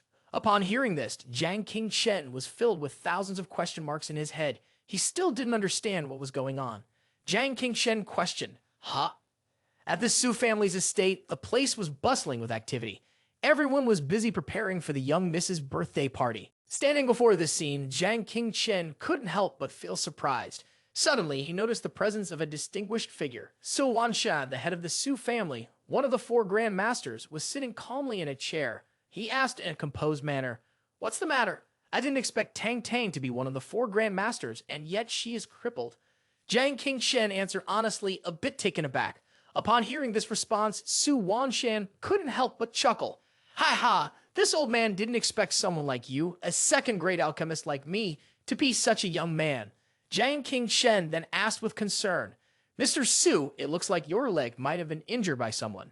Su Wanshan replied, it's all in the past. Taking in the sight before him, Jiang Qingchen carefully analyzed the situation. His leg had been injured many years ago, seemingly by a kind of toxin that had caused the meridians in his leg to be damaged. Seeing Jiang Qingchen's insightful look, Su Wanshan couldn't help but praise him. Little Grandmaster, as expected of a genius in alchemy, just a glance and you can figure out the cause. Then, Jiang Qingchen took the initiative and asked, may I take a look at your leg? Su Jun, who was standing beside them, suddenly looked up with a glimmer of hope in his eyes. Little Grandmaster, do you have a way to heal my father's leg?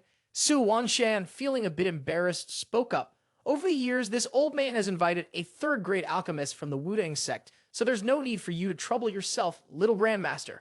Not only was the treatment ineffective, but we don't even know the name of the toxin.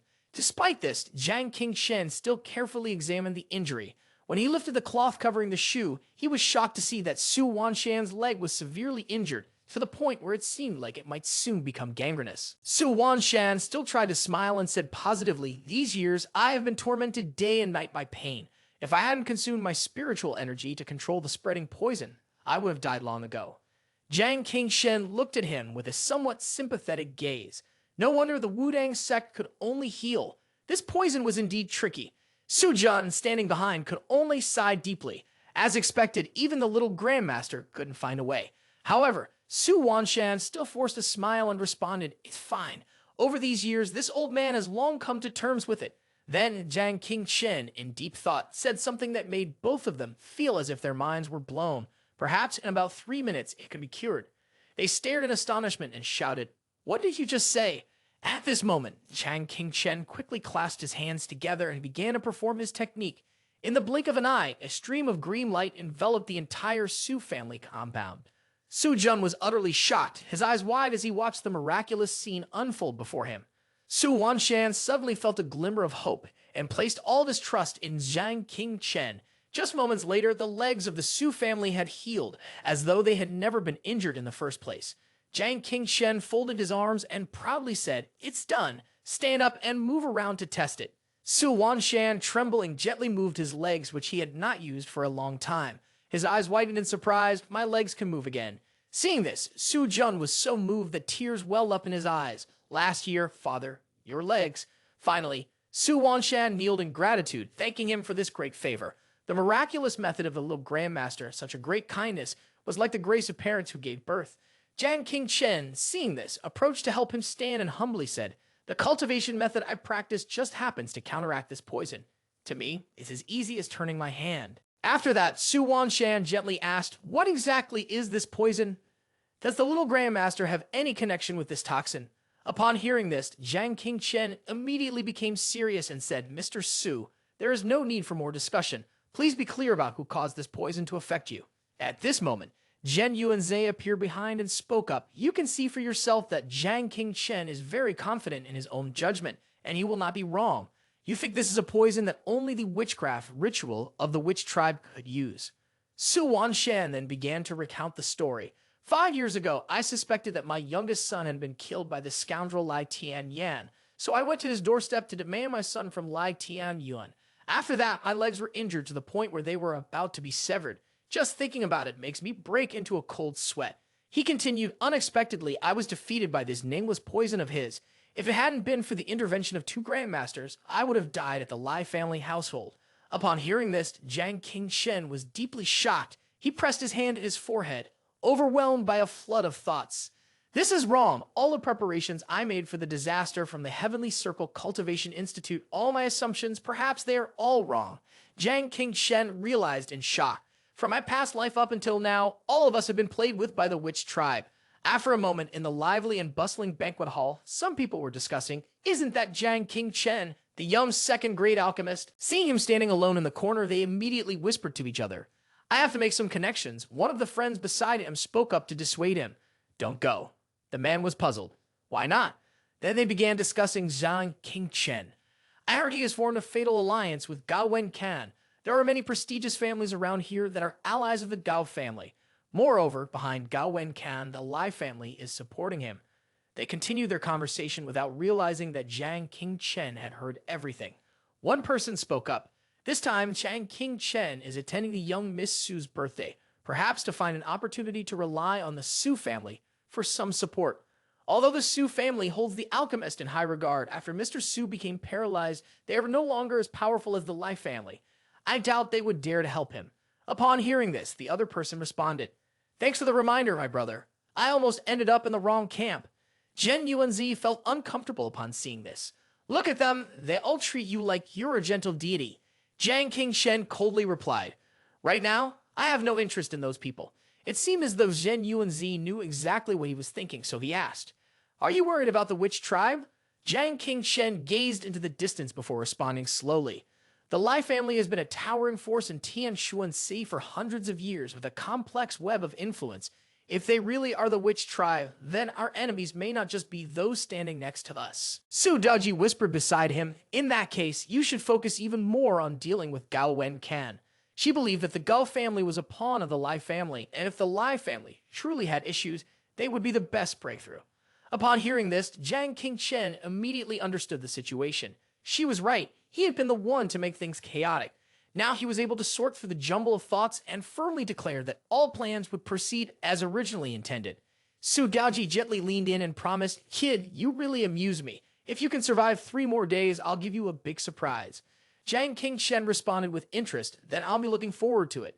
At that moment, a man wearing a trench coat approached and spoke. Jiang Jr. brother, you're here too. The crowd turned their attention to him. Lion Master, you really came. It's been a long time. Lai Tianyan stood tall and imposing. Upon seeing him, the two immediately stepped forward to ask, What is the Lai family doing here? Lai Tianyan immediately gave a fake smile and said, Why speak like that? I'm just here to wish Miss Su a happy birthday. Is that not okay? He then mocked, I really didn't expect junior brother Jiang to be here, not preparing for life or death matters, but instead coming here. Suddenly, Lai Tianyan appeared amused and added, Ah, I get it now. You came to ask the Su family for help. The people around them couldn't help but gossip. It seemed that Lion Master was openly supporting the Gao family and was likely that no one would dare help Jiang Qingshen anymore. Some still doubted it. Not only did young Master Lai personally intervene, but were there really families bold enough to refuse Gao Wenkan's plea for help?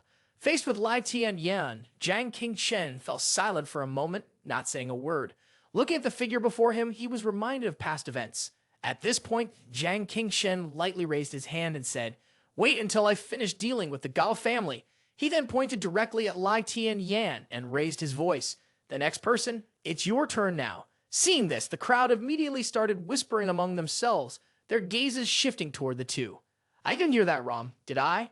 Is this really the Summer War Chronicle with young Master Lai? Even a second-grade alchemist couldn't possibly confront the Lai family. Has he lost his mind? Lai Tianyan raised an eyebrow, his expression filled with disdain. You don't seriously think the Su family will dare to stand against the Lai family for you, do you? He spoke condescendingly like a teacher lecturing. Right now, Mr. Su is paralyzed, losing all of his spiritual power. What could he possibly use to fight against my family?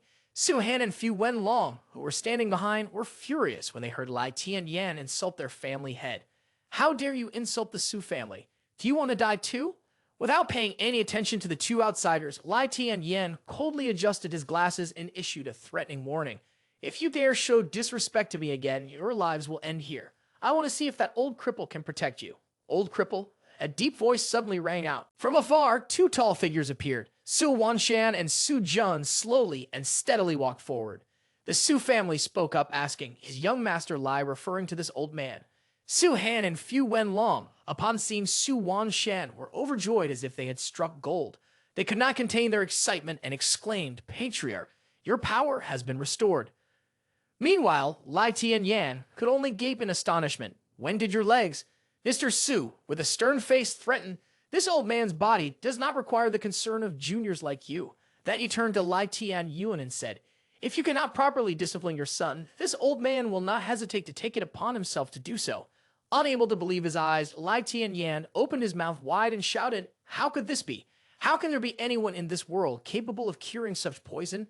Su Wanshan smiled faintly and muttered, "Heaven has shown mercy by sending a prodigy like Little Grandmaster to assist the Su family."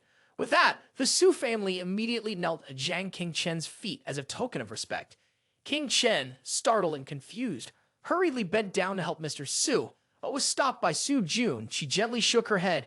"My father is intentionally kneeling so that the entire cultivation world of Tianquan City can witness it." Su Wanshan pretended to continue, "The divine method of Little Grandmaster has healed this old man's legs. Such great kindness and grace the Su family will never forget." Saying this, the entire Su family simultaneously knelt down in gratitude. Jiang Qingchen, this great kindness and grace the Su family will never forget. All eyes in the hall were now focused on them. Continuing, the deep and hoarse voice of Su Wanshan echoed again. "The Little Grandmaster has made a life and death vow with Ga Wen Kan. This is the highest covenant of the immortal path. This old man does not dare to defy it." After that, Su Wanshan stepped forward seriously, placing a firm hand on Jiang Qing's shoulder, then coldly spoke. "However, if other aristocratic families dare to confront the Little Grandmaster, from the top to the bottom of heaven and earth, the Su family will use all its power to kill them." The members of the Su family immediately responded, ready to follow the orders of their patriarch. At this moment, a suffocating silence enveloped the hall. All eyes were fixed on Jiang Qingchen, creating an extraordinarily tense atmosphere. Su Wanshan shot a sharp glance at Lai Tianyan, then boldly draped his arm over his great benefactor and said, "You heard this old man's words, right?" He gritted his teeth and snapped, "Do you want to declare war on the Lai family because of this person?" Mr. Su spoke sternly and forcefully. "This old man's word is unshakable. If the Lai family does not interfere, the Su family will not send anyone to participate in this life and death duel. Whether there is war or not, it all depends on you." Lai Tianyan, frustrated, thought to himself, if the whereabouts of the Xuan Yuan sword couldn't be found, now wasn't the time to go to war with the Su family. He then spoke coldly, "I hope Mr. Su remembers his promise to me." Lai Tianyan made an agreement. 3 days later, let Jiang Qingchen and the Gao family settle their matter with a life and death duel. Even as he spoke, Lai Tianyan's face darkened, and he appeared sinister. Although the Gao family were all useless, killing a student was well within their capabilities. Su Wanshan helplessly whispered, "Sorry, Little Grandmaster, I can only scare Lai Tianyan, but I may not be able to fool you." Jiang Qingchen calmly responded, "All the poison has been cured. Your meridians have been damaged for many years. It will take a long time to recover your cultivation." With that, Mr. Su turned his head and smiled lightly at Jiang Qingchen. "The only things I can do for you are limited to this." Qingchen was deeply grateful, and he softly replied, "That's enough. Even if I have only myself and a sword, I will definitely kill Ga Wen Kan." He then took out a piece of paper and gently asked, "I still need some spiritual herbs. Could you please help me, Mr. Su?" Taking the piece of paper from his hand, Su Wanshan happily nodded in agreement. "Anything from the Su family, Little Grandmaster can take whatever you need." Su Jun, who was beside him, also spoke up. "These are mostly spiritual herbs of spiritual pill level 3. You want them?" Jiang Qingchen's eyes slightly narrowed, his expression determined. He confidently answered, "Of course I want to refine pills and break through to the 9th level of Kai refining." The 2 or 3 members of the Su family gasped in shock and exclaimed, "Could it be?" King Shannon lowered his head and calmly responded, "Not to hide anything from you, at alchemy level is not second-grade alchemist, but level 4. The entire hall seemed frozen, with all eyes fixed on King Chen. Lai Tianyan, stunned, exclaimed, "What?" The crowd around them was equally stunned, with everyone sweating profusely upon hearing this shocking news. They silently pondered, fully aware that they could never oppose this person. 3 days later, in the early morning at the Gao family residence, a trembling voice came from the other end of the line. "CEO Gao, we truly apologize. We cannot afford to offend the Su family, especially since their side has a level 4 alchemist." Cao Wen-kan angrily threw his phone to the ground, muttering curses under his breath. "Damn it, those useless bastards." He was seething with anger, and he shouted loudly at his subordinate. "What about the other prestigious families? What did they say?" The subordinate trembled, not daring to speak, cautiously replying, "The other families that agreed to help are no longer reachable." Gao Wen-kan's face darkened as he shot a look at Lai Tianyan, silently asking, "So, does this mean the Lai family also plans to sit this one out?" Lai Tianyan calmly spoke up. "Head of the Gao family, Tang Tang, is a first-stage Kai refining expert. The Gao family has 10 immortality cultivators. Are you telling me we're afraid of a little Jiang King Chen?" Gao Wen-kan muttered under his breath. "A lion fights a rabbit with all its might. This is about my son's blood feud. The survival of the Gao family cannot afford any mistakes." Fed up with Gao Wen-kan's complaints, Lai Tianyan suddenly stood up, his hand reaching into his pocket to retrieve something before continuing. "In order to avoid direct conflict with the Su family, although the Lai family cannot intervene personally, I have heard that the Tian breaking sword once entrusted to the Gao family has now been seized by Jiang King Chen. However, what he didn't know was that the magical artifacts crafted by the Lai family always bore a distinctive mark.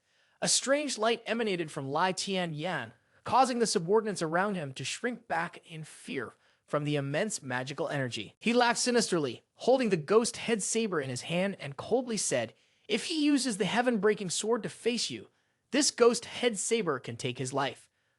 Gao Wen-kan trembled as he received the saber from Lai Tianyan's hand. This saber was originally meant to guard against the Gao family's betrayal, wasn't it? But that wasn't all. Lai Tianyan also brought a vial of purple medicine. He smirked, showing a crafty smile, and added, "If used this way, it cannot kill him, but if you drink this ancient high-grade blood essence." Looking at the vial of mystical purple liquid, Lai Tianyan continued with a gleam of pride in his eyes, "It will distort your bloodline, giving you a nearly immortal body." With that, Lai Tianyan let out a soft snort, his eyes filled with satisfaction as he thought to himself, "Jiang King Chen in this lifetime. Let's see how you can avoid this." Scene shifts to Jiang King Chen's apartment, where he stared in shock, his eyes wide in disbelief at the truth before him. After days of cultivation, he had finally reached the peak of the 9th level of Kai refining, with a combat power score of 90. Jiang King Chen jumped up in excitement. His spiritual power had reached the pinnacle of the 9th level of Kai refining, and once his soul power awakened, he could immediately enter the soul refining stage. "Let's go, it's time to fight the Gao family," he shouted, his voice ringing loudly throughout the entire building. As the day of the battle approached, a chubby man nervously came forward to ask, "Boss, are you really going alone?" His little friend came up beside him to offer advice. "The Gao family has at least 100 fake immortals. Their strategy of overwhelming numbers could exhaust you to the point of death." Chen Ning also joined in, speaking gently, "Indeed, with my identity as an alchemist, I can create pills for the cause, and with that, I can recruit many strong fighters. If things go badly, I could also call for help from Jiang Dudu or other classmates." Not distracted by those words, Jiang King Chen remained determined to attend the duel. He turned around and walked away without hesitation, waving his hand to bid farewell to his friends, then firmly stated, "I've made my decision. My personal matters will not affect anyone else." Everyone anxiously watched his receding figure and silently encouraged him. King Chen had to survive and return. Jiang Dudu, on the other hand, furrowed her brows, her expression filled with discomfort. She shouted, "Get out of the way. I want to go help him." She stood with her arms crossed in front of the large door, blocking it, responding to Jiang Dudu's inability to maintain her composure. Headmaster Su Ji gently asked her, "Isn't he your enemy?" Jiang Dudu lowered her head, her whole body trembling slightly as if she were about to cry. It was partly due to her impatience, and she replied, "1 against 100, he'll die." Only then did Headmaster Su furrow her brows. She said, "This event has caught the attention of the entire cultivation world in Tianshuan City. All eyes are on him, and I know that with just that much information won't reach the ears of the stubborn child in front of me, who is full of fiery determination to save someone." Headmaster Su calmly continued to explain, as the daughter of the leaders of the Hidden Dragon Pavilion Once you publicly use the thunder technique of the Hidden Dragon Pavilion, our identities will surely be exposed. Upon hearing this, Jiang Dudu's emotions softened a little, though her expression still showed clear defiance. As expected, she raised her head about to refute, but to completely stop any harmful thoughts, Headmaster Xu cut her off. Listen carefully. A mysterious shadow, concealed within the vast and glamorous city, appeared through the thoughtful gaze of Director Xu. She spoke slowly, recounting. A few days ago, Holy Imperial sent word that a powerful witchcraft practitioner who transformed into a human many years ago in order to seize the Swan Yuan sword had infiltrated a certain city to investigate. Placing her hand on Jiang Dudu's shoulder, Director Xu slightly lowered her head, speaking as if planting a nightmare. Where do you think this witchcraft practitioner could be now? Understanding the implication from the elder in front of her, Jiang Dudu panicked and replied, Aunt, do you suspect that the witch tribe, as you've investigated, also believes that the Swan Yuan sword is hidden in Tianshuan City? Gazing directly into Jiang Dudu's eyes, Director Xu tightened her grip on the girl's shoulder, her gaze resolute as she admonished, this possibility is very high, so we must absolutely prevent our identities from being exposed. Director Xu continued, do you know what burden we carry? You are a sensible girl, Jiang Dudu said with a worried expression, her head lowered as if unwilling to face this heavy responsibility. Director Xu's face also darkened, sweat beading on her brow due to the pressure, and she said, the protective formation of the human race can only be broken by the Swan Yuan sword, and only the Swan Yuan sword can kill the witch tribe. Whoever possesses the Swan Yuan sword will decide the outcome of this war. Clenching her fist, Director Xu stared firmly at her little niece and declared with conviction, don't talk about Jiang Qingshen. Even if it's your life, I would not hesitate to sacrifice it for this cause.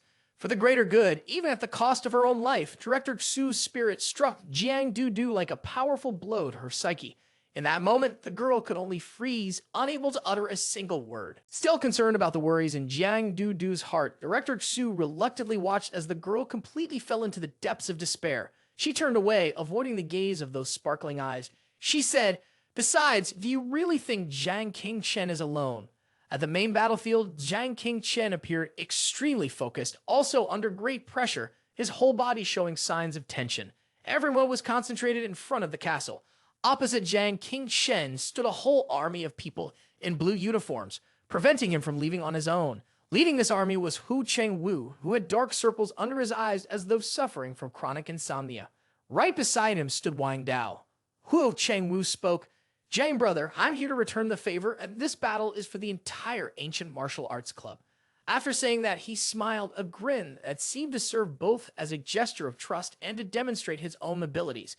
Wang Dao also tightened his fist and excitedly said, I know you don't think highly of me, Wang Dao, but you saved the boss's life. The life of the Ancient Martial Arts Club is now in your hands, and we're willing to bet on this fight with you. Receiving such strong trust and support from friends both near and far, Jiang Qingshen couldn't help but smile. However, he still responded coldly, up to you. Jiang Qingshen looked into the distance where two people were standing against the wall, seemingly waiting for him. Without needing a moment of thought, Fu Wenlong and Su Han looked directly at Jiang Qingshen, their gazes speaking louder than words. Fu Wenlong flicked his cigarette ash and signaled for him to step forward. Everyone began to stand on the same side. Fu Wenlong turned to ask Hu Chengwu casually, the Su family can't get involved, but I'll help my benefactor in my personal capacity. Is that all right? Hu Chengwu just smiled politely in response, a silent answer that everyone already understood. Su Han flexed her hand and said sharply, my boyfriend is risking his life to help others, so of course I'm going with him.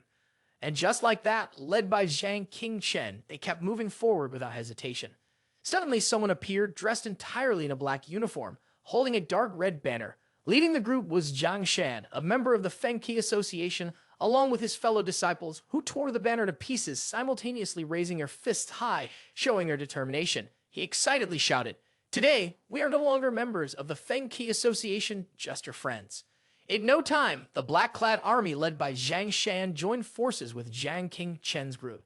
However, instead of being happy, Jiang Qingshen frowned with visible displeasure and said directly, didn't I tell you not to come here? Watching the continuous stream of people, undeterred by danger, coming to support Jiang Qingshen, Chen Ning's eyes sparkled, her expression bright as she proudly said, half of the first-year students from the School of Immortal Studies came to me, saying they volunteered to help. The chubby guy standing next to her wasn't any different. He eagerly chimed in, don't forget, there are also second and third-year students. He's an idol to all the students. It's no exaggeration. In front of Zhang Qingchen, the entire street was packed with people. Everyone was extremely excited. They shouted in unison. Second-year students from the cultivation department are here. People from our academy cannot let outsiders bully us. Third-year students from the cultivation department are here to help. Our juniors were here. The sea of people stretched forward under Zhang Qingchen's lead, full of momentum. The more people joined, the more they trusted Zhang Qingchen and the more pressure he felt. He frowned unconsciously, his eyes incredibly determined. Deep inside, he thought, I absolutely cannot drag others down again. This time, I must change everything. With the mindset of someone determined to restore order, it didn't take long before Zhang Qingchen's group reached their destination. Before them stood a massive architectural complex in the ancient style. Although the sun was scorching, the entrance was towering high, and a crowd was already standing there, ready for battle. While it seemed dangerous, a group of men dressed in black suits guarding this side were panicking in disarray. They questioned each other. Damn it! Wasn't it just Zhang Qingchen challenging us alone? The students from the cultivation department of the Heaven-Piercing Cultivation Institute, all 3 grades, have shown up. Their eyes were still fixed on Zhang Qingchen. Head butler Gao Xing's face darkened, and he angrily shouted, Everyone calm down. It's just a bunch of damn kids. He was enraged, his bloodshot eyes bulging. Even his old strength couldn't stand up to the youth's vigor. Head butler Gao Xing made his declaration, while also trying to regain control of his forces. This battle concerns the dignity of the Gao family. It concerns their survival. To live, one must fight to the death. Immediately, a chorus of voices rang out in unison. The Gao family, from top to bottom, will fight to the death. No one would back down. Zhang Qingchen, with utmost seriousness, drew his sword. He stared ahead, his words gritted through clenched teeth. Then, let it be. At once, a wave of teammates surged forward, some armed, others unarmed. The sea of people surged forward like a crashing waterfall, creating a grand spectacle. Whether familiar or not, everyone was united in purpose. As the vanguard of the assault, Zhang Qingchen charged forward, leading with terrifying force. Without hesitation, he lunged directly at the first member of the Gao family, shouting loudly, Let the battle begin. In an instant, the 2 sides collided, a fight to the death. A flurry of moves erupted from the main fighters, creating utter chaos. Fu Wenlong swiftly struck, taking down several opponents in one blow. The remaining ones were filled with terror, the momentum clearly shifting in favor of Zhang Qingchen's side. Suddenly, from behind, an assailant ready to strike was charging towards Fu Wenlong at lightning speed, shouting, Die! Quick as lightning, the red-haired, bold Zhang Shan, a member of Feng Ke's council, appeared in time. He landed a devastating blow on the opponent's weak spot, leaving the man contorted and lifeless before he'd even touch a hair on Fu Wenlong's body. The speed of the strike left Fu Wenlong stunned, his mouth agape. As they leaned back to better support each other in combat, Fu Wenlong observed, Although their numbers are large, their cultivation can't compare to the elites of the Gao family. To win, only our top-tier masters can charge in, directly capture, and kill Gao Can. Upon hearing this, Zhang Shan quickly grasped the situation and issued the order for Feng Ke, the council's commissioner, to support Zhang Qingchen's charge inside. The young talents standing by Zhang Qingchen all possessed extremely high cultivation levels. Kuo Chengwu was at the 9th level of Kai refining, with a combat power of 90, always ready with his bow in hand. Su Han was at the 8th level of Kai refining, with a combat power of 80. Chen Ning was at the 6th level of Kai refining, with a combat power of 60. And Zhang Qingchen was at the 9th level of Kai refining, with a combat power of 90. While fighting, Zhang Qingchen was also extremely surprised by the considerable ability of Chen Ning behind him. He did not hide his astonishment and said to her, Your cultivation has increased so quickly. Chen Ning smiled gently and replied, As an older sister, I naturally have to try harder to protect my little brother. At the center of the entrance stood the formidable old butler, Gao Xing. Zhang Qingchen and Huo Chengwu tightened their grip on their weapons and faced him. Head butler Gao Xing struck down Wang Dao with a single blow, leaving the man stunned and unable to recover. Gao Xing held Wang Dao by the leg with one hand and braced a wooden stick with the other, sternly warning, If you want to step into the Gao family's door, you must first pass through this old man. Hu Chengwu was filled with anguish at seeing his comrades fall, cold sweat breaking out on his face as he shouted, Wang Dao. It was only then that Wang Dao slightly regained his senses, his face pale and battered, speaking through gritted teeth. This old man is incredibly strong. The martial arts club is completely ruined. Before he could finish speaking, Zhang Qingchen, standing nearby, widening his eyes in shock as he checked the information on his wristwatch. In a panic, he said, "Combat power of 90. Su-Han, deep in thought, added more information. Head butler Gao Xing, this man once single-handedly killed 3 ninth-grade Kai refining experts and is known as the #1 person at the soul refining stage in Tianshuan-Si. A small, delicate foot stepped forward, and with a steady voice, she said, "You may enter." Her face was filled with rage, her brows furrowed tightly. Ho Cheng-Wu clenched his fists, his gaze unwavering as he said, "This person is mine to deal with." The gate leading into the Gao family residence was wide open, and only an elderly man with a cane remained, the toughest obstacle to overcome in order to infiltrate the interior. Jiang Qingchen had absolute trust in Hu Cheng-Wu, and he moved forward with a determined stride. The head butler shot a deadly glance and said, "I advise you to call for more help." In response to Gao Xing's disdainful remark, Jiang Qingchen sneered and said, "Old senior, looks like you've won the grand lottery." A group of Gao family disciples on high alert shouted among themselves, "Don't let them through the main gate. No time to waste." Hu Cheng-Wu executed his move with all of his focus and peak cultivation. Using the wood elemental technique, he cast a forest magic formation by lightly touching the ground. Gradually, streams of greenish power spread out. Immediately, large trees began to sprout, blocking the main gate and preventing the guards from making contact.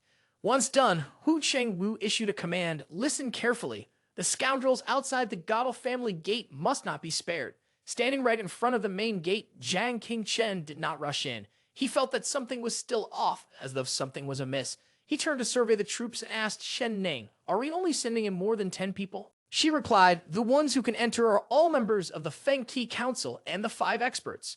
Seeming to sense something unusual, Su-Han became highly alert, and she also spoke, "Don't rush inside just yet. With such a large and grand courtyard, there should be layers of guards and protection, but all of them are out in front of us." Su-Han continued, "The yard is completely empty, not a single person in sight. There must be a trap." One of them, hearing this, hesitated, sweating coldly as he said, "We can't go in. Our fellow students outside are risking their lives to buy time for us."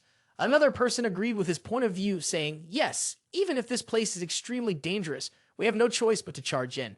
Chen Ning voiced his concern about a flaw in their lineup. "Unfortunately, none of us are at the soul refining stage. If we could sense with our souls, we could detect and disarm any trap." Not letting this hold them back for even a moment, Jiang Qingchen stepped forward and said, "We may not have a soul refining stage expert, but we do have the #1 soul mage of 10,000 ages." He immediately cast his spell, summoning soul companion Daji, and at once a series of green foxtails appeared behind Jiang Qingchen, dyeing the entire area in green. The 9-tailed celestial fox Su Daoji instantly appeared at Jiang Qingchen's side in response to the summons. Using this technique, Jiang Qingchen began to inspect the house, and the entire structure turned pitch black, with every detail clearly visible as if it were broad daylight, which was truly astonishing. Su-Han stood there, gaping, while Chen Ning was also speechless. She marveled at this technique, one she had never seen before. With his eyes still closed, his right hand firmly gripping the sword, Jiang Qingchen confidently said, "Everyone, follow me 10 meters behind." The 9-tailed celestial fox assisted him effectively, staying close by, reporting every detail, breathing steadily, and sensing everything around them. This would awaken his 3 souls and 7 spirits. Entering the soul refining stage was a huge help. Ahead, a man with a knife charged toward him. At this moment, Jiang Qingchen still kept his eyes closed, following Su Daji's instructions. Chen Ning screamed in fear, "Be careful." In less than the blink of an eye, the sharp short knife in the man's hand suddenly broke at the tip, causing him to panic. Less than a second later, Jiang Qingchen delivered a lightning-fast strike to his face. Without even needing to open his eyes, the man's throat was slashed. He struggled in a frantic attempt to resist the reality, stuttering, "This can't." But before he could finish his sentence, he was flung away, dying without a chance to gasp. Jiang Qingchen continued walking, giving instructions to the group to maintain their distance as they advanced further. Su-Han stared wide-eyed in horror at what had just happened. It all unfolded so quickly, so decisively. She murmured almost to herself, 8th stage of Kag refining, the top assassin of the Gao family was killed in a single swift strike. The moment Jiang Qingchen's foot stepped into the Gao family's main hall, he immediately sensed the imminent danger. Despite it, he continued forward, sword in hand, without hesitation. In an instant, 2 powerful forces of fire and water shot toward him, attacking. Jiang Qingchen remained calm, executing the Tai Chi yin-yang sword with precision, successfully dodging both swift attacks that were almost invisible to the eye, while simultaneously striking his opponent. As Zhang Qingshen landed on the floor of the hall, the blood from the bodies of the two men gushed out like a stream in midair to the astonished gaze of everyone present. Barely able to stand steady, another man suddenly appeared behind him, both hands pushing force into his sharp sword, his face filled with triumph. Su-Han panicked and shouted, "It's over, I can't keep up." However, just as the tip of the sword was a hair's breadth away from Zhang Qingshen's head, it suddenly halted. The sensation of time freezing was created by Zhang Qingshen's lightning-fast reflexes. He lightly shifted to the right, narrowly avoiding the deadly blow. The sword of the attacker plunged into empty air. The assassin was so shocked that his mouth hung open, eyes wide as he turned back to look at Zhang Qingshen, unable to say a word. Without hesitation, Zhang Qingshen advanced towards him, leaving him no time to react. With one swift strike, he cleaved him into two. The cut was so clean that the opponent hadn't even processed it before he screamed out, "Are you soul refining stage?" A moment later, the man fell to the ground, blood spurting out, dying with his eyes open, never hearing Zhang Qingshen's reply. Zhang Qingshen murmured as he raised a finger, "Soul companion, dispel." With confidence, he continued to move deeper into the scene under the amazed eyes of his teammates, saying, "The assassins from the Gao family have all been killed." Su-Han half-jokingly, half-seriously said, "Is this person even human?" Zhang Qingshen didn't pay any attention to her, instead discussing the techniques with Su Daji beside him, sensing her soul power. The speed of these people seemed to slow down by 10 times, comparable to the power of the soul refining stage. Su Daji replied, "Even if you borrow my strength, it's only temporary, so be extremely cautious." She reminded Zhang Qingshen, "Next, you'll have to face Gao Wenkan, who is a true powerhouse of soul tempering." After overcoming countless tough challenges, a large building finally appeared before their eyes. Mist surrounded the area, creating a mysterious and eerie atmosphere. Su Daji announced, "Gao Wenkan is here." The teammates following Zhang Qingshen began to stir and shout, "You guys charge in, work together to surround and kill Gao Wenkan. Don't let down your guard for even a moment." Zhang Qingshen's face hardened. Su Daji cast a quick glance at the reckless people who had spoken, then said, "No, the Gao family's trap is not that simple." Suddenly, a statue of a stone lion, often placed before the gates of noble families in ancient times, appeared in front of them, looking extremely bizarre. Right at the spot where Zhang Qingshen's group stood, a purple formation materialized. Instantly, everyone was stunned and looked at each other in disbelief. They panicked and shouted, "This is a magic formation." The two stone lion statues immediately unleashed a series of disasters at the same time. Whirlpools, fires, and floods. All these attacks came from all directions, pressing the group tightly together. Suddenly, a hand holding a jade pendant of light green color was raised high. Su-Han, while trying to assess the situation, quickly made a decision and tightly gripped the jade. Su-Han shouted loudly, "If you want to live, gather all your magic power and give it to me." At this moment, the battle was extremely tense, with powerful streams of energy enveloping the entire space. Su-Han and her teammates coordinated their abilities to counteract. She thought to herself that luckily she had the defensive magical artifact that the young lady had given her. Otherwise, they would not be able to withstand it.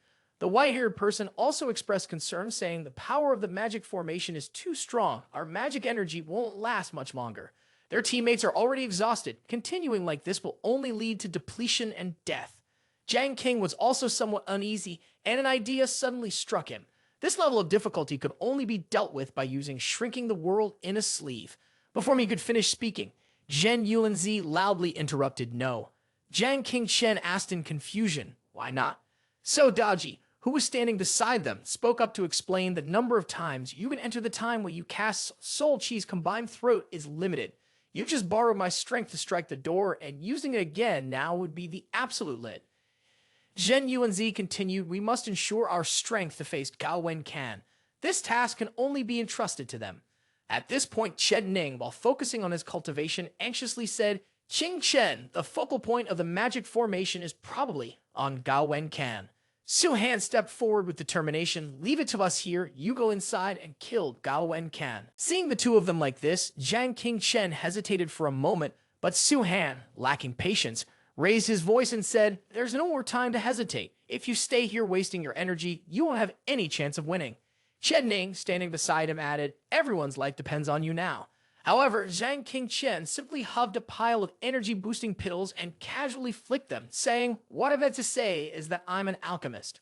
He then threw each of them a jade pill, one that could quickly restore all their Kai refining stage energy. There were a total of 100 pills, and using these pills, They could drain the magic formation here, leaving everyone speechless. Up until now, he had been portraying the image of a self-sacrificing team player, but unsure of what to do, Jiang Qingshen looked at everyone's faces and swallowed a pill, cheerfully saying, "Don't act like this is a final farewell. We're not afraid of him." Suhan and the others suddenly froze. 2 jade pills worth 5 million yuan each, and using 5 billion to deplete the leader's energy, they would probably curse him into financial ruin. After replenishing his energy, Jiang Qingshen, full of determination, grabbed his weapon and said in a low voice, "Next, I will kill Gao Wencan." With that, he took a step toward the enemy. The place was shrouded in mist with no sign of human figures, and Jiang Qingshen couldn't help but wonder, was Gao's family always hiding in such a gloomy place? Seeing his clueless expression, Su Daji angrily scolded, "Reuniting your family? That's Gao Wencan's illusionary soul technique." At this moment, Gao Wencan was trying to perform the technique of manipulating the mysterious soul art with the obscure and unusual method. Suddenly, a surge of dark purple energy shot toward Jiang Qingshen, followed by a cold hand that appeared gripping his leg tightly. Jiang Qingshen swung his sword, intending to swiftly deal with this insignificant threat. Unexpectedly, Cheng Yuan embraced him with a look of deep hatred. "Jiang Qingshen, you killed me. Even if I become a ghost, I will still kill you for Gao Wencan." Jiang Qingshen was stunned as he recognized the soul of Cheng Yuan. Before he could fully process it, the apparition thrust a blade into his chest. Cheng Yuan grinned sinisterly, continuously muttering under her breath, "Revenge, revenge." Zhen Yuanzi, astonished, shouted, "Why didn't you dodge?"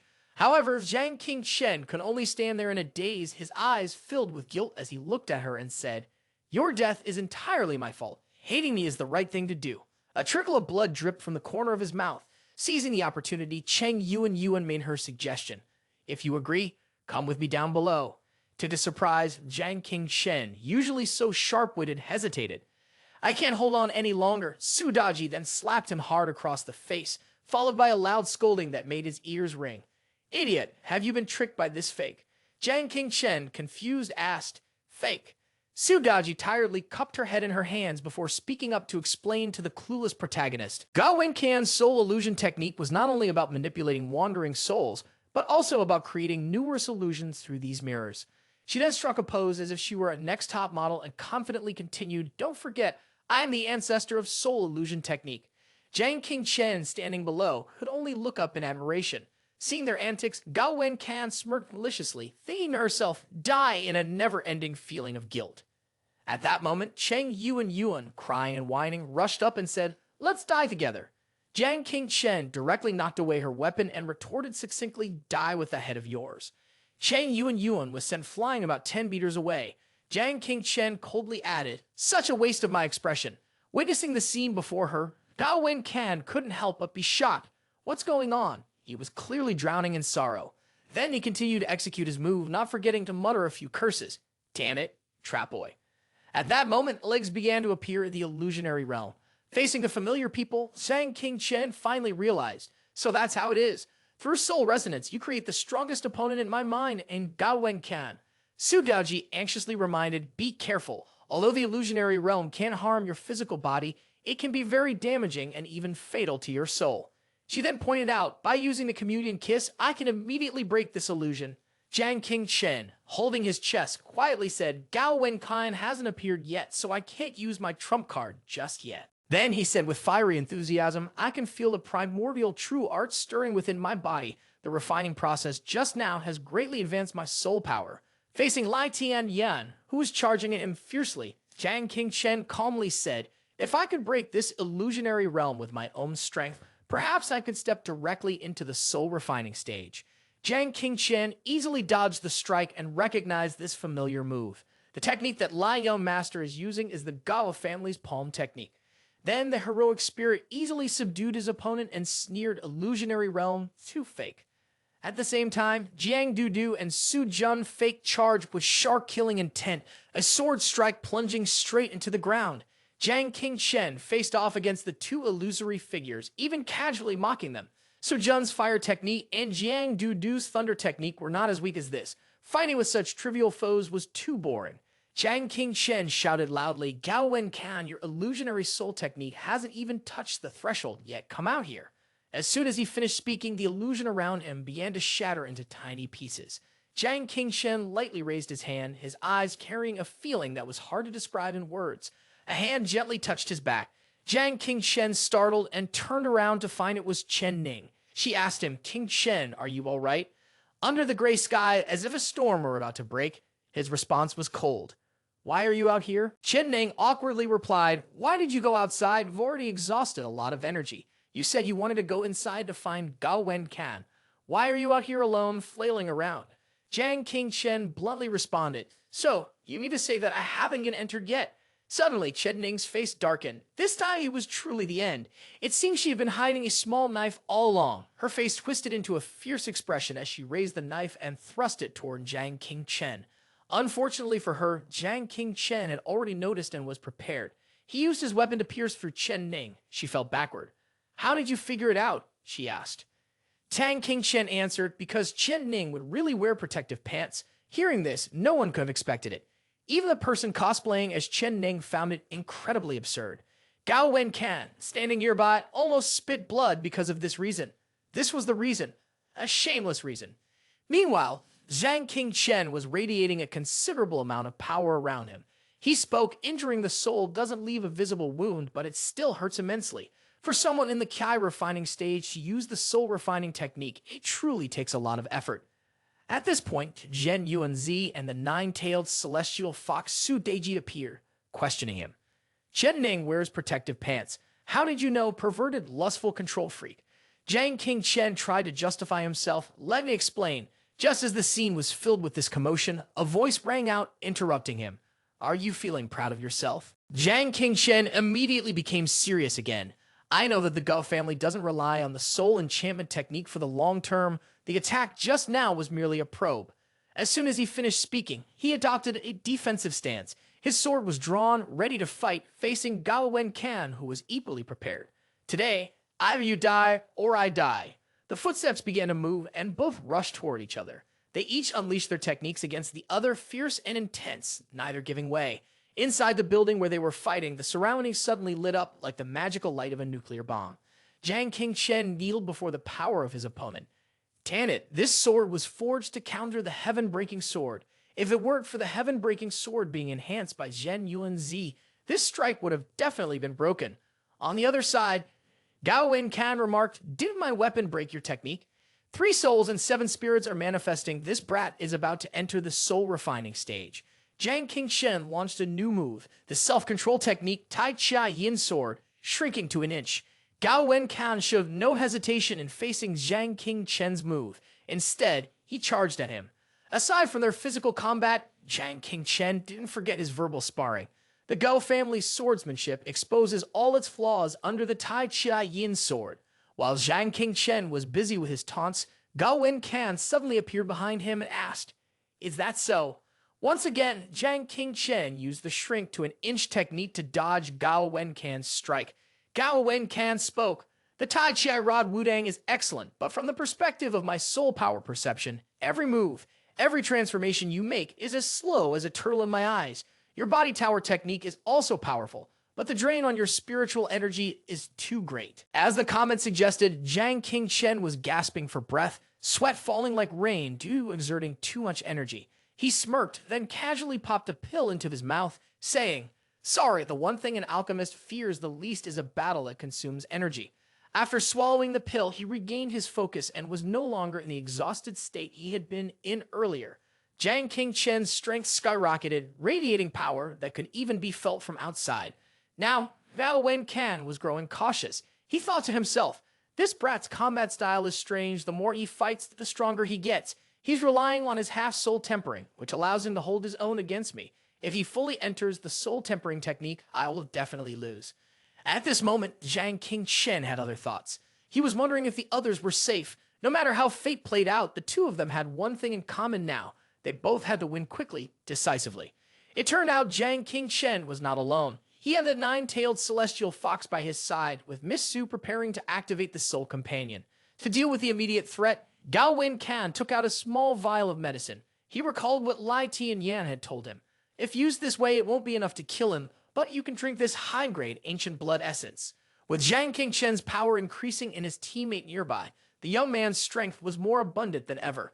Not willing to be outdone, Gao Wencan drank the contents of the vial. After finishing it, Gao Wencan's body suddenly changed. What kind of power is this? Gao Wencan's eyes widened, clutching his chest and screaming in agony. He realized he'd been tricked. Li Tianyan, you schemed against me. On Zhang Qingchen's side, Zhen Yuanzai spoke. This breath, which is so hateful to the core, could be the blood curse. Gao Wencan's body is still slowly changing, so this is what it is. This blood will merge into his bloodstream, causing his power to soar tenfold, but it will also gradually infiltrate his mind, corroding his body. Zhang Qingchen continued, you can deceive by Li Tianyan. This is not a power the humans can control. Swallowing the blood curse, forcibly altering the bloodline, you're slowly turning into a walking corpse with no life, only knowing how to kill. We call it the witchcraft ritual. Indeed, now Gao Wencan no longer resembles a human. A voice responded with a laugh, ha ha, so what? You killed my son, wiped out the entire Gao family. Even if I become part of the witchcraft ritual, this old man will drag you down with me. Gao Wencan grabbed the blade, tightening his grip. Li Tianyan held the sword in one hand and a small vial of potion in the other. He said, when you drink this blood, the demon blade will truly awaken. Gao Wencan growled a few times and then raised the sword, his body radiating mystical energy, seemingly preparing to charge. Gao Wencan's eyes blazed red as he said, such incredible power. I, in this state, could even stand toe-to-toe with the four big sects. Zhang Qingchen swung his sword, taking a defensive stance. He said the blood curse has increased his defense and speed tenfold. Then his expression darkened. He continued, Miss Su, with your soul perception heightened to its extreme after that. Suddenly, a beam of light surrounded King Chen and his hair transformed into a platinum white color. He used the soul companion of chaos to activate his true body. After shouting loudly, Zhang Qingchen rushed forward, speaking in a serious tone. This is me, the strongest force. At that moment, Gao Wencan also growled and swung his blade, charging toward Zhang Qingchen. A clash occurred, and the sound of metal striking metal echoed as the two weapons met. Gao Wencan landed a blow on Zhang Qingchen with his sword, followed by a loud clang. Then, one after the other, they swung their blades and swords. The sharp sounds of metal clashing filled the air, creating a shrill, piercing noise. Zhang Qingchen's face was now drenched in sweat. He was silently thinking to himself that he was relying on his true body of chaos to fight against his opponent's witchcraft ritual body. Although they were of equal strength after the evolution of the demon blade, it became an even greater counter to the breaking heaven sword. The battle was still ongoing, with neither side giving an inch, each of them swinging blades and swords at one another. As Gao Wencan charged again, Zhang Qingchen poured all his strength into his sword. This one strike would decide the outcome, but Zhang Qingchen's sword broke. 2/3 of his sword shattered and was sent flying into the air. At this moment, Zhang Qingchen's face showed fear. He thought to himself, damn it, the breaking heaven sword can't be controlled. Gao Wencan, seizing the opportunity, charged again, his face full of smug satisfaction. Boom! A loud explosion rang out, and the image of Zhang Qingchen's defeat appeared as he lay on the ground, shattered. At this moment, Zhen Yuanzi finally appeared, stating the power difference is too great. The bloodline of the witch tribe is far superior, far beyond the reach of humans. The nine-tailed celestial fox Su Daji, who was standing beside him, also spoke. Different magical tools, different cultivation, bloodline suppression. This battle was never one you could win. Wencan, holding a blade, slowly stepped forward toward King Chen, who was lying on the ground. He said, I already advised you to give up, and now look, you're about to die. Are you satisfied with this outcome? Zhang Qingchen responded, your expression doesn't look like that of a victor. Wencan continued, my son is dead, the Gao family is no more.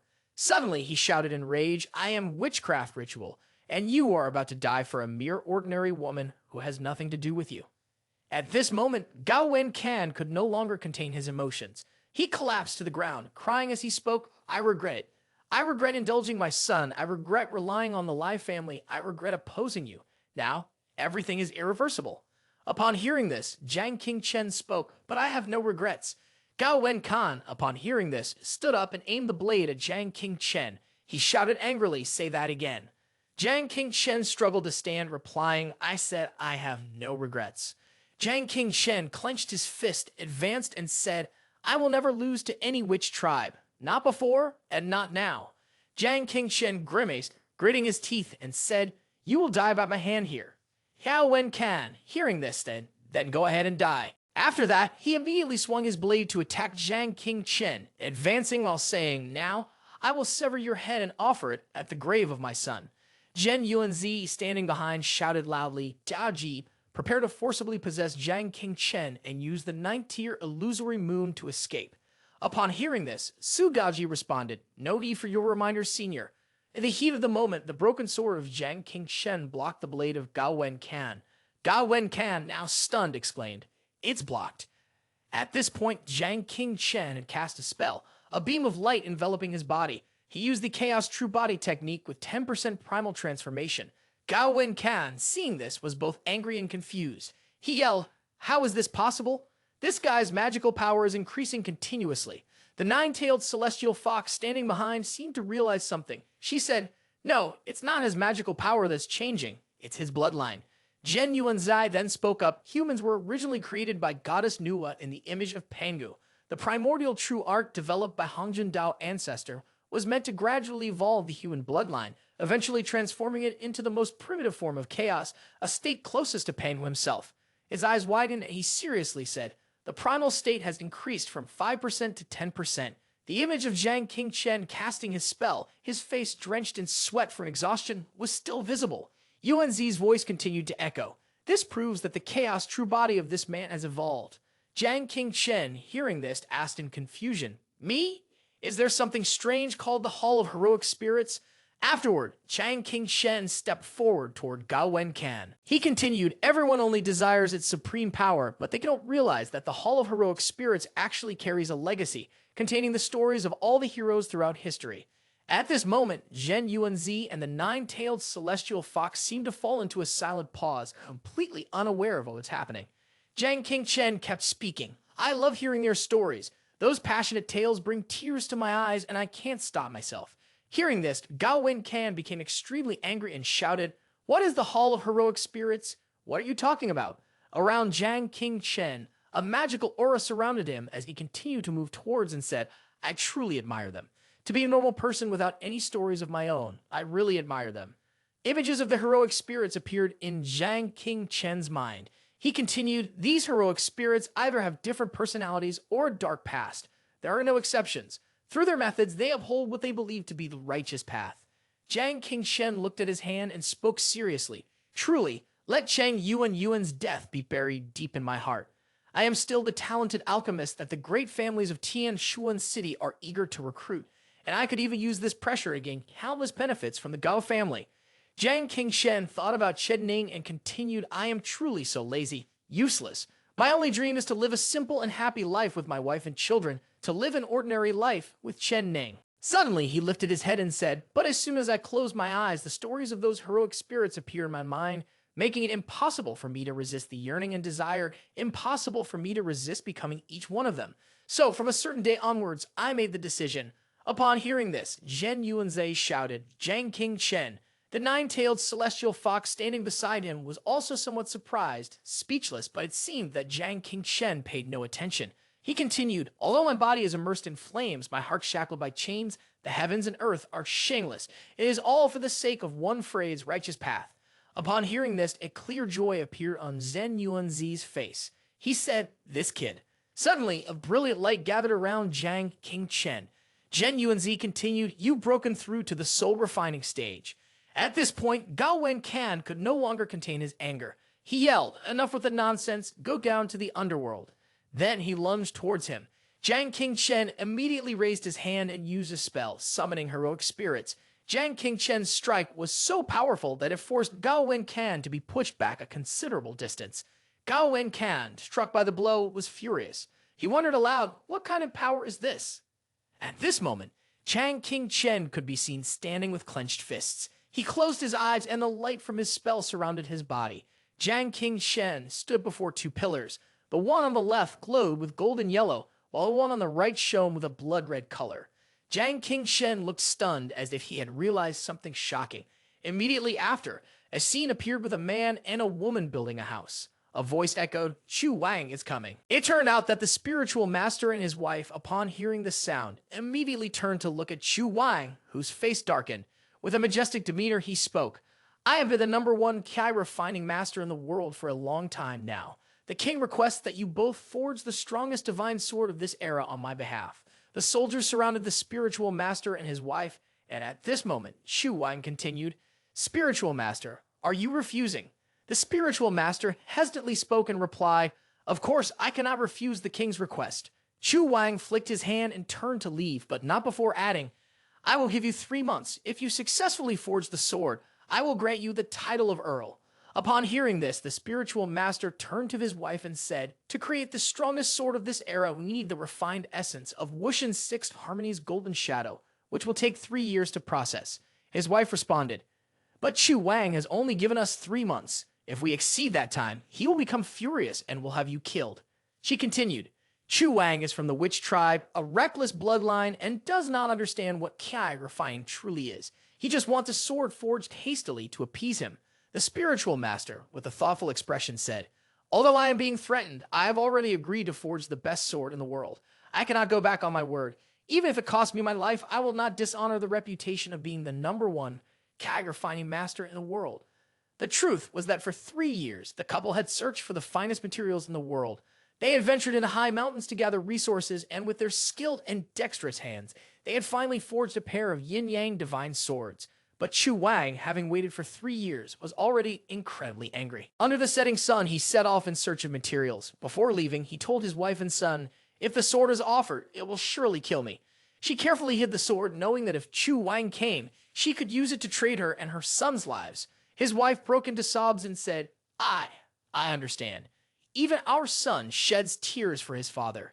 At this moment, the spiritual master had arrived to meet with Shu Wang. Shu Wang, enraged, said, Do you know that defying my orders is punishable by death?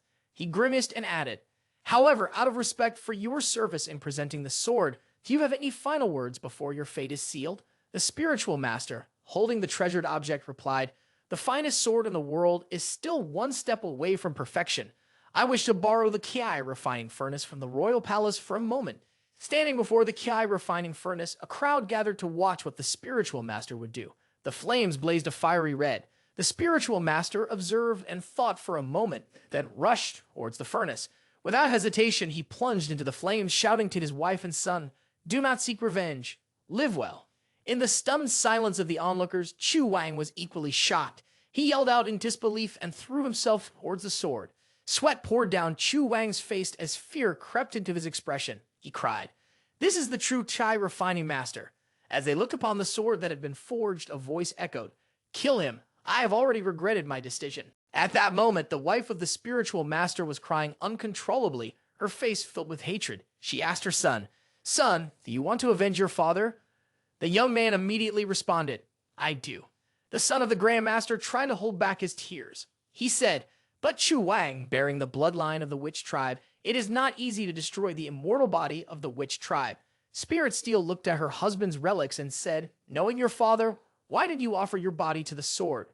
At that moment, she explained to her son. She continued, It is said that the ancient demon tribes forged weapons from countless human bodies, merging the forces of yin and yang, creating a sword that could slay the ancestor shaman. Later, before his death, Hong Yun transmitted this to the human race. Emperor of Xuanyuan used this sword to kill a renowned enemy, and so it was named the Xuan Yuan sword. With a pale face, Spirit Steel said, Though my bloodline is not as vast as that of millions of humans merging with the sword, it will be no problem to kill Shu Wang. Suddenly, Spirit Steel charged forward. The son of the Grand Master could only cry out in desperation. Mother! Mother! In the end, only her figure remained amidst the flames as she had sacrificed herself to forge the divine sword. At the forge in the spiritual master's home, a strange light emanated incredibly bright. The son of the Grand Master, using his power to control the extreme yin sword, spoke, Shu Wang, 1 man, 1 sword. Tears fell from his eyes as his strength surged through the extreme yin sword. He said, I will definitely kill you to avenge my father. Due to family circumstances and a sudden change, the 16-year-old teenager relied on the evil sword and ventured alone into the palace to assassinate. No one could stop him. The image of a young boy slaughtering soldiers appeared. In the end, King Chu was killed, and Ganjiang Moxi's son was also killed. The boy courageously threw himself into battle, stabbing a fatal blow into King Chu. From that point on, the whereabouts of dual swords were unknown. A voice suddenly rang out, waking Zhang King Chen. At that moment, Ganjang Moxie spoke. Is this summoning technique the divine artifact from the heroic spirit story? You are using your hands to control two orbs with magic. Jiang Qingchen felt somewhat puzzled, but he reassured himself that no, it must be a divine artifact and perhaps also heroic spirits. Jiang Qingchen widened his eyes, seemingly coming to a realization. He clenched his fist and stood in front of Gao Wencan, saying, "Senior, please allow me to boldly inherit and accept the recognition of both of you." Then Jiang Qingchen slightly frowned and added, "In this life, I will never lose to any witch tribe." With fiery red eyes, Gao Wencan, filled with rage, lunged to attack Jiang Qingchen. At this moment, Jiang Qingchen shouted, "More tricks, but with absolute power in front of the witch tribe, you will still die." Adjusting his stance, he twisted his leg. Jiang Qingchen held the extreme Yang sword and the extreme Yin sword in his hands. Thanks to his mastery of dual swords, Jiang Qingchen was able to block Gao Wencan's attack. Gritting his teeth, he shouted loudly, "Tai Chi Yang sword." As a result, Jiang Qingchen pushed Gao Wencan backward. He continued to shout protection. Pushed back and confused, Gao Wencan asked, "How is this possible?" Finally, all that could be seen was Jiang Qingchen charging forward with his dual swords, surrounded by powerful magic. He attacked with overwhelming force, pinning Gao Wencan against the wall. The wall behind him began to crack under the pressure. Holding his swords firmly, Jiang Qingchen charged forward, shouting, "Shrink to an inch." Gao Wencan used his demon-headed saber to block one of Jiang Qingchen's strikes, but his saber seemed unable to withstand the force and was slowly cracking. Jiang Qingchen increased his strength, coordinating perfectly with his weapons, making it difficult for Gao Wencan to defend. Gao Wencan was clearly losing strength, gritting his teeth as he struggled. Jiang Qingchen continued to circulate his internal energy, further enhancing his power. Gao Wencan was completely forced backward. Zhen Yuanzi exclaimed excitedly, "Ganjiang Moxie, one yin, one yang, combined with the supreme yin-yang force, its swordsmanship is as powerful as it ever was. Ganjiang Moxie is also just the right tool to kill witchcraft practitioners." Gao Wencan's ghost head blade was completely shattered into pieces. He was also affected by the immense power generated by Jiang Qingchen. He gritted his teeth in anger, but was powerless to do anything. Jiang Qingchen raised his sword, preparing for the final strike. He slowly spoke, "It's over now, I will kill you." Gao Wencan screamed defiantly. Jiang Qingchen's gaze towards him was filled with deep resentment. Suddenly, Gao Wencan sprang up and launched a frenzied counterattack.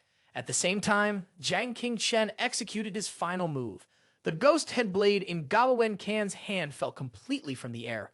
At that moment, outside the Gao family estate, Su Han, standing outside, noticed something and said, "The magic formation has disappeared." Chen Ning, also puzzled, speculated, "Does this mean the battle is over?" Su Han cast a glance inside, wondering who will win this time.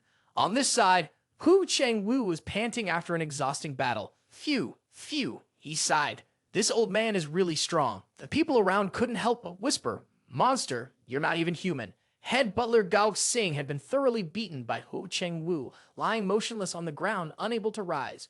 Fu Wenlong, witnessing this scene, couldn't help but admire. This guy is terrifying. He has taken care of almost half the people who came. Jiang Shen agreed, saying when Hu Chengwu was injured, he was only slightly weaker than Jiang Qingchen, and now he's in his most powerful state. Hu Chengwu, his body covered in mud, his face drenched in sweat, looked toward the Gao family's house and silently prayed. Jiang Qingchen's fate now depended on him. Head butler Gao Xing, bloodied and battered, still tried to raise his head and sit up weakly, saying, "Master, it won't be so easy to defeat us." At the gate of the Gao family house, a foot stepped out, the entire body covered in wounds, with torn clothes hanging off him. Chen Ning's eyes widened in shock, mouth agape as he shouted upon recognizing the figure before him. "Cheng Chen, it's him." The person who stepped out staggered and collapsed, unable to stand any longer. It was Gao Wencan. Weakly, he muttered defiant words, "Impossible. The witch tribe is immortal." As soon as he finished speaking, he gasped one last time and fell to the ground. Behind him, Jiang Qingchen slowly emerged. In his hand was the extreme Yang sword, with a circle of sacred relics spinning around him. He had no scars on his body. He spoke leisurely. "Everything has its limits, and in this world there is no such thing as an immortal body." Returning to his original form and sheathing his sword, he continued, "And I possessed countless spirits and intellects inherited from the heroes of all ages, enough to shatter the laws of the world." At that moment, Jiang Qingchen held the seal of the witch tribe and the heroic spirit emblem. When everyone saw Jiang Qingchen, they were utterly shocked, and after a while, they regained their composure and cheered. Gao Wenkan is dead. We've won. Chen Ning, overwhelmed with excitement, rushed forward and hugged Jiang Qingchen tightly. I'm so glad, really so glad. I thought you. Jiang Qingchen, with a tender gaze, responded, I promised you I would come back alive. Amidst teasing looks from the others, Chen Ning, embarrassed, pushed Jiang Qingchen away and quickly explained, Don't misunderstand. It's just the concern of a sister for her brother. He scratched his head awkwardly and said, That's right. She only thinks of me as her little brother. On the other side, Chang Shan and Fu Wenlong were also elated. Did you hear that? Gao Wenkan is dead. Little Grandmaster won. He won. Some others, upon seeing Jiang Qingchen emerge, were panic-stricken. The Gao family, did they lose? Hu Chengwu also ran over, punched his chest, and said happily, I knew you could win. Thank you. Jiang Qingchen looked down at the head butler and made a demand. I want you to promise me one thing. With a threatening tone, he continued, the lives of the others in the Gao family depend on your words. Gao Sing's entire body trembled as he struggled to push himself up. The family head is dead. He then became agitated, tears streaming down his face as he shouted, From now on, the Gao family no longer exists in this world. He ordered the remaining people, no one is to ever confront Jiang Qingchen again. As soon as he finished speaking, everyone began chanting his name. Jiang Qingchen, Jiang Qingchen. The crowd lifted him up and praised him. Jiang Qingchen, Jiang Qingchen. Suddenly, amidst the cheers, Jiang Qingchen was reminded of that tragic memory. In a massive fire, Chang Shan and Hu Chengwu had been ruthlessly beaten by someone. He told himself, I must make sure all of you survive. Back in the present, Jiang Qingchen asked, Oh, where's Liu Ziming? A voice answered he rushed off earlier, saying he had to go back to the school and put on a show for a bit. At this moment, Tang Shan also spoke, I need to go inform the head and Su about this. Jiang Qingchen looked up at the Gao family and walked over to Gao Wenkan's corpse. He gazed at the scattered vials of medicine on the ground and couldn't help but sigh, the power that made one shudder. Truly, this was cursed blood. He squatted down, picked up a vial, and observed it closely. He then spoke. It absolutely cannot be like the previous life. He looked foolishly at the tragic scene unfolding at the heaven-piercing Cultivation Institute. The witch tribe had descended. The hidden secrets of the Lai family in Tian Shuan Si were on the verge of being uncovered, and only one final step remained before the truth would be revealed. At the same time, Jiang Dudu received a message and quickly opened it. With joy, she exclaimed, a message from Zhang Shan. The life and death immortal decision has ended. Jiang Qingchen won. Su, the head of the department, crossed his arms in front of his chest and praised, not expecting that this person could really destroy a noble family all on his own. Suddenly, head of department Su panicked and shouted, This is bad. A powerful breath is rapidly approaching the Gao family residence. It's the witch tribe. It seems she sensed something unusual, so she quickly broke the window and left. The witch tribe, which had been hiding in Tian Shuan City, had finally made its appearance. Jiang Dudu stood there, dumbfounded, asking, Which tribe? How is that possible? A dark, terrifying breath was quickly heading toward Jiang Qingchen. He seemed to sense its danger as beads of sweat formed on his forehead. This feeling made both Zhen Yuanzi and the nine-tailed celestial fox afraid when they saw him. Jiang Qingchen thought to himself, This breath is disgusting. The familiar sensation seeps into my very bones. He was certain, without needing to turn around, that he wouldn't mistake the presence behind him. It was the witch tribe from his previous life attacking Tian Shuan Si. Jiang Qingchen turned back inside and said, You are not living beings. There's no need to think about fighting. Just run. The nine-tailed celestial fox kept rambling, and when it was about to be killed, it could only rely on the 9 layers of illusory moon. Before it could finish speaking, the dark figure made its move toward Jiang Qingchen. All the memories resurfaced, surrounding him with death and suffering. In his previous life, Jiang Dudu had also been captured by him, and then brutally crushed without mercy. In the previous life, Jiang Qingchen was also by Chen Ning's side. His eyes were filled with tears, and he was extremely angry, shouting, Kill you. Jiang Qingchen, filled with rage, stood up. I must kill you here. Hatred awakened deep within Jiang Qingchen's subconscious. The sky suddenly turned blue again, bringing him back to the present. The information, just like in his previous life, indicated that this witch tribe was the Dijiang bloodline. Jiang Qingchen was being choked to the point of suffocation by the man in black. At this moment, he was furious, grinding his teeth and thinking to himself, a divine talent that can intervene with space. The man from the witch tribe in black spoke disdainfully, saying, trash like you should just disappear. Jiang Qingchen could feel the space around him shattering. Shen Yuanzi and the nine-tailed celestial fox who were below were extremely worried, shouting, Jiang Qingchen, you're struggling to escape from that man's grasp. He still believed that all things have their limits, even space-time magic had its loopholes. At this moment, Jiang Qingchen was secretly activating a formation with his hands. A bright golden force radiated from his palms. He told himself, since the day I was born, I've been preparing for this moment. Just a little more time and I can use this monster immediately. I only have one chance. While he was lost in his thoughts, a ring of fire surrounded him and the man in black, catching the man by surprise, causing him to exclaim, ha. Jiang Qingchen looked around, guessing that other experts were lurking. The spiritual energy in his hands quickly receded, disappearing. It turns out that the fire circle was created by Headmistress Xu. She said, which tribe? Then she took off her glasses, preparing for battle, something she had been searching for a long time. Headmistress Xu glanced down at the corpse below and thought to herself, is this the witchcraft ritual of Ga Wenkan? As expected, the witch tribe has been laying its plans in Tianshuan City for many years. The fire circle surrounding the black-clad man and Jiang Qingchen continued to burn brighter. Headmistress Xu hovered in midair, gathering the power of fire, forming an enormous colossal dragon. With firm resolve, she said, today you absolutely cannot leave here. Zhen Yuanzi also stared up, his eyes wide with shock. He exclaimed, hundreds of floral runes through calculations transform into countless combinations. This is the forbidden fire art of the Book of Changes. The nine-tailed celestial fox also spoke in admiration. The strength of this woman could possibly be regarded as the most powerful human floral mage alive. Jiang Dudu had arrived as well and was quite surprised by the scene before her. A battle dragon in nature? Seriously, it's that small? Truly amazing. The black-clad man seemed a bit unnerved, wondering if the flames could burn through time and space. He had released Jiang Qingchen and turned his gaze toward Headmistress Xu. Still smug, he said, a spark can only shine once, no matter how bright. It has no meaning. But Headmistress Xu was very confident in her abilities and responded, once is enough. The black-clad man stopped attacking and walked over to the body of Ga Wenkan, saying, I can't kill you, but you have a more reasonable way to die. He said that, and then he activated the formation, disappearing as though he had evaporated. Suddenly, Supervisor Chu spat blood, causing both Jiang Dudu and Jiang Qingchen to be extremely alarmed. Miss Chu, are you all right? Jiang Dudu asked frantically. Supervisor Xu seemed unconscious, falling freely downward. Jiang Dudu reacted with lightning speed, catching her just in time. Supervisor Xu appeared to be in great pain, unable to utter a single word. For her reaction, Jiang Dudu asked, is it the curse? At that moment, Jiang Qingchen stepped forward to explain, this isn't the usual Wu poison. It's a reverse reaction after drinking cursed blood. With that, he held his head and thought, has Miss Xu ever received a blood transfusion from the witch tribe? What is her connection to the witch tribe?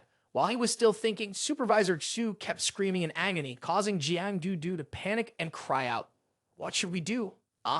What should I do? Jiang Qingchen reached over to lift Supervisor Xu into his arms. Jiang Dudu looked at him, puzzled, and asked, what are you doing? He quickly carried her inside and coldly said, if you want your aunt to live, then listen to me. Jiang Dudu was left standing behind, dazed. Okay. Once inside the room, he laid Supervisor Xu down neatly on the bed, then went out to close the door, not forgetting to instruct, no men allowed in. Women are free to assist with Zhen Yuanzi's healing. Huh? Jiang Dudu was stunned. Then he lifted his head to look outside and said, take her clothes off, all of it, no underwear left. Jiang Dudu shyly asked, what do you want to do? His gaze was cold and threatening. If you don't want her to die, follow my instructions. Jiang Dudu was somewhat worried, but still agreed to comply. Okay, I'll undress. The body of Director Xu was covered in wounds, and it was rotting away. Jiang Qingchen placed his hand in front of his mouth, preparing to use his spiritual energy for healing. He said seriously, this Wu poison has spread so extensively that if it were anyone else, they would have already turned into a witchcraft ritual. After saying this, he shouted loudly, primordial true art 100%. Then Jiang Qingchen's fingers slid over Director Xu's body, and she screamed in agony. Jiang Dudu, standing beside them, blushed. Jiang Qingchen, where are you putting your fingers? You can touch asterisk, they're asterisk too. Zhen Yuanzi, who had been eavesdropping outside, was unable to react in time. Jiang Dudu ran out, blushing and kept shouting, "I can't watch this anymore, I can't watch anymore. I'm leaving, is that not okay?" Caught off guard, Jen Yuanzi was hit by the door, standing dazed with blood dripping from his head and mouth from his eavesdropping behind the door. Inside a very beautiful villa, Director Chu sat, her eyes closed, breathing heavily in a labored manner. After a while, once she had calmed down, she asked in a weak voice, "Did you suppress the Wu poison? Did you do it?"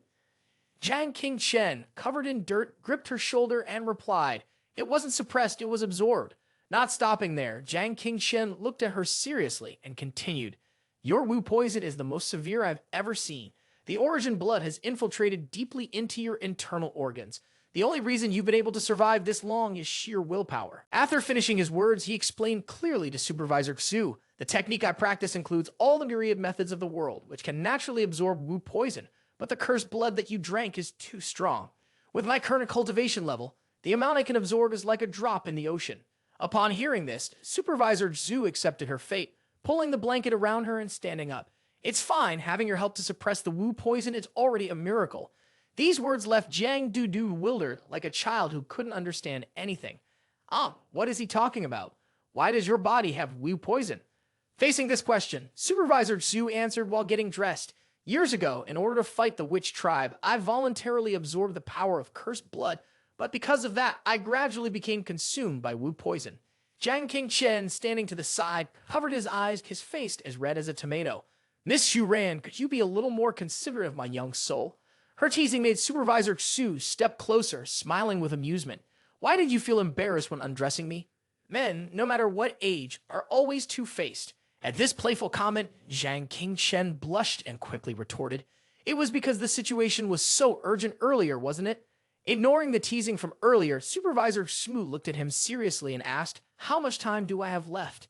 At this question, he pondered for a moment. A few minutes later, Jiang Qingchen answered, "If I make another move, the Wu poison in your body will immediately erupt, turning into a witchcraft ritual and causing you to lose your mind. But that's not all," he continued. "If you stop using your spiritual power and focus all your energy day and night to suppress the Wu poison, along with the primordial true art of mine, treating you once a month, it might take around 3 years. Hearing this, Jiang Dudu became much more serious. At this point, Jiang Qingchen's gaze grew significantly darker. "Or in 3 years, your power will surpass hers." These words caused Jiang Dudu to collapse immediately, her eyes filled with tears. "No, Xiao, not you." Seeing the pitiful appearance of his niece, Director Xu felt his heart ache as he always concealed his feelings for her. "I'm sorry." Observing Director Xu comforting Jiang Dudu, he suddenly had an epiphany. So that's it. No wonder he had always been puzzled. Why, in his past life, after he had become a disciple of Dongfang Zhaixi at Hidden Dragon Pavilion, had he never heard the name Xu Ran? With this thought, Jiang Qingchen began to realize something unusual. Earlier, the strength of that witch tribe member was such that, even if all the immortality cultivation experts from Tianchuan City had attacked together, they wouldn't have been able to defeat it. In his past life, it was said that the 4 Grand Masters had killed it, but that was just nonsense. In reality, the one who had slain that witch tribe member was probably Miss Xu Ran, and because of this, she had suffered a backlash from Crimson Blood. Thinking of this, an image of Xu Ran charging madly toward the witch tribe flashed in his mind. Then the image of Hidden Dragon Pavilion appeared. Hidden Dragon Pavilion had concealed some top-secret matter related to Xu Ran, which caused all of her information to be erased completely, spreading the lie that the witch tribe had been killed by the 4 Grand Masters. Now everything made sense. This top-secret matter was likely the key to the witch tribe's attack on Tianxuan. With this thought, Jiang Qingchen looked toward where Director Xu and Jiang Dudu were arguing. "No, I don't want anything to disappear. What's the value of my life? It's just a pity I won't be able to personally kill the witch tribe again." After observing for a moment, he made a decision. It seemed that this time, the truth about the witch tribe's attack needed to be clarified. This secret was hidden within Miss Xu Ran's body. Breaking free from his thoughts, Jiang Qingchen placed his hand on Xu Ran's shoulder and spoke a chilling remark. "No wonder you've been single all this time. Every time you open your mouth, it's all about killing and fighting. With your attitude, there's no way you'll ever get married." Jiang Qingchen scrutinized Xu Ran with a sharp gaze. His words successfully triggered an outburst from her. "What does being single have to do with you? You think I enjoy being single?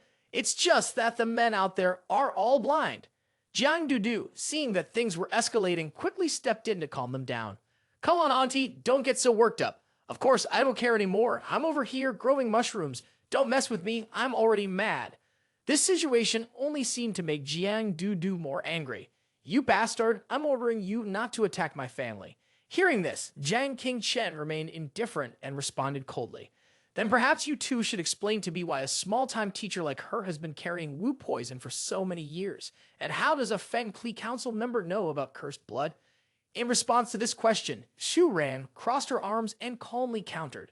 From what I know, only the primordial true art can suppress cursed blood, and the primordial true art is personally guarded by the current Dongfang Holy Imperial. Where did you learn it from? Jiang Dudu was stunned by the mention of this term, unable to speak for a moment. You mean the martial art Jiang Qingchen is practicing is the primordial true art? Even Holy Imperial's cousin couldn't master it. How did he?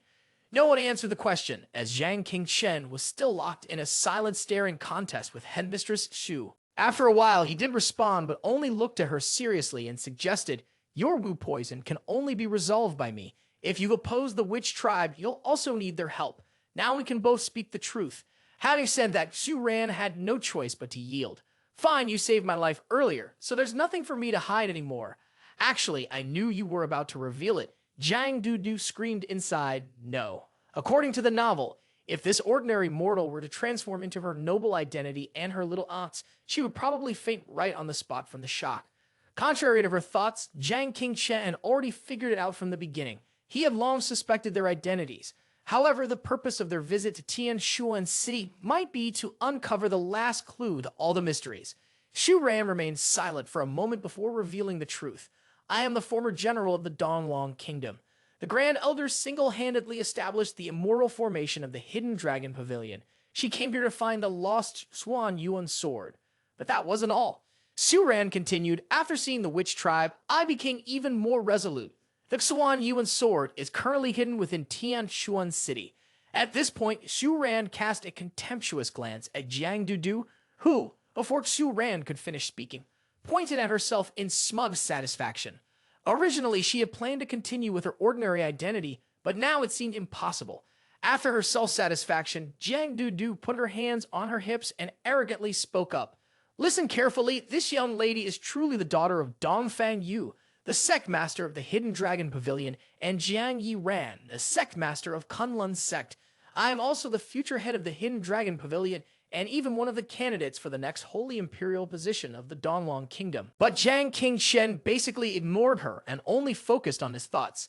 It turned out to be like this, everything made perfect sense now. Realizing this, he understood that the entire witch tribe from his previous life was not a typical attack. He had been lurking in Tianshuan City for many years, enslaving the great families in Tianshuan City, all in order to uncover the whereabouts of the Xuan Yuan sword. Then, the image of a giant monster appeared in his mind. After half a month, that witch tribe would attack the Heaven-Piercing Cultivation Institute, likely because they were certain that the Xuan Yuan sword was somewhere within the academy, and that was why they had decided to act so boldly, disregarding everything else. It wasn't the day the witch tribe would attack, but rather when they found the whereabouts of the Xuan Yuan sword, that they would launch the assault. However, his silence led Jiang Dudu to misunderstand. She thought he was probably terrified into silence. Adjust your emotions a bit. I still prefer the look of you acting domineering and fearless, she said. After thinking for a moment, Jiang Qingchen suddenly had an epiphany.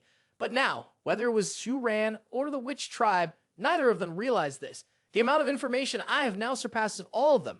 His sudden realization took her by surprise. She awkwardly shouted, You don't need to kneel before me. There's no need to kneel at my feet. He didn't care and continued searching for a solution. Now the only way to succeed and prevent this tragedy from happening was to seize the Xuan Yuan sword before the witch tribe found it. Ally with Xu Ran, that was the best option at this point. With this thought, he took out a jade and said loudly, Didn't you want to know where the secret technique on me came from? He pointed to the gem and excitedly said, Here, everything originates from here. Witnessing this scene, Jiang Dudu was stunned in place.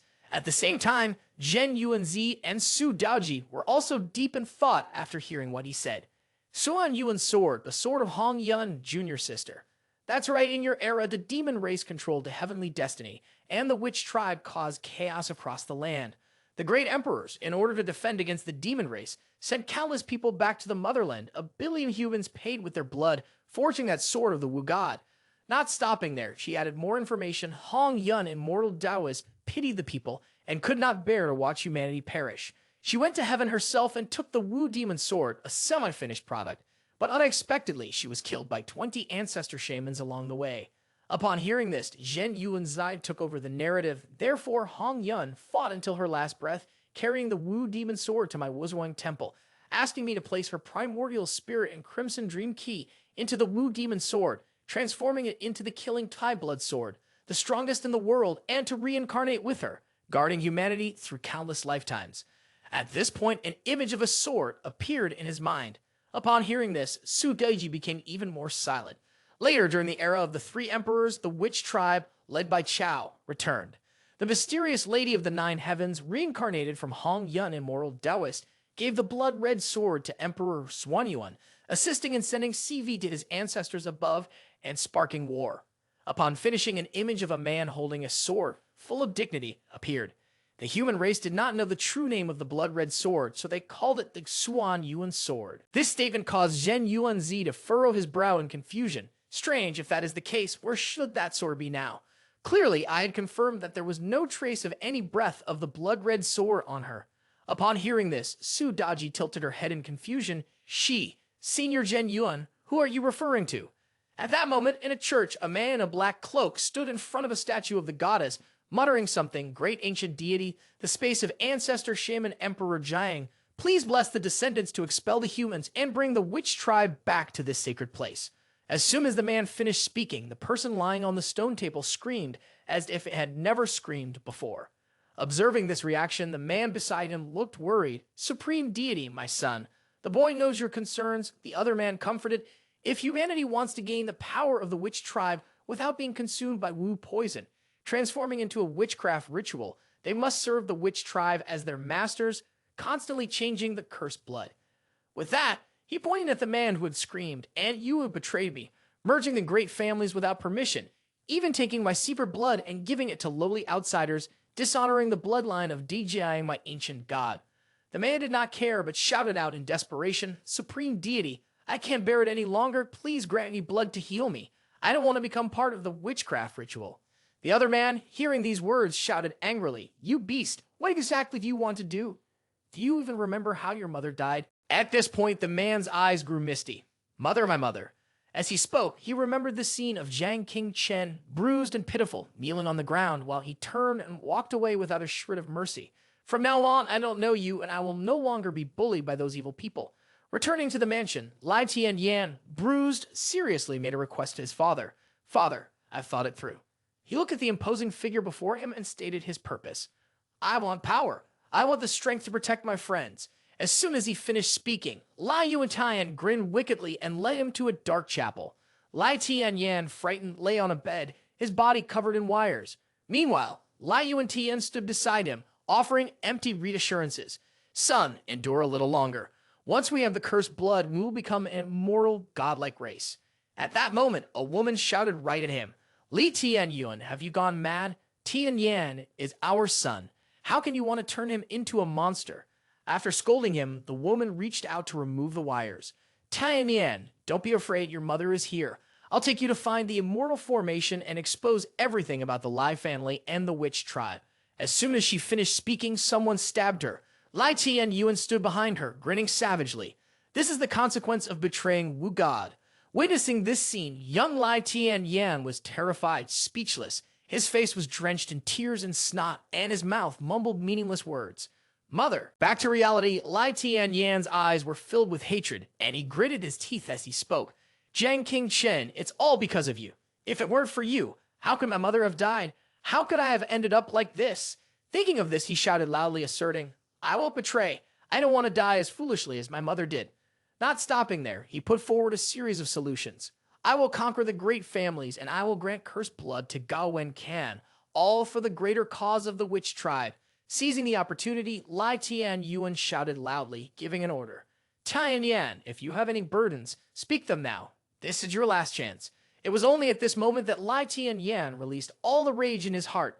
Jiang King Shen had repeatedly demonstrated his mysterious power, which could rival the Dijiang bloodline. If he were to escape, he would undoubtedly thwart the witch tribe's plan to seize the Swan Yuan sword. Lai Tian Yuan, still unable to calm his anger, reproached him. Even so, hiding the cursed blood is going too far. Hearing this, he quickly retorted, I know I was wrong. I will never repeat it. My trust in the Dijiang supreme god is as strong as the heavens and earth.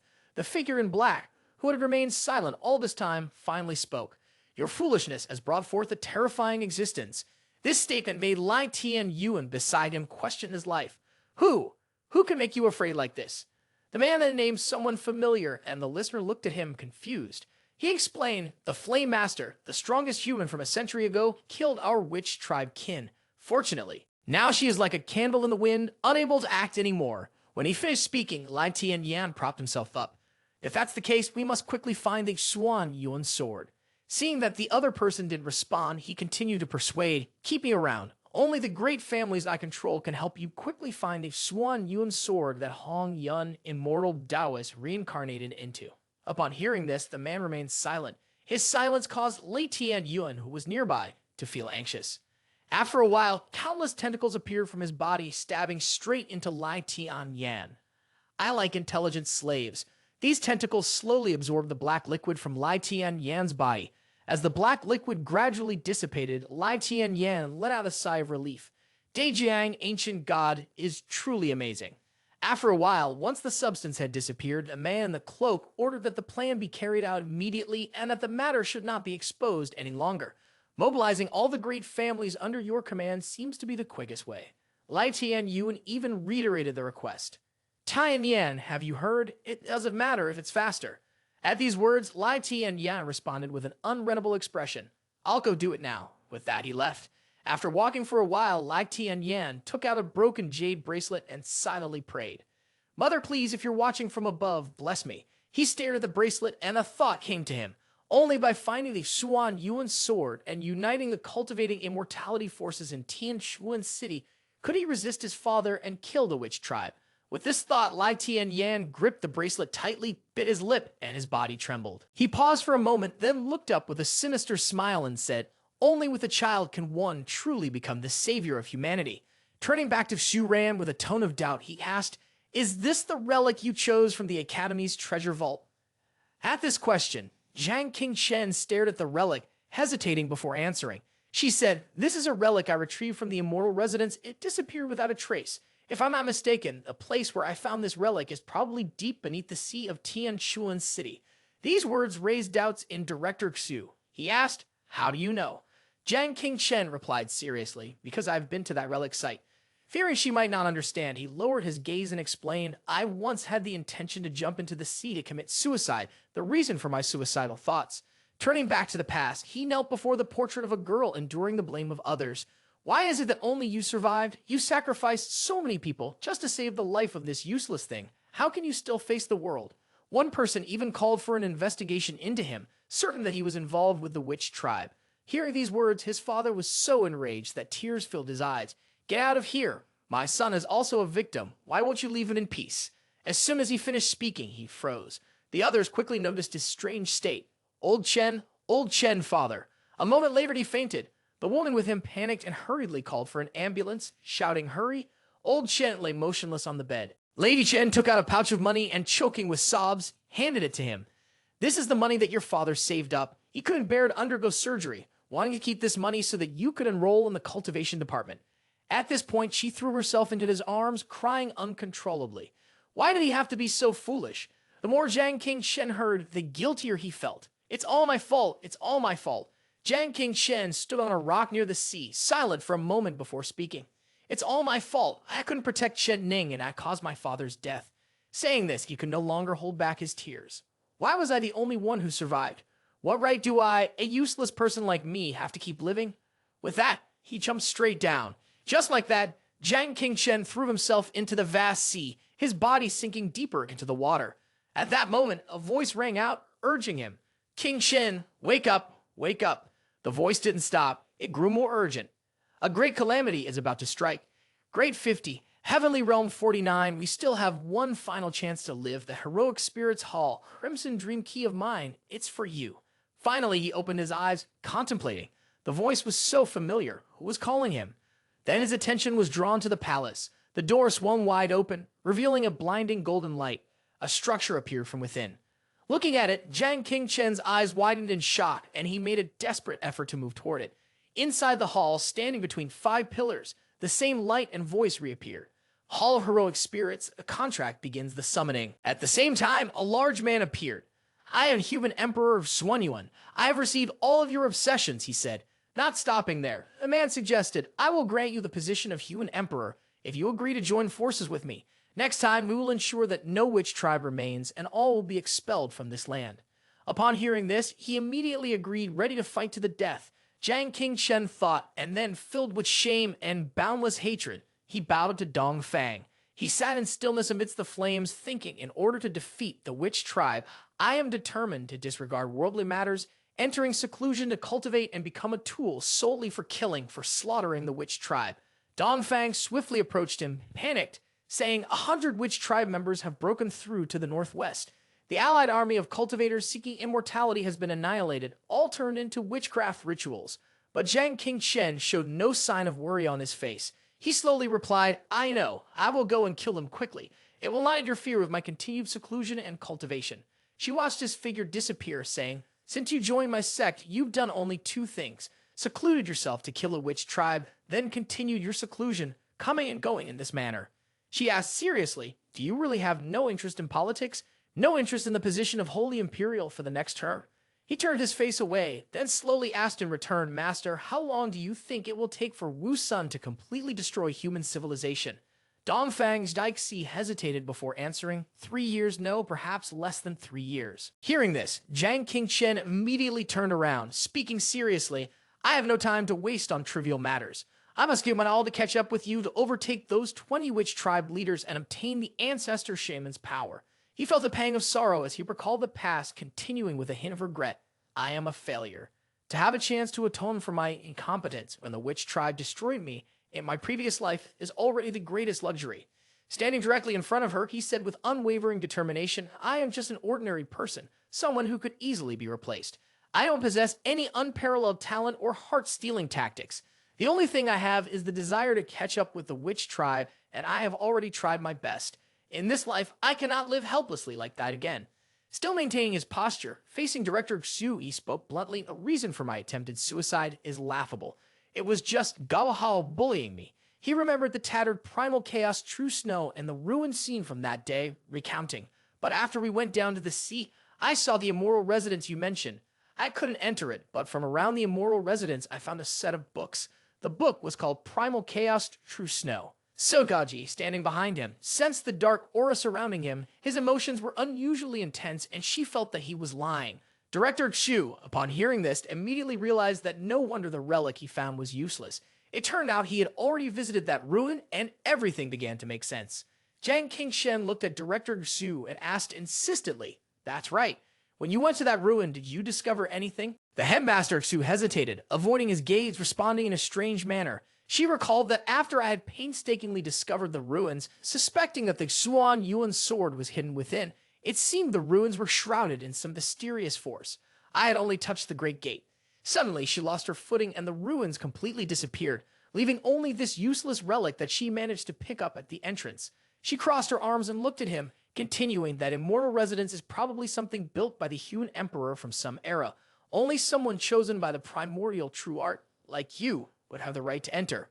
Upon hearing this, Jiang Qingchen immediately displayed a disdainful expression, arrogantly saying, I guess it's also because I'm handsome, but deep down you're secretly happy. It seems she knows nothing about the secrets of the immortal residence. Headmaster Xu furrowed her brows, seriously discussing if both sides are clear about the root of the matter. Then, before she could finish speaking, Jiang Qingchen interrupted, saying, It was Gao Wencan himself who admitted that the cursed blood comes from Lai Tian Yan. Jiang Dudu suddenly walked toward the door. Seeing this, he asked in confusion, What are you doing? A plume of gray smoke emerged, and she frowned as she answered, It's dawn now, so it's time for the Lai family to be destroyed. Hearing her words, he was stunned. Jiang Qingchen, like an arrow shot forward, rushed to stop her, but knowing no one could stop, he still replied coolly. This man, he certainly had courage. Jiang Dudu immediately grew furious, but the lightning around her made him jump in fear. She stared at him as if she wanted to devour him whole, saying, "Dare to stop me." It was as if he had used Doraemon's time machine to travel back to the past. He recalled a man once saying, "We have a daughter who died protecting you in the great disaster at the Heaven-Piercing Cultivation Institute." Remembering that moment, he furrowed his brows and loudly declared, insisting that she was no match for the witch tribe and that even thinking of engaging with him was impossible. His words were like a thunderstrike to Jiang Dudu's pride. She turned slightly and said, "I'm talking to you." Suddenly, fierce lightning appeared in abundance. Jiang Dudu shouted loudly, "Underestimating me has its limits." The people around them stood frozen, realizing this woman was truly something else. Jen Yuanzi nervously shouted, "Be careful." Jiang Dudu made her move, creating bolts of lightning that struck Zhang Qingchen. But fortunately, he was able to counterattack in time. Tattoos began to appear on his hands as he blocked her strike. No longer angry, Jiang Dudu returned to her initial state and realized that this was the cursed blood within her body. Even the chief supervisor was startled, quickly realizing that he had completely mastered the side effects of the witchcraft. Zhang Qingchen stood there, dazed like a clueless duck, staring at his hands before blankly responding, "That's right. My method of witchcraft treatment really does involve using the primordial true art to absorb it into my own body."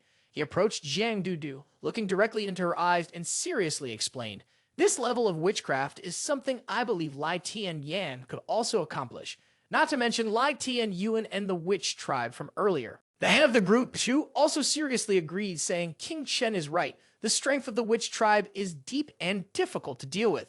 Zhang Qingchen turned abruptly and said, "You have Wu poison in your body. You can no longer take action. We only have one opportunity to win." In the tall building, Zhang Qingchen's voice echoed loudly, "The only way is to seize the Xuan Yuan sword first." Su Daoji hovered behind him, arrogantly teasing, "Young Master Zhang really does have it tough, always being spun around by those two girls from the Hidden Dragon Pavilion like this."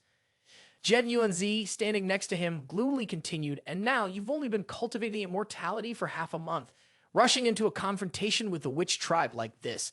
I'm afraid Zhang Qingchen will suddenly spit out a mouthful of blood. The pain seems to be growing stronger and stronger." The two of them were stunned and exclaimed, "The Origin Blood's effects are backfiring." Zhang Qingchen waved his hand in response.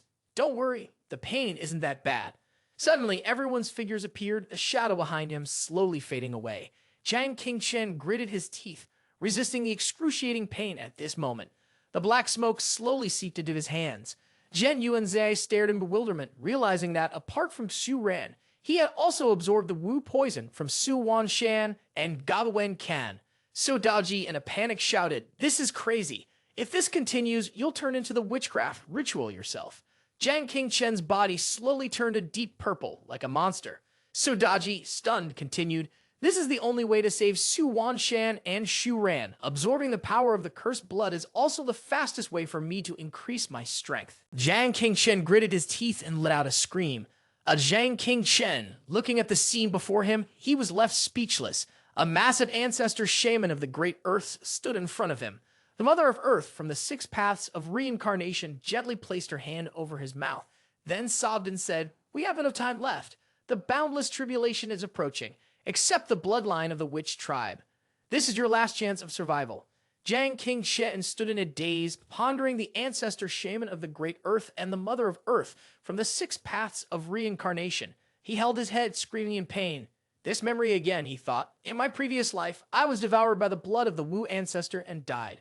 He recalled the battle that occurred. The cause of his previous death was clearly the combined forces of Emperor Xuanyuan, Eastern Emperor Tai Yi, Tathagata Buddha, and the final true form of Pangu. His eyes widened, and he muttered in panic, "What is this boundless tribulation?" He screamed alone on the bed, surrounded by dark, grayish smoke. Why were there two different memories of his past life in his head? The pain seemed to invade his mind. It felt as though he had lost many crucial memories. Su Daoji watched him, silently wondering. Indeed, he senses something unusual, doesn't he? Blood began to spill from his mouth. How could I? The explosion shook the earth. Zhang Qingchen screamed, wondering if he could really be devoured by this. The scene before them left Zhen Yuanzi and Su Daoji horrified. The watch on Zhang Qingchen's wrist began to glow, and his combat power was now 400. Su Daoji's eyes widened in shock. Thunder Essence blood is truly terrifying. After absorbing it, her cultivation has reached the 4th level of soul tempering. The trance gradually faded away, and he slowly returned to normal. Looking at his hands, still bruised and purple, he nonchalantly said, "The present me has become incredibly close to Lai Tian Yan and Jiang Dudu." He lifted his face, making a solemn vow that if he ever encountered a master like Gao Wen Can again, he would kill him like a dog. Zhen Yuanzhe rubbed his chin thoughtfully as the counter effect of crimson blood seemed to be perfectly suppressed. Jiang Qingshen turned back to look at him and responded. Initially, Goddess Nua created humanity. He lowered his head slightly and continued. People regarded it as a vessel containing the power of the ancestral demon spirits. The plot was to create a being that would be incredibly close to Pangu. Therefore, humans were born with the ability to cultivate the arts of the various tribes. Sundaji, standing behind, also rested her hand and smiled slightly, saying, "That's right. I am the eldest disciple of the goddess, and I witnessed the entire process of her creation of humanity." Suddenly, the two turned to look at her, replying indifferently, "We feel you're trying to mislead us, but there's no evidence." Jiang Qingshen confidently continued, "No matter what, after cultivating the primordial true art, I have come closest to the perfect vessel. I can simultaneously contain the bloodline power of the three tribes, which, demon immortal, as long as the cursed blood doesn't exceed the threshold of my personal spiritual strength, I can completely suppress the counter effect." He lowered his head slightly and said, "By that time, I hope you will kill me immediately." Zhen Yuanzi and Su Daiji exchanged uncertain glances. Jiang Qingshen collapsed onto the bed and said, "Rather than turning into a walking corpse monster, death would be much lighter." Zhen Yuanzi furrowed his brows and said, "Is it really necessary to do this just to deal with the witch tribe?" Refusing to back down, Jiang Qingshen replied sternly. He suddenly realized that if he had the chance to save Hong Yun, immortal Taoist, once again, how would he react? Upon hearing this, Zhen Yuanzi's expression changed and he responded forcefully. "Even if I fall into the Eitai Hell and Zavala Hao, Minghe demon ancestor, torn at me forever, I must protect her well." Jiang Qingshen walked over to the window and continued, "You are a primordial golden immortal. You don't understand the plight of ordinary people." Of course he didn't understand. For most people, merely surviving is a struggle. He looked up at the sky, reflecting on his previous life where he had stubbornly protected, driven by the so-called dignity of humanity, despising and pushing away the cursed blood, only to be ultimately defeated by the witch tribe. Looking at the towering building, he realized that in the end, he could only admit that these refined ordinary people who simply sought to resist a superior race had only one way to survive, to seize their strength. The scene shifted to Chang Yuan's house, where two people were present, one sitting and one lying, with the situation unclear. Chang Yuan lay still. Suddenly her eyes emitted a green light, and she suddenly sat up, scaring the girl beside her half to death. Jiang Qingshen sped toward Chang Yuan's house like an arrow. He murmured to himself, "I owe Chang Yuan. Kao Yuan is dead. I hope that her soul in the afterlife can be somewhat comforted." He quickly landed on the ground. Chang Yuan's mother anxiously said, "Jiang Qingshen, hurry up. Yuan can't be kept in the coffin anymore." Chang Yuan's body began to hover in midair. The people around her were baffled, wondering what is going on. Jiang Qingshen hesitantly asked, "So, Daji, did you do this?" She replied with a proud smile, "I told you about this before." Su Daji looked at him and smiled, "If you can kill Gao Wen Can, I'll give you a surprise."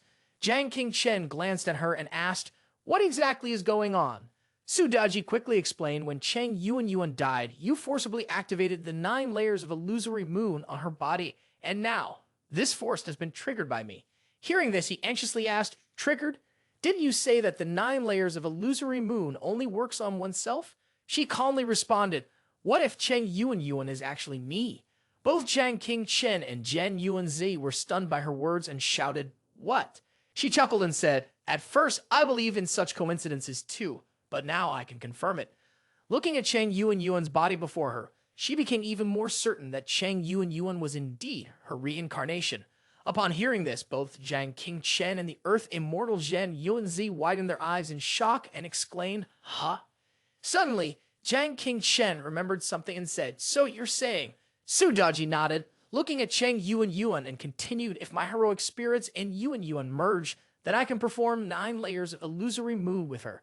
However, Su Daiji hesitated for a moment and then explained, "But this also means that I can never be separated from Chang Yuan. If not, the illusory soul technique will be undone and she will die again." The Earth Immortal Patriarch, Zhen Yuanzi, looked at Su Daiji with concern and said, "Heroic spirits leaving their hosts and parasitizing others. This has never happened before." Su Daji calmly closed her eyes and replied, "Don't worry." She then turned to Zhang Qingchen and said, "In essence, I am still a being formed by the Hall of Heroic Spirits. Even though I am inhabiting her body, I am still under your control." Zhang Qingchen's eyes lit up, and a thought flashed through his mind. From what she said, it seemed that Daji was borrowing Cheng Yuan's body to act.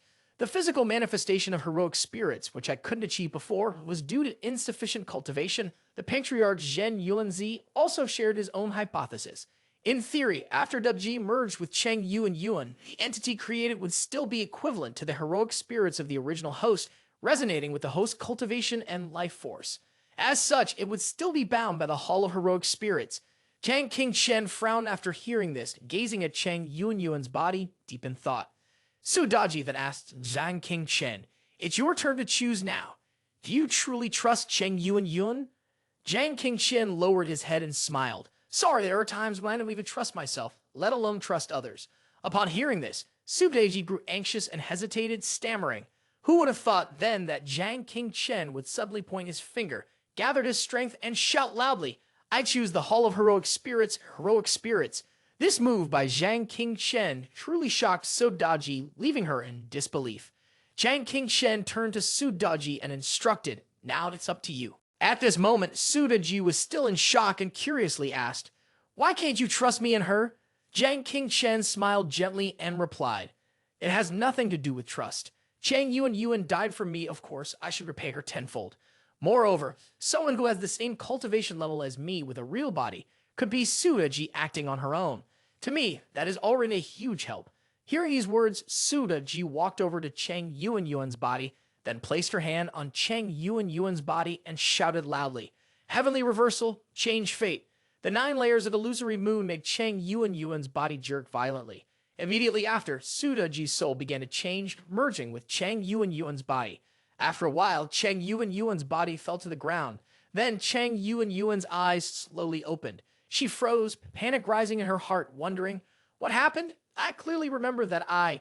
Meanwhile, Cheng Yuan's mother, seeing her daughter suddenly come back to life, trembled, tears streaming down her face, and emotionally shouted, Yuan, is that you?" Then Cheng Yuan's mother rushed over and hugged her tightly, crying loudly with emotion. Yuan, I can't believe this is real, my daughter." Cheng Yuan's mother then looked at Zhang Qingchen with a puzzled expression and asked, "Classmate Zhang, did you use your immortal techniques to save my daughter?" Cheng Yuan, still in a daze, also asked, "Did you save me?" Cheng Yuan, deeply moved, immediately rushed over to Zhang Qingchen and hugged him tightly, scolding affectionately, "I thought I would never see you again.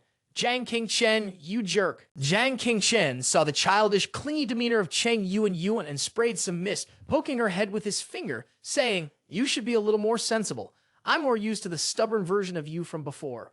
Cheng Yuan remained as stubborn as ever, holding on to Zhang Qingchen tightly and shouting, "I don't care, I don't want to."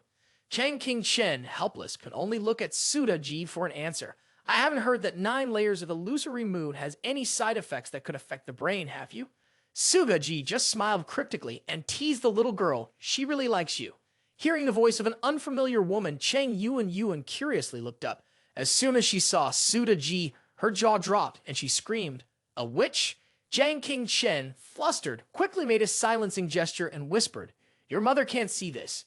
Zhang Qingchen held Cheng Yuan in his arms and looked directly into her eyes, reminding her that Su Daji would explain things to her later, but she must remember that the version of herself now is known only to her and him. Su Daji added, "Don't worry, she's now fully integrated with me and is bound by the Hall of Heroic Spirits. If she ever has other intentions, you can kill her with a thought." Afterwards, Zhang Qingchen and the Earth Immortal Patriarch Zhen Yuanzai said their farewells to Su Daji and Cheng Yuan before leaving. Old Zhen Yuanzi, who had been smiling secretly, looked at Su Daji and with some doubt said, "It seems like you're a little too happy about this." Su Daji laughed and responded, "Saving my own reincarnation, isn't it worth celebrating?" The Earth Immortal ancestor Zhen Yuanzi, upon hearing Su Daji, spoke in a low, threatening voice, "If you dare deceive Zhang Qingchen, this old man will not hesitate to kill you." Su Daji calmly responded, "Not bad indeed. I have something hidden from you. But do you think Zhang Qingchen won't notice?" Zhen Yuanzi, hearing this, turned to ask, "When he said he doesn't trust himself or others, was he speaking to you?" Sudaji answered solemnly. This matter is all connected to Zhang King Chen and the Hall of Heroic Spirits. By using Chang Yuan's body, I can gather more information. Hearing Sudaji's words, the Earth immortal ancestor Zhen Yuanzi was momentarily stunned, then turned and left, shaking his head while smiling. I truly am getting old. I can't understand the mindset of the younger generation. Meanwhile, at the sports arena, Lai Tianyan was gathering his subordinates and said, "Swear loyalty to my great families. The final hope of humanity lies in your hands." He then shouted, "Now act! No matter what, even if Tianchuan City is destroyed, find Hong Yun's reincarnation and the Xuan Yuan sword." Hearing Lai Tianyan's words, one of his subordinates, looking worried, said, "Lai Young Master, if our actions are too loud, the immortal formation may." Before he could finish, Lai Tianyan angrily interrupted, grinding his teeth. "Immortal formation? What's that? Who among you hasn't stained your hands with blood?" Lai Tianyan then raised his hand and shouted, "Obtain the Xuan Yuan sword, and I will be the next Holy Imperial, while all of you will become the eternal heroes of Donglong Kingdom." A group of people below also excitedly shouted in unison, "We will obey the orders of Lai Young Master." Lai Tianyan, with an excited expression, said, "I will say it again, we absolutely cannot fail, and we must not let Father know our true intentions.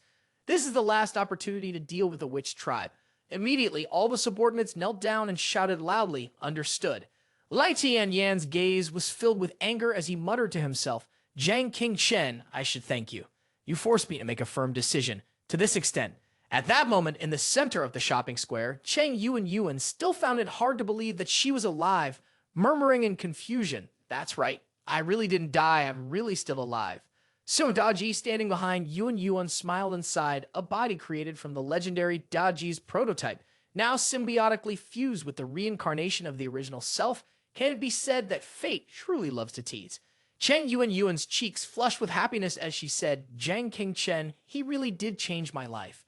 Su Daji patted Chang Yuan on the shoulder and comforted her. "It's taken me a lot to start over in life. What could be more important than enjoying a full day?" Suddenly, a quarrel broke out in the distance. The chubby old man pointed at himself and yelled, "Didn't you see where I parked my car?" The young man with a bun also acted aggressively, pointing at the old man's face and raising his voice, "I'm the descendant of a prestigious immortal cultivation family. Do you dare to challenge me?" Seeing this, Sudaji casually raised a finger and said, "Good friends." Immediately, a surge of power reached out to control the two people who were arguing. The two of them, who had been at odds, shook hands and smiled, saying, "I'm sorry I got too carried away earlier. I shouldn't have used my position to bully you." Chang Yuan, witnessing this scene, was filled with admiration and sighed. "So, this is your power?" Sudaji crossed her arms and responded with a smile. "No, this is your power." Then Sudaji looked at Chang Yuan and made a proposition. "For now, I will temporarily take control of the body, so that Big Sister can teach you what truly means to live." After Sudaji took control of the body, she immediately confidently shed the dull white coat, revealing a stunningly fit body along with a form-fitting black dress that made the men's eyes stick to her, unable to look away. Even the old man's face turned red and he whistled in praise. Whoa! Even the older brother, who was with his girlfriend, couldn't resist sneaking a glance, prompting his girlfriend to irritably say, "Who are you looking at?" While Chang Yuan, happily admiring her own transparent body, floated above. Her soul suspended in the air, Sudaji was extremely satisfied with the attention she was receiving. "Ah, the world, don't hide your feelings. You've fallen for my beauty, charmed by my sincerity." From above, Chang Yuan observed everything around Sudaji. There was an office worker who wore an expression of disdain, but in reality, a lecherous demon within him longed to misbehave.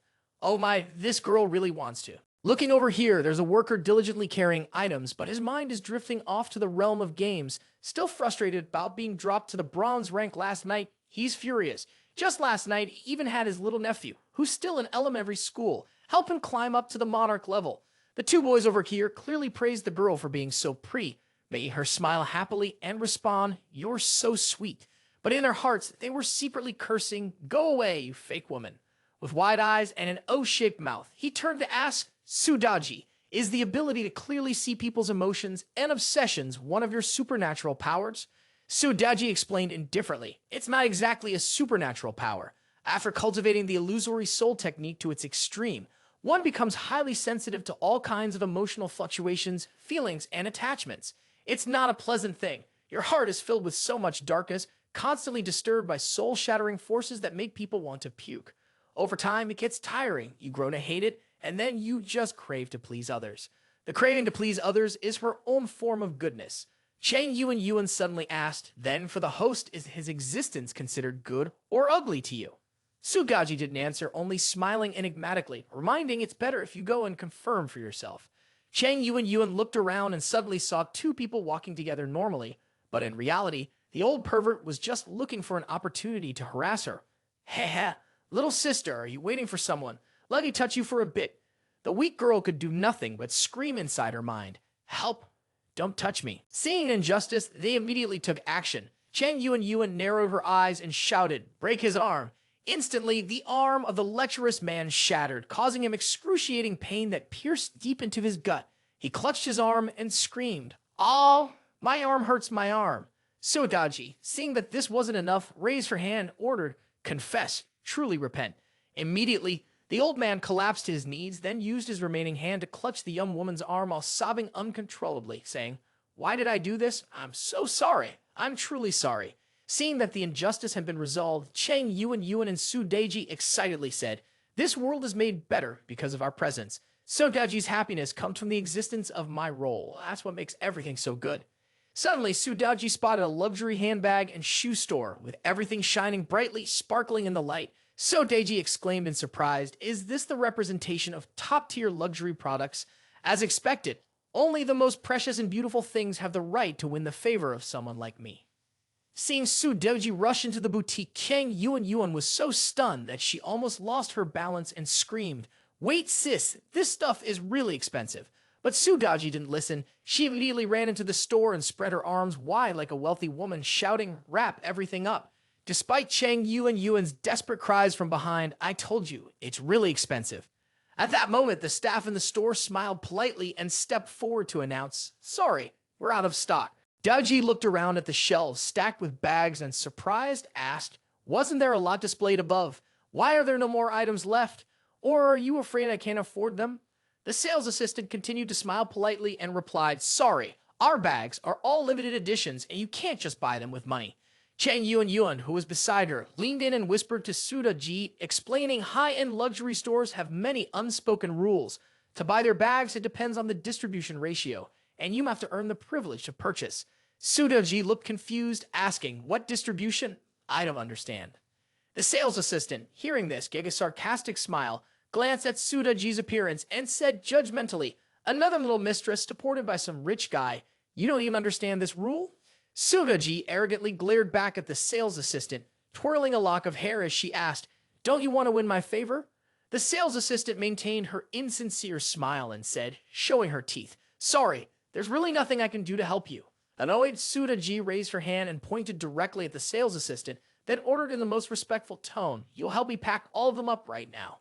The sales assistant, now under control, immediately kneeled and knocked her head onto the floor, respectfully shouting, "Understood, honored guest, I will pack everything for you right away." At this moment, Jiang Qingchen and the Earth Immortal Patriarch, Zhen Yuanzi, also entered the mall. Jiang Qingchen, somewhat worried, muttered to himself, "These two troublesome characters together. I hope they don't do anything strange." Hearing this, Zhen Yuanzi closed his eyes and stroked his beard, pondering deeply before replying, "Don't worry.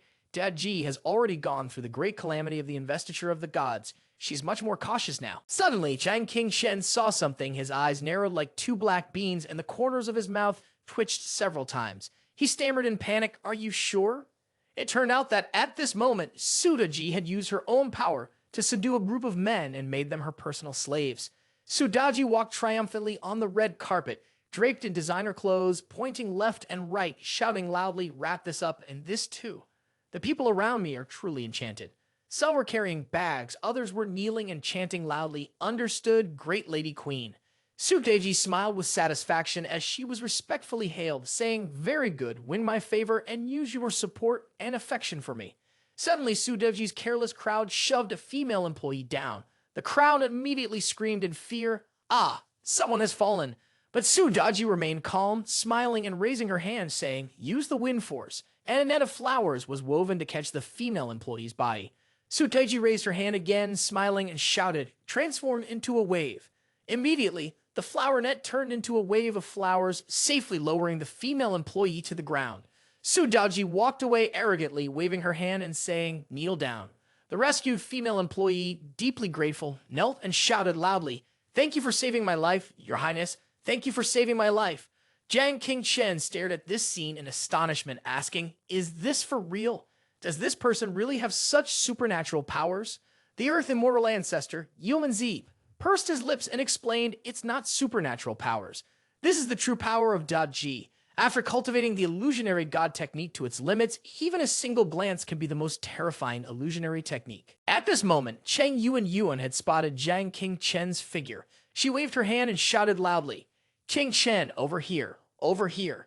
Seeing Cheng Yuan so excited, Su Daji smiled and asked, "Do you like him?" Cheng Yuan was stunned, stammering as she replied, Is it that obvious?"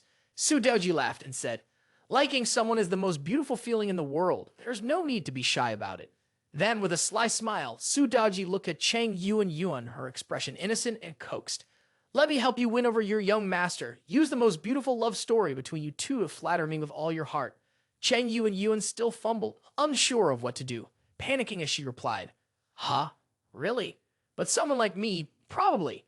At that moment, the sales staff had formed a line in front of Sudaji, giving her professional smiles and saying one after another, "Hello, the total cost for your purchase is 2.5 million, totaling 4.1 million, 3.5 million. Sudaji turned to Jiang Qingchen and ordered, "Swipe the card." Jiang Qingchen was startled and nervously asked, "Me? Why should I?" Sudaji immediately put on an expression of extreme helplessness, looking at Jiang Qingchen with a soft voice. "As my master to flatter me, isn't this something you should do?" Hearing this, the sales staff couldn't help but feel a headache coming on, sweating profusely as they thought, "What kind of humiliating game is this? The master's duty?" Jiang Qingchen was horrified when he heard those words, his face turning red as he jumped up. "Damn it, this top-tier logic can come out of her mouth. I feel a little unconvinced." Cheng Yuan, feeling extremely embarrassed, hurriedly said, "Don't say such embarrassing things. Quickly return my body to me." Sudaji still maintained that affectionate gaze, staring directly at Jiang Qingchen and seductively asked, "Is it possible?" Jiang Qingchen crossed his arms, his face showing clear disdain, his backside dropping as he replied, "No." But just a second later, Sudaji softly said, "Pay up." Jiang Qingchen smiled foolishly, took out his card, and swiped it in an instant. Everything was settled in that brief moment. By the time Qingchen regained his senses, it was already too late. His whole body was covered in cold sweat, and he exclaimed, "Huh." Suddenly, his phone buzzed with a notification. Qingchen, startled, nervously said, "Are you seriously going to confuse me like this?" He thought to himself that once heroic spirits were materialized, it would synchronize with the cultivation host illusory soul technique, and with her, there was no resistance whatsoever. Cheng Yuan smiled brightly, resting her hand on her cheek. "How could you say such a thing? It's just a little fun between a master and servant." Yuanzin looked at her with a displeased expression. Daji didn't, but Cheng Yuan had clearly reached her limit. King Chen's face turned serious as he raised his hand, beginning to chant, "Shared soul." Yuan's eyes lost their spark, her face pale, and she collapsed to the ground. Daji's soul appeared, anxiously asking, "Young master, what are you trying to do?" King Shen glanced at her and said, applying punishment. Yuan's soul nervously gripped the body, saying, "You've used the Hall of Heroic Spirits to imprison my soul. My body can't move, and I can only let you do whatever you want." Yuan was terrified, awkwardly raising her hand to cover her mouth. Does he want this? Sudaji seemed to understand, her face turning bright red as she stammered, "Host, so you have this condition, and it's in public, in front of everyone." Beast. Yuan standing beside her, blushed like a tomato. What was she so excited about? Yuan crouched down, embarrassed. What should I do? I can't resist at all. It seems like I have no choice but to accept it, right? Suddenly, she covered her face and shouted in embarrassment, "Force won't bring true happiness. Don't stop." King Shen sweet-dropped. Although he already knew the personalities of these two were terrible, he couldn't expect their combination to be this absurd. Yonazi, standing nearby, bent forward and said, in her teenage years, Daji was known for her infamous seduction techniques. Compared to being unreasonable, it seems more like she's just acting on her whims. He worded with concern.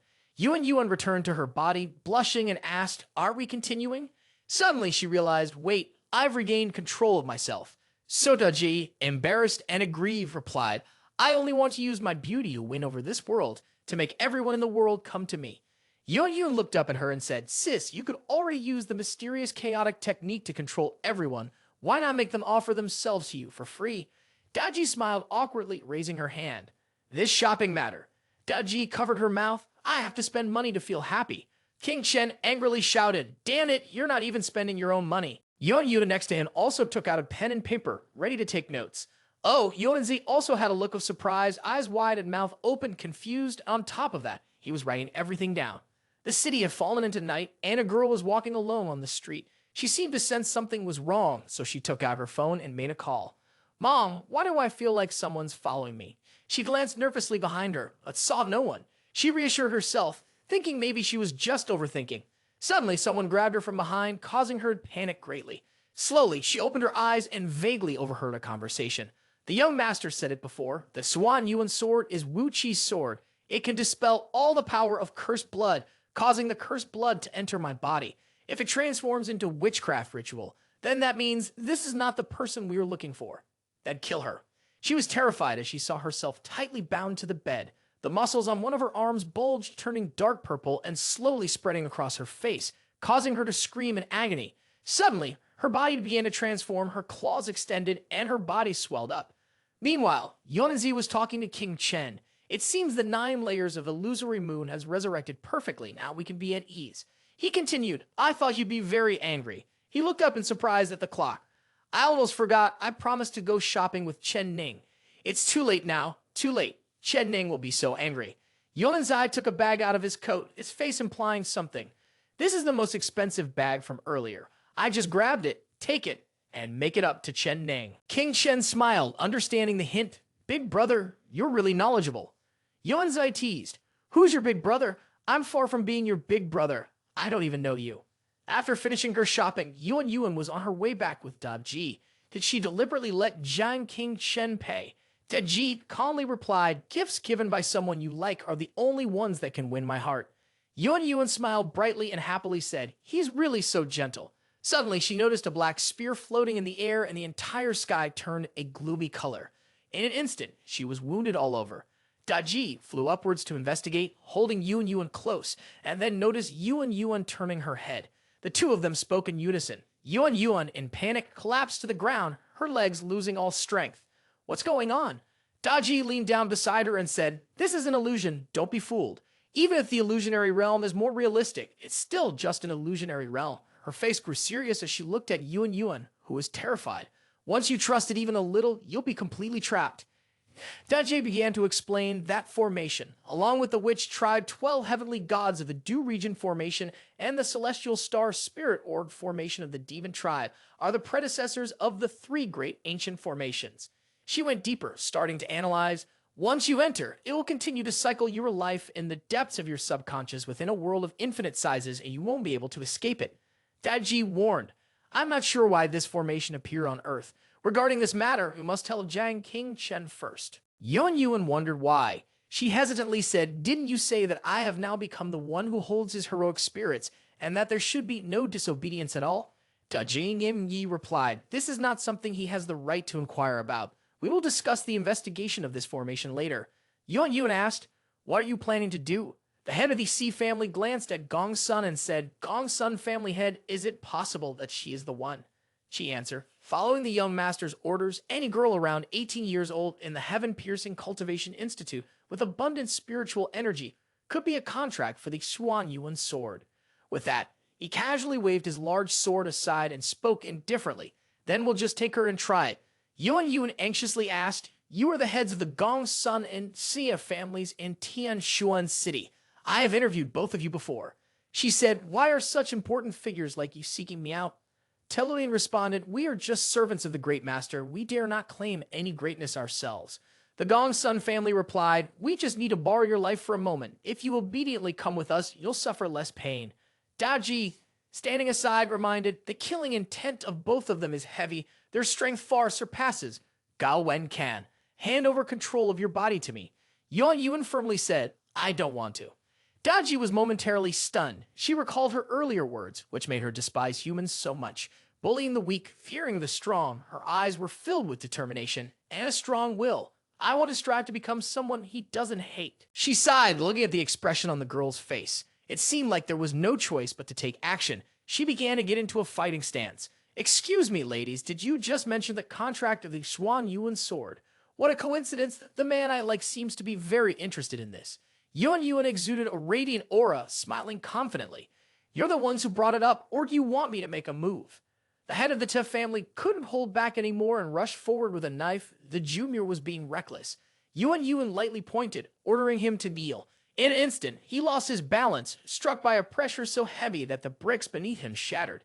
Yuan Yuan continued to issue commands seriously. Into the sky he went. Was he terrified? Before he could think, his body was floating in midair. She then commanded him to fall to the ground, making him crash violently. She laughed disdainfully. The performance was not bad, and he continued to be lifted, his face a picture of sheer terror. Perhaps one more time I might just be impressed. Suddenly, a burst of light rushed towards her, and silken ribbons tightly bound her. Yuan Yuan was pulled up, suspended over a sea of lava. The woman stood above, casting her spell. "Little girl, you're an outsider to the young master, the strongest student of the heaven-piercing Cultivation Institute." Her face was full of murderous intent. It was a pity. It was all over now. Yuan Yuan smiled confidently, exerting pressure on the woman, forcing herself to remain passive, letting others do whatever they pleased with her. Although the woman was elderly, her temper was strangely erratic, and she was somewhat intimidated. What was it that she herself was saying? She laughed loudly, revealing to her, "The one who fell under the illusory soul technique is me." She was horrified when she realized that she was the one who had truly been trapped. Both of them were shocked, dumbfounded. The illusory soul technique was so complex, there were no visible hand seals or incantations. When had the ritual been completed? Daji, standing beside, threatened, "It's just the illusory soul technique. Do you still need to perform the ritual?" Yuan Yuan's eyes lit up and she said in a deep voice, "In that case, please both of you tell me everything you know." The two of them had been knocked unconscious, frothing at the mouth. Daji couldn't help but praise. "Not bad, you did quite well." Yuan Yuan took out her phone and said, "That damn idiot likes C. He's gone mad. We need to notify King Shen immediately." The TV screen displayed the news. In recent days, several young girls have gone missing in Tianshuan City. The Immortal Formation is currently conducting a full investigation. Please stay vigilant and safe. King Shen stood beside her and asked, "Why do you suddenly want to take me out for a walk?" Chen Ning shyly replied, "I'm really worried about you. After the battle with the Gao family, it seems like you become a different person." She said anxiously, "These past few days, you've been hiding in your room training and skipping school. You've also been talking on the phone mysteriously with a girl." He quickly said, "Sorry for making you worry, it's just that I..." He paused, lost in thought. The attack from the witch tribe is getting closer. Right now, I'm at the 4th stage of cultivation soul refining, strong enough to match the experts of Tianshuan City, but still far from being able to contend with the witch tribe. Chen Ning, a little embarrassed, turned her face away and asked, "Is that girl your girlfriend?" He suddenly broke into a sweat, quickly turning around and raising his hand to explain, "It's a rather important matter, and this person is someone you also know." She was quite surprised. "I know her. Who is she?" He hesitated, trying to recall. "Yuan Yuan. It's hard to explain, so how should I put it so you understand? Chang Yuan Yuan came back from the dead, and she has even become a heroic spirit under my command." Chen Ning shyly said, "That's right. I thought there was something different about you today." He immediately clapped his hands joyfully and said, "You've broken through to the 9th level of Kai refining." She pouted, "You silly." He was genuinely happy, tightly clasping his hands. "Your talent is truly extraordinary. Even the Holy Imperial Dong Long Kingdom would admire you if they met you." She humbly responded, "It's all thanks to your cultivation methods and pills. However, the method you gave me feels very familiar." He started rubbing his chin, deep in thought. The Great Master is right. The speed of cultivating immortality is indeed a bit off. And Yuan Zi, who's hovering around, also seems uneasy. Who knows, right? Suddenly, he became serious and said, "But since she started practicing the cultivation method of the Hong Yun Immortal Lord, it fits her as if it were her destiny. I can't help but wonder, could she be the reincarnation of Hong Yun?" The old man seemed a little uneasy. "What nonsense are you thinking? You are the inheritor of a human emperor's legacy. Chang Yuan Yuan is the reincarnation of the Daji Demon Queen. If Chen Ning were truly the reincarnation of Hong Yun, how could that be? Are all the people from Tio Gong being reincarnated into your generation after they die?" He did not dare to turn his head to look him directly in the face. Bowing slightly, he said, "Why didn't you say Liu Zuming is the reincarnation of the ancestor shaman? Why must you insist on gathering the entire Pangu bloodline into one group?" He realized something and said sternly, Let me confirm once more. The Xuan Yuan sword is the Wu demon sword forged by the demon tribe, correct? The old man's expression darkened as he replied, I'll say it again. It's not called the Xuan Yuan sword, nor is it called the Wu demon sword. It's the blood red sword, which junior sister Hong Yun used her life, her crimson tomb's death aura, and her primordial spirit from the immortal clan to forge. No one should ever try to erase her accomplishments. King Shen scratched his head, glancing at the man in front of him. It was truly hopeless. Suddenly, he realized something and quickly shouted, Wait, I warn you, Chen Ning is my wife. If you dare to have any intentions toward her. The old man, annoyed, retorted, Do you think everyone is as perverted as you? Hong Yun and I have a pure brotherly bond. King Shen pressed his angry face closely against the man, which indeed caused Yuan Zi to panic. Damn it, brat, you tricked me. He watched as Chen Ning walked away. So the Hong Yun immortal Taoist is your sister, right? Although he had prepared himself for this, it still felt. Yuan Zi bowed sincerely and apologized. Hit me to deceive you. You can empathize with me, right? I understand if it were me, I'd probably unconsciously avoid the truth too. He frowned and recalled. In that dream of mine, I saw your memories and learned about the Hall of Heroic Spirits, Blood Red Sword, and Primordial True Art. All of them were passed down to humanity by Hong Yun, Immortal Lord. The Primordial True Art is meant to protect the human emperor. You could sense the two of them standing side by side. I now hold the Hall of Heroic Spirits, but I wonder, where is the Blood Red Sword? He glanced toward Chen Ning, implying something was wrong. Both of them seemed to realize it at the same time, shouting loudly, Who's there? Upon hearing this, Chen Ning turned around and saw a head poking out, grinning maliciously. Did I get caught? The man spoke. And you over there, show yourself. One by one they appeared, clearly having met their match. I've hunted countless girls these past few days. You're the only ones who can sense my breath. Chen Ning looked at them with concern. Did you guys have anything to do with the recent disappearances of the girls in Tianshuan City?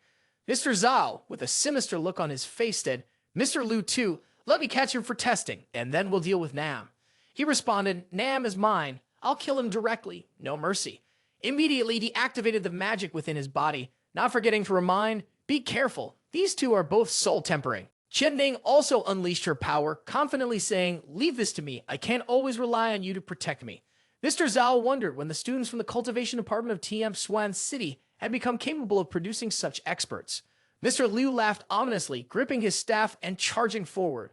What's there to be afraid of? These two youngsters haven't even fully grown their feathers yet. King Shen muttered, the spiritual power is 5 times that of Gao Wen Can. However, he concluded with one sentence as the smoke cleared, revealing that he had stepped 1 foot onto his opponent, still too weak. Dust flew everywhere, obscuring everyone's view. He glanced around and suddenly shouted, Chen Ning, be careful.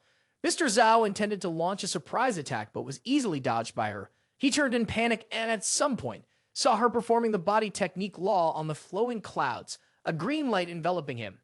Mr. Zhao was left speechless, his mouth agape. She arrogantly turned around, sticking her tongue out mischievously as if to say, Is that how you barely managed to win? However, she moved toward King Chen. How would she handle them? Should she hand them over to the immortal formation? He responded, Before that, I'm more curious about something. Looking at the man lying flat on the ground, he explained, The technique I just used is the signature spell of the Liu family. I am the head of the Liu family in Tianshuan. Liu Di. She was suddenly enlightened. You mean he's the president of the Liu Corporation? King Shen said seriously, Someone at your level couldn't possibly be a kidnapper. What exactly is your goal? Mr. Liu was furious, damn it, and it's here of all places. He bit down hard on something that contained black liquid. Young master, this old man will do whatever it takes for your great cause. They were all shocked when they saw this. Curse blood. The man transformed and screamed. His appearance was grotesque. Jiang King Chen asked in surprise, What's going on? Why is origin blood appearing here? Zhen Yuanzi also voiced his concern. The 5th level of soul tempering is much stronger than Gao Wen Can. The mutated monster immediately leaped up, holding a long blade, preparing to dive toward King Chen. Sensing the danger drawing near, he quickly cast the shrinking spell. King Shen summoned a long sword, enveloped by a powerful aura, and whispered, The client killer's sword, Demon Slayer. Without hesitation, he jumped up and thrust the sword straight into the mutant monster's chest, causing blood to spray everywhere. It immediately began to release drops of black blood, trembling as it spoke. It can't be. Bloodline of the witch tribe. The weak monster fell from the sky to the ground, still unwilling to accept its fate, struggling to say, It is immortal. With that, it crashed hard into the earth, causing the ground to sink and rocks to fly, creating a loud noise. Jang King-shen slowly descended to the ground next to the creature. He said in a deep voice, "From what I know, there is cursed blood in Tianshuan City, and it can command the Great Master, who is the only one of his kind." King Shen asked suspiciously, "The young master you're referring to is Lai Tian Yan, right?" The monster gritted its teeth, refusing to answer his question. King Shen didn't give up and continued to press. "What about the recent disappearances of young girls? Did Lai Tian Yan order you to do something? Where are those girls now? What exactly does Lai Tian Yan want?" The monster growled. "The sinner, humans are preventing the young master from saving humanity." It spat out a large mouthful of blood, leaving behind its final words with its last breath. "All are sinners." King Shin looked at the monster lying motionless in the pool of blood and gently asked, "Did the cursed blood curse backfire and take your life?" Mr. Zhao, seeing his teammate die a tragic death, turned pale and tried to break free from the encirclement. King Shen reminded him, "Don't waste your effort," he warned. "This technique is ancient immortality magic. You have no chance of biting into the cursed blood." Mr. Zhao shuddered with anger as he heard King Chen's words. "I don't know what excuse Lai Tian Yan used to deceive you all, but you've seen it yourself. Cursed blood doesn't grant immortality to humans." He stepped closer to him, speaking coldly as he moved. Drinking it down is equivalent to suicide. King Chen reached out a hand, softly advising, "If you're being threatened by Lai Tian Yan, tell me their purpose. In exchange, I will ensure your safety." Mr. Zhao did not answer him. Instead, he only gave a sinister smile, his face becoming frightening. King Shen noticed that something was wrong and immediately shouted for everyone to back off. He wanted to explode his danshin. At that moment, Mr. Zhao's eyes turned bloodshot, and he went mad, shouting loudly, "Do not underestimate our determination."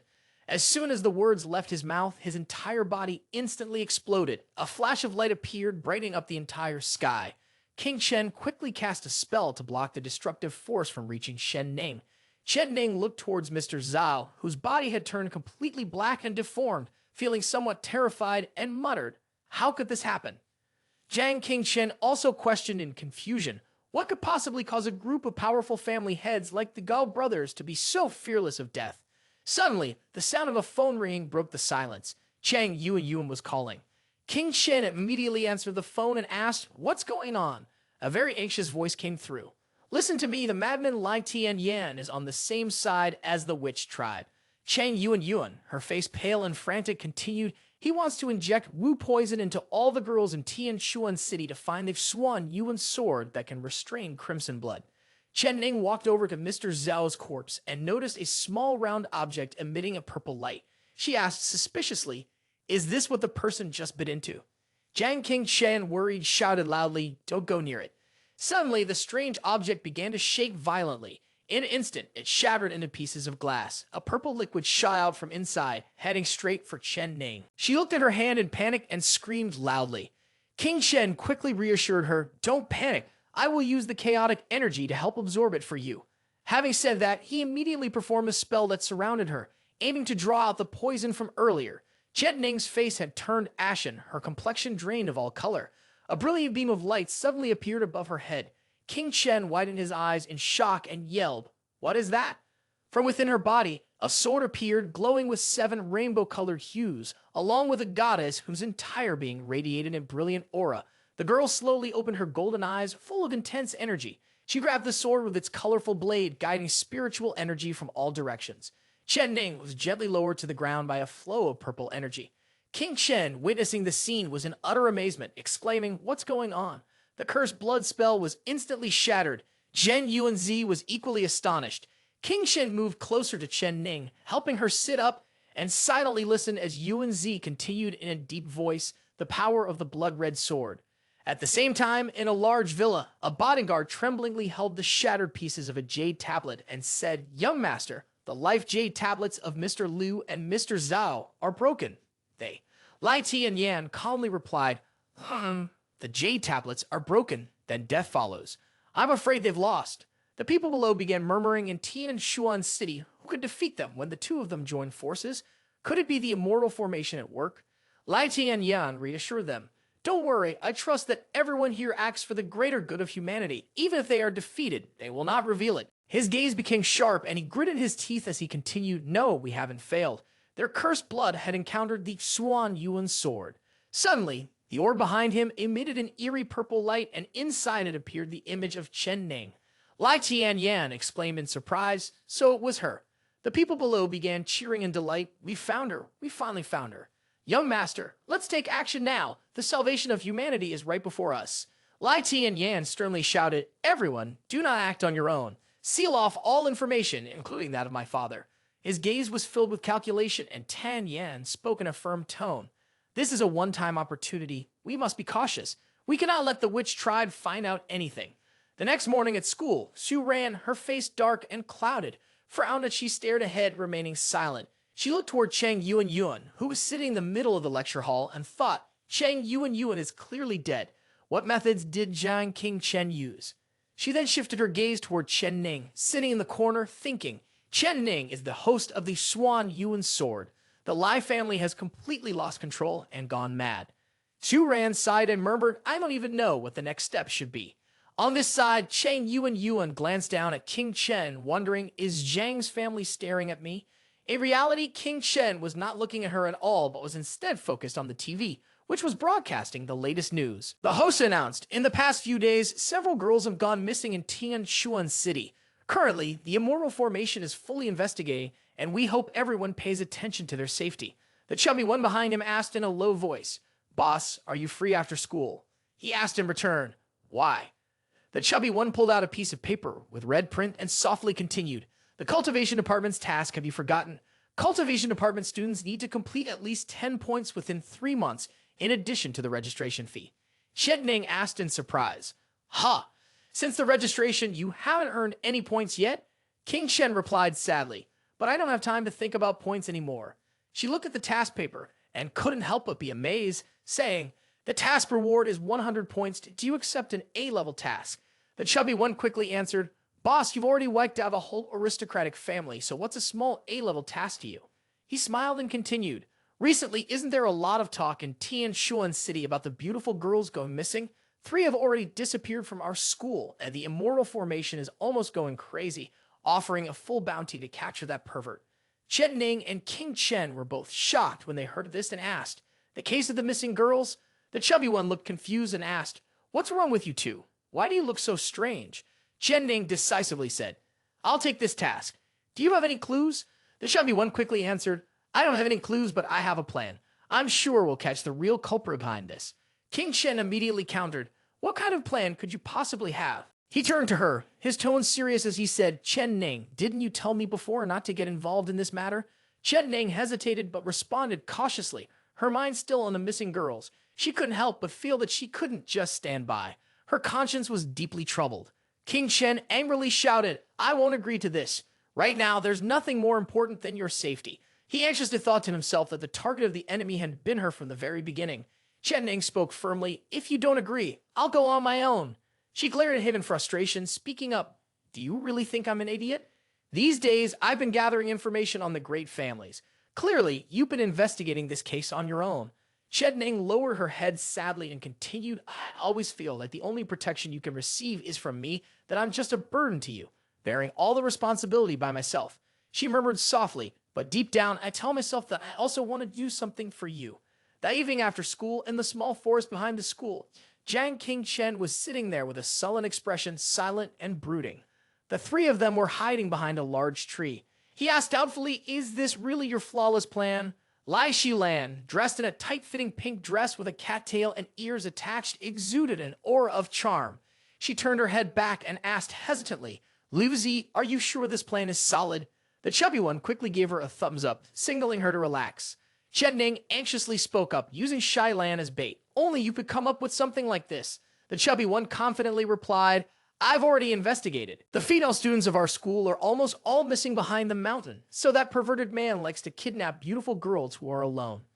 He smiled slyly and said, Lai Shilan is so beautiful, and she dresses so provocatively. If that pervert sees her, how could he possibly control himself? King Chen, upon hearing this, held his head in exasperation and said, I was wrong. Why did I ever expect anything from your IQ? Chen Yuan sighed, A plan as foolish as this, only an idiot would fall for it. The chubby one shouted loudly, No one invited you here anyway. Chen Yuan pretended to act coquettish, Who cares about your intelligence? I'm just worried that King Chen might be in danger. Qing Chen, if there's really a pervert later, you have to protect me. Chen Ning yelled angrily. Qing Chen, where are your hands? King Chen, flustered, tried to explain, I didn't do anything. She was the one who came on to me. Lai Shilan, upon hearing this, muttered to herself, and she says she initiated? Ridiculous. She asked loudly, what exactly are you all talking about? Chang Yuan quietly said, you clearly know it's dangerous here, yet you're still messing around with them. King Chen replied, trust me, just keep up with this act, and there will be a surprise. Suddenly, the chubby one gestured for silence. Shh, stay quiet, there's movement. From a distance, a man was approaching Shi Lan. The chubby one chuckled softly. Great, looks like an idiot really fell for it. Shi Lan, panicked, asked, is he really the culprit? A man with messy hair wearing only a long coat, his eyes glowing red, growled, classmate. She trembled and replied, oh, is there something wrong? King Shen cautiously said, that's not right. This person hasn't let you finish your sentence. He had torn open his coat, laughing loudly as he said, look, is what you see below big enough? Lei Tianlan, upon seeing that object, was extremely scared, her face turning bright red as she screamed, ah, pervert. Chen Ning and Chang Yuan, who also accidentally witnessed the scene, panicked and screamed loudly. Lai Tianlan tried to run away, but unfortunately tripped on a stone on the path.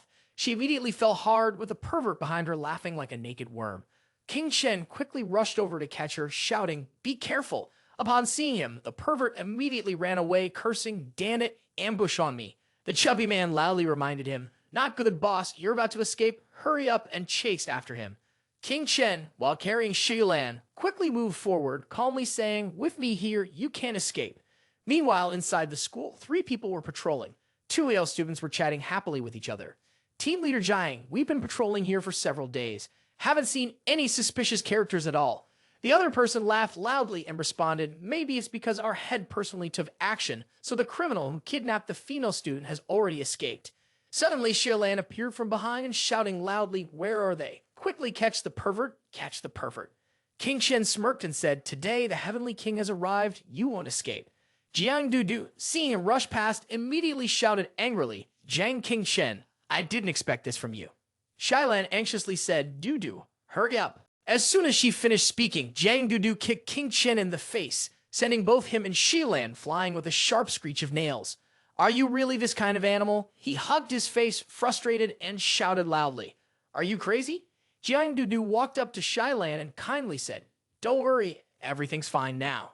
Shilan panicked and spoke up, it's not him, senior. You hit the wrong person, the real criminal is about to get away.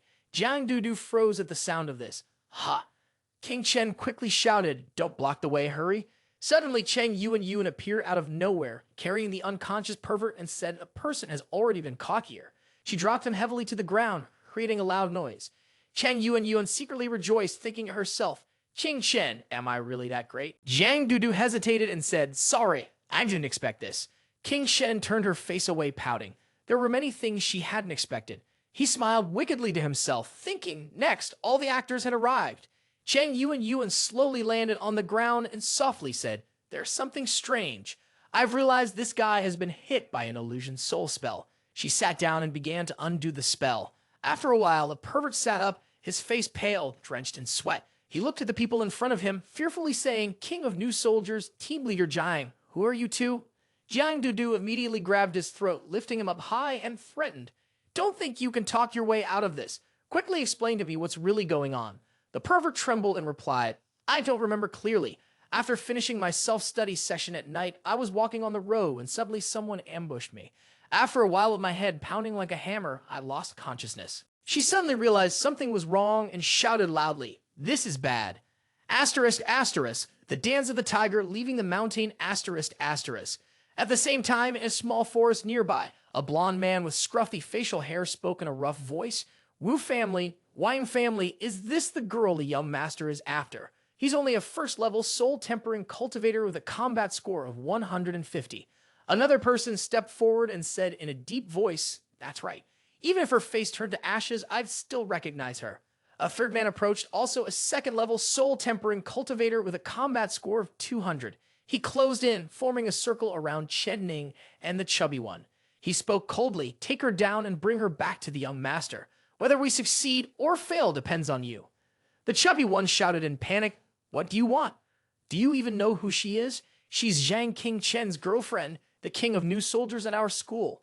The second level soul-tempering cultivator sneered Zhang King Chen, that young alchemist who wiped out the Gao family.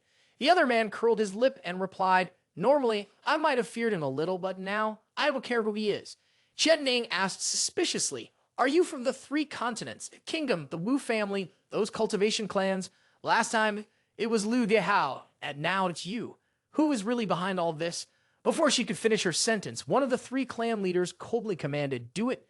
Chen Ning clenched her fists tightly, silently steeling herself. Asterisk, don't be afraid, don't panic. Everything is unfolding according to King Chen's plan. I just have to play my role well, asterisk. Around her, a red surge of power began to rise and swirl. Chen Ning told herself firmly, asterisk, I will definitely capture them here and uncover the truth, asterisk. The homeowner exclaimed in surprise, "It's soul tempering level 1. The person at soul tempering level 4 was equally astonished and said, "It's not just a normal soul tempering level 1. Chen Ning's whole body began to levitate, a brilliant beam of light enveloping her. The other person, stunned, shouted, "This little girl's magic is quite unusual." In the middle of the forest, a fiery whirlwind suddenly ignited in the night. It caught the attention of Zhang King Chen's group. Jiang Dudu looked towards that direction in shock and said, "Chen Ning is fighting them." Zhang King Chen, his face pensive, thought to himself as expected. Suddenly, the chubby one rushed in, panting heavily, and announced to everyone, "Not good. 3 people came just now saying they were from the head of the Lai family, something about summoning a wealthy clan. They're all strong men at the soul refining stage." Jiang Dudu rushed to grab the chubby one, anxiously asking, "Where is Chen Ning? Where is she?" It seemed the chubby one was a little flustered by her reaction and stammered as he quickly answered, "Chen Ning defeated the 3 by herself. They panicked and ran off, and she immediately chased after them." Jiang Dudu repeated his words in disbelief. Then, as if realizing something, she gasped in horror and shouted, "Chen Ning has fallen into their trap.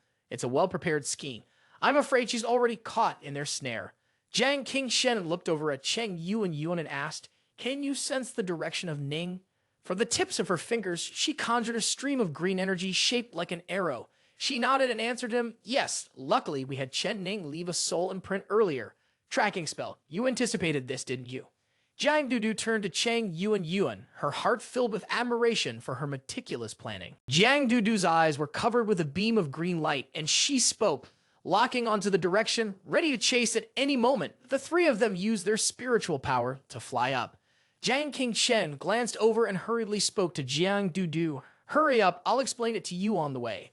The most pitiful was still the chubby young man who stood there in a daze. He was internally shouting in frustration, "Hey, hey, hey, why are you leaving me behind? I'm also afraid of being kidnapped by some pervert." From afar, 4 sources of spiritual energy were faintly visible, flying ahead. Jiang Dudu spoke, "We've caught up. They don't seem to realize that we're following them yet." Jiang Dudu's face darkened, and she said, daring to focus on Chen Ning, "They're just a few soul-tempering stage novices. I could handle them in the blink of an eye." The spiritual energy within her seemed to continuously leak out due to her anger. Seeing her act this way, he placed a hand on her shoulder and reminded her, "Don't make a move carelessly. We need to maintain a safe distance while chasing." Jiang Dudu was full of question marks in her head. She voiced the confusion that had been bothering her. What exactly is going on? Why don't I understand anything? It's the same with the small stuff, and even with you. It feels like you guys have been secretly hiding something from me, haven't you? Jiang King Chen's face was solemn, and he answered her, "This is related to the case of the missing schoolgirl. I originally planned to investigate it myself, but unexpectedly, Liu Ziming made a careless move and unintentionally exposed the real culprit." Cheng Yuan, with her arms crossed, flew up and continued, "The pervert is obviously the enemy. This is just too coincidental." Jiang King Chen turned his head, asked, "What do you mean by that?" Cheng Yuan lowered her head, her face darkened, muttering in reply, "You were the one who said not to trust anyone at all." Then she adjusted her expression slightly, lifted her head, and returned to her usual cold demeanor. "In my opinion, if the other side wants to take Chen Ning, that we should just let them have their way. Let's turn those people into pawns, leading us straight to Lai Tian Yan's lunar grove." Afterward, Jiang King Chen swiftly responded, neatly capturing them in one fell swoop. Jiang Dudu, hearing this, angrily turned and scolded, "You bastard, you were using Chen Ning as bait. That's too dangerous." Jiang King Chen frowned slightly, his voice turning stern as he replied, "What she wants isn't to always live under our protection. I have to trust her." He continued, the witch tribe is more cautious than we imagined. That's why I sent Cheng Yuan to investigate all the traces left at the crime scene. As I expected, the magical traces left by the criminals come from various immortal cultivation families in Tianchuan City. Moreover, they were all masters at the soul refining stage or higher, personally making their move. But none of them were from the Lai family. I suspect that if the Swan Yuan's sword hasn't revealed itself yet, neither he nor the Lai family will make an appearance. Moreover, those Lai family members wouldn't personally send anyone. It would be Lai Tian Yan quietly handling everything. Jiang Qingchen's gaze became thoughtful. Once this matter is exposed, there's a high chance that the Lai family will wash their hands of the whole situation and continue serving the witch tribe. Jiang Dudu, enraged, said, "What a bunch of vile, despicable people." Although he agreed with her comments about those people, if he thought about it differently, their cowardice was actually something good for them. Jiang Qingchen calmly shared his thoughts with Jiang Dudu. In my opinion, on the contrary, we could also take advantage of this point. Without the help of the witch tribe and the Lai family, the great families under Lai Tian Yan's command would basically have no fear. "We've arrived," Cheng Yuan said. Ahead of them was what looked like an abandoned factory with no signs of people or any lights from electric lamps. As they got closer, Cheng Yuan's pupils lit up with a greenish glow of spiritual power. She reminded the two, "Be careful, my illusionary soul technique senses numerous strong breaths in the factory. Apart from the head of the family and the great families, Lai Tian Yan is likely here as well." Jiang Qingchen replied, "That's what I was about to say. Sister Jiang, has Cheng Yuan prepared everything?" "The real battle begins now," Jiang Qingchen said. Suddenly, amidst the silence of the factory, there were curses echoing through the air. "Damn it, are the students of the Heaven-Piercing Cultivation Institute really this strong this time?" A man with gray hair, clutching his wound, sneered and said, "No matter how strong she is now that she's here, even if she grows wings, she won't be able to escape." A man with long hair stepped forward, its voice growing louder. "Everyone, we've completed Young Master's mission. That bitch Shen Ning is here." Suddenly, a powerful surge of spiritual energy appeared from the outside. In the blink of an eye, Chen Ning arrived, bringing with her a gust of wind. Before her stood a group of people, and the long-haired man among them arrogantly stepped forward and said, "You can't escape." Behind Lai Tian Yan, with a smiling face, he slowly walked out and spoke. "The three patriarchs, you have done well. This 1,000-year achievement is thanks to you, took the first step." Lai Tian Yan put his hands in his pockets and said smugly, "Wait until I become the Holy Imperial Extermination Witch Tribe, and the eternal heroes of humanity will be forever recorded in history." Chen Ning was horrified, as if she had seen something terribly frightening before her. "That's right. In front of you are the pitiful ones who have been experimented on by these ruthless, inhuman monsters. They move like automatons, screaming crazily." Seeing this scene made Chen Ning's heart sink. She stammered, "Is this real?" The man with the fake hair and a sinister face said, "Don't rush. Next will be your turn." Chen Ning walked over to a person with long blonde hair and a body like a desiccated corpse. She touched her hand, her voice trembling as she said, "Senior is she. How did you end up like this?" A she, her face distorted, whispered and tried to scream out a warning. "Run, Chen Ning. They are all madmen." Chen Ning, with tears welling in her eyes, tried to comfort her. "It's okay, I came here to save you. It'll be fine, I promise."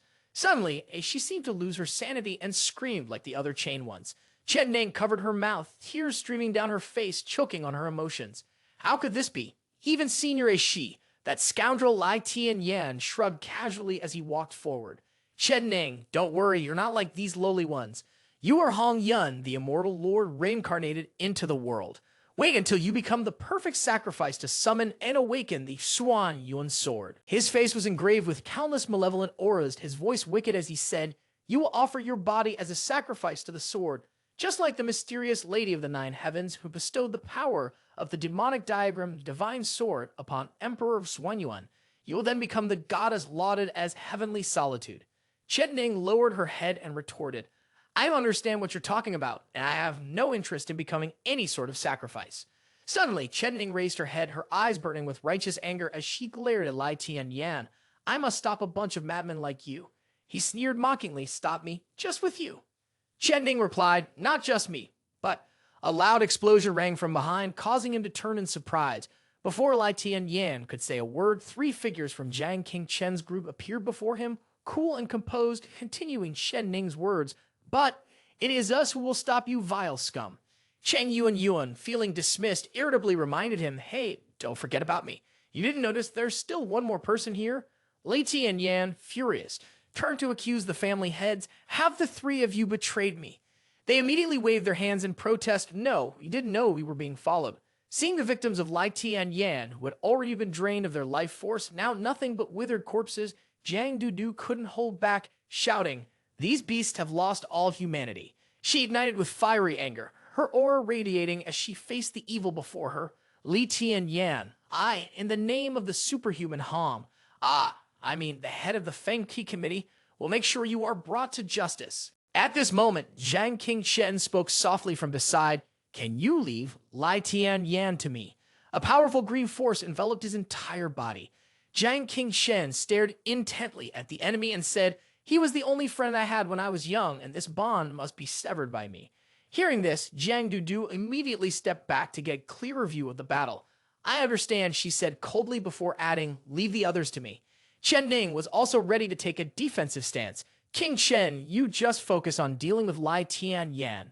At this moment, Cheng Yuan began gathering energy, the green light forming into a soul illusion technique, sealing the illusory formation. A barrier immediately enveloped the entire space. From now on, no one would be able to leave. Lei Tianyan's face darkened, his body trembling with rage. He gritted his teeth and spoke to Shang Qingshen. It's always you've always.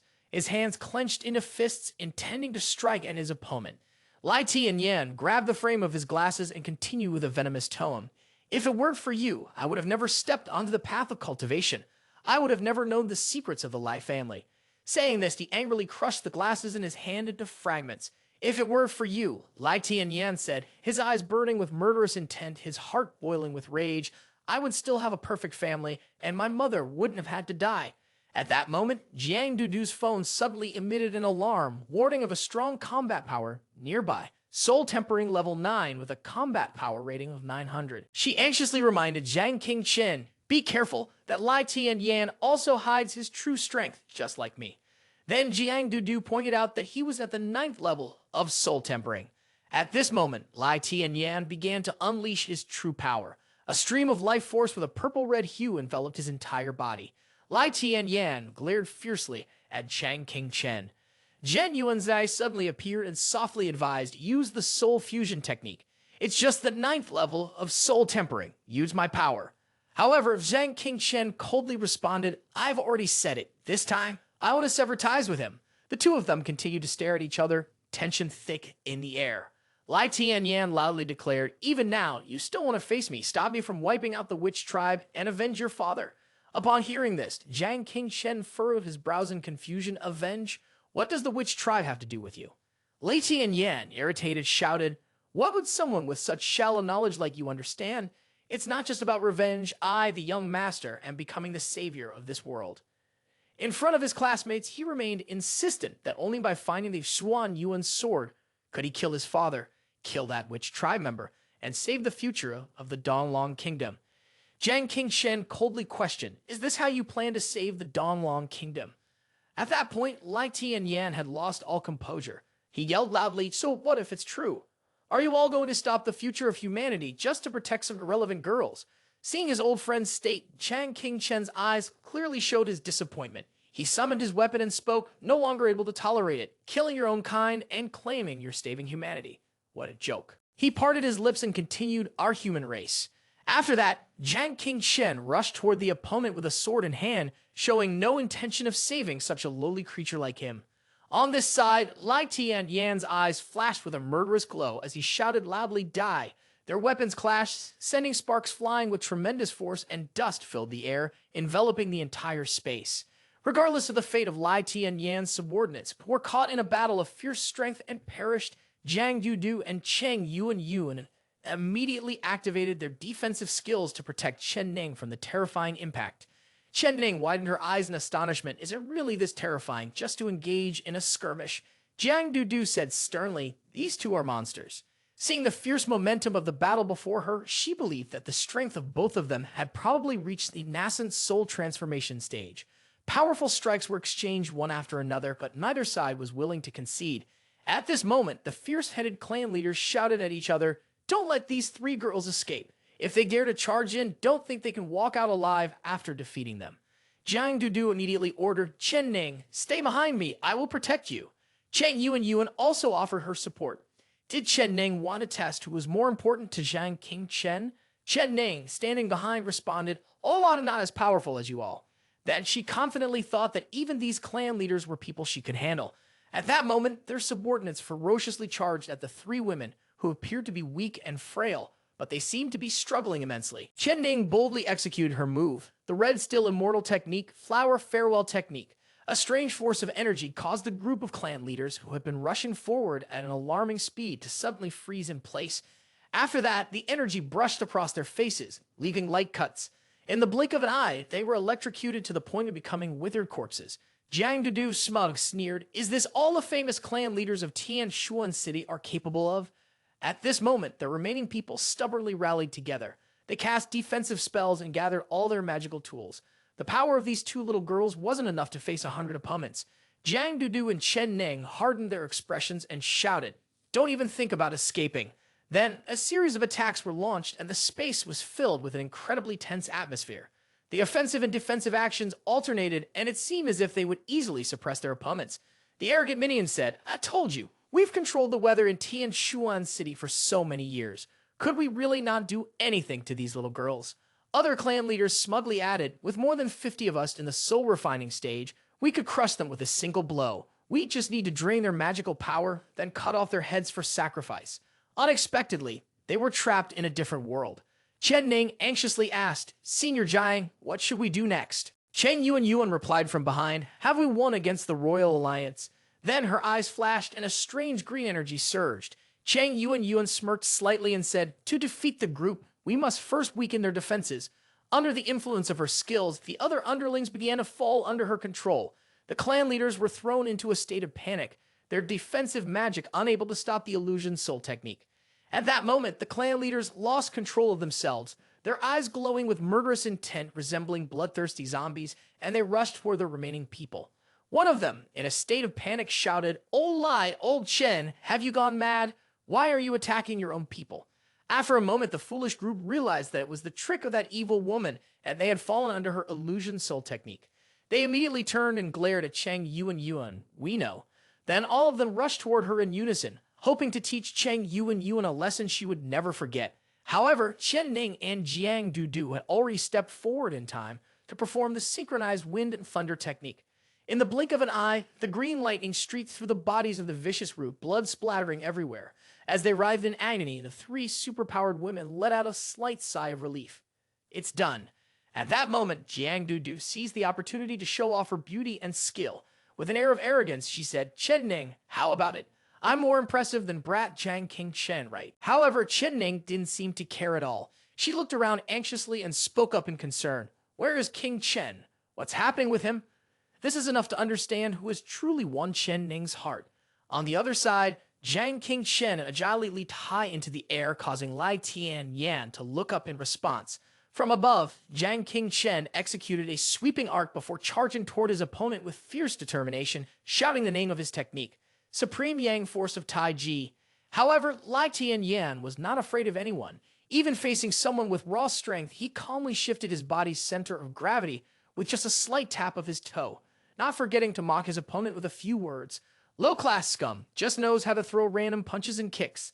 After that, Lai Tianyan soared into the air and launched a perfectly executed attack. With arrogance, he added, "True heirs of prestigious families, even in life and death moments, must maintain grace."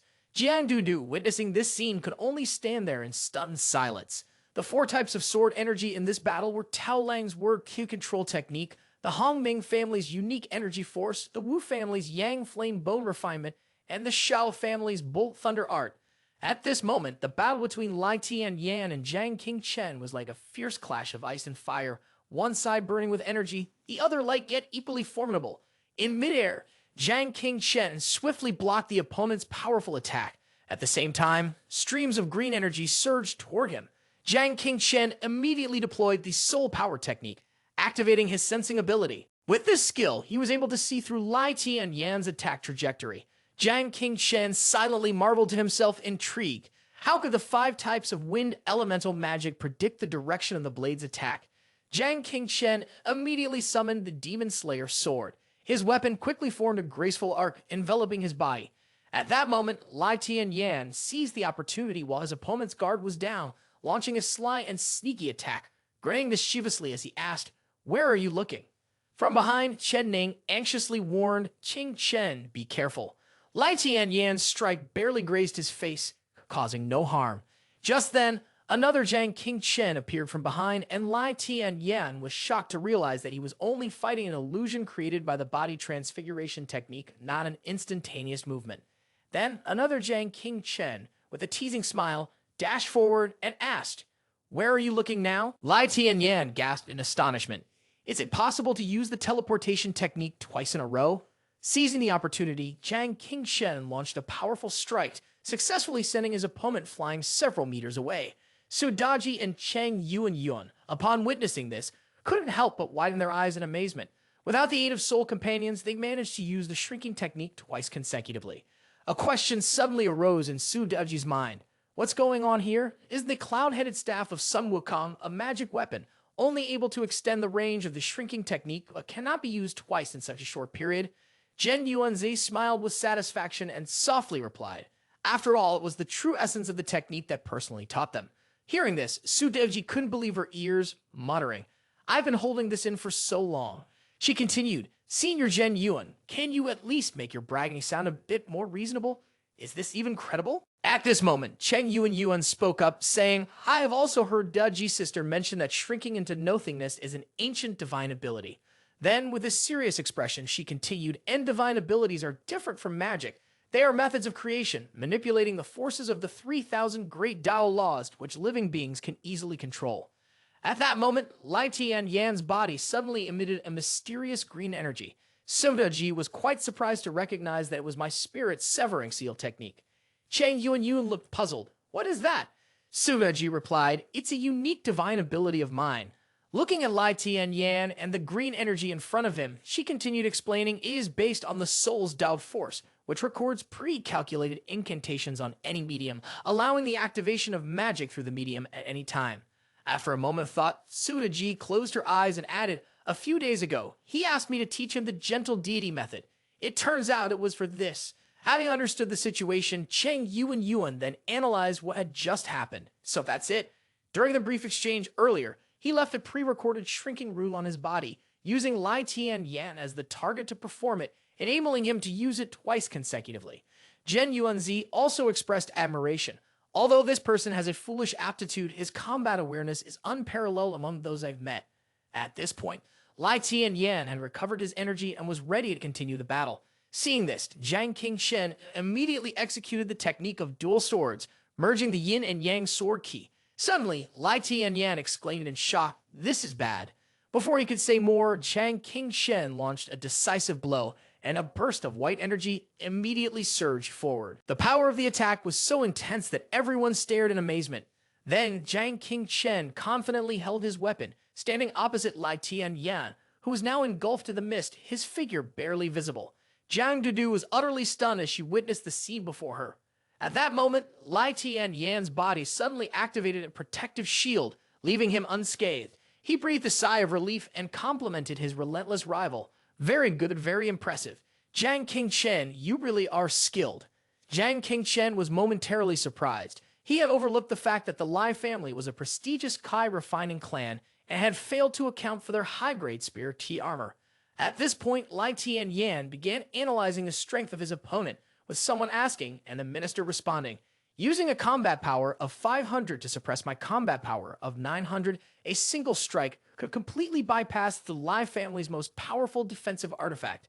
However, with a slight raise of the powerful leaf in his hand, Lai Tianyan continued, "I will not give you another chance to close the distance." With that, he proceeded to merge his energy, his body now riddled with holes like a honeycomb. Yet, Jiang Qingshen calmly responded, "No need to be cautious, you have already lost." Lai Tianyan could not believe his ears. "What?" At this moment, Jiang Qingshen spoke sternly. "Liu Nian Academy. The school will teach students the strongest wind element magic, which is the very technique you use to manipulate the direction of the sword energy." His finger immediately summoned the energy radiating with a jade-like glow. At that moment, the entire space was enveloped in a preset trap. Jiang Qingshen casually said, "Mastering this magic to its utmost limits is not something you alone can achieve. Then Jiang Qingchen turned to give instructions. Jiang Dudu, protect Chen Ning well. Witnessing the scene before her, Jiang Dudu was utterly astonished. This was the fourfold synchronization. Without hesitation, she turned and grabbed Shen Ning, pulling him away. Quick, fall back. This brat is about to launch a nuclear projectile, she shouted. Chang Yuan had already recognized the danger and didn't need any further explanation. The group of tough-looking men in black suits also began shouting at each other to run. At this moment, Jiang Qingchen quietly said, excluding the wind element's lingering years, the closest to the purest wood element magic to ignite the fire element's inferno to fill the wind path, and finally relying on the most advanced metal law to trigger the highest level law, one blow to detonate. Then, with a bitter tone, he added, this is the poison light technique. I did it for you. As soon as the words left his mouth, a fiery vortex immediately appeared, sweeping everything around it. Stunned by the overwhelming power, everyone gazed up in awe, watching Jiang Qingchen. Jiang Dudu widened her eyes and exclaimed, synchronized, such terrifying power. Chang Yuan, standing behind her, spoke up. Normally, the fourfold synchronization wouldn't be this devastating. But don't forget, Jiang Qingchen's mastery of magic far surpasses everyone else. Jiang Dudu thought that this strike would likely reduce anything below the nascent soul transformation stage to dust. The heads of the family members at that moment were in utter disbelief, muttering, alive, we're still alive. One of the bodyguards, looking concerned, asked, what about the young master? How is the young master? At this point, the entire area was engulfed in flames. Jiang Qingchen stared wide-eyed at his mortal enemy. At that moment, Lai Tianyan erupted with energy, his body growing two enormous wings, a murderous aura hanging in the air as he glared down at Jiang Qingchen. Faced with that incredibly powerful stream of energy, he murmured, so, in the end, I must finally reveal my trump card.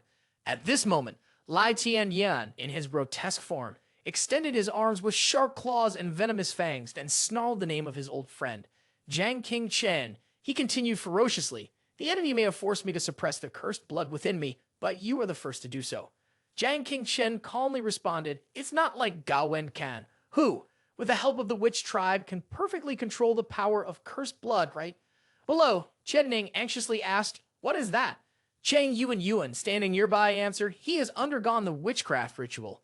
The lackeys below arrogantly shouted, young master has unlocked the immortality of his body. Jiang Qingchen is definitely done for. Young master, kill those bastards who are standing in our way.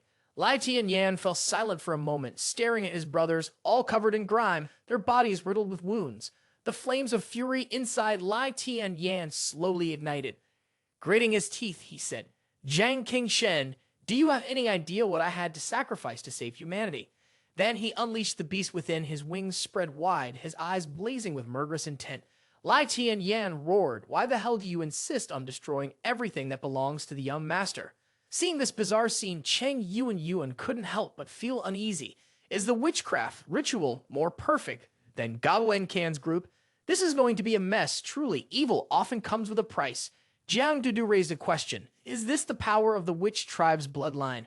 Lai Tianyan now, even if the four Grand Masters descend, might not be able to defeat him. Looking up at the tense scene before her, Jiang Dudu suddenly had an idea. If that's the case, then I'll use Dragon Fire Thunder to block my spell. Hearing this, Jiang Qingchen raised his voice, saying, I already said, this is a duel between me and Lai Tianyan. I'm tired of relying on others' strength. Jiang Qingchen suddenly remembered when the news broadcast announced an important report in his past life. The editor, with a serious tone, said, Li Tianyan, the young master of the Lai family, in an attempt to seize power, took a desperate action against his father, Lai Tianyuan, and was ultimately killed by the Lai family. The incident is still under detailed investigation. As the students followed the news, they were all shocked and could not help but chatter among themselves. Lay the head dead? How could this be? That kind and gentle student, how could he have known the person, known the face, but not the heart? Jiang Qingchen was speechless with astonishment. Tianyan, how could he? Suddenly, a massive bolt of lightning struck the school, creating an earth-shattering sound. The sky was covered with dark gray clouds, and everyone was in a panic. What was that sound? What is going on? Jiang Qingchen trembled, his gaze shifting toward the city, where he saw a monstrous, dark, and menacing creature stepping forward, causing the ground to tremble with each step. The students in a panic shouted to each other, everyone run. The witch tribe is attacking. Then flames spread from the distance, quickly engulfing the entire area. Recalling those events, Jiang Qingchen thought to himself, so that's what happened? Everything is connected. In his past life, Lai Tian had betrayed him, and the witch tribe attacked when Lai Tian was killed. Back to the present, Zhang Qingchen was in a complete mess. The witch tribe, whose plan had been exposed, was forced to personally appear at the school to find Chen Ning. He continued with a serious expression, analyzing, "This also means that when the witch tribe strikes, it is not a certainty, but rather, by blocking Lai Tian here, we might have a chance to seize the initiative." After thinking for a moment, Zhang Qingchen quietly said, "Stop, your plan has been doomed to failure from the start." Then he took the initiative to propose an alliance with us to eliminate the witch tribe with the help of the immortal formation, which was his only chance of survival. Lai Tian, surprised, asked, "Chance?" At that moment, his face had completely turned dark, with two sharp horns growing from his head. Hoki Lai Tian shouted loudly, "I have tasted honey and endured hardship, bowed my head before the witch tribe for more than 10 years, and finally gained the witch tribe's power to surpass all others. I even found the Xuan Yuan Sword's contract. He originally thought that next, once I could conquer my father, force the witch tribe to reveal themselves and join forces with the top experts of Tian Xuan to surround their lair, I would become the hero of Tian Xuan City." Then Lai Tian, full of momentum, shouted, "After killing all of you and destroying all the evidence, everything will proceed according to my plan. This is the opportunity for this young master." Seeing his childish behavior, Zhang Qingchen, while gathering energy, sighed in disappointment, saying, "You've completely turned into a madman." Then he summoned two knives. There was no point in talking further. Since everyone was an immortal cultivator who weren't on the same path, the only thing left was to rely on the life and death immortal decision to determine right from wrong. At this moment, a coxcomb hairstyle gently said, "Vice General of the Department of Apology, please look over there." Si Ying, the Deputy Director of the Immortal Formation, 9th rank in Soul Tempering, immediately looked to the direction from which a strong force was emanating. Si Ying broke into a cold sweat, his eyes widening in shock at the scene before him. Could it be? The chill of this breath was something he had never encountered before. Immediately, the members of Immortal Formation rushed to the scene. They loudly instructed each other, "The highest state of the first-class Immortal Formation is the fastest speed. Follow me to the scene." Seeing the strange movement, Zhang Qingchen and Lai Tian paused their fight and simultaneously turned to examine. At that moment, Si Ying and his colleagues were looking in the direction of Lai Tian. He exclaimed in surprise, "Immortal Formation." Just a glance, and Si Ying has already identified this monster as from the witch tribe. Upon seeing the arrival of Immortal Formation, Chen Ning let out a sigh of relief. "It's the Vice General of the Department of Apology. I heard that Xi Headquarters is the strongest soul-tempering master of Tian Xua, only one step behind the 4 Grand Masters of Nascent Soul Transformation. We have a chance to win now." Looking over at the familiar students, Si Ying gently said, "Is it you? Quickly retreat. This is not a level that students can handle." However, Zhang Qingchen took the initiative to remind him, "Vice General of the Department of Apology, don't be impulsive. You all should leave here immediately and report to the main headquarters as quickly as possible." Despite this, Si Ying merely sneered and replied, "Is it only the youth who underestimate me?" Then he raised his hand to arrange the position of the Immortal Formation, setting up the formation. At this moment, Lai Tian gritted his teeth and threatened, "I advise you to listen to Zhang Qingchen's advice and leave immediately." However, Immortal Formation was still eager to carry out the mission of eliminating evil and suppressing violence. The witch tribe monsters were indeed quite loquacious. One of them raised his voice to flex lightly. "Our team consists of strong men of soul tempering level 5, having survived countless life and death battles." Zhang Qingchen saw that Immortal Formation was underestimating the enemy and quickly reminded them, "Foolish, don't give them too much time." Tan Yan, enraged, snapped his fingers. Like the effect of Thanos, the heads of several elite members immediately exploded, with blood splattering everywhere. In an instant, Lai Tian was able to easily defeat several of them. He cried out in shock, "Third Elder, Fifth Elder." However, Zhang Qingchen interrupted it with a cold expression. Then he sternly instructed his subordinates to run away. "Don't you understand? Never have I seen a team as stubborn as this one, thinking that a weed by the roadside is a blooming flower." Witnessing his comrades' heads explode in an instant, Immortal Formation loudly called, "Third Elder, Fifth Elder, you too." The coxcomb hairstyle member angrily shouted, "Let's charge together." A white-haired man swiftly executed his move, Golden Chi Artifact, Breaker of Army's Spear. His weapon emitted a sharp golden-orange energy. The crew member with a buzzcut immediately followed suit. Wood Element Artifact, King Swan Whip. His specialty was 6 chains. The scholarly white-haired man was no less impressive, saying, "Water Element Artifact, Bang Lang Whip, with his weapon carrying a powerful blue energy. The cockscomb hairstyle member, though seemingly foolish, did possess some real strength. He immediately used his fire elemental artifact technique, Betel Leaf Ornament. Finally, the silver-haired member raised his spear high, shouting loudly, Earth Element Artifact, 2-9 banner. At the same time, the 5 energies representing metal, wood, water, fire, and earth all rushed toward Lai Tian Yan. At that moment, he clenched his fists in anger, and the dark force quickly spread out from him. Lai Tian Yan shouted in fury, "Damn it, stop causing trouble." Below, Chen Ning was utterly shocked by the scene, unable to contain himself as he exclaimed. The Black Thunderbolt, Cheng Yuan, also widened his eyes in astonishment. Within the storm was the mixed innate power of the witch tribe, bringing the effect of the cursed blood to its peak. Lai Tian Yan's talent was truly formidable. At the same time, Lai Tian Yan's strike quickly aimed at the cockscomb hairstyle. Before he could even react, he was pummeled. The other members of the Immortal Formation also found themselves in a similar predicament. In the blink of an eye, Lai Tian Yan had gained control over the entire group of elites. Witnessing his teammates' sacrifice, Xi Ying was struck to his core. Jiang Qingchen calmly blocked his path and said, after the thunder technique merges with the witch tribe's spatial energy, use all of your magical power to shift and redirect the Dao body. However, overwhelmed with grief and anger from the loss of his comrades, Xi Ying shoved Jiang Qingchen aside and shouted, "Move, don't block me." At that moment, a fiery-haired man charged forward aggressively. "I'll kill him. I'll definitely kill the monster. If not, all my brothers who've died will be in vain."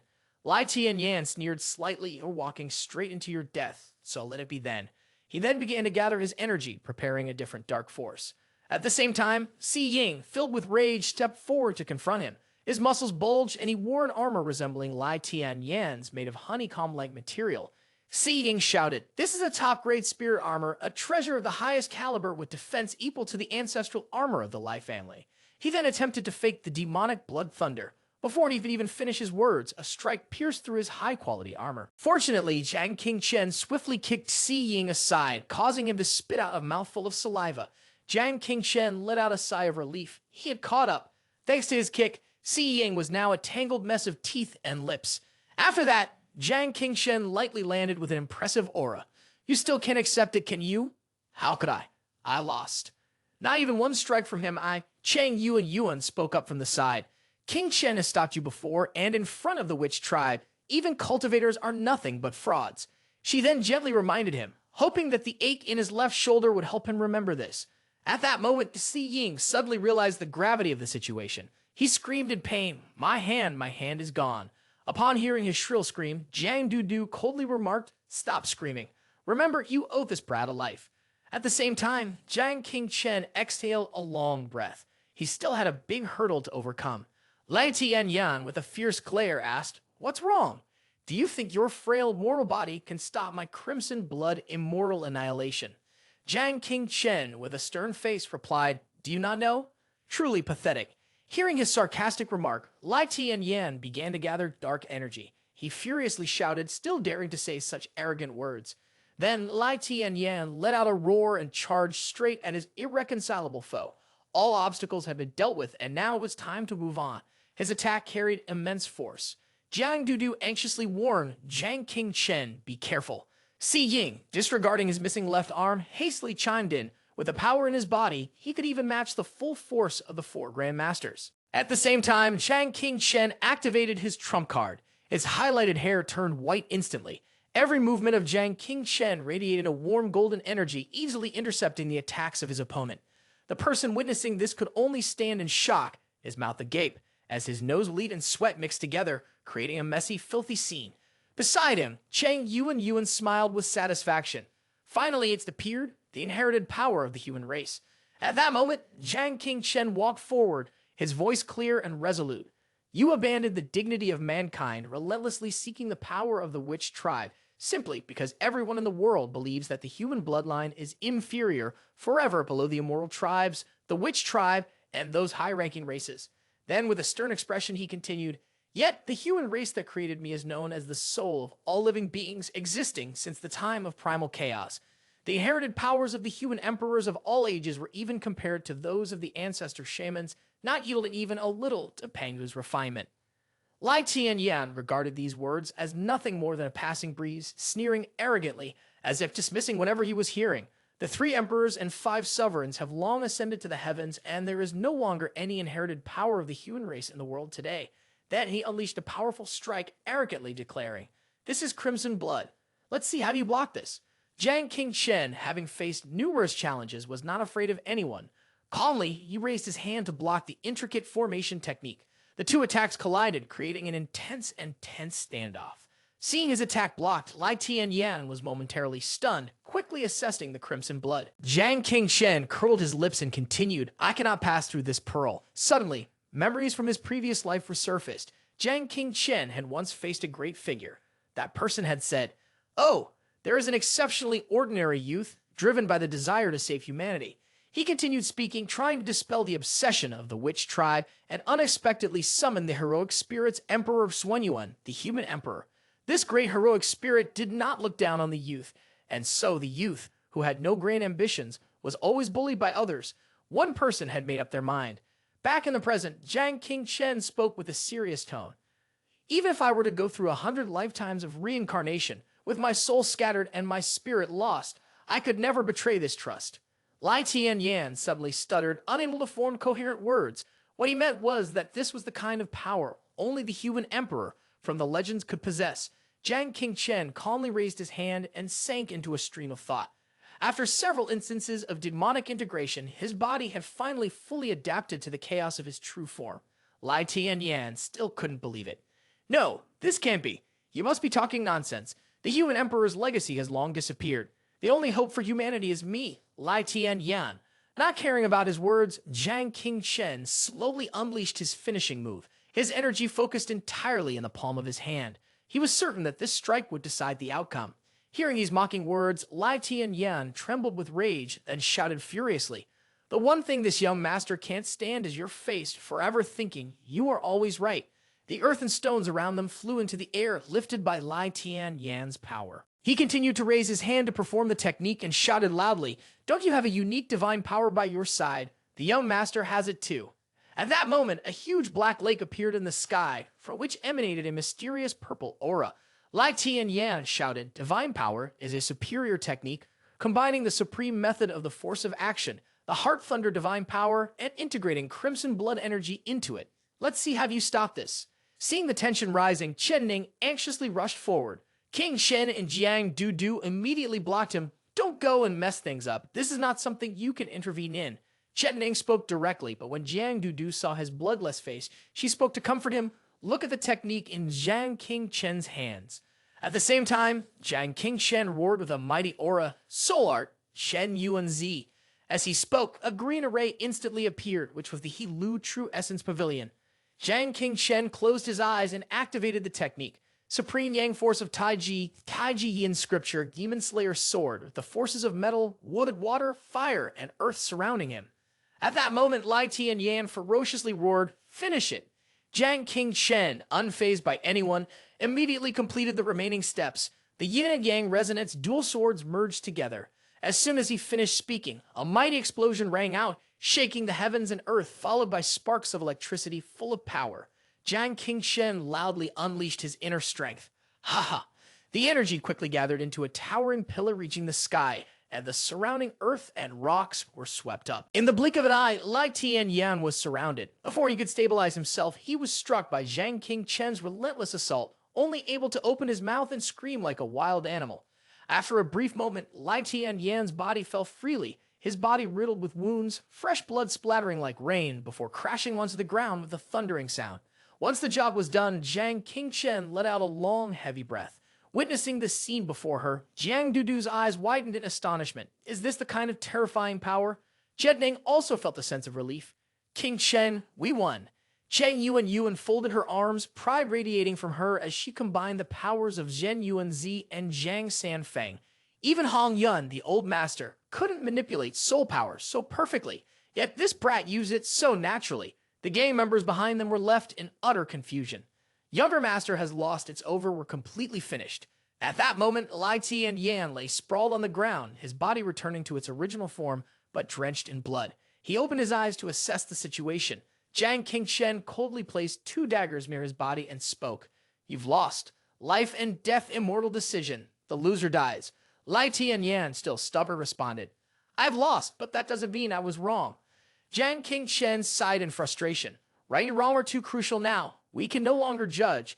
At that moment, Lai Tianyan angrily shouted, If it weren't for you, the young master would have already become a part of the witch tribe. Jiang Dudu stepped forward and mocked. You've lost. Stop making excuses. Lai Tianyan couldn't accept the truth. He slammed his fist into the ground and said, That's right, it's all over now. With tears welling up in his eyes, Lai Tianyan helplessly continued, but it was clear that only one more step remained, just one final step. Then he bent down in a tantrum, unwilling to accept it. Seeing this, Jiang Qingchen responded, No, it's not over yet. Upon hearing this, Lai Tianyan and Jiang Dudu both looked at him in surprise. Jiang Qingchen continued, I've told you before, from the moment you started this plan, failure was already inevitable. Jiang Qingchen bluntly pointed out that Lai Tianyuan had always considered him a fool. Lai Tianyan widened his eyes, clearly confused by the implication. At this moment, a series of shadows swiftly flew in, their feet landing firmly on the ground. Lai Tianyuan shoved his hands into his pockets and spoke sternly. Tianyan, you have greatly disappointed me. A scoundrel like your mother has betrayed the witch tribe's ancient high gods. Jiang Dudu was shocked to recognize that it was Lai Tianyuan, and all the top experts from the Lai family had arrived as well. Chang Yuan added, with a combat power of 1500, Lai Tianyuan is a strong man at the nascent soul transformation stage. Ning anxiously stepped forward. Is this the true power of the #1 family in Tianshuan? There are more than 10 ninth-rank soul tempering experts alone. At this point, Lai Tianyan was stunned and asked, Father, how could you be here? Jiang Qingchen, having anticipated this, turned to his clueless friend and asked if he still didn't understand. Then, Jiang Qingchen softly said, Lai Tianyuan had already seen through your plan. He didn't expose it. He was just using you to find its Swan Yuan sword's key. Lai Tianyan trembled as he looked at his hands, unable to accept the truth. So everything I've done up until now has just been a joke? At this moment, Lai Tianyuan calmly stepped forward and asked, Have you figured out my plan to use Tianyan? Why would you still dare to engage with him? Jiang Qingchen chuckled lightly before replying, What if I was planning to bring you here to capture you all at once? As he spoke, he pulled out a mysterious vial of blue medicinal liquid. Lai Tianyuan was not afraid of such petty tricks. He darkened his face, sneering with a malicious look in his eyes. You also think you're invincible, huh? Chang Yuan anxiously shouted, Be careful. However, the vial in Jiang Qingchen's hand shattered into tiny pieces in an instant. He sternly asked, Is this a special attack from the nascent soul transformation stage, awakening the primordial spirit? At that moment, Lai Tianyuan's fury erupted. His illusionary form and wicked laughter overwhelmed everyone. Lai Tianyan felt immensely proud of his own power. Chang Yuan, his face ashen, said, After the nascent soul transformation awakens the primordial spirit, one gains the ability to comprehend the heavens and earth. The body is reformed into a semi-immortal state, and one's appearance will never deteriorate again. Jiang Qingchen clenched his teeth and replied, I understand now. Soul tempering level 9 and nascent soul transformation are only one step apart, but there is an insurmountable gap. If a nascent soul transformation cultivator with crimson blood doesn't care for their life, they can single-handedly kill hundreds of soul tempering level 9 cultivators. Behind King Chen and Yuan, Lai Tianyan, Jiang Dudu, and Ning were struggling and in excruciating pain. Damn it, my soul is completely suppressed. I can't even use my magical power. Lai Tianyuan raised his hand and ordered the children halted. He spread his arms wide, the blood of the Swan Yuan sword in his veins. The predetermined state of humanity was already set, destined to return to the witch tribe, ancient martial great deity, the only path to survival for him. Ning remained silent, then hesitantly asked, If I go with you, can you spare them? Lai Tianyuan sneered wickedly. In ancient times, with the orders of the witch tribe's chieftain, I will safely escort you back to the witch tribe. The primal chaos-killing intent summoned and awakened by the chieftain himself. The lives of those insignificant fools mean nothing. Ning, upon hearing this, felt fear, but had no other choice. She said, Xing Shen, right now, there is no other way but to endure. But Jiang Qingchen stepped forward, loudly declaring that Ning would not go with him to the witch tribe. Lai Tianyuan's anger flared. Damn it, the predetermined state of humanity was already set. The soul's submission to the witch god was the only path to protect humanity. Jiang Qingchen continued, Although I don't have the qualifications of Lai Tianyan, nor the cunning of you, Lai Tian Yuan, you asked yourself. I am just an ordinary person, always wondering why it had to be me, why I was chosen by the pre-heavenly supreme order. I even once thought, if I had all that Lai Tian Yan had, would he have done better than me? He continued, almost shouting at Lai Tian Yuan's group, but now I understand there is only one thing. I want to eliminate people like you, those with such ambitions. In this life, I dare to do anything, but I will never bow my head to invaders who have slaughtered our kind. Lai Tian Yan and Jiang Dudu were both astounded by Zhang Qingchen's words. Lai Tian Yuan lowered his head and asked Qingchen, "Is this really what you want to say?" Zhang Qingchen replied, "A person who remains unchanging even in death." Lai Tian Yuan furrowed his brows. "Your magic has been exhausted, Tian Yan is depleted, and there is no one here who can fight me anymore." He mocked Qingchen. "Your friends all died here because of your lackluster enthusiasm." Zhang Qingchen raised his voice. "No, the one who will die here is you. Don't look down on my friends." Jiang Dudu now understood something and said to Zhang Qingchen, "So, just now you insisted on facing Lai Shi alone to preserve my strength." Qingchen smiled and asked, "The daughter of the masters of the Hidden Dragon Pavilion fighting alone, how much of a chance do you think you have to win?" Jiang Dudu hesitated. "About 50%. Lai Tian Yuan and Chen Ning were both surprised and gaped. Jiang Dudu was the daughter of the masters of the Hidden Dragon Pavilion, one of the most famous sects in the world. Jiang Dudu looked at the troops under Lai Tian Yuan's command, but even the death warriors of the Lai family, who could turn into witchcraft rituals at any time, wouldn't be able to win. Lai Tian Yuan opened his mouth and laughed loudly, then attacked Dudu. "A little soul-tempering 9th-level girl thinks she can claim a 50% chance of winning against me." At this moment, Yuan spoke up. "I want to deal with Lai Tian Yuan. Leave those death warriors to me." Chen Ning agreed as well, and I too. Zhang Qingchen quickly spoke up. "No, Chen Ning cannot act. Cheng Yuan too must stay and protect Chen Ning with me." Chen Ning was confused, but Zhang Qingchen explained, "Still don't understand. Lai Tian Yuan is here, so the witch tribe behind him is definitely hiding nearby. We can't let them appear and snatch away the opportunity." The nine-tailed celestial fox Su Daoji also anxiously asked, "If the witch tribe intervenes, does that mean we have no chance of winning?" Zhang Qingchen replied, "No, Miss Shuran has already paved the way for us. The last time she made a public move was to warn the witch tribe. If she continues to ignore the Wu poison in her body and acts recklessly before she dives from the poison, there's at least a 30% chance that she will be able to drag the witch tribe down with her. Therefore, the witch tribe can't use their final move as a last resort, otherwise they would never dare to show their faces." Yuan asked, "The witch tribe let Lai Tian Yuan take action in order for Miss Xu Ran to disregard the Wu poison and kill Lai Tian Yuan. For him, it's just the loss of a pawn. Is this really the biggest obstacle to overcome?" Zhang Qingchen thought so as well, but unfortunately his calculations had a flaw. He smirked and said, "Dealing with Lai Tian Yuan doesn't even require Miss Xu Ran to make a move." Hearing Zhang Qingchen belittle him, Lai Tian Yuan grew furious and shouted, "Everyone in the Lai family, drink the crimson blood and prepare to fight." The warriors behind Lai Tian Yuan began to twist and distort, transforming into a massive witchcraft ritual. Jiang Dudu stepped forward and said to Qingchen, "I understand.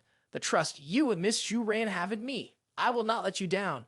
Zhang Qingchen was confused. "No, what I meant was, on our side, we still have." Before Qingchen could finish, Lai Tian Yan stood up and said, "That's right, there is still this young master. As for those great families who have surrendered to me, those who are able to stand up will all charge forward for me. Now is the decisive moment for the survival of humanity. We must not allow the Swan Yuan Sword's contract to fall into the hands of the witch tribe, no matter the cost. Even if it means risking your lives, you must prevent the Lai family's experts from reaching the young master and create an opportunity for Jiang Dudu to confront Lai Tian Yuan." Jiang Dudu was caught off guard. "Li Tian Yan, you brat." Lai Tian Yan turned to Qingchen and said, "Zhang Qingchen, after this, you can deal with whoever you want, but for now, I will join forces with you. The Swan Yuan Sword Covenant must not fall into the hands of the witch tribe." Zhang Qingchen scratched his head. "Oh dear, please let me finish speaking." He continued, "All of your loyalty moves me. The person I'm talking about is not you." Behind Lai Tian Yuan, the massive, fierce witchcraft rituals were terrifying.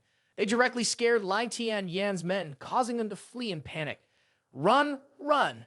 Help me! Someone save me!" Lai Tian Yan shouted. "What are you all doing?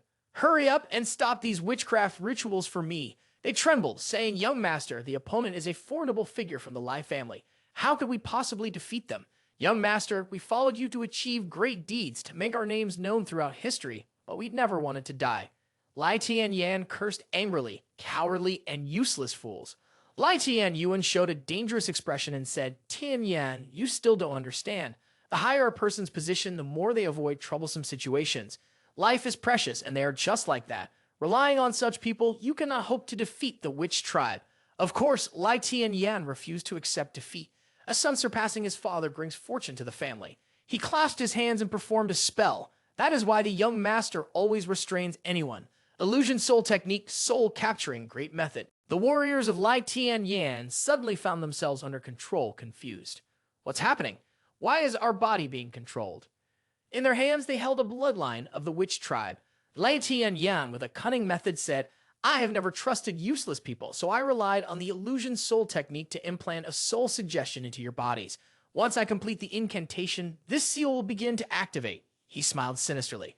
The content of the soul suggestion is that those who drink the bloodline of the witch tribe I grant will perish along with the Lai family. The warriors, forced to drink the bloodline of the witch tribe, gradually transformed into witchcraft rituals. They harbored deep hatred for Lai Tianyuan. Li Tianyuan, you're truly cruel. Even if we become ghosts after we die, we will never forgive you. Lai Tianyuan helplessly lowered his head and chuckled coldly. You are just like us, already prepared. After you die, you will descend to hell. The witchcraft rituals on both sides continued to jump back and forth, attacking each other savagely, while dust and debris filled the air. Jiang Qingchen sweated profusely. Li Tianyuan, I have underestimated your vicious methods. Lai Tianyuan still smiled confidently. A bunch of useless people, even if they transformed into witchcraft rituals, how long could they possibly stop the elites of the Lai family? Lai Tianyuan shouted towards Du. Jiang Dudu, what are you waiting for? Hurry up, before they are all killed by Lai Tianyuan. This is our last chance. Jiang Dudu, with her head lowered, slowly recited, On the roof there is thunder. The gentleman knows the benefits and dangers. When the sun rises, the details are clear. One does not sing of old songs. Lai Tianyuan was surprised. This is in the Book of Changes. Jiang Qingchen looked at Jiang Dudu and said, I heard that the Hidden Dragon Pavilion was founded by the immortal Zhao Yi, the strongest person who helped protect the human emperor's era during its establishment. Zhao Yi compiled a version of the Book of Changes for humanity, in which 9 forbidden techniques are hidden. Each of these forbidden arts has the power to destroy the heavens and obliterate the earth. The ancestor of the Earth Immortal, Zhen Yuanzi, asked, What exactly does Jiang Dudu have hidden up her sleeve that makes you believe she can defeat the superpower that is Lai Tianyuan? Jiang Qingchen recounted, Master Zhao Yi was a genius, the likes of which had never been seen in ancient human history. Back then, during the Qin dynasty, he became a disciple of Hong Yun Immortal Lord, who had reincarnated to become his mentor. Under his guidance, Zhao Yi learned the primordial true art and became the only person, after the 3 emperors and 5 sovereigns, who could awaken the chaotic true form. This was to protect the fate of humanity and to establish the Hidden Dragon Pavilion. Zhen Yuanzi stroked his chin in doubt and said, A disciple of Hong Yun's junior sister? In that case, she is considered one of my own. Jiang Qingchen continued, because the conditions for cultivating the primordial true art are extremely harsh, as the human emperor and son of heaven, his long tea was impossible to cultivate. Zhao Yi made a great sacrifice for the people of the world, leading him to gain insight into the 9 great divine laws from the 9 gates and 9 domains. These laws were contained within the primordial true art. He created forbidden techniques and compiled them into a book of changes, passing it down to the descendants of the Hidden Dragon Pavilion. Zhen Yuanzi, upon hearing this, teased Qingchen. How does 9 great divine laws work? Is it just the 9 ping-pong balls behind your true body of chaos? Jiang Qingchen, irritated, retorted, You're the one who's a ping-pong ball. All your girlfriends are ping-pong balls, and Jiang Dudu is one of the heirs to the 9 great forbidden arts. Jiang Dudu, still proud, continued her advance, presiding the asterisk Book of Changes asterisk with a thunderous stance, lightning striking down from the sky in booming waves. A thunder dragon appeared from the heavens, charging into Jiang Dudu's body, causing her to scream in agony. The 9-tailed celestial fox was astonished, using the thunder law to manipulate the heavens and earth, allowing the lightning law to enter her body. This was no mere spell, but a divine power. Zhen Yuanzi, too, was struck with fear. What is the name of this forbidden art? Jiang Qingchen, having full faith in Dudu, knew that only the bravest could dare use their body as a vessel for such a dangerous art. Only those who could endure the soul-burning pain with unmatched courage could perform it. Jiang Dudu's hair had turned a fiery orange-yellow, crackling with thunder. The three lower strikes without witchcraft ritual transformation would be swiftly killed. Dragon-marked thunder body. Lai Tian Yuan could no longer continue laughing, but still boasted. This old man Tang Tang is a nascent soul transformation master. Even if your magic is stronger, it won't work. Before he could finish his rant, a punch flew straight into Lai Tian Yuan's face, sending him flying several meters. Lai Tian Yuan scraped his hands across the ground to stop his momentum, but before he could do anything else, Jiang Dudu, in a swift motion, grabbed his head once again and coldly asked, "Did I give you permission to stand up?" Jiang Dudu pressed Lai Tian Yuan's head down, delivering a blow that caused him to sink deep into the ground. The people present, except for Jiang Qingshen, were all utterly astonished, unable to believe their eyes. Chen Ning stammered, "Has Du been hiding such a terrifying trump card?" Yuan Yuan's eyes widened. This is the ancient immortal sect with a famous reputation, on par with the Hidden Dragon Pavilion, Kunlun, and Mount Shu. Is this the true master who controls the entire Dongwang kingdom? Li Tianyan, who usually enjoyed teasing Jiang Dudu, was even more shocked. "I always thought I was one step ahead of Jiang Dudu." Jiang Qingshen seized the opportunity to mock. "Didn't you want to have a life and death battle with Jiang Dudu earlier? Go ahead, hurry up." Lei Tian Yuan, after receiving 2 punches, slowly got up from the rubble. He roared loudly, his clothes tearing apart as his body began to grow larger. A moment later, he had undergone the witchcraft ritual, transforming into a monstrous creature several times larger than his own death warriors. Seeing his father like this, Lai Tianyan was stunned. "Is this the witchcraft ritual transformation of my father? With this terrifying force, can a human truly resist it?" Chedning, concerned, said, "A powerhouse at the half-god stage, combined with witchcraft, ritual transformation, even the Hidden Dragon Pavilion's forbidden techniques would be of no use." Lei Tian Yuan, enraged, attacked Jiang Dudu. "A mere junior dares to insult a master like this. Today, this old man will tear you into a million pieces."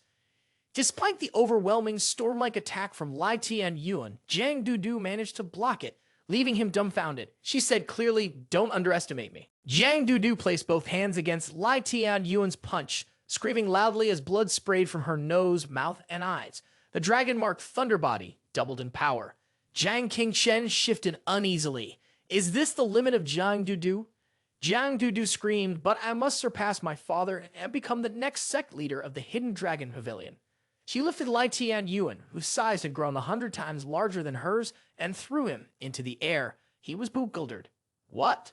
With all of her strength, Jiang Dudu hurled him away, using the Book of Changes, the luring technique, the light design, the witch tribe bloodline, and spatial force. Unexpectedly, Lai Tian Yuan struck her with a powerful blow, sending her crashing to the ground. She lay still, half of her body pinned beneath a pile of rubble, motionless. Thinking he had defeated Jiang Dudu, Lai Tian Yuan jumped into the air, roaring as he struck down toward the group where Jiang Qingshen stood. However, a burst of heavenly thunder stopped him, retaliating with a blow to his body that caused him considerable pain. Jiang Dudu staggered to her feet, muttering the thunder technique of glorious steel, releasing 30 times the power. Jiang Qingshen, standing below, reminded her, "You're being too careless. The witch tribe's body is naturally capable of rapid regeneration. Even's perfect inheritance also carried this ability." Lai Tian Yuan grinned, showing his teeth, and his body quickly began to heal.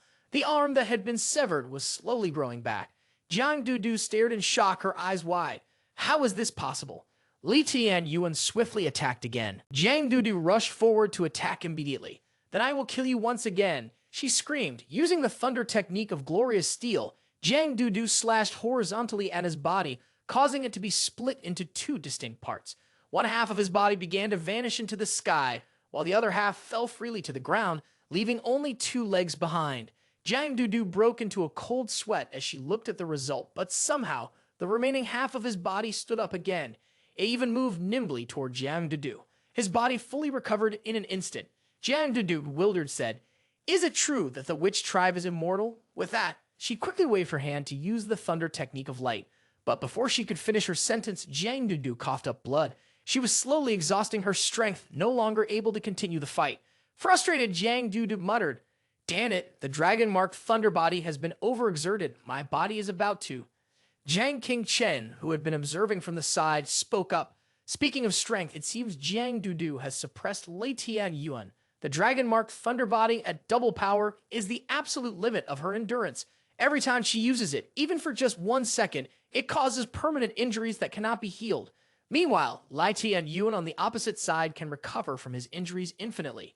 Jiang Dudu, not willing to give up, retorted defiantly. Then, I will use the Dragon Mark Thunder Body at 3 times the power and make you explode into pieces.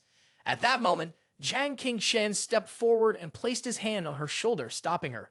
Fool, if the Dragon Mark Thunder Body exceeds the limit, your Iridians will explode and you'll die on the spot. Jiang Dudu, feeling uneasy, spoke, but Lai Tian Yuan and Jiang Qingshen quickly reassured her. Don't worry, just leave the next part to me. At this moment, Lai Tian Yuan was immersed in his own madness. He laughed maniacally and said, "Ha ha, so this is the immortality of the witch tribe, truly magnificent." Jiang Qingshen nonchalantly scratched his ear and sneered, "Damn, that laugh is so annoying." He then shouted loudly to everyone, "The Su family, it's time to step up and shut him up. Use me as your formation." Lai Tian Yuan, with his muscular body and immortal physique, stood dumbfounded when he heard his shout. Su Wanshan, standing to the side, sighed. The Lai family truly has surpassed the witch tribe.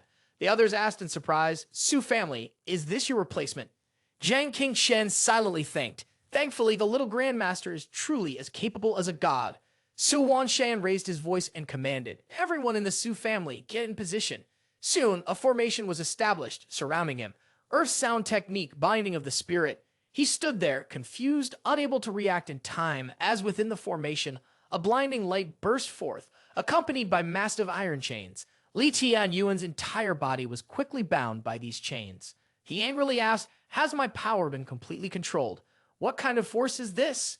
Jiang Qingshen slowly replied, "Although my aptitude is poor in the past to deal with the witch tribe, I created a few techniques."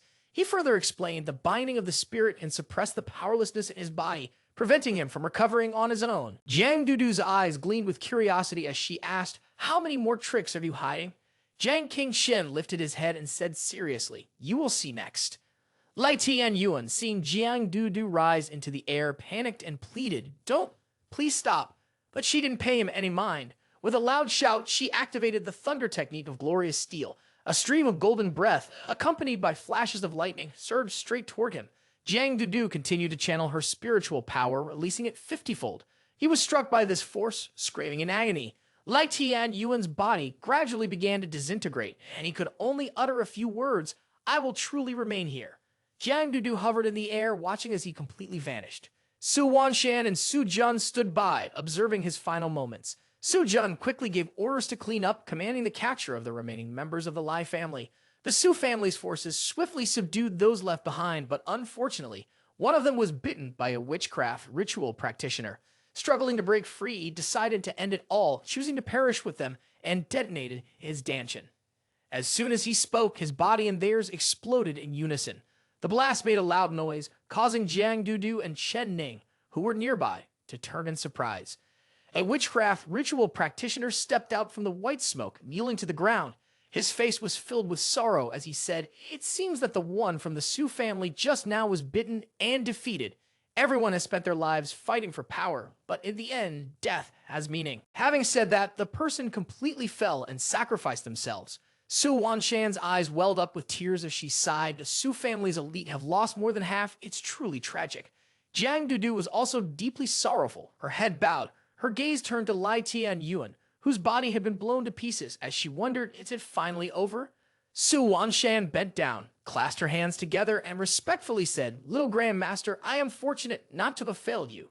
Jiang Qingshen also bowed in response, "Thank you, Mr. Su." Even in a situation as absurd as the Lai family relying on the witch tribe, there was no hesitation in placing trust in the junior. Su Wanshan smiled faintly and replied, "This old man is happy to trust you." He then raised his head and looked at the corpse. "If it weren't for you and Jiang Xioru, even if our 3 grandmasters had joined forces, we likely wouldn't have been able to stop Lai Tian Yuan after the witchcraft ritual transformation." With that, he and everyone else present also bent down. "This battle, the entire Tianchuan city owes you." Jiang Qingshen humbly responded, "Eradicating the witch tribe for us cultivators is merely part of our responsibility." Jiang Dudu glanced at the disheveled Lai Tian Yan and said, "Jiang Qingshen, how do you want to deal with this person?" So Jun, with a sharp and imposing air, interjected, "Little Grandmaster, this beast killed my younger brother years ago. This matter, Please allow me to handle personally. Lai Tianyan, still battered and bruised, showed no sign of remorse. He arrogantly shouted, Li Tianyan, I can win or lose. This life, if Miss Su wants it, she may take it. But before I die, I have one final request. Su Jun did not accept his plea. How could someone like him, who was a mere outcast, even have the right to make demands? After saying this, Su Jun swiftly kicked him, causing him to cough up blood. Lai Tianyan covered himself with his hands, constantly begging, Please let me kill Lai Tianyuan myself. My mother, she can't die without closing her eyes. Jiang Qingchen decisively responded, No, I cannot agree to that. Lai Tianyan asked in confusion, You don't trust me. Jiang Qingchen skeptically questioned him. Even now, you can't kill Lai Tianyuan. Lai Tianyan showed signs of panic. What do you mean? Jiang Qingchen glanced at the corpse beside him and asked, Let me ask you, according to your earlier plan, you were prepared to bring the news of the Swan Yuan Sword's Che gain Lai Tianyuan's trust, then go down to the Lai family's basement. At the moment when Lai Tianyuan was the weakest, having taken on the cursed blood, you would strike and kill him, right? Lai Tianyan frowned and replied, Sneak attack to kill Lai Tianyuan, absorb his crimson blood power. I would be able to enter the nascent soul transformation realm. He boasted about his plan. By then, I would have enough power to escape the witch tribe's pursuit. I'll take Chen Ning to the Holy Imperial place to seek blessings. With the help of the Holy Imperial, I will acquire the true Swan Yuan sword and become the savior. Lai Tianyan grew angry and flew toward Jiang Qingchen, blaming him. If it weren't for you, maybe my plan would have been perfect by now. Jiang Qingchen replied calmly, If it weren't for me, your remains wouldn't even be here. Lai Tianyan asked in astonishment, What do you mean? Jiang Qingchen slowly explained in detail. First, Saint Emperor Dongfang's Hai doesn't know the method to awaken the Swan Yuan sword, and the Hidden Dragon Pavilion is not safe either. With the vigilance of the witch tribe's serpentine spies, you wouldn't even have had the chance to meet Dongfang's Yangxi. Second, that monster from the witch tribe sees Lai Tianyuan as a pawn. But can Lai Tianyuan really be someone who can be torn apart by others? Do you really think your father didn't prepare an escape route for himself? Lai Tianyan was completely bewildered, his thoughts racing. He turned toward the corpse and said, The witch tribe behind him fears the counterattack from Miss Shu Ran. They haven't even shown their faces. Now he only has one path left to follow. Jiang Qingchen slowly analyzed. Every time the witch tribe infiltrates the city, they command the witchcraft practitioners in the city to set up the great formation of the 12 Taoist heavenly deity slaughter as their trump card for protection.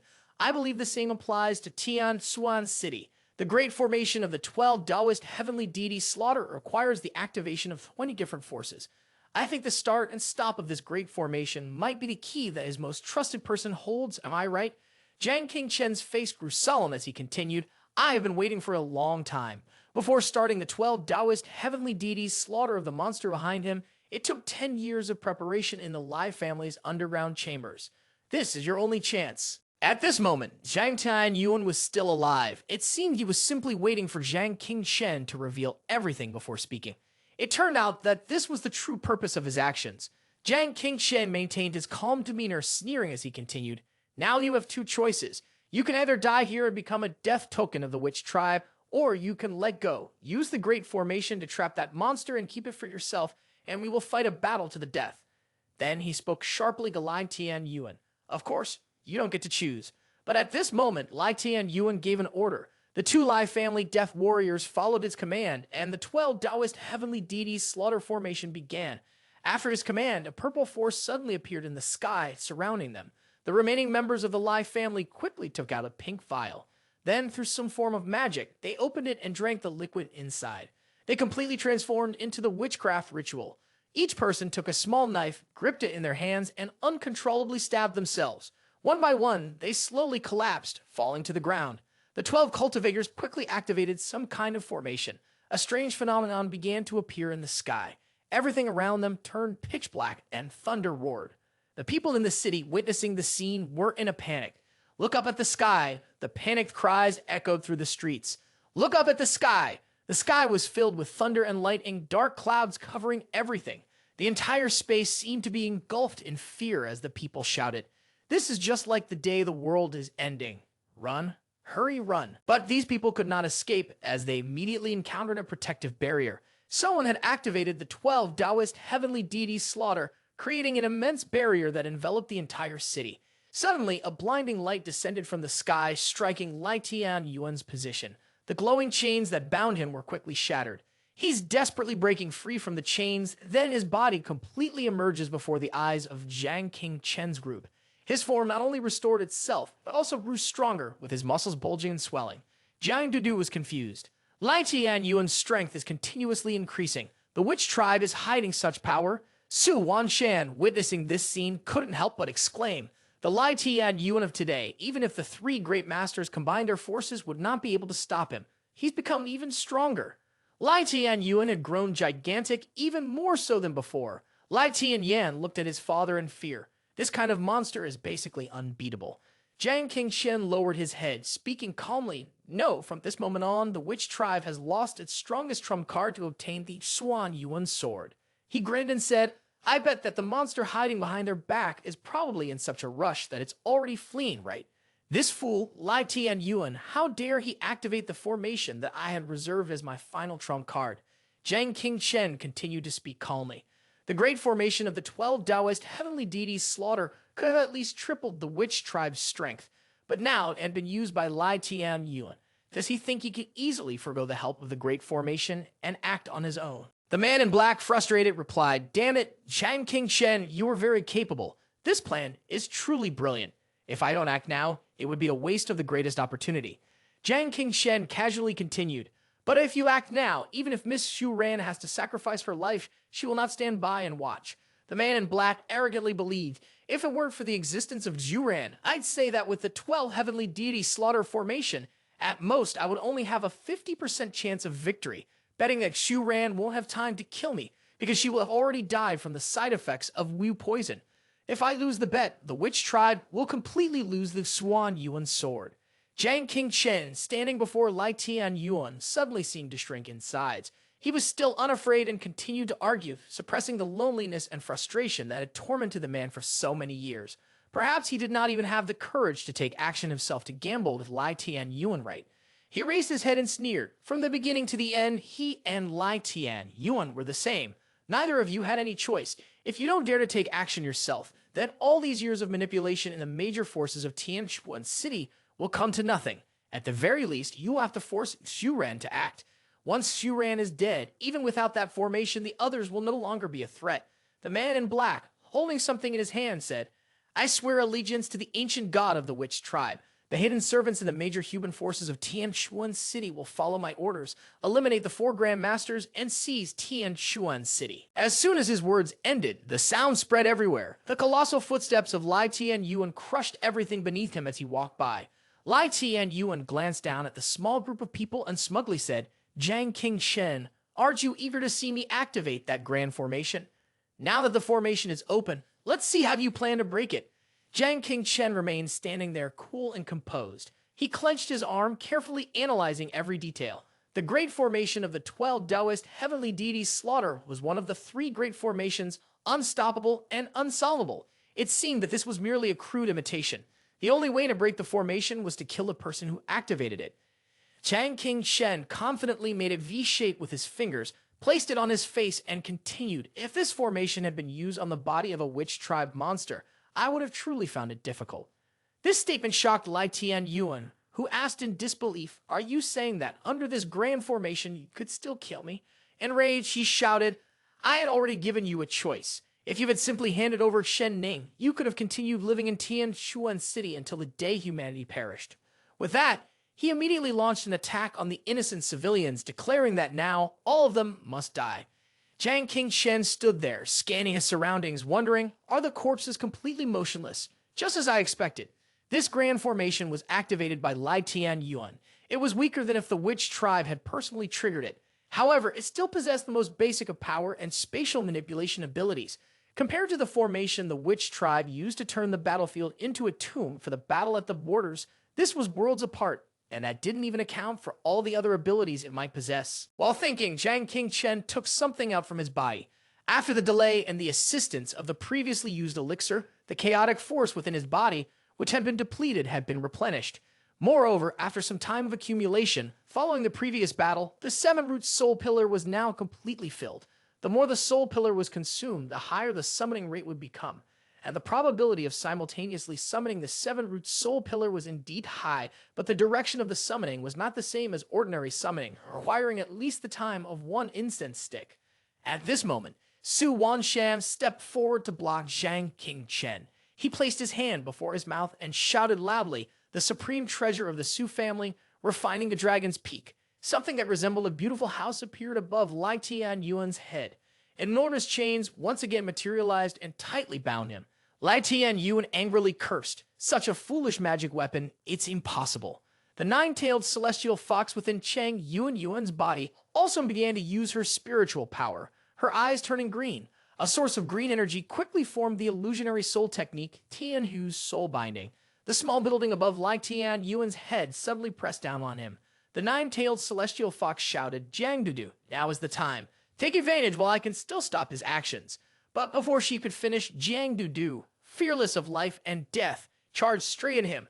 "Damn it, don't be so arrogant." Jiang Dudu shouted once more, using thunder technique, releasing it 100 times in a flash, the brilliant golden energy rushing directly toward him. But in just a moment, Lai Tianyuan broke free from the chains and escaped. Zhang Qingchen also broke into a cold sweat in astonishment. Such a level of skill was essentially beyond expectations. After escaping, he madly attacked Jiang Dudu. Lai Tianyuan stomped down with his foot, but fortunately Jiang Dudu nimbly dodged. Everyone stood aside, speechless, watching him advance.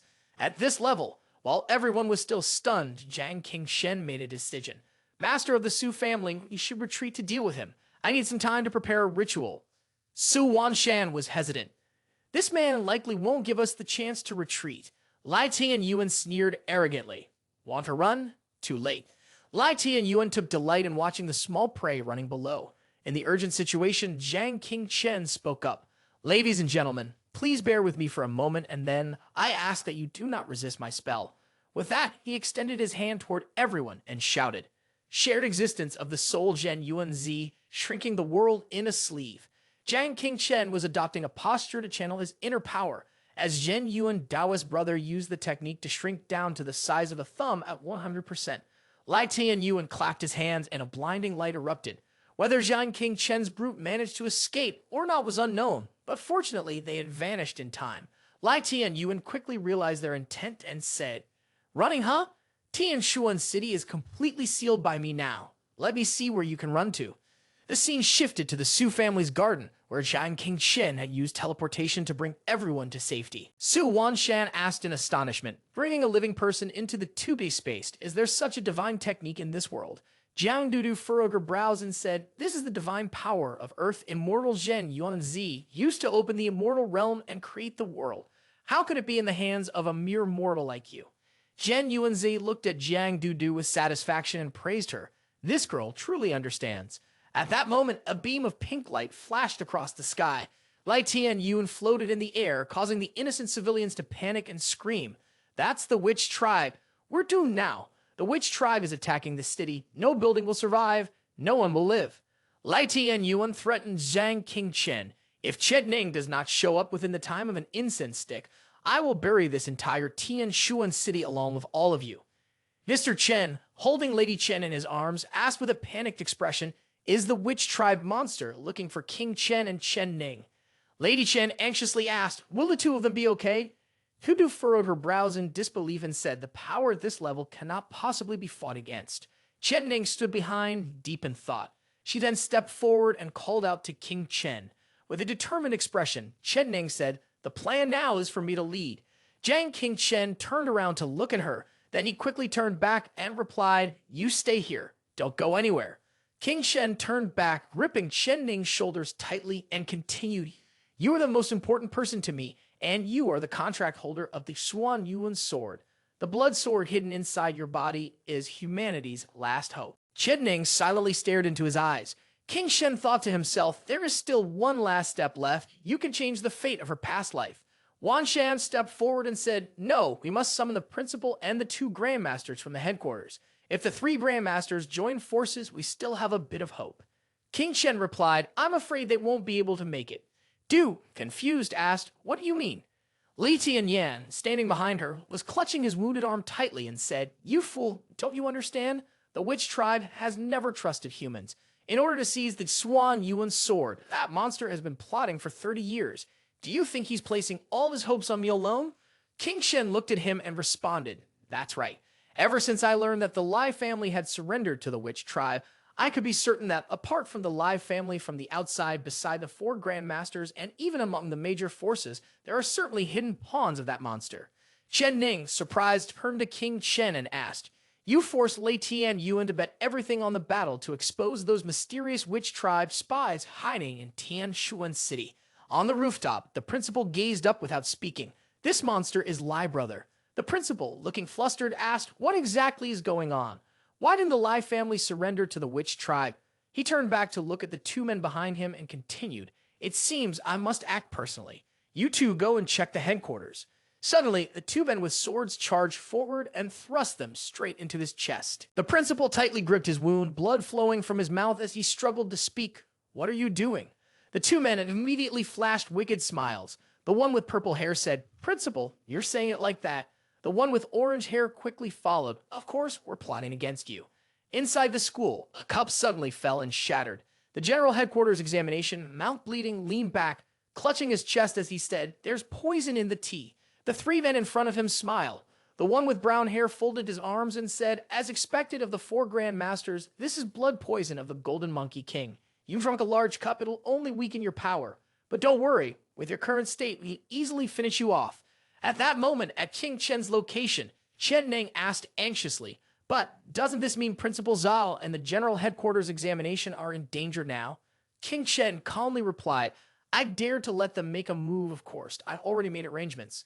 At the general headquarters examination, he laughed loudly and said, "At first, I thought Zhang King Chen's words were just nonsense, not worth paying attention to." Unexpectedly, as soon as he finished speaking, the chief examiner took out a jade pendant emitting a powerful energy. He shouted loudly, "The immortal formation is truly beyond repair." The jade pendant unleashed several chains, which flew toward the three men. At the principal's side, he was holding a jade pendant, and the wound on his chest was slowly healing. The principal said with difficulty, "Brat Zhang King Chen was right among the crowd. There will always be someone bad." The two men, bound tightly by the chains, were struggling to break free. The person with orange hair shouted loudly, "You can't escape. Even witchcraft rituals won't save you." The person with purple hair immediately yelled, "What kind of power is this?" The principal slowly stood up and said, "Zhang King Chen arranged for me to eliminate the spies appearing in Tianshuan City." He furrowed his brows and glared angrily, then added, "Time is running out. No more chances for you to say your final words." Turning back to his seat, King Chen and Chang Yuan hurried forward and said, "It's the soul split seal technique." King Shen looked at her and explained, "I left soul fragments marked with the carved with binding insect seal on the general headquarters examination and Principal Zhao. Once they are attacked by shamanic power, to gain their complete trust and have them cooperate willingly in the next attack from the witch tribe, they will have to endure some minor injuries." King Shen then turned to everyone and continued, "If I'm not mistaken, the spy has already attacked the principal and general headquarters examination and has been dealt with." Wan Shan furrowed his brows, worry etched on his face, and said, "Wait, if there are witch tribe members near the four Grand Masters, doesn't that mean the Su family?" I, along with Fu Wenlong and Su Han, suddenly turned to look at the people dressed in black. King Shen lowered his head and said, "There originally were, but not anymore." Su Jun furrowed his brows in confusion and asked, "What do you mean?" King Shen turned to look at Lai Tian Yan and replied, "Lai Tian Yan and I are old acquaintances. Although he's a bit unhinged, he's not stupid. If he had killed your younger brother back then just because he couldn't win your heart, merely to vent his anger and offend the Su family, that wouldn't suit his character. As to the head of the Su family, you claimed your witch tribe was a result of an attack by Lai Tian Yuan, but that's impossible. The Lai family received orders from the witch tribe and went into hiding.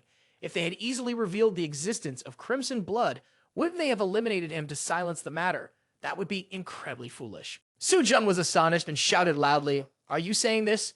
Lai Tian Yan immediately asked, "Are you trying to act like you're the smart one?" King Shen looked at him and replied, "I'm just revealing the truth." Lai Tian Yan smiled and said, "Yes, indeed, the Lai family has a spy from the witch tribe, and moreover, your younger brother will likely become the next family head in the future. That young brother of yours will gradually poison Su Wanshan's body. One day, Su Wanshan will die, and his only son will naturally inherit the position of family head. The Su family will be completely controlled by the witch tribe. Qing Shen continued, perhaps Lai Tianyan doesn't want to see the witch tribe simultaneously control two great families and can't directly stop it. He can only pretend to pursue you and make up some excuse about little anger to end the life of your younger brother, who is already controlled by the witch tribe. Without Lai Tianyan, Mr. Su would have already been poisoned to death by his own son. Upon hearing this, the Su family members were stunned. Su Jun lowered his head and said in a somber voice, "My younger brother is working for the witch tribe. How could this be?" King Shen then said, "Everyone, there's no time to indulge in sorrow. Lai Tian Yuan is no longer giving us time." At this moment, the spies of the witch tribe hidden in the great families had fully revealed themselves. Wan Shan clasped his hands and shouted loudly, "Little Grandmaster, if there are any orders, we will not refuse." King Shen quickly replied, "Su family, Miss Su, leave the Su family to help Principal Zhao and investigate the ancient tomb. Together, we will eliminate the witchcraft ritual in Tianchuan City." Chen Ning immediately asked, "What about you, sister?" Dudu also spoke, "What about me?" King Shen replied, "Dudu, you and Cheng, you and Yuan should take Chen Ning to my house. Protect Chen Ning and my parents. I have left a protective formation in the house. Even if that witch tribe appears in person, the two of you should be able to hold them off for a while." Yu, confused, asked, "But Lai Tian Yuan, aren't you planning to deal with him alone?" King Shen lowered his head and smiled, saying, "According to the witch tribe's plan, now Principal Zhao and the General Headquarters examination are about to be assassinated. The witch tribe spies are causing chaos in the streets. The Su family is already in a desperate situation, and the entire Tianchuan city will not be able to stop the large formation the witch tribe has set up under Lai Tian Yuan's command." Du, with a serious expression, said, "In the end, she would have no choice but to take action herself.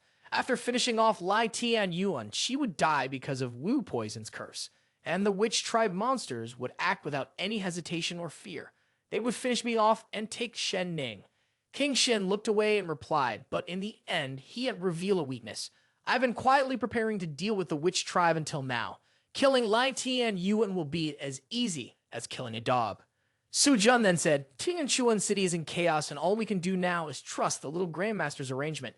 Hu frowned and said, "I hope you're not just bragging. I'm ordering you in this battle. You must survive." Chen Ning, with tears welling up in her eyes, continued, "No matter what happens, you must remember that I will always wait for you at home." After saying this, she walked over and embraced King Chen. After a while, King Chen turned his back to Lai Tian Yan and said, "You're already gone. I know you care about face." He smiled slightly, glanced at Lai Tian Yan, and continued, not wanting anyone to see his eyes roll back after death. Lai Tian Yan angrily shouted, "Why do you keep assuming I died with my eyes open?" After saying this, Lai Tian Yan leaned against the wall. He panted heavily and continued, "That day you absorbed the crimson blood of Gao Wen Can, transforming it into your own spiritual power. I saw it." King Shen frowned and asked, "What are you talking about?" Lai Tian Yan answered, "I really can't understand. I fought to gain the witch tribe's power, to become the savior of humanity, disregarding all dignity, and the murderer who ended my mother's life that night bowed down and became a lackey. Yet this force was as easy for you as turning your hand over." King Shen looked at him and asked, "Do you want me to praise you for enduring humiliation and suffering, or should I give you a reward?" Lai Tian Yan angrily shouted, "What does that matter? From the beginning, I've been like a clown who didn't finish you off. I'm not satisfied." After saying this, he erupted with power in the palm of his hand and charged forward. King Shen quickly summoned a sword. He raised his hand forward and the sword flew up, piercing Lai Tian Yan's body and causing blood to spray out. The black and white bear was immediately cut in half and flew through the air. King Shen looked at the bear in astonishment and said, "Do you remember the past?" A boy with orange hair holding a wad of cash smiled and said, "The money you received today, young master, will spare you." After saying that, the boy with orange hair and the one in the blue shirt turned and walked away. The chubby one slapped Lai Tian Yan's cheek and asked with a grin, "If you still don't have money tomorrow, do you know the consequences?" King Shen, covered in wounds, sat on the ground wiping away tears. He then held the black and white bear and smiled, saying, "Thank you, you're my first friend. This is a birthday gift from my sister. The black and white bear is for you. It's my favorite toy." Lai Tian Yan, holding the bear in confusion, asked, "Are we friends?" After saying that, he fell silent and pondered. Lai Tian Yan turned his back and said, "Your things young master doesn't lack. Return them to the original owner." With that, he tossed the bear aside. King Shen stared blankly at the bear being thrown away, returning to reality. The bear seemed to symbolize the separation between the two of them. Lai Tianyan pressed a seal and blood returned to his body. He said, I am the perfect pact bearer crimson blood, purer than those useless fools 10 times over, enough to push you to the 9th level of Kai refining. King Shen lowered his head and responded, draining the crimson blood, dying like a withered corpse. Given his personality, could he die in such an ugly manner, bursting out from his coffin? Lai Tianyan angrily shouted, What kind of image do you think I have in your eyes? He then sat against the wall and continued, Absorb my crimson blood. Take this power. Lai Tianyan's face turned pale, struggling to speak. Don't let me end up like my mother, hating the witch tribe for a lifetime, unable to do anything until the day I die. He cried as he spoke. This is my last wish. King Shen raised his hand toward the floating streaks of blood and replied, I agree with you. Lai Tianyuan will not survive through today. With that, he absorbed all the floating blood. Lai Tianyan gradually lost consciousness, and with difficulty he said, So, this is what it's like when a person is about to die. Tell me, what exactly happened to you over the years? This is the last time I'll talk about the past. King Shen replied, It's nothing really. It's just that at some point, I suddenly realized that whether or not there is reincarnation doesn't matter at all. Lai Tianyan collapsed to the ground, remembering when King Shen was little, saying he understood the path he wanted to take. In a moment of sudden awakening, King Shen now said, That is the most important thing about reincarnation. After finishing his words, King Shen absorbed all the crimson blood, leveling up to the 9th stage of soul tempering, with a combat power of 900. King Shen approached, stroked Lai Tianyan's forehead, and said, Don't worry, I'll take care of the aftermath neatly for you. King Shen walked away and traces of fire appeared under his feet. The trail of fire stretched across the grassland. A yellow object appeared in the middle of King Shen's chest. He closed his eyes and read, I and you are both reborn. If not, what else? King Shen then shouted loudly. Then once again, let me borrow your strength. The ground around him began to glow, revealing a drawing. He shouted loudly. Hall of Heroic Spirits summon. Large colored wooden stakes appeared. In front of King Shen, light radiated from the vast universe. The saint was the one who held the Tao of Heaven, the representative of the laws of heaven and earth, existing to maintain the order of the 3 realms. In Taoism, there are 3 saints, the Supreme Pure Sage, Laozi, who invented the art of alchemy, the Supreme Pure Sage, the leader of the Tong Tian sect, who invented Kai refining, and the Jade Purity Sage, the primordial heavenly lord, who invented magic, using a transformation of one's own system to control magic power. Since the sentient beings of the 3 realms no longer rely solely on natural talent and instincts to perform magic, I was originally a primordial golden immortal, having the virtue of mastering Kai refining, creating life, and one of the 3 pure saints who was the teacher of the Tong Tian sect leader, becoming a disciple of the ultimate Tao.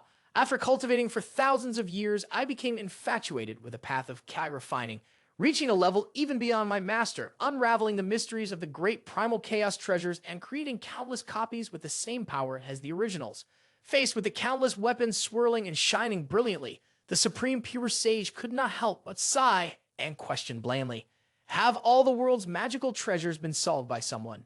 Known as the Master of all treasures, revered as the Kai refining master, the best in the world. The first time I took action was to formally join the sect, becoming a disciple under my master for 5,000 years.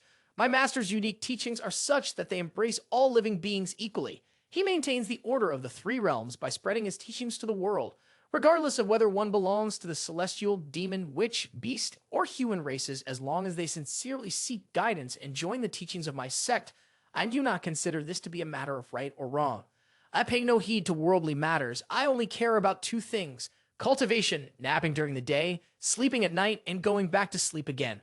My master's actions, however, have caused dissatisfaction among the disciples of the other 2 Taoist sages who have united to condemn him. While Supreme Pure Sage enjoys his peace, relaxation, and contemplation, the disciples of the other 2 sages come storming in. As expected, they arrived just as we mentioned them. Suddenly, 2 strange men appeared. One had dark purple skin with sharp horns protruding from his head, while the other was larger with greenish skin. Both had ferocious expressions, their eyes sharp like daggers directed toward the resting Supreme Pure Sage. They burst in, slamming open the door with a thunderous noise, shouting in anger, "Brother, they have bullied you too much. You must stand up for us." However, in response to their furious calls, all that could be seen was the back of the Supreme Pure Sage, who was still comfortably sleeping, unconcerned with the uproar outside. Leading the group outside were the 2 literary thought reformers and some man of avarice restorer, who angrily shouted, I know you are inside, and today the disciples of the two lines of Supreme Pure Jade Purity have united to demand that you explain yourself clearly. At the gate, the scene was incredibly noisy and bustling. People from all sides spoke out in indignation. The Shu sect is complicit in evil deeds, even accepting the lowly witch tribe's funeral procession into their ranks. They rely on their Taoist techniques to suffocate the very air of primal chaos. They have insulted our sect repeatedly, using their voices to belittle us again and again, continuing their disgraceful rituals. Great Master, it's clear that those outside our race must have ulterior motives. Their kin are the ones who annihilated the Tao, so please step forward and give us an explanation. At last, the noise from the disciples stirred the Supreme Pure Sage from his deep slumber, and a surge of irritation rose within him. In his thoughts, a single emotion drowned out all others. To be honest, I really don't want to deal with these messy affairs. What is this talk about demonic teachings or spreading salvation to all beings or defending the honor of the Tao? These worldly matters sound so complicated. But today I am truly angered. I am extremely angry. With a darkened face, the Supreme Pure Sage emerged from his meditation room. He pulled something from his robe, his gaze flashing with murderous intent, and growled, "Is this why you disturb my rest? That day, I relied solely on my own strength to defeat all the disciples of the Taoist sects united together. After that battle, I became the strongest of the young generation of primal chaos. But it was also this very event that sowed the seeds of calamity, leading to the eventual destruction of the Tao. 10,000 years later, humanity had ruled the land, with the immoral and human races forming an alliance. During the Great War of the Commercial Dynasty, the Fengshen, confidant of the gods, and the struggles between King Zhao and Wu Nang, many disciples of the Taoist sect came to the aid of Emperor King Zhao. Supreme Pure Jade Purity's disciples, in order to wash away the shame of being defeated by me, secretly aided Wu Niang in her rebellion. In war, people die, and immortals are no exception. The meaning of war gradually transformed into a bloody massacre. Originally, a conflict over human sovereignty, it eventually escalated into a public slaughter between the three pure ones. In the end, the three Taoist immortals could not remain passive and took action themselves. 2 sages and 12 Buddha saints, led by the Buddha patriarch Bodhi Ancestor, came to assist. My master, relying on the power of the Supreme Saint, confronted 4 sages but naturally suffered a devastating defeat, extinguishing the sect and destroying the circle. Countless junior brothers and junior sisters were killed or captured, and I was the only one left to fight until the end. In the desolate scene where the Buddha patriarch was sitting, suddenly the Supreme Elderly Lord spoke. This brat is the enemy of the sect with extraordinary talent. Today, I must personally kill him. I truly cannot bring myself to do it. The Buddha patriarch merely responded calmly, Buddha, I am compassionate. If you wish to convert to the Buddha path, I will offer you a way to live. Upon hearing these words, he opened his eyes and let out a faint, bitter smile. Originally, surrendering would have been wise since I could not win, but my courage was too small. That day, facing the 4 sages, was the first time I made an impulsive decision. I couldn't betray my master, who had sacrificed everything for me. I wanted to protect my master's dignity. I wanted to challenge the sages. In the midst of the battle in Nanvai, the Supreme Pure Sage shouted, I challenge this cloud, the representative existence of the heavenly great law. From the body of the young man, severely injured and unconscious on the ground, a drop of bright red liquid suddenly fell onto the hand of the Buddha ancestor. He was momentarily surprised, his sharp gaze fixed on the drop of blood as he exclaimed, This is blood. Seeing this, the Supreme Elderly Lord spoke slowly. How could one who has merged with the laws of heaven and earth, an invisible and formless saint who is neither born nor dies, be injured? Jade Purity Sage beside him growled, This brat cannot be spared. As soon as the words left his mouth, a wave of anger surged from Jade Purity Sage, as if the very space around them was being overwhelmed by invisible force. He was ready to strike down the brat. However, at that moment, Bodhi Ancestor, standing nearby, clasped his hands in front of his chest. He spoke slowly, Primordial Master, please stop. Upon hearing this, with fury still burning in his eyes, the Supreme Pure Sage looked straight at Bodhi Ancestor, his voice deep and filled with pressure. Bodhi Ancestor, do you wish to stop me? Suddenly, Bodhi Ancestor, with a smiling face, spoke cheerfully, I do enjoy those who are interesting. Seeing this brat, I truly like him in my heart, just as I did when I followed Brother Zhen Yuan to learn the Tao back in the day. After a pause, Bodhi Ancestor continued, his voice still calm, but tinged with a profound depth. Perhaps you know, despite being a saint of the Buddhist path, I practice both Buddhist and Taoist teachings, and as such, the difference between the two paths is quite subtle. Listening to his words, the Supreme Pure Sage continued to stare at Bodhi Ancestor, his vigilance apparent though mixed with a hint of curiosity. What are you trying to say? Bo the Ancestor pondered for a moment before replying, his eyes closed tightly as if he were lost in the depths of ancient memories.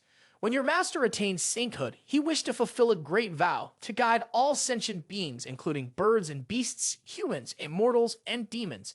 Now the only disciple of the Shu sect is you. Can you truly bear to let your master's unbroken vow be left unfulfilled like this? He continued, speaking plainly, but before he could respond, Ba the Ancestor smiled, clasped his hands together, and said, "If you do not betray your master's teachings, I can still spare your life, but I require you to make a wager with me." As Bo the Ancestor finished speaking, Supreme Pure Sage suddenly felt his body sway and unexpectedly fell to the ground. In his daze, he blurted out a question. "What?" Bo the Ancestor raised his hands with enthusiasm, spreading them wide. Your master wanted to guide all sentient beings, spread his teachings across the world, and maintain the order of the three realms. He did not care whether it was he or his disciples who carried out this task, nor did he care whether it was the Tao or Buddhism. Today, I have sealed your memories and made you reincarnate into the four directions Earth altar, did I not? You were born as the Prince of the Kapilavastu Kingdom, a follower of the pure Buddhist teachings, and all you need to do is observe the current state of sentient beings through your position in the King's Guard. He pointed toward the distance and continued, "As for whether you will choose to ignore the suffering of sentient beings or follow your master's path of spreading the teachings and guiding the world, that choice is yours. 100 years from now, I will return your memories to you. By then, if you still choose to rebuild the Shu sect, then I will have lost and I will allow you to leave." Hearing that, he asked again, "So you mean the return of my memories is truly my choice?" Bo the Ancestor stood up with his hands clasped together and explained gently, "If in your life of saving all beings, you come to understand your true purpose and choose to remain in the Buddhist path, that you may rely on your position as the leader of the Buddhist sect, inherit the aspirations of your master, and personally comprehend all that the Western paradise offers, you can bring it back to the great Tang of the Eastern land and go save the suffering beings of the East." Jade Purity Sage, seemingly unable to fathom the deeper meaning in both the Ancestor's words, furrowed his brows and exclaimed loudly, "Body, what are you trying to do? The East regards itself as the place where the Taoist teachings are transmitted. Are you plotting something with your Buddhism?" Bo the Ancestor laughed heartily and responded, "I only wish to prove that under heaven all beings are equal, and there is no distinction between the Buddhist and Taoist paths." He then turned to look at Jade Purity Sage's disciples, as well as the Supreme Elderly Lords. "I see that your disciples think the same way." Suddenly, one of the disciples rushed forward, clasped his hands in respect, and reported, "True being of eternal light, I wish to spread the teachings to all beings, changing my name to the ancient Buddha of eternal light, abandoning the narrow views of my sect, and reincarnating in the Western paradise alongside Dabao brother to establish a new Buddhism." Other disciples followed suit, one after another, offering their vows, from the Taoist sage Manjushri, a great being of Samanabhadra, and others who all wished to abandon the views of their sects, taking on new names such as Avalokiteshvara Bodhisattva, Manjushri Bodhisattva, and Samantabhadra Bodhisattva, to reincarnate in the Western paradise with Dabao brother and establish a new Buddhist path. Watching his disciples one by one express their intention to abandon their sect and betray him, Jade Purity Sage, deeply regretful, covered his face and sighed, very well, an excellent move to eliminate the roots. I have taught a group of good disciples." Looking at the scene before him, Ba the Ancestor pointed to the fate of the Jade Purity Sage and the primordial Heavenly Lord, saying, "Look at those immortals who die because of this battle. Do you still not understand? Because of your limited perspective, the order of the three realms has completely collapsed." The Supreme Elderly Lord beside him, seeing this, respectfully bent down and spoke. "The sage only concerns himself with the movement of the order of heaven and earth. Matters such as the suffering of living beings and the world's troubles are to us no more than a fleeting dust in the wind." He then spread out his palm where the Supreme Pure Sage was concealed and said, "Xiao Zi, go. Wait until you see the world for yourself in the future. Once you have proven everything, make your decision. If, as Bobby Jr. disciple and Tong Tian brother said, if I also believe that maintaining the order of the three realms requires the help and salvation of the sage, that no matter whether you choose the Buddhist path or the Taoist way, your master will support you."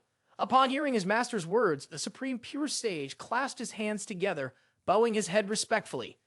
"I understand, Master." Before the great official, the Supreme Elderly Lord performed a spell, sending Dabao Lord into reincarnation, and future generations would praise him. They would glorify the story of the old man from the Hanwon River who turned into a Buddha, calling it a wonderful tale. In this life, I have lived as a wanderer on the streets, never full, and have tasted all the pains of life. At that moment, a man stepped forward. Seeing his figure, he stammered, pleading, "Help me. I am so hungry. I want to eat rice." The boy's trembling arms stretched out in response to the plea, and the man patted his head. At that moment, he suddenly had an epiphany, finally realizing that he was not as arrogant as he once thought. "I don't care about the order of the three realms, nor do I care about the balance of a heavenly Tao. I just cannot bear it any longer." After receiving food, he devoured it hungrily. Witnessing this, the other person advised, "Eat slowly. I want to save these ordinary people, the ones who felt happiness even from a single bite of food." Returning to reality, he continued to sink deep into his thoughts. In this life, from beginning to end, he had cultivated to help the common people of the world, only taking 100 years to become the strongest in the Buddhist sect of his generation. 100 years later, as promised, Bodhi Grand Master returned his memories and the cultivation of the Taoist sect. He merged the memories of 2 lifetimes with the power of the Buddhist path, achieving the cultivation of a saint and approaching the limitless. This fusion of the Buddhist illusionary soul technique and Taoist Kai refining method had created the supreme deity, who could refine and craft magical treasures, relying on the heart illusion heavenly refinement to turn the imagined into reality. Thinking of this, the seer himself standing amidst countless swords appeared. In the end, he made the decision to inherit his master's will, making the ancient ancestor the leader of the Western Buddhist sect, known as the Great Enlightened Sage. Afterward, he kept his promise and accepted the Golden Buddha Son as his disciple, instructing him to bring everything he had learned back to the great Tang of the Eastern land. Back in the present, Jiang Qingchen smiled and greeted. "Long time, no see." The Great Enlightened Sage glanced at him and asked, "Do you have karma with me?" Facing this question, Jiang Qingchen scratched his head and chuckled, almost forgetting. Every time he summoned heroic spirits, it was based on the original form of the legendary deity, creating an independent entity without any prior memory of the summoning. He thought to himself, he probably doesn't even remember me. Finishing his thought, he sat down directly and began to explain in detail. "Both of us have lived through 2 lifetimes. You can call me Dalbao Lord, or you can call me Tathagata Buddha. It doesn't matter." With that, he gave a flattering smile, requesting more guidance from him, both from the past and present. Upon hearing this, the Great Enlightened Sage turned his head and spoke disdainfully. "You are just a mere heroic spirit. What does it matter whether it's the past or the present? Does it even matter if you remember or not?" These words made Jiang Qingchen's eyes light up like car headlights. "I see now. The Buddha is telling me not to look at the past, but to focus on the present, right?" To this question, he slowly shook his head, denying it. "No." He then turned to look at him, pointing disdainfully. "What I mean is that I want you to stop trying to get too close to me. I don't know you, and unless it's a critical moment, stop summoning me." With the warning given, Jiang Qingchen awkwardly agreed, putting on his most repellent look and speaking the most profound words. "Indeed, no matter how many times you're summoned, you always have that same attitude." Back in the present reality, Lai Tian Yuan, in his monstrous form, was shouting threateningly. "The incense has burned down to its last moment. Jiang Qingchen, Chen Ning, if you don't appear with every breath, I will kill 10,000 people." Afraid that no one would believe him, he declared, "Li Tian Yuan, I say what I mean, and I mean what I say." Standing below, the people who heard these words couldn't help but feel doubtful about life itself. Is Lai Tian Yuan really the head of the Lai family? Even the 4 Grand Masters have surrendered to the witch tribe, and Tan Shuan City is doomed. But who is this Jiang Qingchen he mentions? The more they spoke, the more they lost their faith and hope in life. Is the witch tribe really led by Lai Tian Yuan? We're finished. Those are the 4 Grand Masters. How could Jiang Qingchen dare to show himself? It wasn't just them. Mr. Chen and Lady Chen also started to feel uneasy. Xiaoning Qingchen, will anything happen to him? In response to this question, Chen Ning hugged her chest, speaking firmly, still holding on to her belief in King Chen. Though she comforted everyone on the surface in a corner where no one could see, she clenched the hem of her dress, and this action didn't escape Jiang Dudu's notice. Jiang Dudu paid no attention to that, folding her arms, her heart filled with a vague sense of unease. "Jiang Qingchen, what on earth are you doing? Why haven't you made your move yet?" Elsewhere, General Headquarters Examination leaned against the principal, anxiously asking, "Principal Zhao, do you think Jiang Qingchen was scared off?" Not stopping there, General Headquarters Examination continued to urge, if he doesn't act soon, Lai Tian Yuan will truly begin to slaughter indiscriminately. At this point, the principal remained optimistic, clinging to the belief that they could only rely on that brat now. "Li Tian Yuan, at present, with only your strength, you and I are no match for him." Saying this, he gritted his teeth and silently prayed in his heart, Jiang Qingchen, my dear, you better not run away when the battle is about to begin. When I had issued the ultimatum and still saw no one appear, Lai Tian Yuan was quite pleased with himself. You dare not show yourselves? No matter, this old man will turn all of Tian Shuan City into a ruin. With those words, Lai Tian Yuan summoned countless magical circles and took the brunt of the power himself. But he can stop there. He continued with his threat. When this flame falls, everyone on the street will turn to dust. Realizing the situation was dire, the General Headquarters examination, Principal Zhao, and Chen Ning were all in a panic. At this moment, on another side, Xu Ran silently observed everything, knowing that this would be the only opportunity to make my final move. Though resigned, Chief Xu still couldn't accept it, still unwilling, as they had ultimately been defeated by the witch tribe in the shadows. Seeing no further movements, Lai Tian Yuan attacked, and everything was obliterated. The surge of power descended straight toward the city, and witnessing this, the people below scattered in chaos.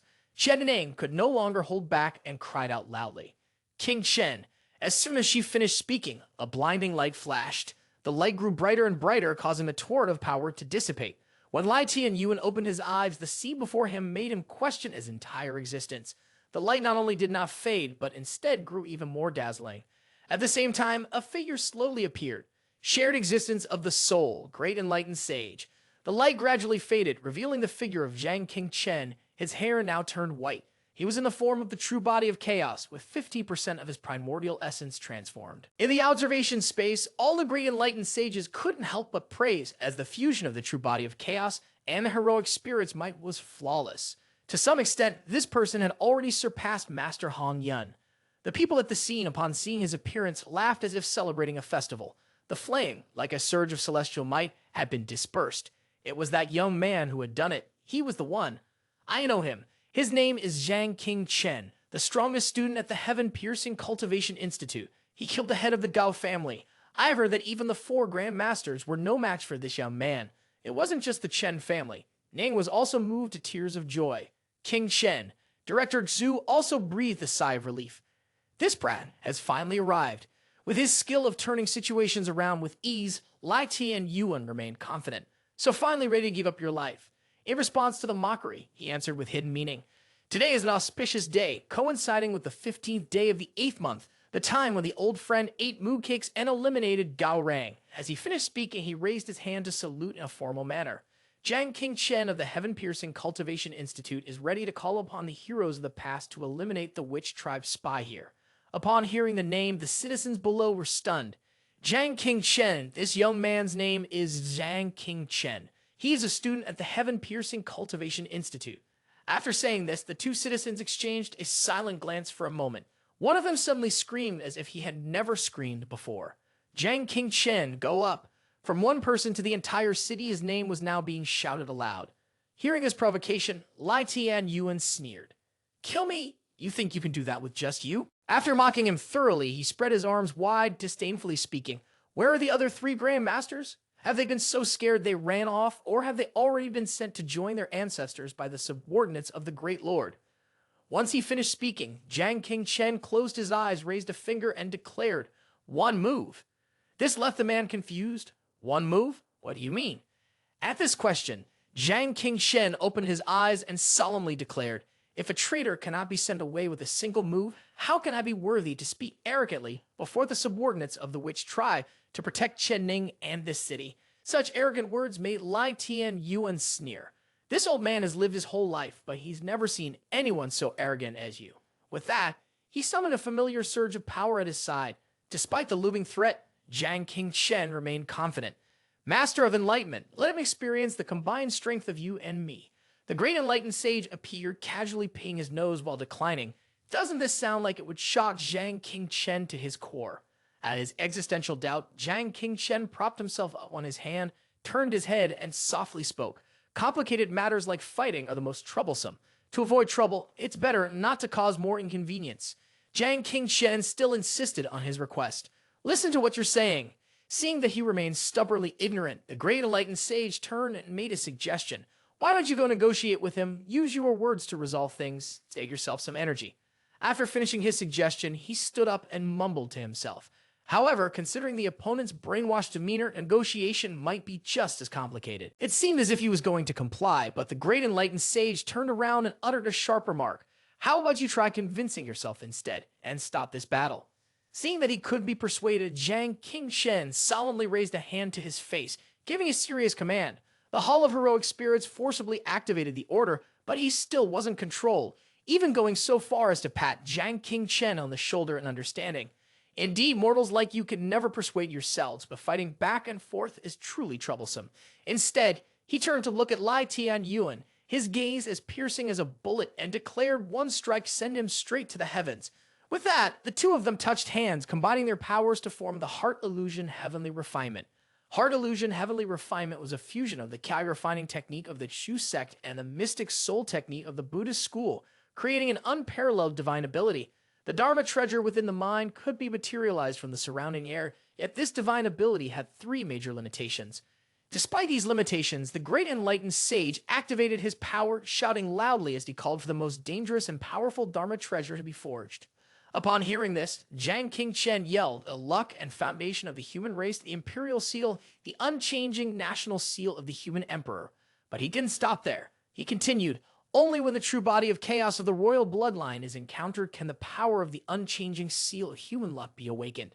Seeing that King Shen was still motionless, the other person charged forward, intending to land a punch. Die! With that, he threw a powerful strike towards where King Shen was standing. However, before the blow could land, a flash of light suddenly descended from the sky, blocking everything. After that beam of light, the sky began to rumble with thunder and lightning. Jiang Dudu stood below, witnessing what was happening with a frown, unable to believe her eyes. Was this immense force? Su Ran beside her wore a serious expression, and before she could finish speaking, he completed her thought. "That's right, this is the most powerful divine ability of the Hidden Dragon Pavilion, the guardian of the human emperors of all previous dynasties." The people standing below also couldn't believe their eyes. Look, inside the clouds, there's a dragon, an actual dragon. From within the dark purple cloud, a figure emerged. After a while, a golden dragon appeared. From the golden dragon, countless dragons of all colors emerged. King Shen also began rushing toward him. Without moving a finger, the nine owl descended, gazing at the nine dragons flying above. Jiang Dudu began to doubt that the unmoving seal was the Thunder Deity's dragon that had once bestowed the dragon-marked Thunder Body upon him. Director Xu now dropped his astonished expression and returned to his usual demeanor, clearly just a fake, but with a natural order resembling the original scripture. Not only was she having trouble believing it, but Lai Tianyuan also couldn't believe it. Even with all his powers, when faced with the great bloodline of the witch tribe, everything else seemed like an illusion. After saying that, his entire body was enveloped by a crazed purple power. As he charged forward, he roared, "My shamanic fire can tear through space and burn everything in this world to ashes." Lai Tianyuan opened his mouth wide, charging toward him recklessly. He unleashed everything he had to fight back. He, too, was no slouch, pulling out an enormous sword, his eyes wide as he declared, "Look here, this is the true power of humanity." The two strikes collided with each other, creating a massive explosion. In the sky, a large energy sphere appeared. The power from this strike caused the people below to stagger, scattering in all directions. As for the headquarters of the mortal realm, it was protected by the shield created by Principal Zhao. On the side of his family, a shield was also created by Jiang Dudu for protection. Chen Ning, protected within the shield, glanced anxiously at King Chen, but when he heard the call, he looked back, despite being surrounded by a cloud of black smoke. Director Xu stood below, watching as he was enveloped in the black smoke, feeling skeptical. Even though the bloodline had stabilized, the large gap between the soul refining stage and the nascent soul transformation stage still made it difficult to rely on magic treasures to compensate for the difference. Above, Lai Tianyuan sneered, "I have said before, the flame fused with spatial energy is enough to burn everything. Give up your resistance and obediently turn to dust. That is your only outcome." In response to his scorn, King Shen smiled cryptically. Who said that the heart illusion heavenly creation can only forge one magical treasure? He swung his sword and shouted down, "Shared existence of the soul second level." As soon as Deji finished speaking, Cheng Yuan's body collapsed below. Following this, Su Deji appeared behind him, using Daji's soul power, enough to perform the heart illusion heavenly creation once again. After being empowered, a large column appeared, causing Lai Tianyuan to widen his eyes in disbelief. What? This column was the sea-calming divine needle. Once the sea-calming divine needle appeared, it directly pierced down through the black smoke with a powerful strike. Affected directly, Lai Tian Yuan could hardly believe his eyes. This artifact can stop my shamanic fire. At his astonishment, the great enlightened sage standing behind Jingxin recalled how even Sun Wukong, who had the great Lu Golden Mountain, had once relied on this object to suppress the magical power of Zhen Yuan Taoist brother for a second and had to turn to shrinking the world in a sleeve to rush over and ask for its help. Upon hearing these words, Zhen Xuanzi exploded. Are you looking for trouble? This argument left Jiang Qingchen with 3 parts helplessness and 7 parts indifference. After a while, he completely ignored Zhen Xuanzi. This world is so wonderful, yet you're so irritable. That's not good. Why not just lie down and stay quiet with me? Isn't it better to cultivate the Tao, not just sit and meditate and study?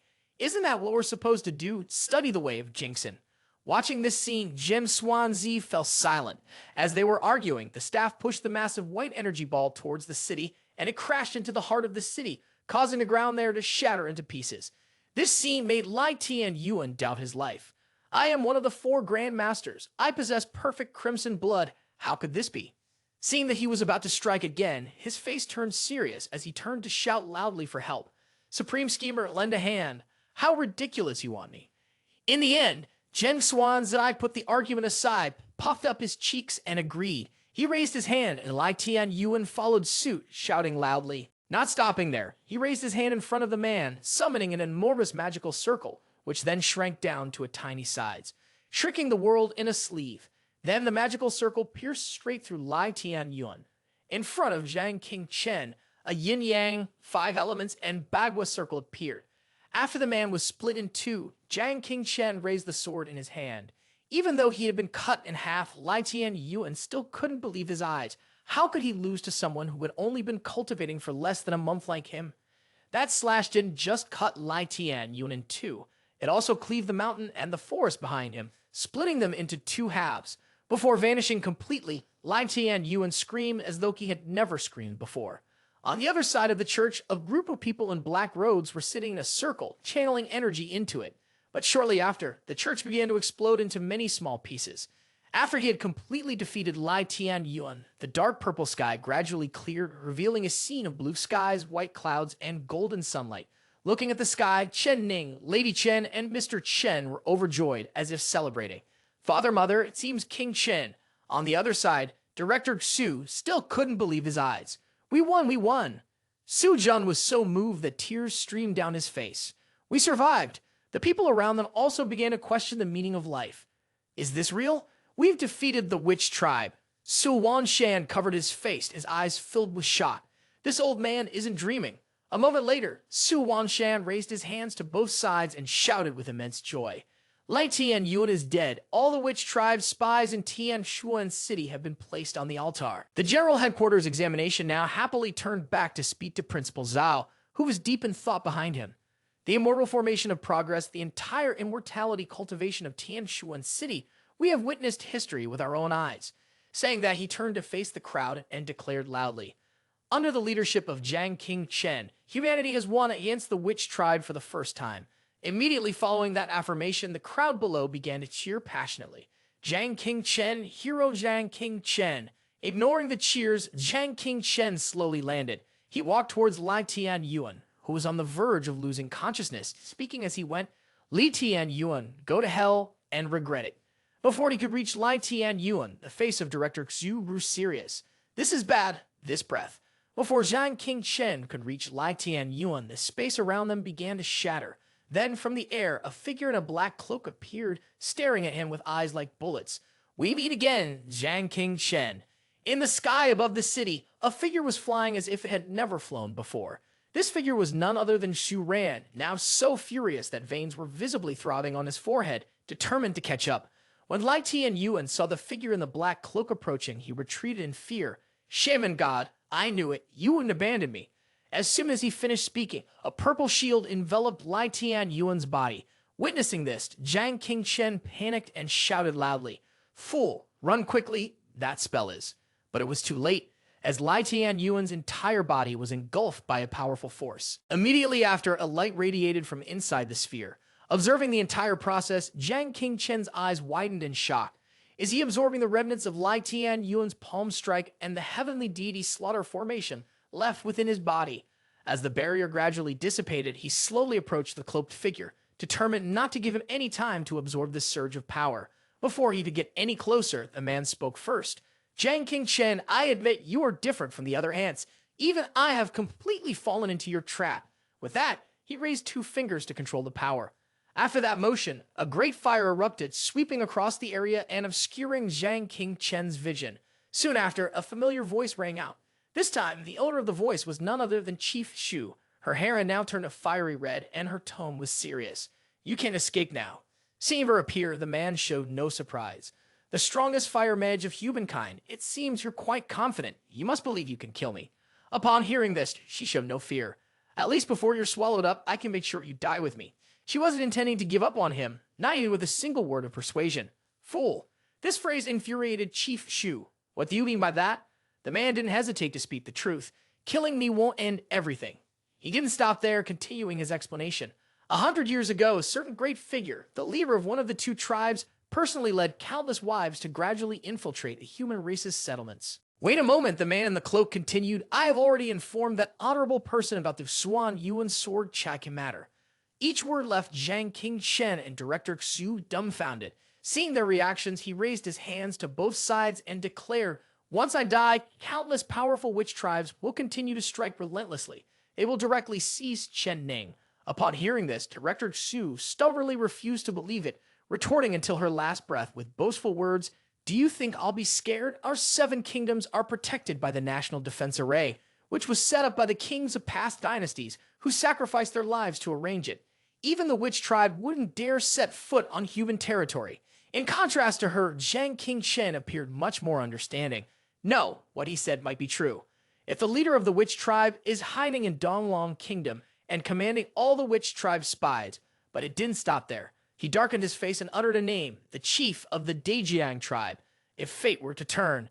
Upon hearing this, the man in the cloak froze in shock, mumbling quietly, knowing the sacred name of the chief of the 12 clans. Not answering his question, Jiang Qingchen fell into deep thought, processing the continuous flow of information. The witch tribe of the Dejiang tribe possessed incredibly powerful spatial techniques. With the spatial powers of their chief, it would indeed be possible to bypass the defense array, allowing a small group of witchcraft practitioners, even the pure-blooded witch tribe, to infiltrate. These words made Director Xu doubt life itself, and she couldn't help but exclaim, so all these years of the witch tribe constantly attacking nations and cities couldn't have been the work of his underlings. He did not answer her question and instead focused on the man in the cloak, who spoke the truth. It seems that their true intention has always been to seek and seize the Swan Yuan sword, completely disrupting the great Dharma formation for protecting the nation, leaving the witch tribe unafraid and launching a full-scale assault. Upon hearing this, Director Xu clenched his fist and spoke the solution. Then we must send him off here so that Jiang Qingchen can immediately take Chen Ning to the capital to find the Holy Imperial. Once protected by the main immortal's residence before she could continue speaking, the man poured cold water on her, arrogantly claiming that she was the one speaking nonsense. Not stopping there, he struck her heart with a painful blow. If you truly trust the main immortal's residence, then why haven't you reported the whereabouts of the Xuan Yuan sword yet and begged for help from the 6 major sects under Dongfang's Yixi? Asked this way, she was left speechless, unable to refute. I observed her reaction, and the man continued his psychological game, because she knew that every high-ranking member of the main immortal's residence could potentially be from the witch tribe. Under the century-long layout of the great being of reversed fate, we are everywhere. We have become unstoppable. It seemed as though the conversation was about to end, but the man kept rambling. We could be anyone, the most familiar person by your side. This explanation made Jiang Qingchen suddenly enlightened. It turned out that in his previous life, he and his female master were betrayed by various nations during the war, because those nations had already been controlled by the witch tribe. Realizing this, he clenched his fist tightly, his body trembling. Fighting against the witch tribe in this life would be far more difficult than he had ever imagined. While he was trembling, Director Xu still remained speechless, unable to refute, "Stop threatening us here." She still doesn't believe that the man wouldn't hesitate to strike another blow. She also knew very well that the human race had long lost the ability to awaken the Wu Demon Sword technique. Even with the Xuan Yuan Sword's covenant, you couldn't possess the Wu Demon Sword. After a pause, the man added, "And right now, Do you know how to control this sword? Only the Wu Huangji Cao Wu Xuan can do so. At this point, he lowered his head, saying, even if Dongfang Zai were to appear here, so what? The human race cannot awaken the Wu demon sword. We have countless opportunities to seize Chen Ning whenever we want. When he finished speaking, the man spoke up again, countering. According to his words, are we only supposed to endure, meekly hand over Shen Ning and let you go? He affirmed. That's right. Hand over this Xuan Yuan sword, and I will immediately leave Tian Shuan City. I thought you would agree. He believed the city's severe damage would convince you. There will be no witch tribe attacking this place with the Wu demon sword anymore, and you can survive. Everyone in Tian Shuan City will be able to survive. At least before the witch tribe launches a full-scale attack, you will have the chance to experience the last peaceful time. Not stopping there, the man declared that this was the best, only choice for you. Upon hearing these words, Director Zhu widened his eyes, muttering to himself, how can this be? The human race does everything, only to be destined to lose. Looking at her reaction, he understood everything. Her psychological defenses had, of course, been completely shaken by the witch tribe. Thinking about that, he sighed. Indeed, what he said was true. But there was one point he could not agree with. Pausing for a moment, he continued, besides giving in or being restrained, we truly have another path to take.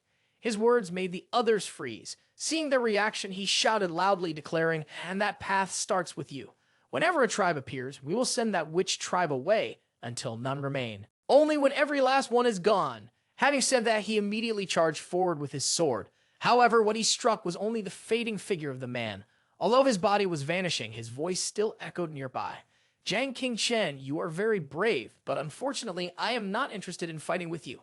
My goal was only the Xuan Yuan sword. I will continue to hide in Tian Shuan City in any corner beside you, lurking in the shadows, watching you forever. At the moment when he let his guard down as the man finished speaking, a loud explosion occurred. As the smoke cleared, Director Xu looked suspiciously toward the spot, only to see an illusion. Standing amidst the destroyed ground, he calmly replied, no, this is the real deal. It seems this is his spatial technique. After understanding everything, Director Xu looked at him with a worried and remorseful expression. I'm sorry, he has already affected my state of mind. If it weren't for my mental disturbance, I would have had a chance just now. Jiang Qingchen quickly reassured her. I never intended for you to deal with this low-level witch tribe. You shouldn't have died here. However, these words only made Director Xu feel more self-conscious. Is this your way of pitying me? I'm not comforting you anymore. He turned and explained the situation. Right now, the front line between us and the witch tribe is still far. This witch tribe is just the beginning, but you are one of the most important forces for humanity, so promise me this, no matter what, don't bring up any talk of trivial things again. These words made Sue's supervisor feel somewhat helpless, and she had ended up being comforted by a little brat. Before she could fully regain her composure, he had already pressed his face close to hers and made his comment. Miss Xu Ran, with her beauty, abilities, and position, if she didn't speak so unpleasantly, she might still be able to get married at this age. These words made Xu Ran feel smug, thinking that those men were blind, daring to look down on her to not like her. Observing this scene, he fell silent. Is there really no one who will marry this person? Setting aside that issue, the two of them looked towards the city where decisions were being made. However, the witch tribe had already absorbed Lai Tian Yuan and the Divine Array. If they allowed him to refine that power, his strength would surely skyrocket. If they didn't find him soon, this situation would spiral completely out of control. As he said this, he glanced at the city and spoke slowly. As for the issue with the 8 witch tribe, there's no need for your power to kill him. I already have a plan. The next day at Immortal Formation, a wailing cry echoed. This scoundrel Jiang Qingchen had wiped out the Lai family and then disappeared, leaving all the subsequent matters for us at Immortal Formation to handle. The General Headquarters examination sighed as he held his teacup. The purple-haired person beside him listened to everything and laughed in comfort. The great achievement of eliminating the witch tribe, Immortal Formation did nothing to help, and now we have to clean up the mess. Looking at that person, he stopped his lamenting. His life is something Immortal Formation owes him. At this mention, he crossed his arms, speaking slowly. Let's not talk about these personal matters anymore. Dozens of the household heads who had followed Lai Tian Yan and the Lai family into battle yesterday have nearly all perished. How should we handle the children of the great families under their command? But that's not all. He then explained the current situation. The descendants of the great families were all anxious and uneasy, taking turns standing outside the Immortal Formation, fearing they might get dragged into it as well. The General Headquarters examination placed the cup down on the table and calmly stated how to handle him. Only Jiang Qingchen can decide. Upon hearing this, the other person suddenly realized, nearly forgetting that even within the immortal formation, there were spies and children from these great families. Once fully mobilized, Zhang Yan gone. Hopefully, he won't act too rashly. At that very moment, the person mentioned was sitting in a room, his face contorted in pain. After a while, his hands, drenched in sweat, clenched the bed sheets tightly before he finally collapsed. This was the third failure to break through to the nascent soul transformation stage. Jiang Qingchen panted heavily, dazedly looking at his hands. His spiritual power, and the 3 souls and 7 spirits had already reached their limits, clearly just one step away. Why couldn't he break through the threshold of nascent soul transformation? On the other side, the great enlightened one of supreme wisdom was focused on the computer screen. What is this? Zheng Xuanzi, wearing headphones, kept pressing buttons, comforting him, don't rush. The nascent soul transformation stage is the most crucial step to entering the Tao. After awakening the primordial spirit, not only will one's lifespan extend to 300 years, but one's appearance will also remain youthful. You will gain the divine consciousness of heaven and earth, becoming what you call a deity in the human world. Not stopping there, he struck again. The innate qualities of humanity are inferior to those of the primordial beings. Even the greatest figures in your history to break through the nascent soul transformation stage would require time. You've only been cultivating for less than a month. Hearing this, he angrily slammed the window frame. It's too late now. The witch tribe has manifested, and the final battle with him has already been chased to the brink. The great enlightened one walked over to him, offering comfort. Listen to me, go think about anything. Just boil some water, make tea, and sleep well. Fearing he wouldn't listen, he kindly advised further. Primordial spirit and divine intent require understanding. The more anxious you are, the more unstable your mental path becomes. Cultivation will not only stagnate, but it will also regress. In stark contrast to the peaceful scene on the other side, Sai Yan was shaking his computer and shouting loudly. Damn it, I'm out of points. King Shen, come here and top up. The next day, at Jiang King Chen's house, 2 cars, 1 white and 1 red, made a sharp turn. The general headquarters examination got out of the car, stunned as he looked at the person who had just arrived. Is that Hu Cheng Yuan? Looking at her as she stepped out of the car, the general headquarters examination pondered and evaluated. In this life, there can't be a reversal of the art of life and death. Could it be that Cheng Yuan faked her death for a legitimate reason that aligns with the student faction's interest, to destroy the Gao family? If that's the case, Jiang Qingchen has a huge plot in mind. On the other side, Cheng Yuan had also noticed him. Why is the general headquarters examination here? He didn't answer, but instead extended both hands towards the door. Young lady Cheng Yuan, please come in. This gesture made her assess him more carefully. Uncle, you're really disgustingly cheesy. Not only Sudaji, but the eyes of this immortal expert have been staring at us, shaking with emotion. The feeling is very strange. Definitely no good intentions. Hearing this, Cheng Yuan responded in kind. I respect the elderly, so I invite General Headquarters examination to go in first, but he stubbornly insists on his own words. As someone who loves the young, I still invite Cheng young lady to go in first. This strange attitude caught her attention. There was no reason to flatter, no ulterior motives. Thinking this, Cheng Yuan crossed her arms, her eyes cold as she looked at General Headquarters examination. Are you joking with me? If you're not going in, then don't.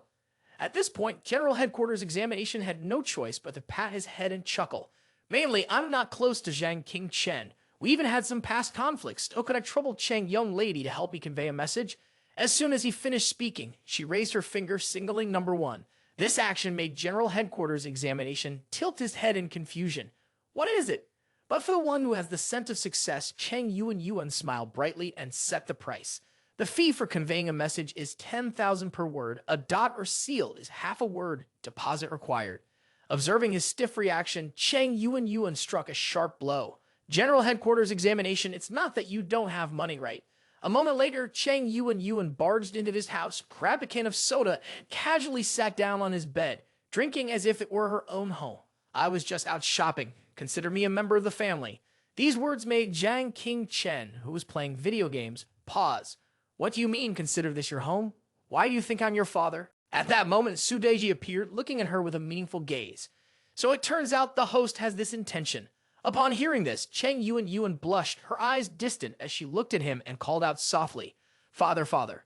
Jiang Xuanzi and the great enlightened one beside her were utterly stunned. Amitabha Buddha, do not listen, do not look, do not speak. Is this something I am allowed to hear?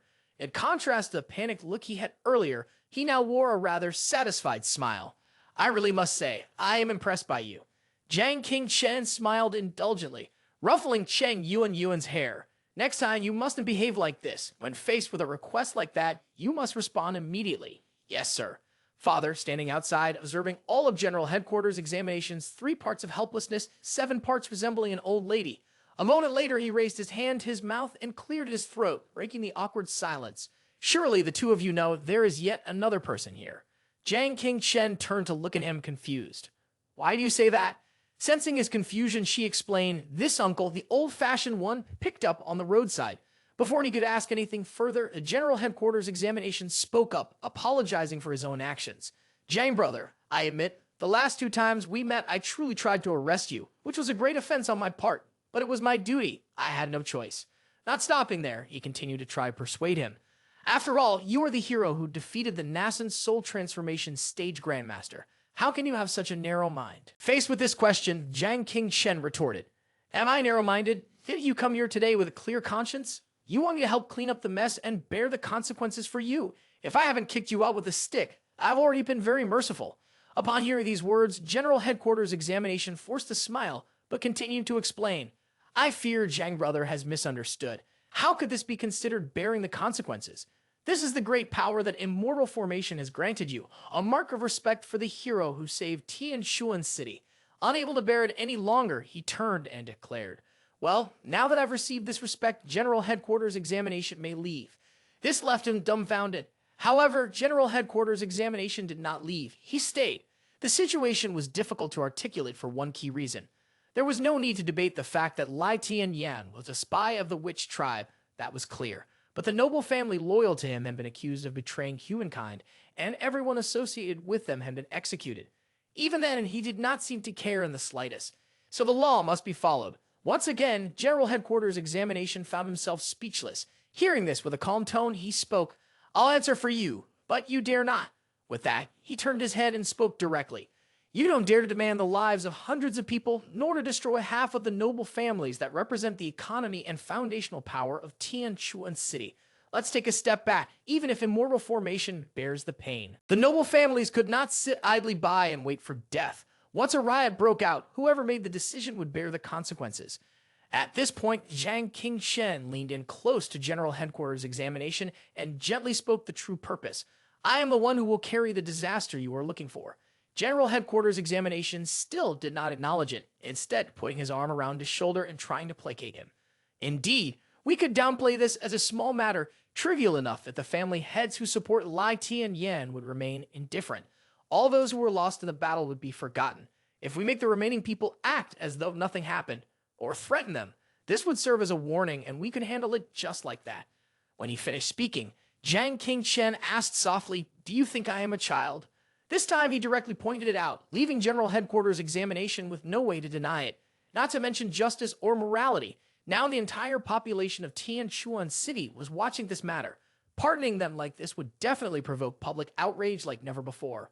As long as I give one word of approval, you can go outside and say I've decided to forgive them. At that point, all the people's anger will be directed at me. This time, General Headquarters examination froze speechless, but Jiang King Chen did not stop there. He continued, knowing full well that he had no right to make this decision. The power to handle this was in his hands, yet it was the lifeline that would condemn him to eternal defeat, and the only person who could help him in Tianshuan City, the one who could withstand the repercussions of this decision was. Only those who have defeated the witch tribe, the Lai family, are the heroes who have saved this entire Tianshuan City. The one who holds the power to suppress this world is me. The matter was still not over. He added but said something that wasn't very pleasant to hear. Why should I help you cause a fuss? Exposed completely, the General Headquarters examination had no choice but to admit, Jiang brother can see clearly. What I did just now was really like a fool. If Jiang brother doesn't want to help, then I can only take my leave. Before he could leave, the man stopped him. Oh, wait a minute. Jiang King Chen raised his hand, smiled brightly, and suggested, Why are you so straightforward? Name your price as long as it's money. What stance could I not learn? This remark made the General Headquarters examination doubt his life. Had something similar to cheating just happened? Cheng Yuan, standing to the side, looked at Daji in confusion. How much benefit can the immortal formation bring? If things are so complicated, why doesn't King Chen just kick that uncle out directly? Seeing Chang Yuan's confusion, Su-ji explained, "Ideo, can't you tell? Jiang King Chen has been waiting for this opportunity for a long time. Now he's pretending to refuse, just using it to extort money." Hearing this, Chang Yuan was even more confused, trying to help General Headquarters Examination resolve the issue. So, does King Chen benefit from this? Does he gain the favor of the immortal formation, or is it just to earn the goodwill of that cheesy uncle? At this question, Su-ji smiled mysteriously. The benefit is the great families of Tianshuan City. They will all be completely dominated by him. At this point, the image of King Chen appeared majestic and awe-inspiring. Even with a detailed explanation, Chang Yuan still felt like she was lost in a fog. Why can't I understand the connection here? Am I really this stupid? Does Jiang King Chen like me? Su-ji laughed and patted her head. You're such a fool. How can you be this foolish? Right now, there's a group of people gathered outside his house. They're pacing back and forth, worried about their own future. Is the General Headquarters Examination supposed to hand us over to Jiang King Chen for him to deal with? At least the immortal formation should be concerned with the stability of Tianshuan City. But Jiang King Chen has killed Gao Lang Can, wiped out the Lai family without any hesitation. Finally, one man, unable to wait any longer, grimaced. No, we have to do something. We can't just sit here and wait to die. Meanwhile, the General Headquarters Examination compromised. I admit defeat, Zhang brother. Just tell me what you want me to do. Seeing the opportunity to take the initiative, he couldn't refuse. If the General Headquarters Examination has shown such sincerity, then I'll speak directly. With that, he turned his head to look at Chang Yuan and pouted. Yuan, I'm not blaming you, but the General Headquarters Examination has been here for quite a while. Why haven't you invited them for a drink yet? You really are negligent with your guests. This unexpected request made Chang Yuan freeze in place. Isn't this a bit too pretentious? But she didn't stop there and continued. Besides, this is your house. If anyone should be accused of neglecting a guest, it should be you. In the end, she resigned herself and went to get the water. Witnessing this action, Jiang King Chen smiled in satisfaction. Didn't I tell you? I treat you like my own child. General Headquarters Examination awkwardly accepted the bottle of water and continued with the proposal. Thank you. As long as this matter can be resolved peacefully and doesn't affect the peace of Tianshuan City, I will agree any terms. Hearing this, he answered honestly. There's really not much I want. General Headquarters Examination smiled broadly, drinking water as he responded.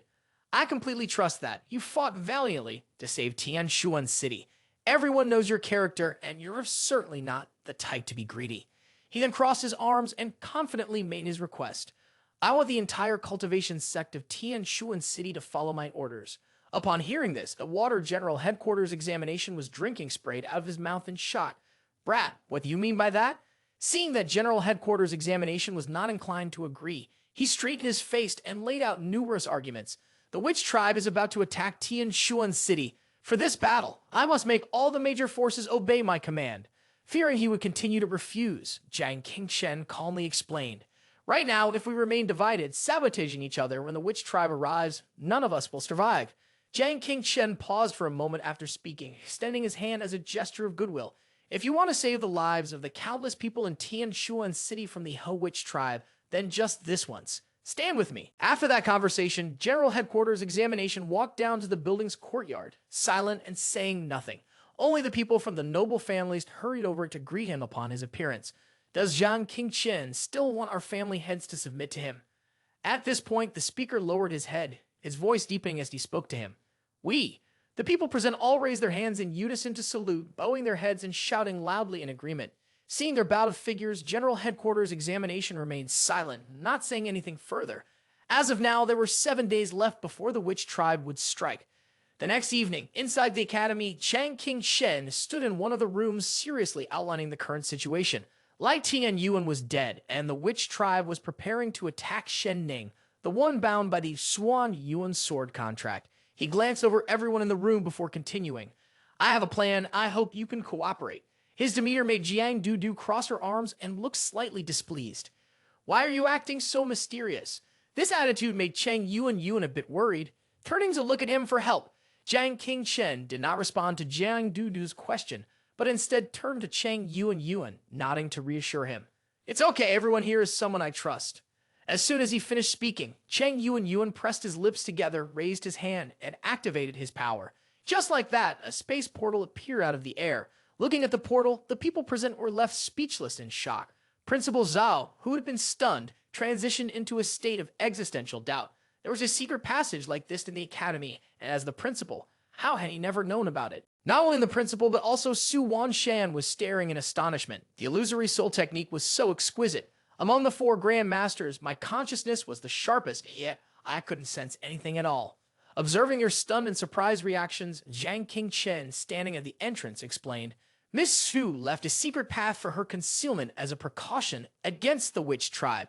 She isolated herself from all external searches. Time is tight, please follow me. Then the group, moving like a procession, slowly entered through the gate. As they passed through the threshold, the scene behind the gate left General Headquarters Examination dumbfounded. Damn it!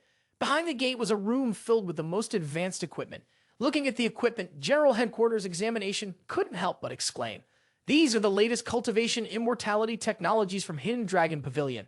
Inside, Chen Ning and Director Xu were already waiting. She stood there, arms crossed, her tone not very pleasant as she welcomed everyone into the war conference room of mine and Jiang Qingchen's. Seeing her greet everyone, he immediately got to the point without further delay. We've invited you here today. Indeed, we hope. Before he could finish, Su Wanshan interrupted him. No need to say anything more. Su Wanshan raised his hand in a formal salute, looked at him seriously, and shouted as if it was his first time ever shouting. What the Su family owes you is due for repayment now. Even Principal Zhao pointed to himself and shouted loudly in agreement. Protecting Tianshuan City is our responsibility. We cannot let someone as young as you fight alone. General Headquarters Examination, who had remained silent, also pointed to himself and said loudly, This old man is willing to fight to the death alongside you. Before these words of determination, Jiang Qingchen raised his hand and coughed awkwardly. I hope that all of you sitting here tonight will run away with me. These words caused everyone in the room to be unable to believe their ears. What? The General Headquarters Examination asked in disbelief, trying to confirm the information from him. Do you mean that you want us to abandon all the residents of Tianshuan City and run away like homeless dogs? When Jiang Dudu first heard the idea, she pursed her lips in displeasure. Finally, unable to hold back, she stepped forward, grabbed his collar, and angrily asked, Jiang Qingchen, I really misjudged you. Seeing that the situation was not good, Cheng Yuan activated her power to intervene, gesturing for Jiang Dudu to let go. As she witnessed the strike aimed at her, Jiang Dudu looked at Cheng Yuan with a critical gaze and said, Why are you doing this? Nascent soul transformation staged, that's you. Before she could finish speaking, Cheng Yuan interrupted her. Sister, I have always respected you, but right now, please remain silent and let him finish speaking. After a moment of silence, he made his request. Yuan, please try again. Receiving the request, Cheng Yuan raised her hand and manipulated numerous strange threads, murmuring nonsensical words, mystical arts, the technique of external clones. When she finished speaking, what happened before their eyes left everyone present stunned. From one Cheng Yuan, countless other Cheng Yuans appeared in the room. This was the art of cloning. The more they looked, the more Principal Zhao felt a deep sense of existential doubt. This was an ancient external clone technique, not just an ordinary cloning technique. I had read about it in a book. Each clone possesses the ability to act independently. After creating countless clones, Cheng Yuan confidently walked over to Chen Ning. Without saying a word, she moved in close and took a few deep breaths, sniffing at him. Next, with Daji's assistance, Cheng Yuan activated the illusory soul technique, Heaven Fox's illusion. After a while, the clones of Cheng Yuan gradually morphed into the shape of Chen Ning. Minutes later, numerous Chen Nings filled the room. This scene left the real Chen Ning wide-eyed in shock.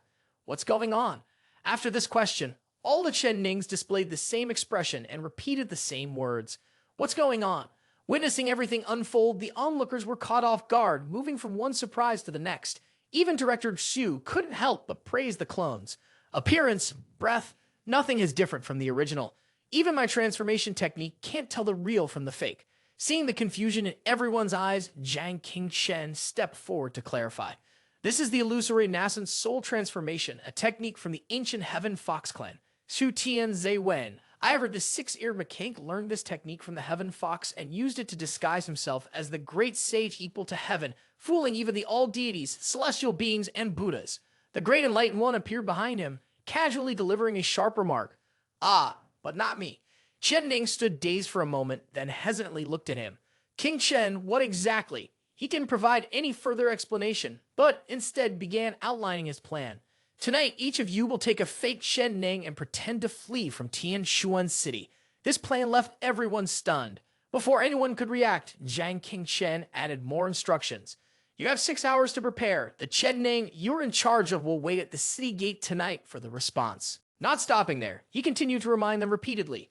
Then you all should do it this way. After hearing his plan, those present were left dumbfounded, their eyes wide in astonishment.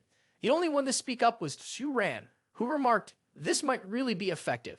Once the instructions were given, the group left that secret space, and Su Wanshan stood silently in the hallway, not saying a word. After a while, he broke his silence and voiced his concern. Are you really going to let Xiao De Master meet the witch tribe alone? In response to this question, Principal Zala fumbled for an answer, but Jiang Qingshen spoke up. Before he could finish, Su Wanshan had already walked off, not even bothering to look back. If it were me, I'd run off like a dog, leaving that brat to fight for us. Meanwhile, at Jiang Qingshen's house, he sat cross-legged on the bed, meditating. After a while, he opened his eyes wide and shouted, it's time. On a night with a clear moon and a cool breeze, Tianchuan City was quieter than ever, without a single light in sight. Jiang Qingshen stood outside the city gate with Chen Ning, exchanging looks. After a moment, he took out his phone and spoke to the person on the other end. Are you all ready? As soon as he finished speaking, a powerful aura suddenly surged toward them, heading directly for the two standing there. Not only Jiang Qingshen, but also Principal Zhao and Su Wanshan could sense the tremendous power, something like a terrifying breath. They've locked us in with Director Xu and the General Headquarters examination, all of us bewildered by the sudden disturbance. Jiang Dudu on the other side also furrowed her brows, her face full of suspicion. On the other side, Jiang Qingshen shouted into the phone at the others' immediate departure. As soon as the order was given, 6 figures from the 6 corners of the city entrance darted swiftly into the forest. He shouted loudly through the phone, exerting all of his strength.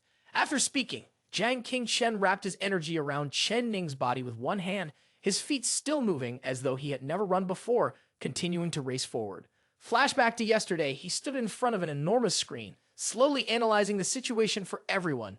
The heavenly gifted divine powers of the witch tribe belong to the most complicated space system. The hidden magical formation of this secret room cannot escape his perception. Hearing this, Jiang Dudu's face darkened as she voiced her doubts. If that's the case, why hasn't the witch tribe made a move? At this question, he lowered his head slightly and replied gently, because he's waiting for the time that offers the highest chance of success. Returning to the present, Jiang Qingshen and Chen Ning were exerting all their strength to flee toward the forest. Back to yesterday, Jiang Qingshen pointed toward the pillar in the middle of the introduction room. Heaven's endless transformations. Perhaps you've heard of the latest advanced sand chessboard from the Hidden Dragon Pavilion, which combines the most powerful calculation abilities and the highest authoritative knowledge in cultivating immortality. The General Headquarters examination walked over, observed it, and asked, summarize the information, enemy data, and enter it into my plan. Can the final winning probability be inferred? Jiang Qingshen glanced at him and gently dismissed that idea. For some reason, the witch tribe's intelligence capabilities, I understand them better than anyone here. Finishing his words, he approached the large screen, read the text on it, and continued, after days of continuous calculations, the highest chance of victory when I confront the witch tribe. Jiang Qingshen paused for a moment before turning back to ask the General Headquarters examination, do you want to know how much? Back in the present, the General Headquarters examination hastily ran off to the point where it accidentally stepped on the roof of an unfortunate car. Using the car as leverage, the two of them shot through the air toward the forest. The owner of the car, after they had disappeared, poked his head out of the window, looking at them with a puzzled expression. I think I just saw the General Headquarters examination. Back to the previous day, after a period of calculation, the system had given the result a 65% chance of victory. Looking at that number, those present were elated. With 65% plus me, we should be able to add at least another 10%. Before everyone could rejoice too much, he shattered the mood. Unfortunately, this calculation is wrong. This statement left the people behind him in shock, speechless. Why? Jiang Qingshen turned his head, his eyes deep in thought, recalling a horrifying scene. By sheer coincidence, I came to know information about the witch tribe that no one in Donlong Kingdom is aware of. The 12 heavenly gods killing formation, a powerful formation of the witch tribe, activated by the witch tribe itself, is about to turn Tianshuan City into a hellish crucible for their witchcraft ritual. Back to the present, Su Wanshan looked anxiously behind him, his mind replaying what he had said. But in reality, even if the formation was destroyed, there was still a way to exploit it. The system screen had now changed to the word refinement. Jiang Qingshen turned back to speak with everyone. The 12 heavenly gods killing great formation can be quickly broken through with the divine technique of transmutation. Cheng Yuan stood behind, listening to what he said before offering her own opinion. Over the past few days, that monster had likely been fully focused on refining this portion of power. Each time he refined a divine killing power, his battle power could increase by over 1,000. In response to that opinion, he gently refuted. The witch tribe hesitates and dares not strike because they fear that Miss Xu Ran will risk everything and fight to the death with him. After speaking, he turned around, facing everyone, and pointed out, "But Miss Xu Ran only has one opportunity, one strike. What if the witch tribe can defeat Miss Xu Ran's one strike and remain immortal?" Director Xu, who was beside him, heard this and began to imagine the worst-case scenario. This time, I might die from Wu Poison's backlash, and the witch tribe will recklessly massacre the entire Tianshuan city to capture Chen Ning. Upon hearing this, he turned back and began typing rapidly on the keyboard beneath him. The battle power of that witch tribe has now reached at least 5,000, so my actual chances of winning are slightly different. The exact number is 30%, it's already calculated. Jiang Qingshen looked at the numbers and added another remark. He has one more day to refine nascent soul transformation killing power. In another corner, Director Xu was running with all of his might toward the forest with Chen Ning Jia. His voice echoed in her mind. Our chances of winning have dropped by 1 level. Ignoring the number, Jiang Qingshen frowned and made up his mind to speak. Today, we must settle the outcome with the witch tribe. After waiting for him to finish speaking, Principal Zhao finally spoke up to refute. But these are just your predictions. Perhaps the witch tribe can't become stronger, but Jiang Dudu is different. She trusts you completely. I trust Jiang Qingshen. Jiang Dudu reluctantly placed her hands on her hips and conceded. Although I don't really like your brother, this is clear-cut. I have to admit that he's a bit more trustworthy than you. These words made Principal Zhao feel 3 parts helpless and 7 parts like he was being mocked, as everyone was offering different opinions. Not stopping there, Jiang Qingshen pointed at the screen and continued, the most important point is that Tianshuan City has a population of 1 million. It's practically impossible to evacuate in time. If we clash with the witch tribe inside the city, the consequences will be unthinkable. At this point, Jiang Qingshen made a serious decision. We must force the witch tribe to show themselves outside the city and fight there. Chen Ning also agreed with this suggestion. There's only one way, that is to use me as bait. Back in reality in the forest, familiar debris began to appear in the air. Principal Zhao looked around anxiously, his eyes wary of the debris chasing after him. A strange sound came from the distance. Before he could react, Principal Zhao collided directly with a nearby tree, causing it to shatter into 2. This scene made Chen Ning, who was pretending worried. Principal, what happened? As soon as she spoke, her whole body was enveloped in a burst of green energy. The owner of that energy was Principal Zhao, who then controlled her to launch forward. Just ignore it. Returning to yesterday's meeting, Jiang Qingshen seriously pointed out, the witch tribe believes that I don't know he can sense Chen Ning's breath. Once he discovers that Chen Ning intends to leave Tianshuan City, he will immediately manifest and pursue. Upon hearing this, Cheng Yuan suddenly understood, tilting her head to complete his sentence, but once he makes such a judgment, he has already fallen into King Chen's trap. Then he displayed a map of the city and raised his hand to point at each location one by one. Through the forest, there is the beach that surrounds Tianshuan City on 3 sides. I have prepared one of 6 locations here, setting up the Vermin Sworn Grand Formation. When Cheng Yuan heard this, fearing that others might not understand, she turned and explained, this formation naturally counters the witch tribe. Everyone saw Lai Tianyuan's battle. With King Chen's preparation over the course of a month, it is enough to suppress half of his power. After she finished speaking, he continued, to prevent the battle from affecting the city, I have placed the eye of the formation at a completely safe distance. This is one of the 6 points, originating from the city gate. Even a nascent soul transformation stage master using full speed to rush over would still take 10 minutes. Once he finished speaking, Cheng Yuan pointed out an uncomfortable truth. Right now, my spiritual power is limited and the illusionary camouflage can't be maintained for long.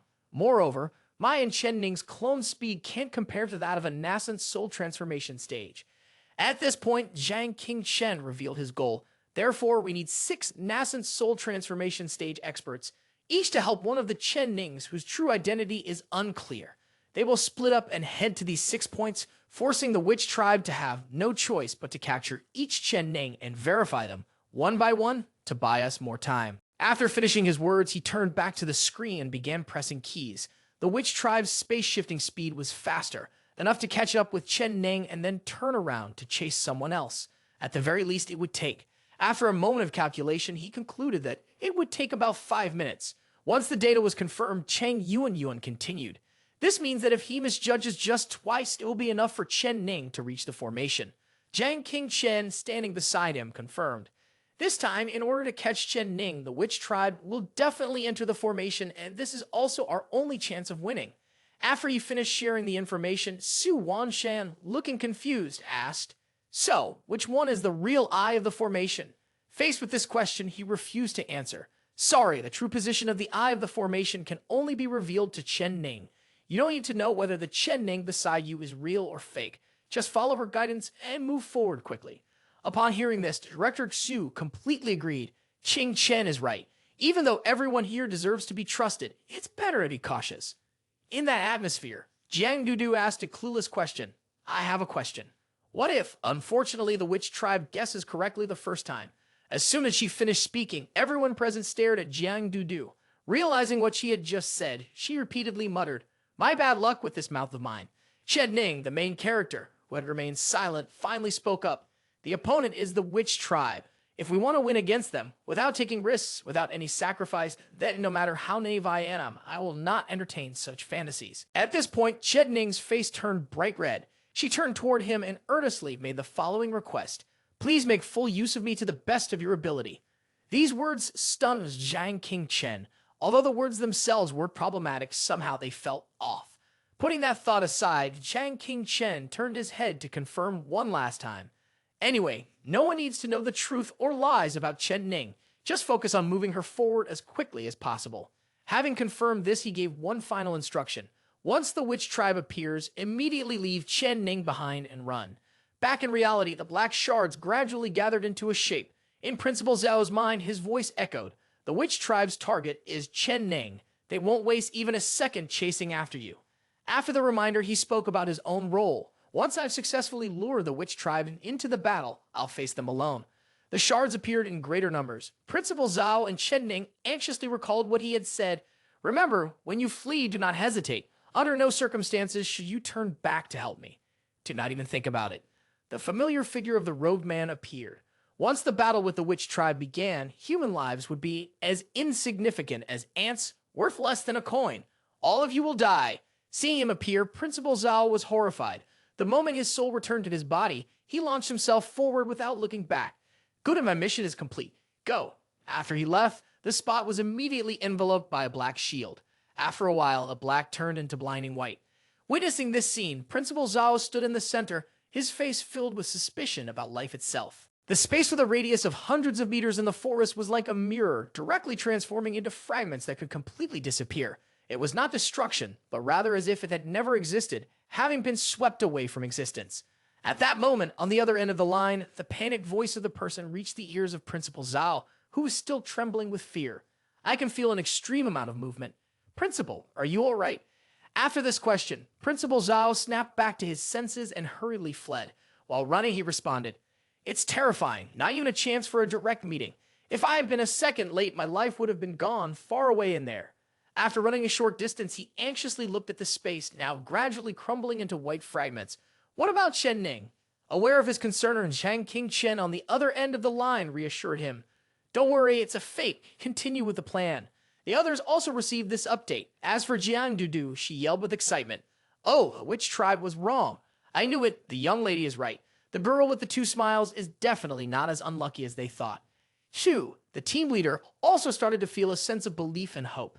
"Next, we continue according to the plan. We can definitely make it." Before her words had even finished, a huge explosion occurred on the other side of the forest. At this moment, Jiang Dudu, the person mentioned, was covered in blood, breathing heavily. How could this happen? The white space behind Jiang Dudu shattered, revealing a figure of a girl covered in injuries. Jiang Dudu angrily demanded, "What's going on here?" The man in the cloak watched the space shield gradually break apart, leaving only Jiang Dudu bruised and standing there. It's not possible again. Seeing the target appear, Jiang Dudu, in a battle-ready state, charged straight toward the man. "Stop right there." As soon as she finished speaking, she threw a punch, but the man disappeared immediately after. On the other end of the line, Zhang Qingchen, hearing the commotion, shouted out to check. Dudu, say something, are you okay? She quickly responded, it's the witch tribe, I just encountered an attack from him. Although she said she was fine, in reality, Jiang Dudu had no uninjured part of her body. Breathing heavily, she replied, that was too close. If I hadn't quickly activated Dragon Mark Thunder Body just now, if it were someone else, they would have probably turned to dust in the space by now. The two remaining people, Su Wanshan and General Headquarters Examination, could hardly believe their ears. How could that be? Didn't Heaven's endless transformations say that the witch tribe would need 5 minutes to return after leaving?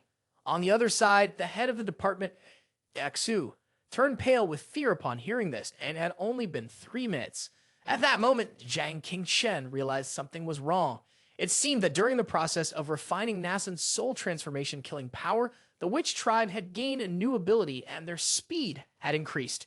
Realizing this, Zhang Qingchen immediately ordered the others. Everyone, increase your speed and head forward. If there's any sign of movement, retreat immediately. Before long, the man in the cloak arrived at General Headquarters Examination's location. Just as he finished speaking, a familiar attack descended. Looking at the shattered space fragments in the air, the man in the cloak cursed inwardly. Damn it, not again. Thankfully, General Headquarters Examination managed to escape in time. As he ran, he sighed with relief. Without Jiang Dudu's warning, is this the power of the witch tribe? Impossible for any human to win against them. Feeling the frustration of everyone, he encouraged them. Don't hesitate, stay vigilant, and keep moving forward. At the same time, bad news came from Su Wanshan's side. Sorry, I've failed again. After hearing the entire situation, Director Xu speculated, which meant that there was definitely a real Chen Ning next to me and King Chen. Chen Ning, with a wary expression, turned around and shouted loudly, be careful! Immediately, a familiar heap of debris appeared. Chen Ning cried out in panic, he's here! After advancing a bit further, Director Xu slammed on the brakes and stopped. He stood in front of Chen Ning, activated his strength, and said, the odds are 1-to-1, we can't take any more risks. Sorry, Kang Qingchen, this witch tribe, I will handle it here. At this point, the veins on Director Xu's forehead twitched. Before she could rush toward the battle, Chen Ning grabbed her shoulder to stop her. Miss Xu, please hold back, he's not the same now. Chen Ning transformed into the shape of Cheng Yuan, standing in front of it, explaining the current situation. He likely already has the ability to withstand one of your blows without dying. Before she could say more, Cheng Yuan aimed directly at the figure and spoke. Your target is Chen Ning. Gambling your life with Miss Tu makes no sense at all. You better leave quietly. Upon hearing this, the figure fell silent and then faded into nothingness. After he disappeared, Director Xu, angry and frustrated, addressed her. Why didn't you let me hold him off? It's only been 6 minutes. Tang King and Chen Ning can't make it in time. Ignoring the reprimands, Cheng Yuan remained calm amidst the ever-changing circumstances. Please trust King Chen. He will definitely succeed. Turning back to Zhang Qingchen's side, he walked and asked, has everyone made it to a safe place? Principal Zhao stood under the tree, panting heavily, blaming himself. Sorry, it's because this old man is too useless, incapable of holding him off, even for a second. After running for a while, the General Headquarters Examination also stopped and looked back towards the forest. At that moment, I didn't even have the thought to resist. Su Wanshan began to lose his faith, his hope for life. It's too late now, we've completely lost. Director Xu hovered in the air, looking into the void, giving instructions. Be absolutely cautious. The witch tribe could strike at any moment. Jiang Dudu, despite her bruised and battered body, still stubbornly insisted. Qing Chen, let me help. Hearing these words, Zhang Qingchen immediately shouted in refusal, showing no hesitation. I've already said, no one is allowed to come here. I'll handle it alone. After saying this, he turned to Chen Ning and gently asked, are you scared? Chen Ning looked at him, gathering her courage to speak. As long as I'm here, sister, I'm not afraid. At that moment, Zhang Qingchen warily glanced behind him. The others, hearing these words, were struck with worry. Soon after, a noticeable noise came from the forest, causing the two people walking to turn around alert. From behind a nearby tree, a dark figure slowly emerged, moving sluggishly. At the appearance of the figure, Zhang Qingchen raised his hand to activate his power, ready to attack at any moment. Seeing that he was preparing to strike, the figure gasped for breath, as if it had never been able to breathe before. Phew, looks like I've caught up. The flesh on my body is almost all gone, boss. Are you that fast even in bed? Seeing a familiar face appear, he returned to his normal state, his face filled with suspicion as he looked at the chubby. The chubby, what are you doing here? In response to this question, the chubby scratched his head and grinned, moving closer while answering. After you declared war on the witch tribe, I was really worried. Then I found out you weren't home. I figured that when you're in a bad mood, you go for a walk by the sea, so I rushed all the way here. Then the chubby scratched his head again, his face clueless as he asked, Boss, are these two planning to leave their homes for some man? Upon hearing this, Chen Ning quickly waved her hand. You misunderstand, we are just. Before she could finish, the chubby pointed at Chen Ning and shouted loudly. Just as expected from the boss, you two really are on the same wavelength. Upon hearing this, the two of them turned to leave. Observing his confused expression, the chubby then pointed at them and explained. Today, I want to advise you. All you need to do is secretly take Chen Ning Kava far away, so that those witch tribe bastards can never get their hands on the Swan Yun sword. As long as you're alive, with your talent, one day you'll surpass the witch tribe. Not stopping there, the chubby continued. By the way, take me with you. After all, I'm all alone, and wherever the boss goes, I go. Although I'm only at the second stage of foundation establishment, it shouldn't be a problem for me to scout the way for you too. Upon hearing this suggestion, Chen Ning and Jiang King Chen turned around and walked away. Let's go together. Boss, don't be too slow. Where do we need to go? To this question, Jiang King Chen replied indifferently. Just follow me. The chubby ran breathlessly after him. Halfway there, he collapsed. I can't go on. I can't run anymore. Let me rest for a bit. Chen Ning turned back to refuse, but before he could, Jiang King Chen spoke first.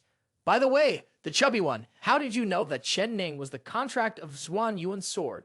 Hearing this question, the chubby one answered in confusion. Huh? Didn't you say so?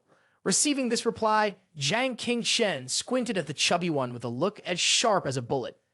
I said I helped Chen Ning escape, but I never said the contract of Zhuan Yuan's sword was Chen Ning. Even now, this guy is still stubbornly making excuses. Oh, I made a mistake. Perhaps Jiang Dudu hadn't explained clearly, so what excuse did he need to use? He had already struck a fatal blow. After attacking, Jiang King Chen withdrew his hand, his face darkened, and he spoke. I've told everyone who knows that Chen Ning is the Swan Yuan sword. No matter how close they are to me, they must not speak of it. Even after being pierced by the primal azure sword, the man still managed to whisper. His willpower was impressive. The Yin sword seals the throat, the Yang sword destroys the Danshan. Seeing that he refused to admit it, Jiang King Chen's face turned frighteningly dark as he asked, Why is it still you? Knowing he could no longer hide the truth, the man laughed loudly, his face twisted with madness.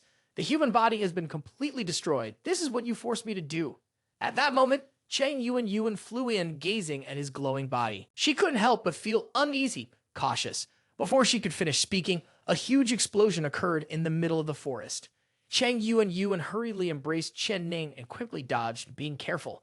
Only Jiang King Chen stood still, not moving at all. The huge commotion left the others dumbfounded, their mouths agape in astonishment. When the explosion dissipated, the body of a massive witch tribe member appeared. Its appearance was so immense that it sent shockwaves all the way into the city, waking up even those who had been sound asleep. People pointed outside their windows, saying witch tribe. Before public panic could settle in, Su Jun's reassuring voice echoed through every alley and street. Residents, do not panic. Stay safely inside your homes. Su Jun stood in Su Wanshan's study, speaking loudly. The witch tribe is indeed terrifying, but right now, Jiang King Chen is out of the city, ready to fight. The Su family and the Immortal Formation Academy, under my command, will also guard the city gates. Not stopping there, she offered one last piece of advice. Please trust Jiang King Chen. Trust that he will definitely be able to kill the witch tribe outside the city. Mr. Chen embraced Lady Chen, leaning his head toward the window, silently praying, King Chen, Chen Ning, you both must be safe. On his side, Jiang King Chen showed no fear, even smiling slyly. At this moment, even in his dreams, he was already in the true body of chaos state. With 15% primal energy, his hair turned pure white, fully buffed. Without hesitation, he provoked the enemy, eager for the fight. Once the words were spoken, a blinding light flashed from the elder brother, Zhen Xuan Zi, and the great enlightened one of supreme wisdom were quietly evaluating from behind. After entering the nascent soul transformation stage and awakening the primordial spirit, this brat had already approached the primal state. At that moment, Jiang King Chen shouted loudly, Shared existence of the soul. The great enlightened one of supreme wisdom was singled out by his name, and he refused, saying that he didn't want any trouble like fighting come to him. Immediately after, he was pulled by some force. The great enlightened one of supreme wisdom continued to resist until his last breath, but could not break free. The monster, after a moment of silence, also spoke in grievance. Good brother, you forced me. After speaking, it swung its arm down towards where he was standing, and an eye appeared in the palm of its hand. At that moment, Jiang Qingshen felt his body bound by countless chains, unable to move. The surrounding space was frozen by some kind of magic, and the eye that hadn't appeared in his past life now manifested. This scene made Jiang Qingshen question his existence. After a while, he gritted his teeth and figured everything out. After absorbing divine killing power, not only had his spatial movement speed increased, but he had also gained the ability to freeze all space within his sight. However, Cheng Yuan stood in front of Chen Ning, shouting at the monster with her eyes shut. Following her words, the eye in the palm of the witch tribe closed tightly, and the chains binding him were released. Jiang Qingshen seriously raised his hand and shouted, "Shrink to an inch." Then Jiang Qingshen controlled the situation, causing the figure to fall straight to the ground. Standing beside and witnessing everything, Cheng Yuan crossed her arms, thoroughly assessing the situation. As expected, it was just like the primal chaos era of the witch tribe, so repulsive that it made one want to vomit. The witch tribe raised a handful of dirt, angrily shouting, "Can humans really influence my illusory soul technique?" He tossed the dirt high into the air, yelling as if he had never screamed before, shattering the space. As soon as he finished speaking, countless fragments of space shattered the sky. Cheng Yuan, unfortunately, took the blow, her body starting to disintegrate. Moments later, she completely vanished. The witch tribe member laughed triumphantly, having dealt with the first target. Hearing this, Chen Ning and her companion silently appeared behind him. "Oh, is that so?" Chen Ning sneered, her entire body suddenly enveloped by a wave of green power. "Too bad. This is just a clone." A moment later, Chen Ning had transformed into Cheng Yuan. She raised her hand provocatively. "Come here, show me your terrified and astonished expression to please me." At this point, he was beginning to doubt everything about life. Were all 6 Chen Nings fake? Not only him, but Jiang Dudu was also struggling to understand, as this wasn't what had been planned. As for Headmaster Xu, he laughed with a hint of helplessness, mixed with a touch of indulgence. This brat, even I was deceived. After understanding everything, he felt a sense of despair he couldn't hide. It was over. The entire Tianshuan city could no longer find Chen Ning's breath. Amidst that despair, Cheng Yuan stood arrogantly with her arms crossed, proudly showing off. "You've underestimated my master's abilities. Not even 1/6 of the sword's edge would I let Chen Ning endure." The more he thought about it, the more he lost faith and hope in life. The Swan Yuan sword contract had vanished impossible. How could a noble aristocrat fail? In the end, he stubbornly sought out the truth. "Finally, what kind of trick did you use? What is going on here?" In response to this question, Jiang Qingshen sneered mockingly. Who knows? After saying that, Jiang Qingshen began to search through the information. Years ago, the Heavenly Earth clan had passed down the illusory art of the 6-eared macaque, but concealed a trump card, one that the common people only knew could disguise someone as another, deceive the heavens, and ask questions. Then his attention was drawn to a figure soaring behind the monster, which had no longer any move to disguise itself as Jai Tian Mo Qi. That figure was none other than Cheng Yuan. 6 people, each carrying a fake Shen Ning, while being pursued by the witch tribe. The real Shen Ning had disguised himself as Cheng Yuan's breath and took the chance to escape towards the sea.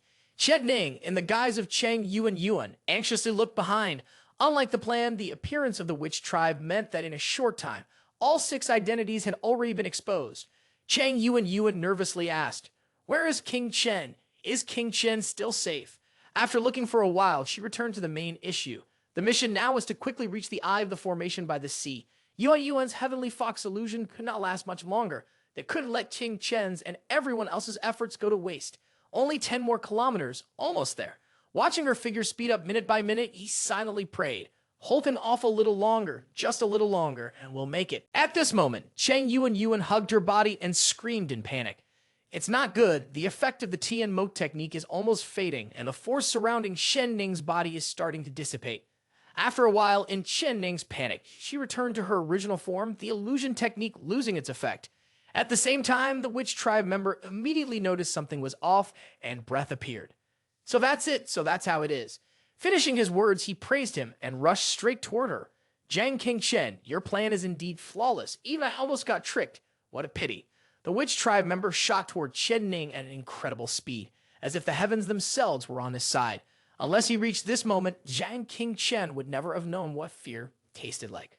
"It's no use with this speed. No matter how he chases, Chen Ning will still charge forward. Almost there, almost there.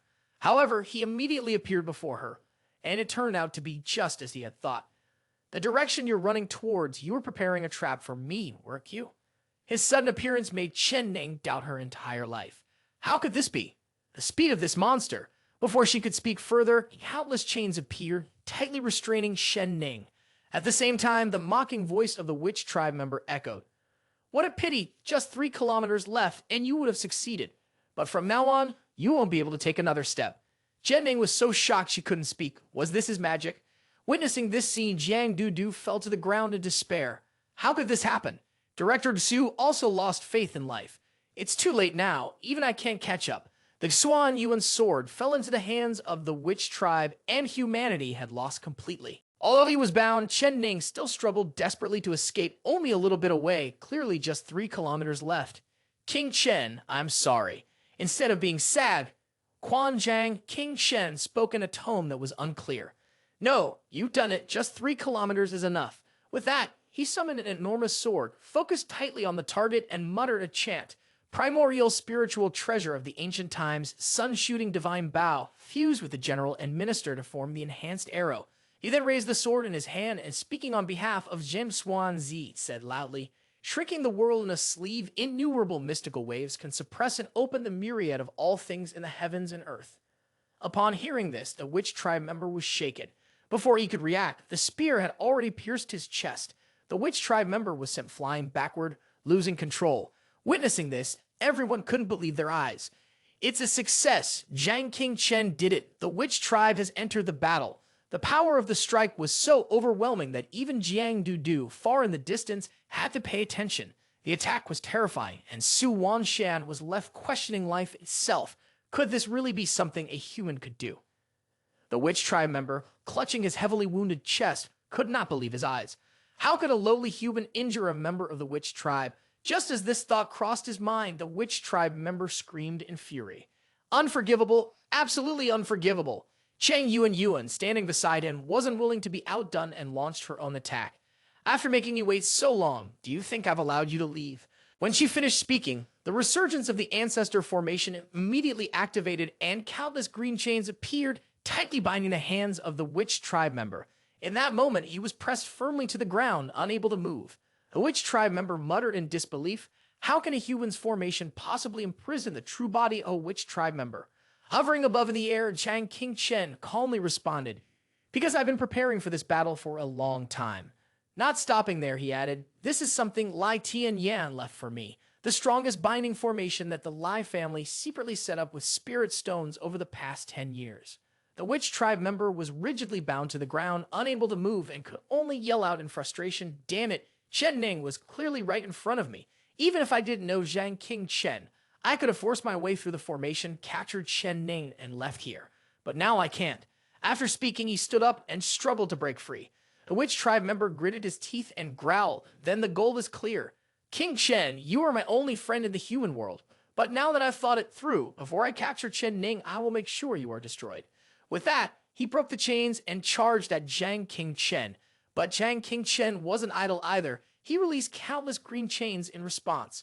Only then can I remain resolute in sending you back to your ancestors, he said calmly. At this point, Cheng Yuan, who was standing beside him, also assisted by creating numerous chains, reinforcing the ceiling formation. One by one, the chains pierced through the witch tribe member's body, causing him to scream out in fury. Damn it, you really suppressed the bloodline power of the witch tribe. Behind, he raised his spear high, revealing his inner strength, shouting as though he had never shouted before. Shared existence of the soul moves, Zhen Yuan Zi, Gan Jiang, Mok Si, dual swords merge, the supreme yin-yang scripture 100%. The witch tribe member was not to be underestimated either, summoning the familiar eye in the palm of his hand. Die! Heavenly gifted divine powers shattered the space. In the face of this attack, Jiang King Chen had some doubts about life. In his past life, it had taken him 5 seconds to complete this move. Now, given the current situation, the speed of activation was already faster. On the other side, Sugaji had entered the fray, casting a mid-level spell. After that utterance, the witch tribe member's hand was surrounded by a surge of purple energy. Seeing the situation was dire, he screamed out. In his unwillingness, there was also the illusory soul technique. Not good. Before he could say more, Jiang Qingchen charged forward, delivering a powerful punch aimed at the full force of the attack. The Witch Tribe member shouted his name in anger. When Jiang Qingchen heard his name, Jiang Du peeked out from behind a tree. Is Jiang Qingchen fighting alone? Su Wanshan also witnessed the scene and clenched his teeth in unwillingness. Unwilling, truly unwilling? Could it be that all of you can only stand here like fools and wait for the outcome? Principal Zhao also tried to refute. Where should we even begin? This brat has. The more he looked, the more horrified he became, unable to believe his own eyes. He has already surpassed us. Su Jun, who had not been watching everything on the screen, couldn't help but exclaim. The man that Su Jun admires is fighting for his life right in front of him. He must protect the city, just as he said. On his side, after the attack, Jiang Qingchen stood still, panting, truly worthy of being the true form of the Witch Tribe. Even though the Ganjiang Moxi was suppressing him, it only lasted for a split second, and it could be considered a strike against the most powerful defensive magic artifact. The Witch Tribe member, holding his injured side, praised him. A tiny human has injured the true form of my Witch Tribe. Jiang Qingchen replied, I acknowledge you. You are my best human friend, offering me the most ruthless death. With that, he released all of his power, and the formation suppressed half of my strength. But so what? Even with that, my power still far exceeds yours. Upon hearing this, Jiang Qingchen raised his hand to cover his face, speaking in a deep voice. I understand. So, in order to defeat you, I have abandoned my dignity. I compromised with the power of the Witch Tribe just this once. As soon as he finished speaking, a strange black vein wrapped around him. Jiang Qingchen unleashed all the strength he had. The cursed power was set free. Witnessing this, the Witch Tribe member cursed, crazy bastard, you even voluntarily absorbed the cursed blood of Zhuran. Lai Tianyan was different, unlike the Witch Tribe members who had drunk the cursed blood. The more he looked at him, the more unbelievable it seemed. With a human body like yours, you have completely mastered the power of the curse. In the end, he had no choice but to admit, Jiang Qingchen, I have finally realized that among humans, the only one who can stop the Witch Tribe's great cause that will lead to humanity's extinction is you. As he finished speaking, it was the moment when circle chains controlled by Cheng Yuan snapped apart, and the spell casting became faster than he could react to stop it. Not only was it alone, but the space around him also began to crumble. In his past life, I had practiced countless times. He opened his eyes wide and shouted loudly, Dragon-marked thunder body of Jiang Du. Then he charged forward, delivering a strike to the monster, relying on the strength of the true body of chaos, combining the dragon-marked thunder body and shrinking it into a needle to generate a completely new spell, Extreme Thunder Flash, the first flash. Witnessing this attack, the Witch Tribe member remained confident. Insignificant humans, mere brats, daring to make the mighty divine race kneel. He increased his power. Extreme Thunder Flash, second flash. It sat down and summoned a cubic box, the power of suspension and severance. Witnessing this scene, Jiang Qingchen widened his eyes, causing the space to freeze. Was his divine ability turning into armor that enveloped his body? Cheng Yuan, standing beside him, began to feel uneasy. Something's wrong. The cautious attack of King Chen's Extreme Thunder Flash has turned into a trap. Before he could gather his thoughts, it charged forward, summoning countless arms. It was over, but he wasn't afraid and retaliated, shrinking the world in a sleeve, endless mystery. With that, a yin-yang circle appeared and the Witch Tribe member was pushed back. However, it wasn't entirely afraid. Spatial movement isn't just yours to wield, you know. Su Daji, standing nearby, came to the rescue. Don't forget, I'm here too. Move aside. Control, he cursed under his breath. Damn it, it's the illusory soul technique again. Right after that, the older brother was hit by a strong pulling force, but he didn't back down and countered with a strike. While attacking, he explained, Extreme Thunder Flash is similar to Dragon-marked Thunder Body, which limits the body's potential. However, after the body was cursed with blood empowerment, it was enough to break through the limits of the spell a few times. What? Then a huge explosion occurred and the man was attacked continuously. He was here one moment, then the next, striking the Witch Tribe member. Finally, he delivered a final blow. At this point, the enemy fled. Damn it, my power is suppressed by more than half. I've been completely surpassed. There's only one move left to determine the outcome. Having said that, he turned around and launched his trump card at him. The power severed space by 100%, charging straight toward him. Jiang Qingchen also activated his ultimate mystical wave chi in response. He summoned the yin-yang circle, using all his strength to block it. The clash of the two strikes caused a huge commotion. At this moment, everyone silently prayed, could humanity really defeat the Witch Tribe? This strike would decide the outcome. Director Su disagreed. No, it will decide the future of humanity. On the other side, the two bodies gradually disintegrated into smoke. A massive explosion occurred, spreading throughout the entire city, and even part of the earth was affected. After a while, Chen Ning cautiously stepped forward and asked, "Who won?" The dust cleared, revealing the figure of the chubby one shining. Jiang Qingchen appeared, battered and bruised, raising two fingers and smiling brightly. "I won." Seeing this scene, the two girls couldn't help but feel moved. "I knew you would definitely win in the end and win my heart." Di Chen ran up to hug him. "Qingchen, I did it. It hurts." Jiang Dudu also started to doubt life itself. "Did I not see that correctly?" Jiang Qingchen won. She screamed in joy. Su Jun over there also announced the good news. Jiang Qingchen won. For the first time, humanity has defeated the witch tribe. Jiang Qingchen won, and Tanshuan City is safe. "Jiang Qingchen, you're our hero." The news spread throughout the city. Lei Chen and Mr. Chen embraced each other, crying. "Did you hear that? Our son did it." "I heard, don't get too excited. It's not good for your health." Lei Chen smiled and asked the weeping Mr. Chen, "Why are you crying?" Su Jun stood up in excitement, determined to meet and congratulate the little Grandmaster in person. "Right, we should give the little Grandmaster some healing elixir." Having made up her mind, she walked over to the cabinet and began rummaging through it. "This one is needed, maybe this one too, and perhaps this one will be needed as well." Although these were all valuable items from her father, she knew that if she brought them to the little Grandmaster, he wouldn't scold her. Then she noticed something. She stared at a bottle of medicine, pondering, then spoke up. "More than throwing away the two families' insignia, these are the unique methods my father urgently informed me about. Why are they in my father's study?" With that, she activated her power, casting a spell to open the information. Perhaps. A portal appeared right after, and as she looked at it, Su Jun became suspicious. My father's study has this kind of hidden chamber too. Looking for a while, she felt curious about what might be inside. Turning back to where Su Wanshan was trying to persuade him. "Little Grandmaster, your injuries are very severe. You must come back with me to the Su family to receive treatment." But he had declined, for a living witch tribe meant that countless people's information was still unknown. Delaying any longer will be too late. I want to take him to the operations room and interrogate him immediately. Cheng Yuan also added, "With the coordination of my illusory soul technique, even a witch tribe will be forced to confess everything. At this point, you're still stubborn. Is there no time left to treat your wounds?" He kept refusing, and there was no more time to talk.